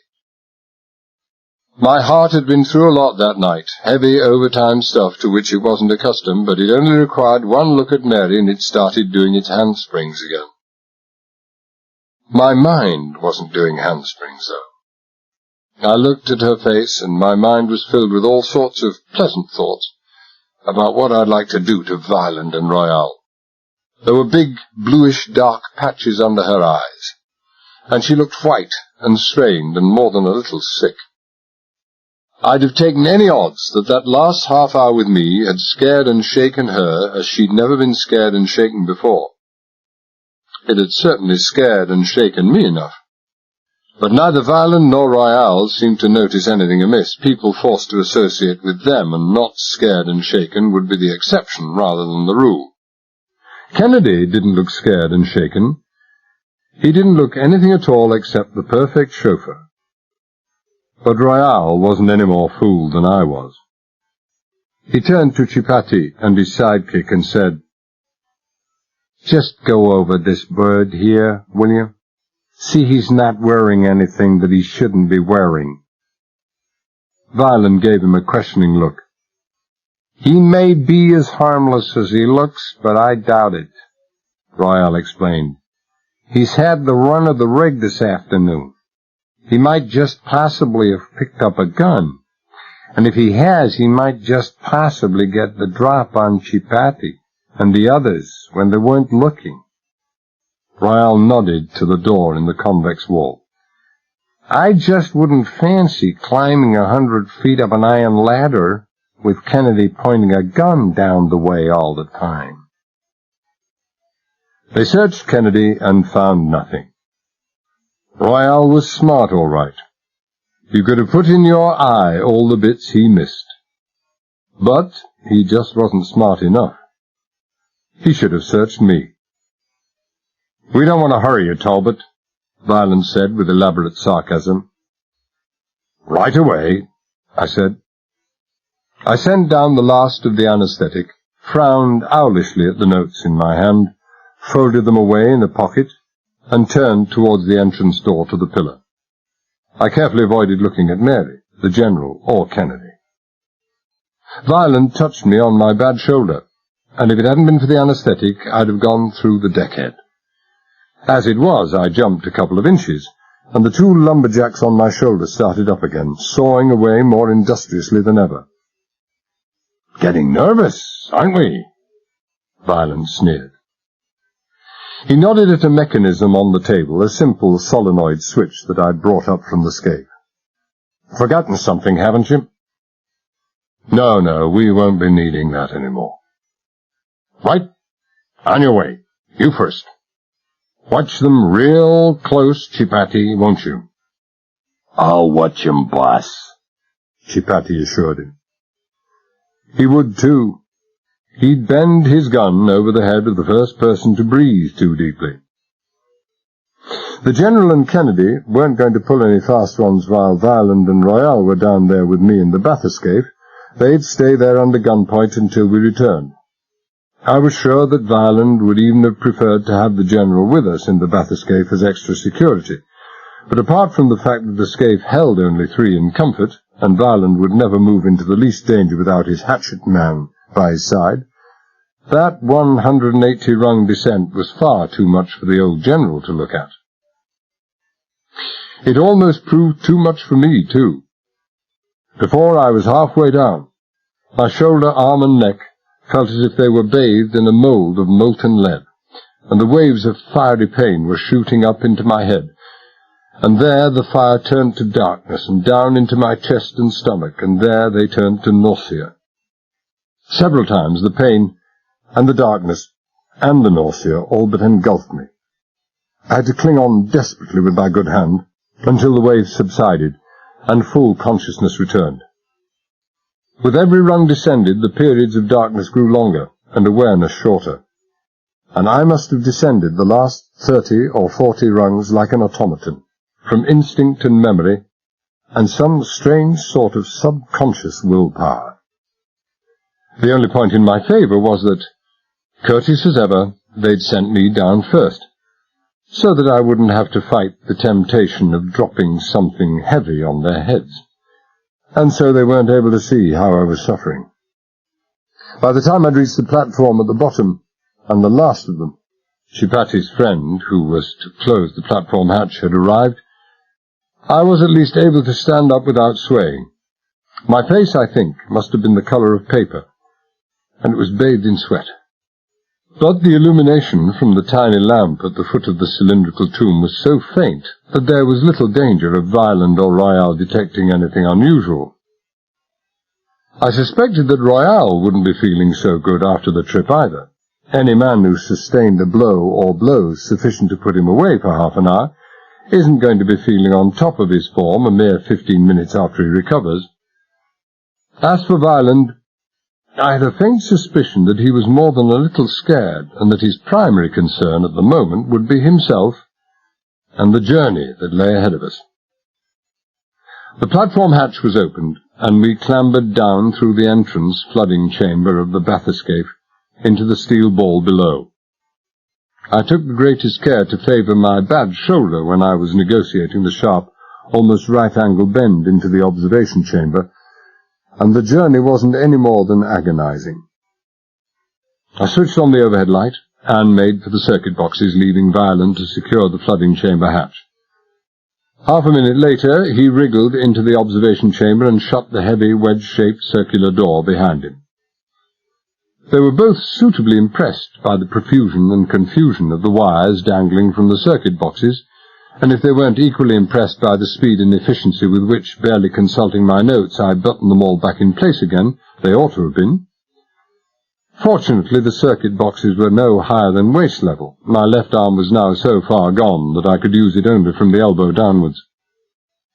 I screwed home the last lead, shut the box covers, and started to test all the circuits. Violent watched me impatiently. Royale was watching me with a face which in its expressionlessness and battered appearance was a fair match for the great Sphinx of Giza. But I remained unmoved by Violent's anxiety for haste. I was in this bathyscaphe too, and I was in no mind to take chances. Then I turned on the control rheostats for the two battery-powered engines, turned to Violent, and pointed at a pair of flickering dials. The engines. You can hardly hear them in here, but they're running just as they should. You ready to go? Yeah. He licked his lips. Ready when you are. I nodded, turned the valve control to flood the entrance chamber, pointed to the microphone which rested on a bracket at head height between Royale and myself, and turned the wall switch to the on position. Maybe you'd like to give the word to blow the air from the retaining rubber ring. He nodded, gave the necessary order, and replaced the microphone. I switched it off and waited. The bathyscaphe had been rocking gently through maybe a 3 or 4 degree arc in a fore and aft line when suddenly the movement ceased altogether. I glanced at the depth gauge. It had been registering erratically. We were close enough to the surface for it to be affected by the great, deep-troughed waves rolling by overhead. But even so, there could be no doubt that the average depths of the reading had been perceptibly increased. "We've dropped clear of the leg," I told Violent. I switched on the vertical searchlight and pointed through the plexiglass window at our feet. The sandy bottom was now only a fathom away. "What direction? Quick! I don't want to settle in that." "Straight ahead. Just how you're pointing." I made the interlock switch for the two engines, advanced to half speed, and adjusted the planes to give us the maximum forward lift. It was little enough, not more than 2 degrees. Unlike the lateral rudder, the depth planes on the bathyscaphe gave the bare minimum of control, being quite secondary for the purpose of surfacing and diving. I slowly advanced the engines to maximum. "Almost due southwest." Violent was consulting a slip of paper he had brought from his pocket. "Course, 222 degrees. "True? What do you mean, true?" he snapped angrily. Now that he had his wishes answered and the bathyscaphe a going concern, Violent didn't like it at all. Claustrophobic, at a guess. "Is that the true direction, or is it for this compass?" I asked patiently. "For this compass." "Has it been corrected for deviation?" He consulted his slip of paper again. "Yeah. And Bryson said that as long as we took off straight in this direction, the metal in the rig's legs wouldn't affect us." I said nothing. Bryson, the engineer who had died from the bends, where was he now? Not a couple of 100 feet away, I felt pretty certain. To drill an oil well, maybe 2.5 miles deep, they'd have needed at least 6,000 bags of cement, and the 2 buckets full of that needed to ensure that Bryson would remain at the bottom of the ocean until long after he was an unidentifiable skeleton wouldn't even have been missed. 520 meters, Violent was saying. From the leg we've left to the plane. The first mention ever of a plane. Horizontal distance, that is. Allowing for the drop to the bottom of the deep, about 620 meters, or so Bryson said. Where does this deep begin? About 2/3 of the distance from here, at 140 feet, almost the same depth as the rig is standing in. Then it goes down about 30 degrees to 480 feet. I nodded, but said nothing. I had always heard that you couldn't feel 2 major sources of pain at the same time, but people were wrong. You could. My arm, shoulder, and back were a wide sea of pain. A pain punctuated by jolting, stabbing spear points of agony from my upper jaw. I didn't feel like conversation. I didn't feel like anything at all. I tried to forget the pain by concentrating on the job on hand. The tow rope attaching us to the pillar was, I discovered, wound round an electrically driven power drum. But the power was unidirectional only, for reeling in the wire on the return journey. As we were moving just then, it was being paid out against a weak spring, carrying with it the insulated phone cable which ran through the center of the wire, and the number of revolutions made by the drum showed on a counter inside the observation chamber, giving us a fairly accurate idea of the distance covered. It also gave us an idea of our speed. The maximum the bathyscaphe could do was 2 knots, but even the slight drag offered by the tow cable paying out behind reduced this to 1 knot. But it was fast enough. We hadn't far to go. Violent seemed to be more content to leave the running of the bathyscaphe to me. He spent most of his time peering rather apprehensively out of a side window. Royale's one good, cold, unwinking eye never left me. He watched every separate tiny movement and adjustment I made, but it was only pure habit. I think his ignorance of the principles and controls of the bathyscaphe were pretty well complete. They must have been, even when I turned the intake control of the carbon dioxide absorption apparatus right down to its minimum operating figure. It meant nothing to him. We were drifting slowly along, about 10 feet above the floor of the sea, nose tilted slightly upwards by the drag of the wire, our guide rope dangling down below the observation chamber, and just brushing the rock and the coral formations or dragging over a sponge bar. The darkness of the water was absolute, but our 2 searchlights and the light streaming out through the plexiglass windows gave us light enough to see by. 1 or 2 groupers loafed lazily by the windows, absent-mindedly intent on their own business. A snake-bodied barracuda writhed its lean grey body towards us, thrust its evil head against a side window, and stared unblinkingly for almost a minute. A school of what looked like Spanish mackerel kept us company for some time, and then abruptly vanished in an exploding flurry of motion, as a bottle-nosed shark cruised majestically into view, propelling itself along with a barely perceptible motion of its long, powerful tail. But for the most part, the seafloor seemed deserted. Perhaps the storm raging above had sent most fish off to seek deeper waters.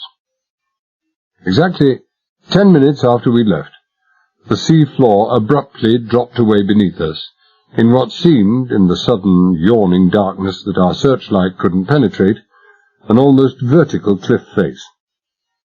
I knew this to be only illusion. Violent would have surveyed the ocean bed a dozen times, and if he said the angle was only 30 degrees, it was almost certainly so.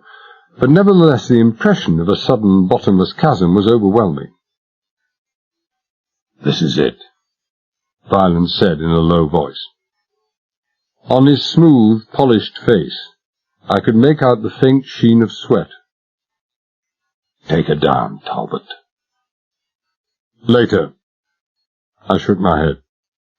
"If we start descending now, that tow rope we're trailing is going to pull our tail right up. Our searchlights can't shine ahead, only vertically downwards. Want that we should crash our nose into some outcrop of rock that we can't see? Want to rupture the forward gasoline tank? Don't forget, the shell of those tanks is only thin sheet metal. It only needs one split tank, and we'll have so much negative buoyancy that we can never rise again. You appreciate that, don't you, Violent?" His face gleamed with sweat. He wet his lips again and said, "Do it your way, Talbot." I did it my way. I kept on course, 222 degrees, until the tow wire recorder showed 600 meters, stopped the engine, and let our slight preponderance of negative buoyancy, which our forward movement and angled planes had so far overcome, take over. We settled gradually, in a maddeningly deliberate slow motion, the fathometer needle hardly appearing to move. The hanging weight of the tow wire aft tended to pull us astern, and at every 10 fathoms, between 30 and 70, I had to ease ahead on the motors and pay out a little more wire. At exactly 76 fathoms, our searchlights picked up the bed of the sea. No rock or coral or sponge bars here, just little patches of grey sand and long black stretches of mud. I started the two motors again, advanced them almost to half speed, trimmed the planes and began to creep forward very slowly indeed. We had to move only 5 yards. Bryson's estimate had been almost exactly right. With 625 meters showing on the tow wire indicator, I caught a glimpse of something thrusting up from the bed of the sea, almost out of our line of vision to the left. It was the tailplane of an aircraft. We'd overshot our target to the right. The nose of the plane was pointing back in the direction from which we'd come.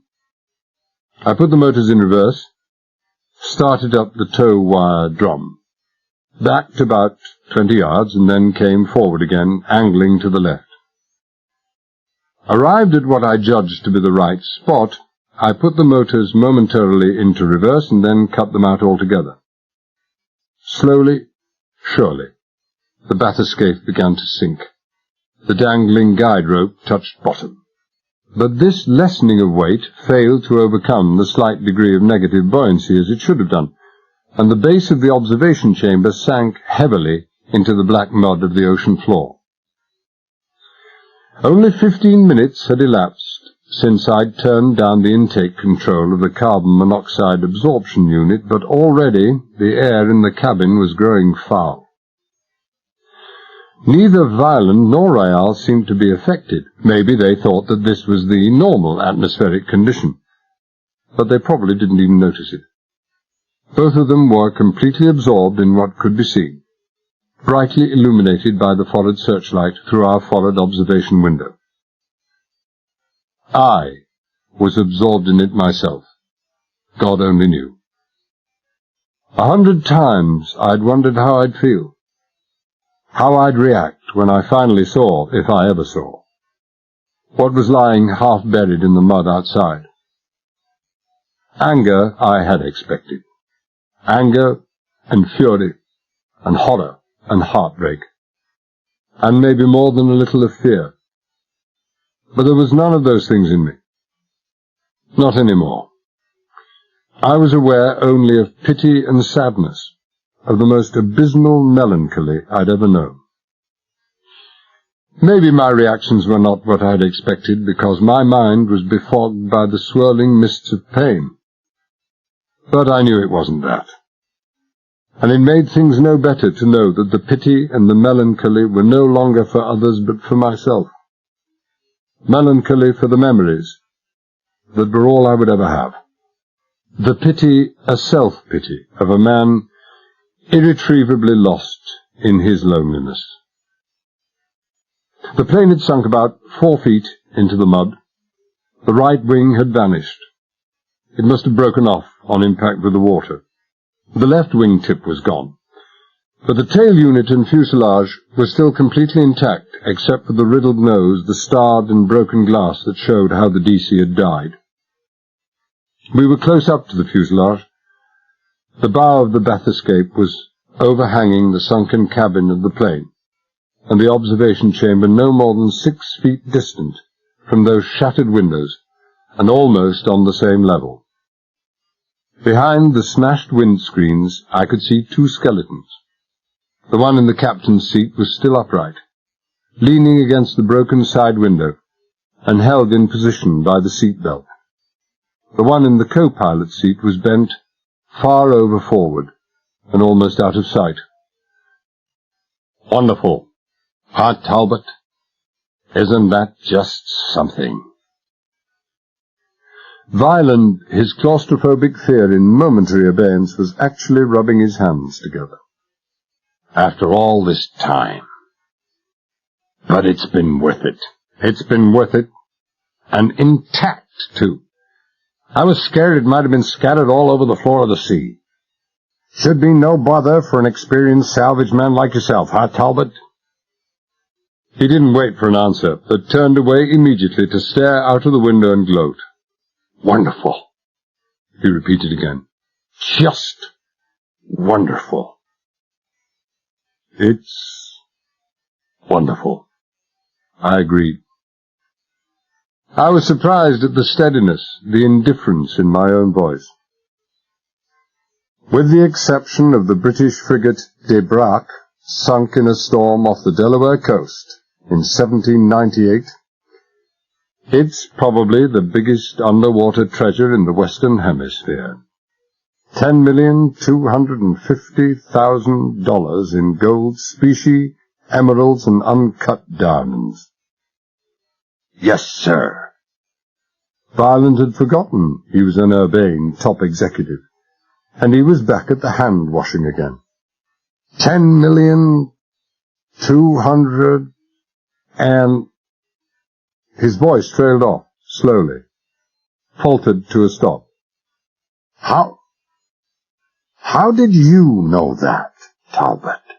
he whispered. "I knew it before you ever heard of it, Violent," I said quietly. Both of them had turned away from the window and were staring at me. Violent with a mixture of puzzlement, suspicion, and the beginnings of fear. Royale with his one good, cold, flat, marbled eye wider than I'd ever seen it. "You're not quite so smart as the General, I'm afraid, Violent." "Neither am I, for that matter. He caught on to me this morning, Violent. I've worked out why." "Do you know why, Violent? Do you want to know why?"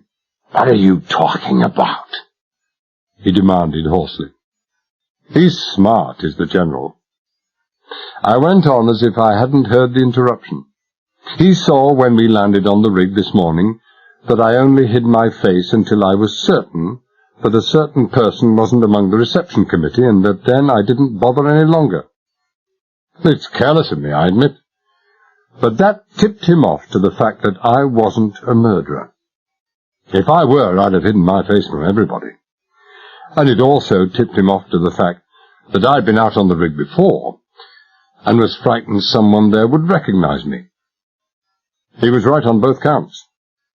I wasn't a murderer, and I had been out on the rig before, in the early hours of this morning."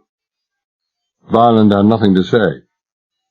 The shattering effect of my words, the limitless avenues of dark possibilities they were opening up, had him completely off balance, too confused even to begin to put his conflicting thoughts into words. And the General noticed something else, I went on. He noticed that when you were telling me about this salvage job, that I never once asked the first and most obvious question in the world. What was the treasure to be salvaged? What kind of vessel or aircraft the treasure was in, if any? I never once asked one of those questions, did I, Violent? Again, careless of me, wasn't it, Violent? But you never noticed. But General Ruthven noticed. And he knew that there could be only one answer. I already knew. There was a pause of perhaps 10 seconds, and then Violent whispered, "Who are you, Talbot?" "No friend of yours, Violent." I smiled at him, as near as my aching upper jaw would allow. "You're going to die, Violent. You're going to die in agony. And you're going to use your last breath on earth, cursing my name and the day you ever met me." Another silence, deeper even than the one that had gone before. I wished I could smoke, but it was impossible inside that cabin, and heaven only knew the air there was foul enough already. Our breathing was already unnaturally quickened, and sweat was beginning to trickle down our faces. "Let me tell you a little story," I went on. "It's not a fairy story, but we'll start it with once upon a time, for all that. Once upon a time, there was a certain country with a very small navy. A couple of destroyers, a frigate, a gunboat. Not much of a navy, is it, Violent? So the rulers decided to double it. They were doing pretty well in the petroleum and coffee export markets, and they thought they could afford it. Mind you, they could have spent the money in 100 more profitable ways, but this was a country much given to revolution, and the strength of any current government largely depended on the strength of the armed forces under their control. So let's double our navy, they said. Who said, Violent? He tried to speak, but only a croak came out. He wet his lips and said, Columbia. However did you know, I wonder? That's it, Columbia. They arranged to get a couple of second-hand destroyers from Britain, some frigates, minesweepers, and gunboats from the United States. Considering that those second-hand ships were almost brand new, they got them dead cheap. $10,250,000. But then the snag. Columbia was in a state of threatened revolution, civil war, and anarchy. The value of the peso was tumbling abroad, and Britain and the United States, to whom a combined payment was to be made, refused to deliver against the peso. No international bank would look at Columbia, so it was agreed that the payment be made in kind. Some previous government had imported, for industrial purposes, $2 million worth of uncut Brazilian diamonds which had never been used. To that was added about $2.5 million worth of Colombian gold. Near enough 2 tons in 28-pound ingots. The bulk of the payment, however, was in cut emeralds. I need hardly remind you, Violent, that the Muso mines in the eastern Andes are the most famous and important source of emeralds in the world. Or perhaps you know.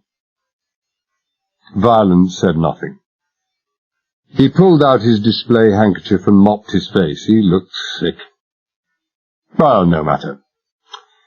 And then came the question of transport. It was supposed to have been flown out to Tampa on its first leg by an Avianca or Lanza freighter, but all the domestic national airlines were temporarily grounded at the beginning of May 1958, when the new elections were coming up. Some members of the permanent civil service were desperately anxious to get rid of this money in case it fell into the wrong hands, so they looked around for a foreign-owned freight airline operating only external flights. They picked on the Trans-Carib Air Charter Company. Lloyd's agreed to transfer the insurance.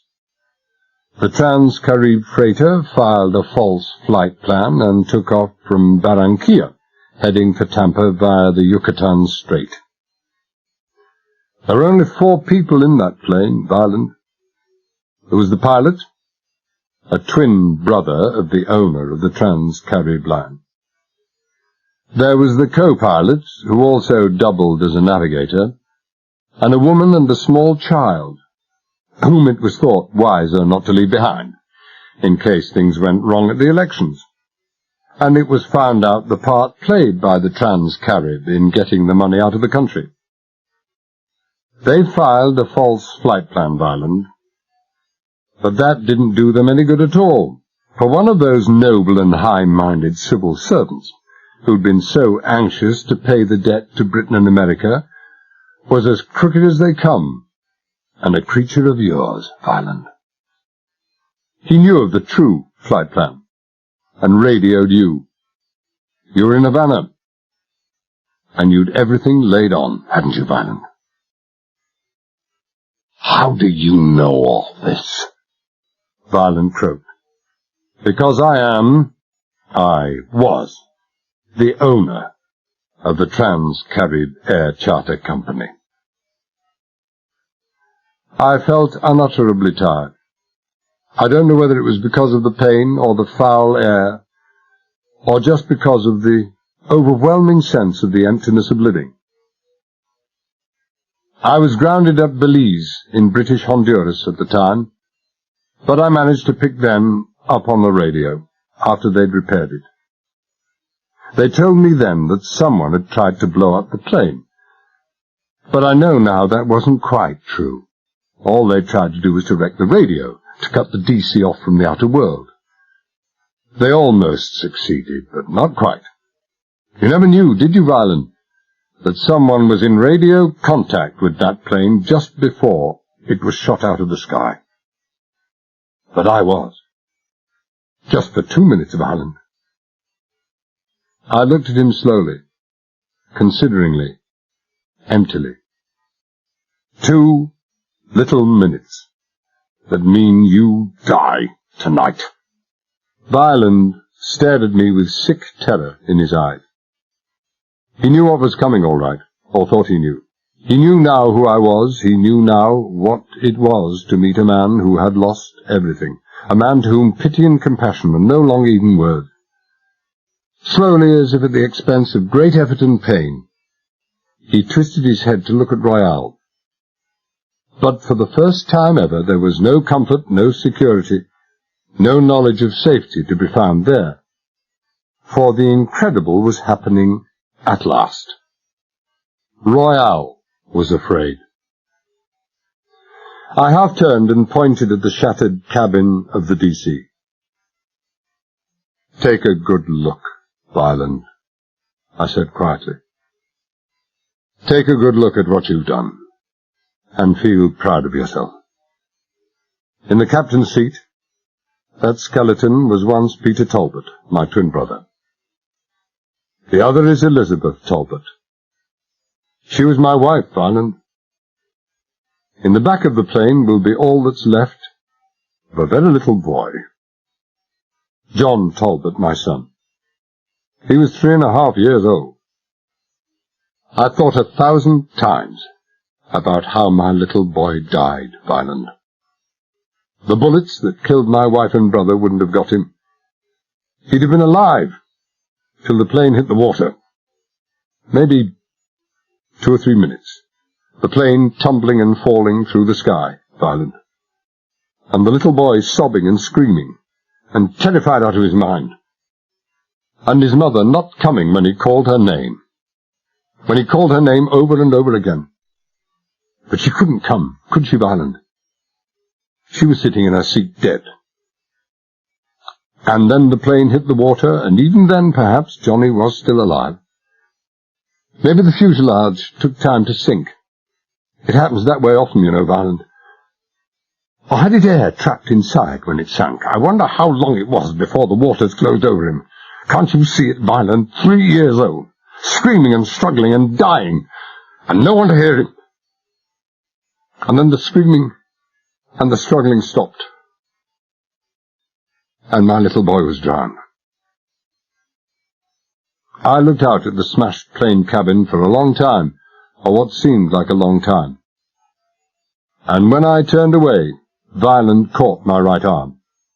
I pushed him off, and he fell on the duckboard floor, staring up at me with wide, panic-stricken eyes. His mouth was open, his breathing coming in quick, harsh gasps, and his entire body was trembling. Royale was still in control of himself, but only just. Ivory-knuckled hands rested on his knees, and his eyes were moving constantly about the observation chamber, a hunted animal seeking a way to escape. I waited a long time for this, Violent, I went on. I waited 2 years and 4 months, and I don't believe I've ever thought for 5 minutes about anything else in all that time. I've nothing left to live for, Violent. You can understand that. I've had enough. I suppose it's macabre, but I'd kind of like to stay here beside them. I've stopped kidding myself about the point in carrying on living. There's none anymore. So I might as well stay here. There's no point now, because all that's kept me going was the promise I made myself on the 3rd of May, 1958, that I'd never rest again, till I'd sought out and destroyed the man who had destroyed life for me. That I've done. And there's no more now.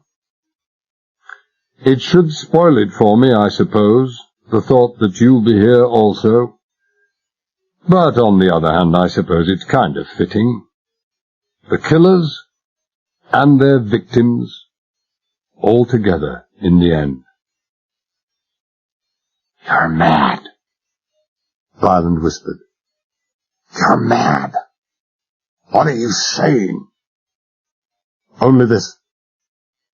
You remember that electrical switch that was left on the table? The one you asked about, and I said, we won't be needing that anymore.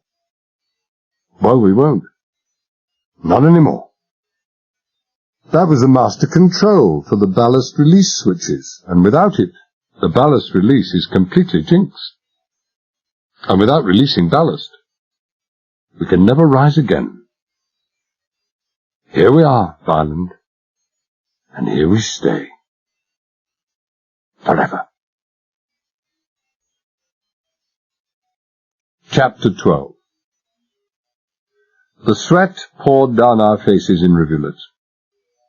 The temperature had risen to almost 120 degrees Fahrenheit. The air was humid and now almost indescribably foul. Our hoarse, rasping gasps as we fought for oxygen was the only sound in that tiny steel ball resting on the floor of the Gulf of Mexico, 480 feet below the level of the sea. You jinxed it.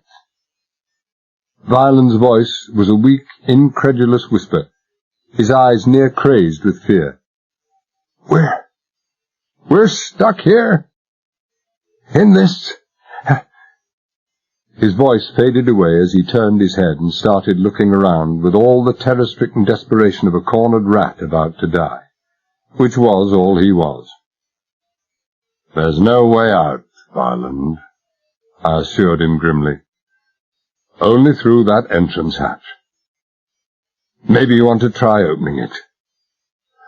At this depth, there can only be a pressure of 50 tons or so on the outside of it, and if you could open it, well, you'd be flattened half an inch thick against the opposite bulkhead.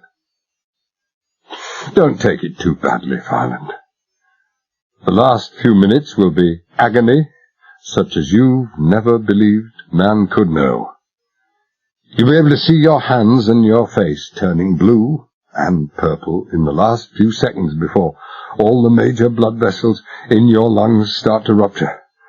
But soon after that, you'll... Stop it! Stop it! Violent screamed. For God's sake, stop it! Get us out of here, Talbot! Get us out of here! I'll give you anything you like. 1 million, 2 millions, 5 millions. You can have it all, Talbot. You can have it all. His mouth and face worked like a maniac's. His eyes were staring out of his head.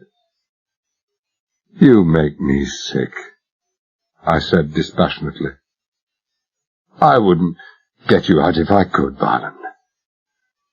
And it was just in case I might be tempted that I left the control switch up in the rig. We've got 15, maybe 20 minutes to live. If you can call the screaming agony we'll know living, or rather the agony you'll know. I put my hand to my coat, ripped off the central button and thrust it into my mouth. I won't know a thing. I've been prepared for this for months. That's no button, Violent, it's a concentrated cyanide capsule. One bite on that, and I'll be dead before I know I'm dying. That got him. Dribbling from a corner of his mouth and babbling incoherently, he flung himself on me. With what purpose in mind, I don't know. He was too crazed to know. He was too crazed to know himself. But I'd been expecting it. A heavy spanner lay to hand, and I'd picked it up and swung it before he'd even touched me. It wasn't much of a blow, but it was enough. He reeled backwards, struck his head against the casing, and collapsed heavily on the floor. That left Royale. He was half sitting, half crouched on his little canvas stool. His sphinx-like control had completely snapped. He knew he had only minutes to live, and his face was working overtime, making up for all those expressions it hadn't used in those many years. He saw, closing in on himself, what he had meted out to so many victims over so long a time, and the talons of fear were squeezing deep, reaching for the innermost corners of his mind. He wasn't panic-stricken yet, not completely out of control as Violent had gone. But his capacity for reason, for thought, was gone. All he could think to do was what he always thought to do in an emergency, and that was of using his deadly little black gun. He had it out now, and it was pointing at me, but I knew it meant nothing. It was purely a reflex action, and he had no intention of using it. For the first time, Royale had met a problem that couldn't be solved by a squeeze of the trigger finger. "You're scared, Royale, aren't you?" I said softly. It was an effort now even to speak. My normal breathing rate of about 16 was now up to 50, and it was difficult to get the time to force out a word. He said nothing, just looked at me, and all the devils in hell were in the depth of those black eyes. For a second time in 48 hours, and this time in spite of the humidity, the foul and evil-smelling air in that cabin, I could have sworn I caught the smell of new-turned, moist, fresh earth, the smell you get from an open grave. "The big, bad hatchet man," I whispered huskily. "Royale. Royale the killer. Think of all the people who used to tremble, who still do tremble, whenever they hear the breath of your name. Don't you wish they could see you now?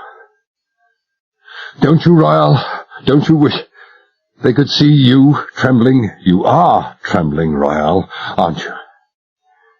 You're terrified, as you've never been terrified in your life, aren't you, Royale?"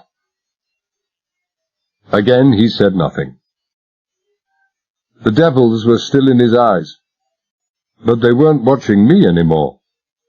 They were riding hard on Royale. They were digging deep into the dark recesses of that dark mind. The shift and play of expression on his contorted face was evidence enough that they were pulling him every which way, but the overall pull was towards the dark precipice of complete breakdown, of that overmastering fear that wears the cloak of insanity.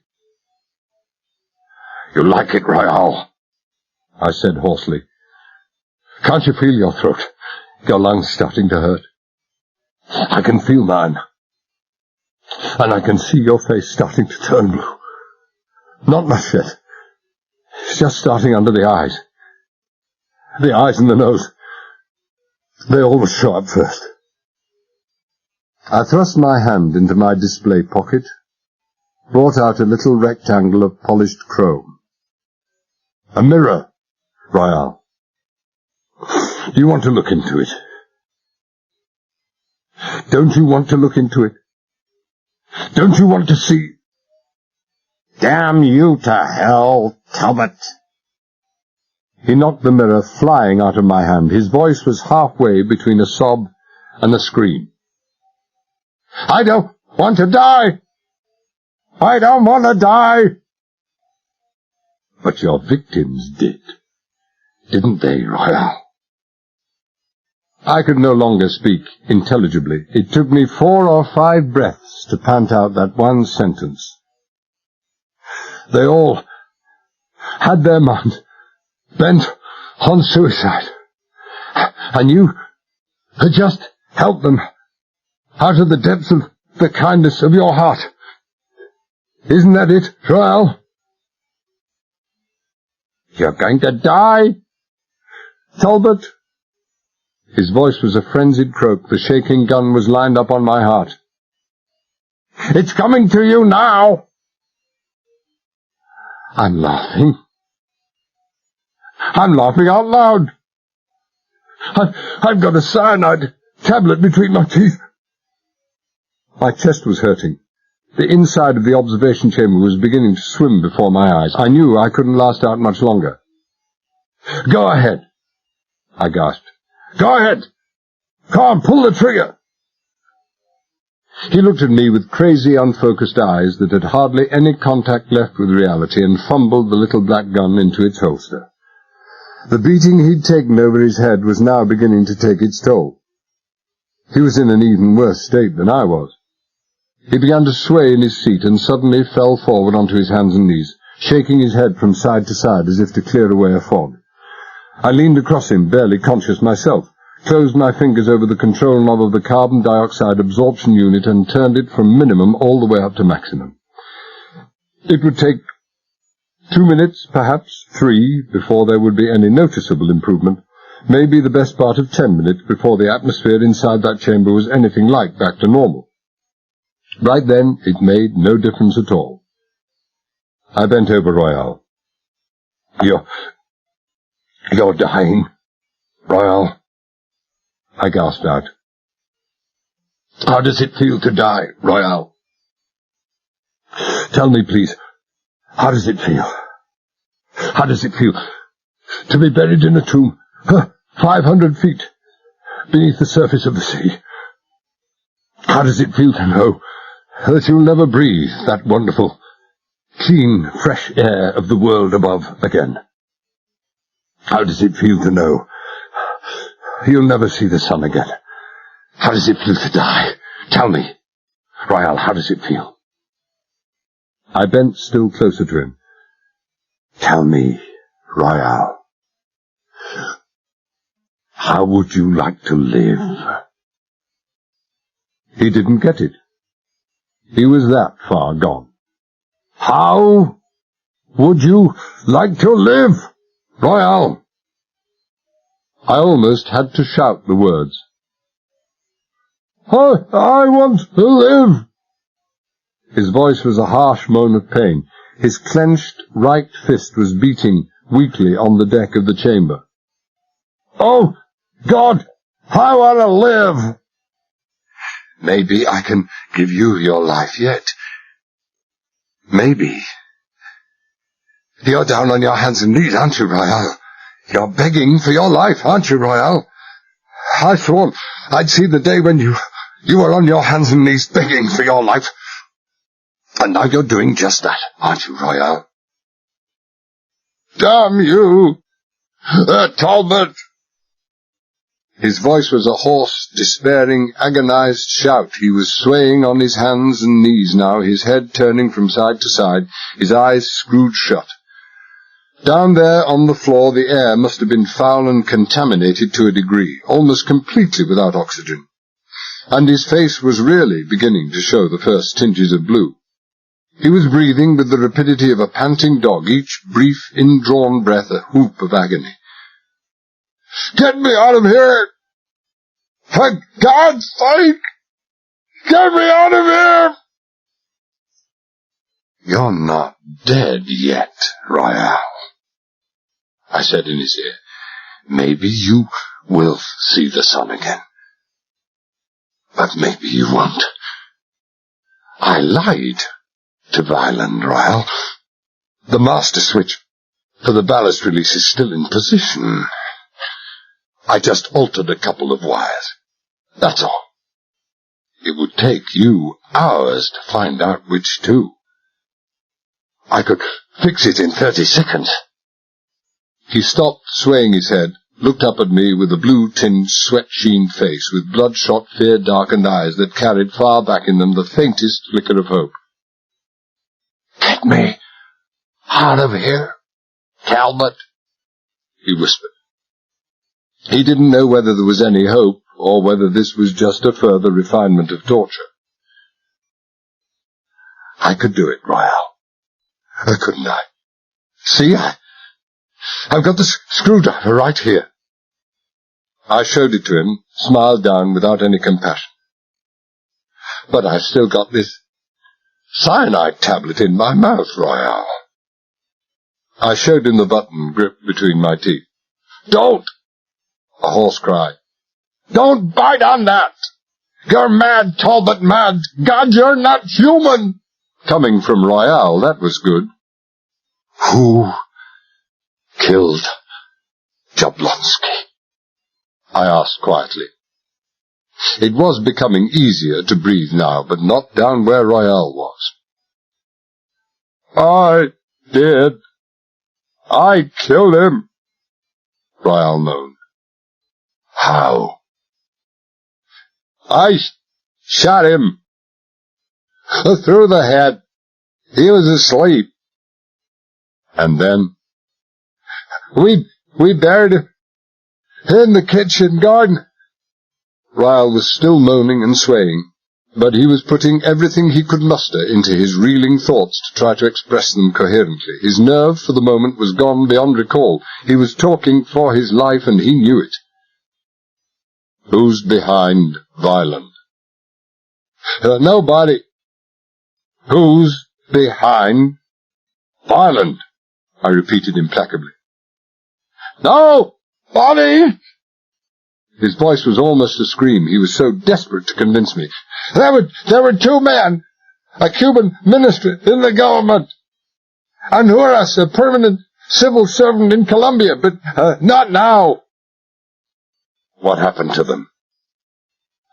They were eliminated," Royale said wearily. "I did it." "Who else did you eliminate since you've been working for Violin?" "Nobody."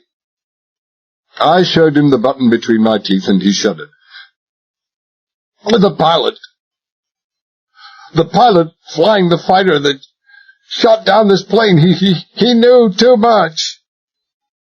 "Now that's why we could never find that pilot," I nodded. "My God, you're a sweet bunch. But you made a mistake, Royale, didn't you? You shot him too soon, before he told you exactly where the DC had crashed. Have Violin give you orders for all this?" He nodded. "Did you hear my question?" I demanded. "Violin gave me orders for all of that." There was a brief silence. I stared out of the window, saw some strange shark-like creature swim into sight, stare incuriously at both bathyscaphe and plane, then vanish into the Stygian blackness beyond with a lazy flick of its tail. I turned and tapped Royale on the shoulder. "Violin," I said. "Try to bring him round."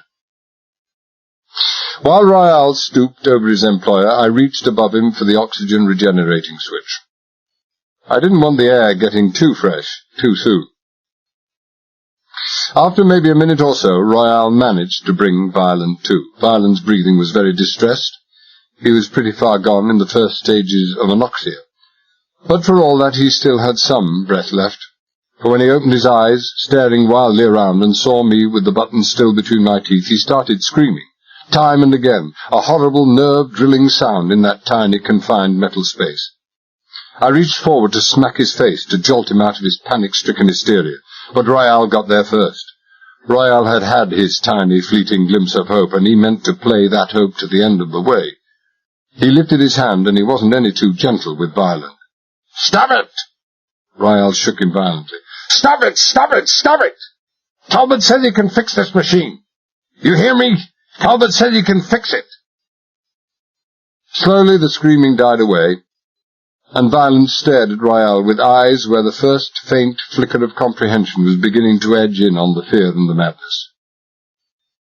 "What did you say?" he whimpered hoarsely. What was that, Royal?" "Talbot says he can fix this machine," Royal repeated urgently.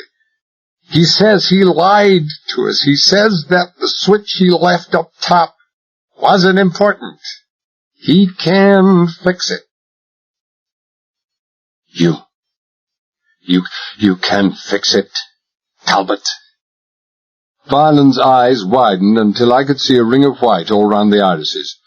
His shaking voice was a prayer, the whole curve of his body a gesture of supplication. He wasn't even daring to hope yet. His mind had gone too deeply into the shadow of the valley of death to glimpse the light above. Or rather, he didn't dare to look in case there was no light there. "You can get us out of this. Now. Even now you—" "Maybe I will. Maybe I won't." My voice, for all its rasping hoarseness, had just the right shade of indifference. "I've said I'd rather stay down here. I mean, I'd rather stay down here. It all depends. Come here, Violent." He rose, trembling to his feet, and crossed to where I was standing. His legs, his whole body, were shaking so violently that he could barely support himself. I caught him by the lapels with my good hand and pulled him close. "There's maybe 5 minutes air left, Violent. Perhaps less. Just tell me, and tell me quickly, the part you played in this business up until the time you met the General. Hurry it up." "Get us out of here," he moaned. "There's no air. No air. My lungs are going. I can't breathe." He was hardly exaggerating at that. The foul air was rasping in and out of his throat with the frequency of a normal heartbeat. I can't talk. I can't. Talk, damn you, talk!" Royal had him round the throat from behind, was shaking him to and fro until Violent's head bounced backwards and forwards like that of a broken doll. "Talk! Do you want to die, Violent? You think I want to die because of you? Talk!" Violent talked.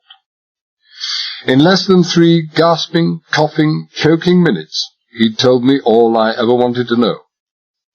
How he had struck a deal with a Cuban service minister and had the plane standing by for weeks. How he had suborned the officer in charge of a radar tracking station in western Cuba. How he suborned a very senior civil servant in Colombia. How the plane had been tracked, intercepted, and shot down. And how he had had Royal dispose of those who had served his purposes. He started to talk of the General, but I held up my hand. "Okay, that'll do, Violent. Get back in your seat." I reached for the carbon dioxide switch and turned it up to maximum. "What's that you're doing?" Violent whispered. "Bringing a little fresh air into the place. It's getting rather stuffy down here, don't you think?" They stared at each other, then at me, but remained silent. Fury I would have expected, chagrin and violence, but there was nothing of any of those. Fear was still the single predominating emotion in their minds, and they knew that they were still completely at my mercy. Who are you, Talbot?" Violent croaked. "I suppose you might call me a cop." I sat down on a canvas chair. I didn't want to start the delicate job of taking the bathyscaphe up till the air and my mind was completely clear. "I used to be a bona fide salvage man working with my brother. The man, or what's left of the man, out there in the captain's seat, Violent. We were a good team. We struck gold off the Tunisian coast and used the capital to start our own airline. We were both wartime bomber pilots. We both had civilian licenses. We were doing very well, Violent, until we met you. After you'd done this, I jerked a thumb in the direction of the broken, weed and barnacle-encrusted plane. I went back to London. I was arrested. They thought I'd something to do with this. It didn't take long to clear that up and have Lloyd's of London, who'd lost the whole insurance packet, take me over as a special investigator. They were willing to spend an unlimited sum to get even a percentage of their money back. And because state money was involved, both the British and American governments were behind me, solidly behind me. Nobody ever had better backing. The Americans even went to the length of assigning a top-flight cop whole time to the job. The cop was Jablonski. That jolted them badly. They'd lost sufficient of their immediate terror of death. They'd come far enough back into the world of reality to appreciate what I was saying and what that meant. They stared at each other and then at me. I couldn't have asked for a more attentive audience. That was a mistake, wasn't it, gentlemen? I went on. Shooting Jablonski? That's enough to send you both to the chair. Judges don't like people who murder cops. It may not be complete justice, but it's true. Murder an ordinary citizen and you may get off with it. Murder a cop and you never do. Not that that matters. We know enough to send you to the chair 6 times over. I told them how Jablonski and I had spent well over a year, mostly in Cuba, looking for traces of the bullion, how we'd come to the conclusion that it still hadn't been recovered. Not one of the cut emeralds had appeared anywhere in the world's markets. Interpol would have known in days. And we were pretty certain, I continued, why the money hadn't been recovered. Why? Only one reason. It had been lost in the sea, and someone had been a mite hasty in killing off the only person who knew exactly where it was. The pilot of the fighter plane. Our inquiries had narrowed down to the west coast of Florida. Somebody was looking for money sunk in the water. For that they needed a ship. The General's Temptress did just fine. But for that you also needed an extremely sensitive depth recorder. And there is where you made your one and fatal mistake, Violent. We had requested every major marine equipment supplier in Europe and North America to notify us immediately they sold any special depth-finding equipment to any vessels other than naval, mercantile, or fishing. You are following me, I trust. They were following me, all right. They were 3 parts back to normal now. And there was murder in their eyes. In the 4-month period concerned, no fewer than 6 of those ultra-sensitive recorders had been sold privately, all to owners of very large yachts. 2 of those yachts were on a round-the-world cruise. One was in Rio. One was in Long Island Sound, one on the Pacific coast, and the 6th was plodding up and down the west coast of Florida. General Blair Ruthven's Temptress. Oh, it was brilliant, I admit it. What better cover could you ever have had for quartering every square yard of sea off the Florida coast without arousing suspicion? While the General's geologists were busy setting off their little bombs and making seismological maps of the undersea rock strata, you were busy mapping even the tiniest contour of the ocean floor with the depth recorder. It took you almost 6 weeks, because you started operating too far to the north. We were watching your every move even then, and had fitted out a special boat for night prowling. That was the boat I came out on early this morning. Well, you found the plane. You even spent 3 nights dragging for it with grapples. But all you could drag up was a small section of the left wingtip. I gestured through the window. You can see how comparatively recent that break is. How do you know all this? Violent whispered. Because I'd secured a job as a replacement engineer aboard the Temptress. I ignored the startled oath, the involuntary clenching of Violent's hands. You and the General thought that you'd seen me aboard that Havana salvage vessel, but you hadn't, though I had been with the firm. I was 5 weeks on the Temptress, and it wasn't till I left that I dyed my hair this hellish colour, had a plastic surgeon fix up this scar, and effected a limp. Even so, you weren't very observant, were you, Violent? You should have calmed down. So there you were. You knew where the treasure was, but you couldn't get your hands on it. Anyone who started using diving bells and all the complicated recovery gear necessary for a job like this would have been putting a noose round his own neck. But then someone had another brilliant idea. This one, I'd wager anything, came from the mind of our deceased engineer friend, Bryson. He'd read all about those bathyscaphe trials that were being carried out in the West Indies, and he came up with the idea of using it in conjunction with this rig. The air was almost back to normal inside the observation chamber, and though the atmosphere was still stuffy and far too warm for comfort, there was plenty of oxygen in the air, and breathing was no longer a problem. Royale and Violent were getting their meanness and courage back with the passing of every moment.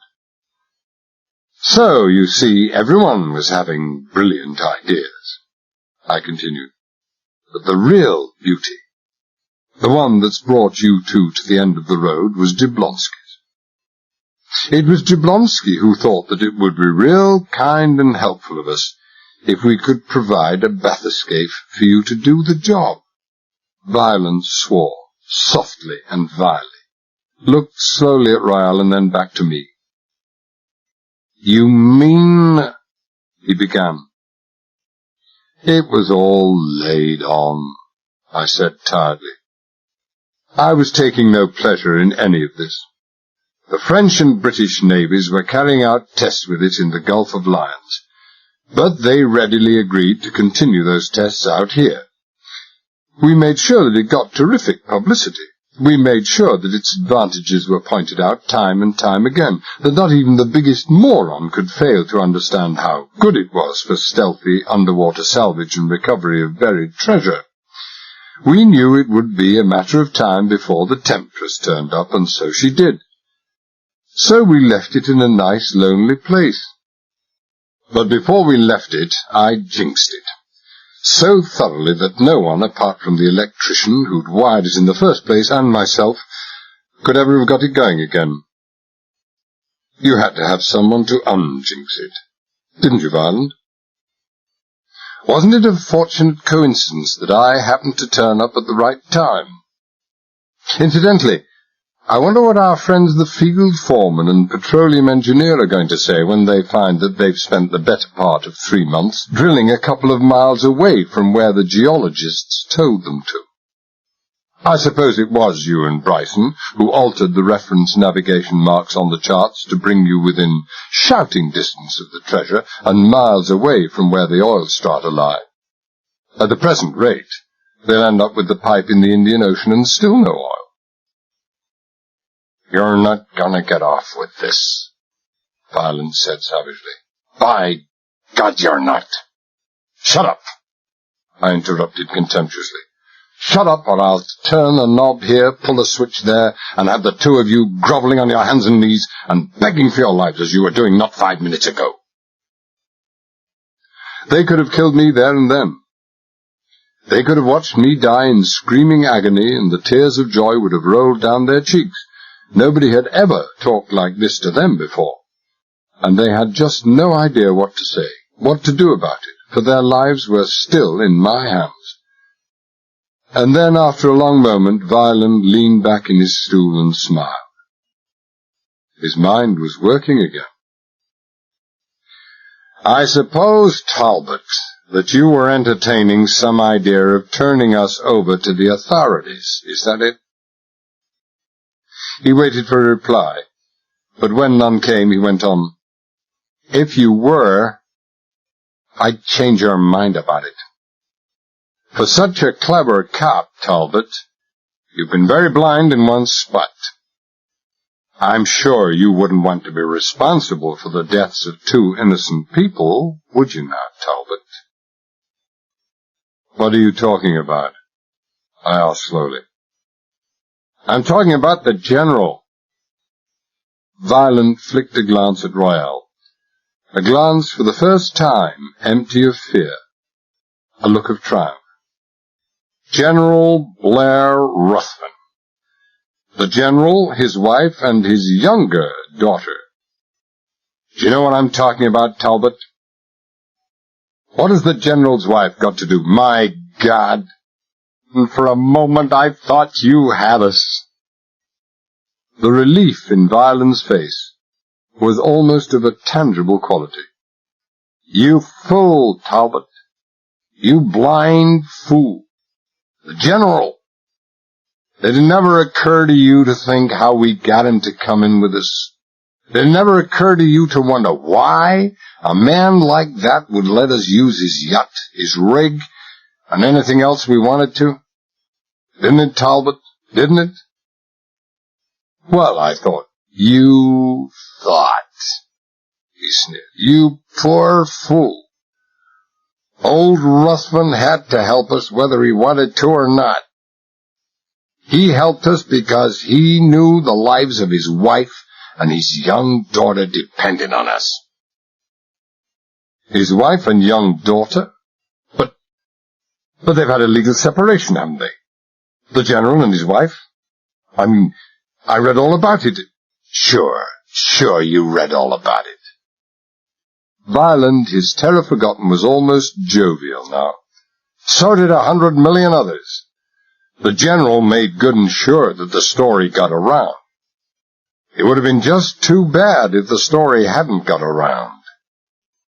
They're hostages, Talbot. We've got them in a place of safety where they'll stay till we're finished here, or else. You kidnapped them? At last the penny drops. Violent sneered. Sure, we kidnapped them. You and Royale. Me and Royale. You admit it? A federal and capital offense, kidnapping, you freely and openly admit it. Is that it? That's it. Why shouldn't we admit it?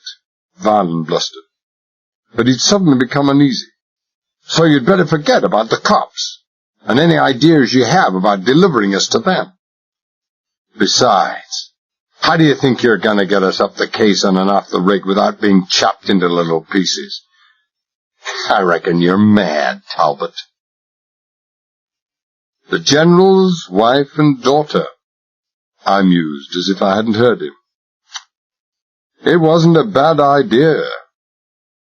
You'd have let them go in the end. You couldn't afford not to. It would have been the Lindbergh case 10 times over had you tried anything.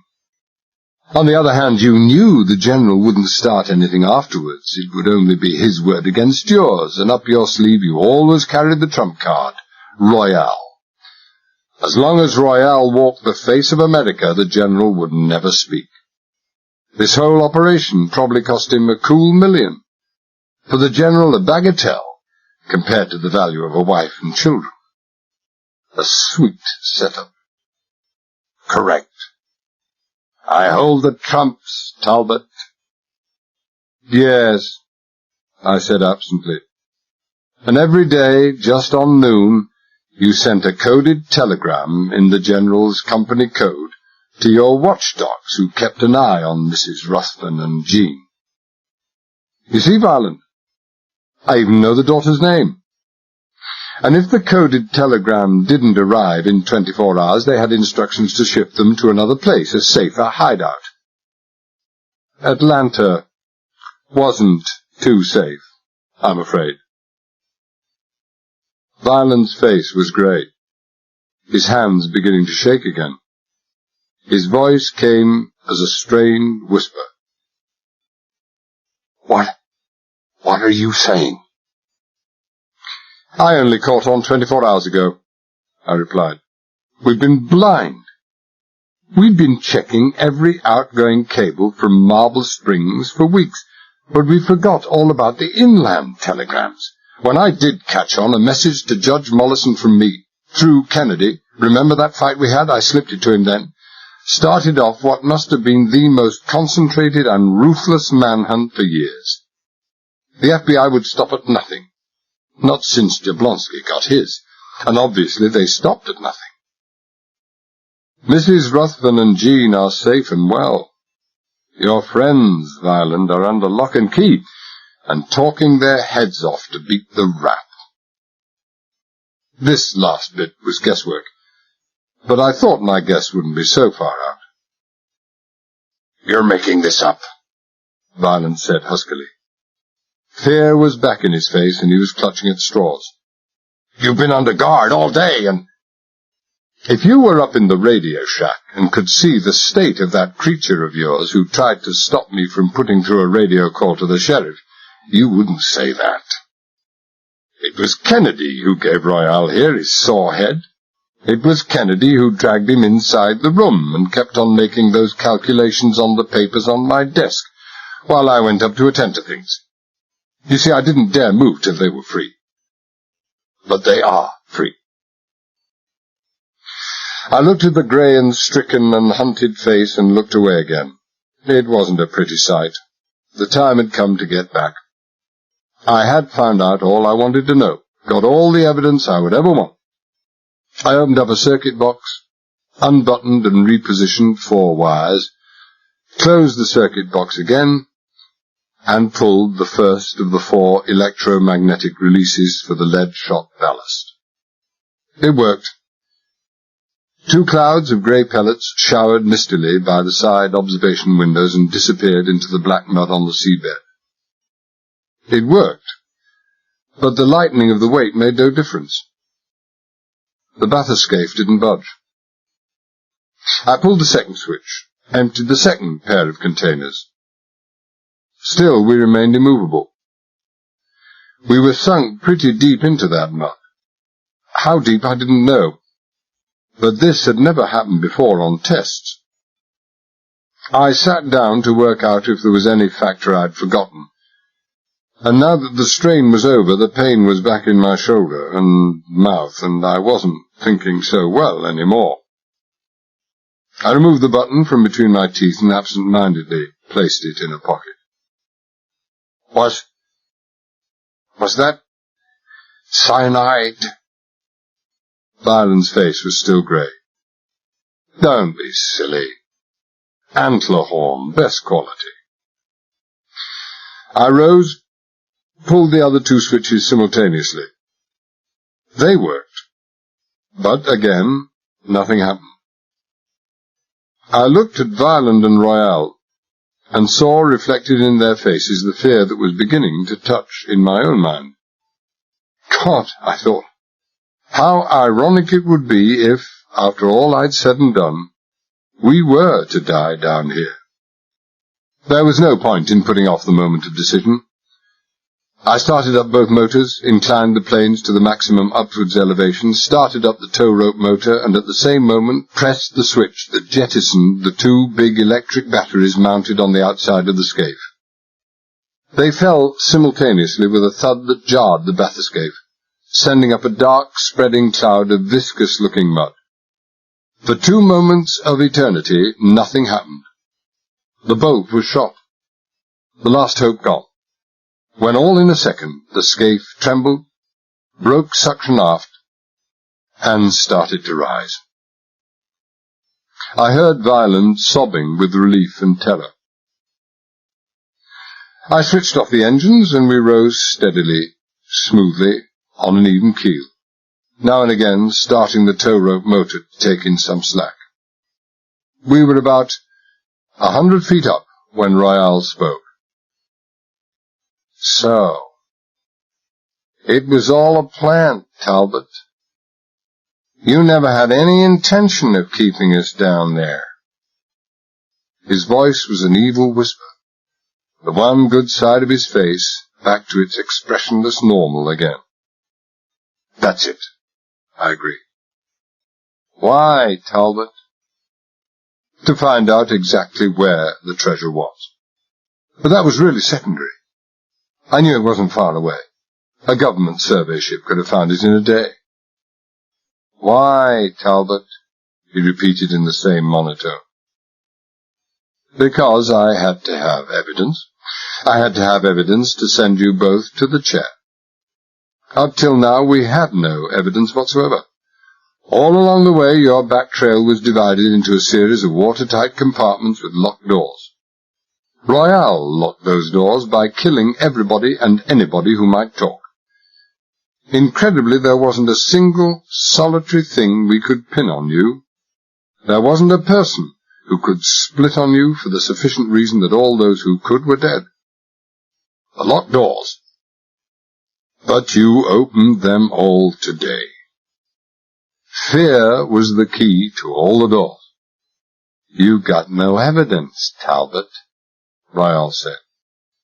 It's only your word against ours. And you won't live to give your word. Yes, I expected something like that. I nodded. We were at a depth of about 250 feet now. Getting your courage back, Royale, aren't you? But you don't dare do anything. You can't get this scaife back to the rig without me, and you know it. Besides, I have some concrete evidence. Taped under my toes is the bullet that killed Jablonski. They exchanged quick, startled looks. It shakes you, doesn't it? I know it all. I even dug Jablonski's body up in the kitchen garden. That bullet will match up with your automatic, Royale. That alone would send you to the chair. Give it to me, Talbot. Give it to me now. The flat, marbled eyes were glistening, his hands sliding for his gun. Oh, don't be stupid. What are you going to do with it? Throw it out the window? You can't get rid of it, you know it. And even if you could, there's something else that you can never get rid of. The real reason for our trip today. The reason that means you both die. There was something in my tone that got them. Royale was very still, violent, still grey, still shaking. They knew, without knowing why, that the end had come. The tow rope, I said. The wire with the microphone cable leading back to the speaker on the rig. You see the microphone switch here? You see it's at off? I jinxed it. I fixed it this afternoon, so that the microphone was always live. That's why I made you speak up, made you repeat most things. That's why I dragged you, Violent, close up to me, so that you were right against the mic when you were making your confession. Every word that's been spoken down here today, every word we're speaking now, is going through live to that speaker, and every word is being taken down 3 times. By tape recorder, by a civil stenographer, and by a police stenographer from Miami. I phoned the police on the way back from the rig this morning. They were aboard the rig before daylight, which probably accounts for the field foreman and the petroleum engineer looking so nervous when we came aboard today. They've been hidden for 12 hours. But Kennedy knew where they were. And at lunchtime, Violent, I gave Kennedy your secret knock. Shibati and his men would have fallen for it. They were bound to. And it's all over now. They said nothing. There was nothing they could say. At least not yet. Not until the full significance of what I'd said had become irrevocably clear to them. Oh, and don't worry about the tape recording, I went on. They're not normally acceptable as court evidence, but those will be. Every statement you made was volunteered by yourselves. You think back, and you'll see that. And there'll be at least 10 witnesses inside the caisson who can swear to the genuineness of the recordings, who will swear that they could not have come from any source other than the bathyscaphe. Any prosecutor in the Union will call for and get a verdict of guilty without the jury leaving the box. You know what that means. So, Royale had his gun out. He must have had some crazy notion of trying to snap the tow rope and sailing the skiff off to safety. So we were all wrong about you, Talbot. So you were smarter than we were. All right, I admit it. You have what it takes. But you will never live to hear the jury give their verdict. As well hung for a sheep as a lamb. His trigger finger began to tighten. So long, Talbot. I wouldn't, I said, not if I were you. Wouldn't you like to be able to grip the armrests of the electric chair with both hands when the time comes? It's no good talking, Talbot. I said, look down the barrel, I advised him. If you want to blow your hand off, you know what to do. When you were unconscious this evening, Kennedy used a hammer and a punch to jam a lead cylinder right down the barrel. You think I'd be so crazy as to come down here, and you with a loaded gun in your hand? Well, don't take my word for it, Royale, just pull the trigger. He squinted down the barrel, and his face twisted into a malevolent mask of hate. He was using up 10 years' quota of expressions in one day, and he was telegraphing his signals. I knew the gun was coming before he did. I managed to dodge. The gun struck the plexiglass behind me and fell harmlessly to the floor at my feet. No one tampered with my gun, Violent said hoarsely.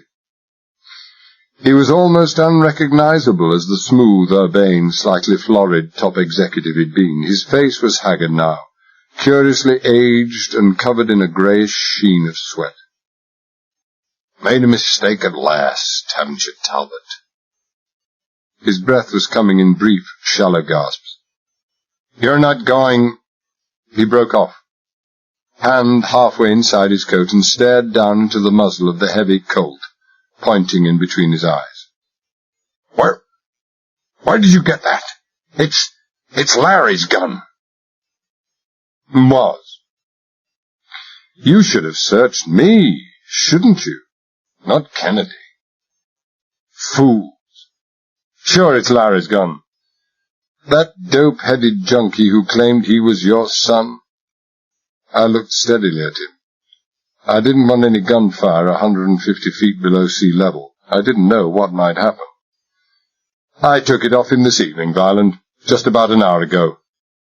Just before I killed him. Just before I killed him. I broke his neck. With something between a sob and a moan, Violent flung himself at me across the width of the chamber. But his reactions were slow, his movements even slower, and he collapsed soundlessly to the floor as the barrel of Larry's Colt caught him across the temple. Timer, I said to Royale. There was plenty of spare flex lying around, and Royale wasn't fool enough to get tough about it. He tied him up, while I was blowing gasoline through a valve, and slowing our ascent about 120 feet. And just as he finished, and before he could straighten, I let him have it behind the ear with the butt of Larry's Colt. If ever there had been a time for playing it like a gentleman, that time was long gone. I was now so weak, so lost in that flooding sea of pain, that I knew it would be impossible for me to bring that skiff back to the rig and watch Royale at the same time. I doubted whether I could even make it at all. I made it, but only just. I remember easing the hatch of the bathyscaphe up inside the caisson, asking through the mic, in a slurred, stumbling voice that wasn't mine, for the annular rubber ring to be inflated, and then lurching across to twist open the handle of the entrance door. I don't remember any more. I'm told they found the three of us lying unconscious on the floor of the bathyscaphe. Epilogue. I walked down the courthouse steps, out into the still, warm October sunshine. They'd just sentenced Royale to death, and everybody knew there'd be no appeal, no reversal of the decision. The jury, as I'd prophesied, had convicted without leaving the box. The trial had lasted only one day, and during the entire day Royale had sat as though carved from stone, his eyes fixed on the same spot for hour after interminable hour. That spot had been me. Those blank, flat, marbled eyes had been as expressionless as ever. They hadn't even altered a fraction when the prosecution had played the recording of Royale begging for his life on his hands and knees in the scaife at the bottom of the sea. They hadn't altered when the death sentence had come, but for all the lack of expression a blind man could have read his message. "Eternity's a long time, Talbot," his eyes had said. "Eternity is forever, but I'll be waiting." Let him wait. Eternity was too long for me to worry about. They hadn't sentenced Violent, but they never even had the chance to try him. On the way up the caisson from the bathyscaphe, 170 steps from the bottom, Violent had simply let go his grip on the ladder and leaned back into space. He hadn't even screamed on the long way down. I passed the General and his wife on the steps. I'd met Mrs. Ruthven for the first time on my first day out of hospital, which had been yesterday. She'd been very charming and gracious and endlessly grateful. They'd offered me everything, from a job at the top of the tree in Ruthven's oil companies to enough money to last any man half a dozen lifetimes. But I just smiled and thanked them and turned them all down. There was nothing in them for me. All the fancied directorships and money in the world couldn't buy me back the days that were gone. And money couldn't buy the only thing I wanted out of the world today. Mary Ruthven was standing on the sidewalk beside her father's sand and beige Rolls-Royce. She was dressed in a plain white, simple, one-piece dress that couldn't have cost more than $1,000. Her braided, wheat-coloured hair was piled high on her head, and I'd never seen her looking so lovely. Behind her was Kennedy. For the first time I saw him dressed in a lounge suit, dark blue and immaculately cut. And when you saw him like that, it was impossible to imagine him any other way. His chauffeuring days were over. The General knew how much the Ruthven family owed him, and you couldn't pay a debt like that with chauffeur's wages. I wished him all the luck in the world. He was a nice guy. I halted at the foot of the steps. A little wind was blowing in from the blue, sparkling shimmer that was the Gulf of Mexico, sending tiny little dust devils and small pieces of paper dancing across the street. Mary saw me, hesitated a moment, and then came across the sidewalk to where I was standing. Her eyes seemed dark and curiously blurred, but maybe I was imagining it. She murmured something. I couldn't make out what it was. Then suddenly, careful not to hurt my left arm still in its sling, she put her 2 arms round my neck, pulled down my head and kissed me. Next moment she was gone, making her way back to the rolls like a person who couldn't see too well. Kennedy looked at her coming towards him, then lifted his eyes to mine, his face still and empty of all expression. I smiled at him, and he smiled back. A nice guy. I walked down the street, along towards the shore, and turned into a bar. I hadn't intended to. I didn't really need a drink. But the bar was there, and so I went in anyway. I had a couple of drinks, double scotches. But it was just a waste of good liquor.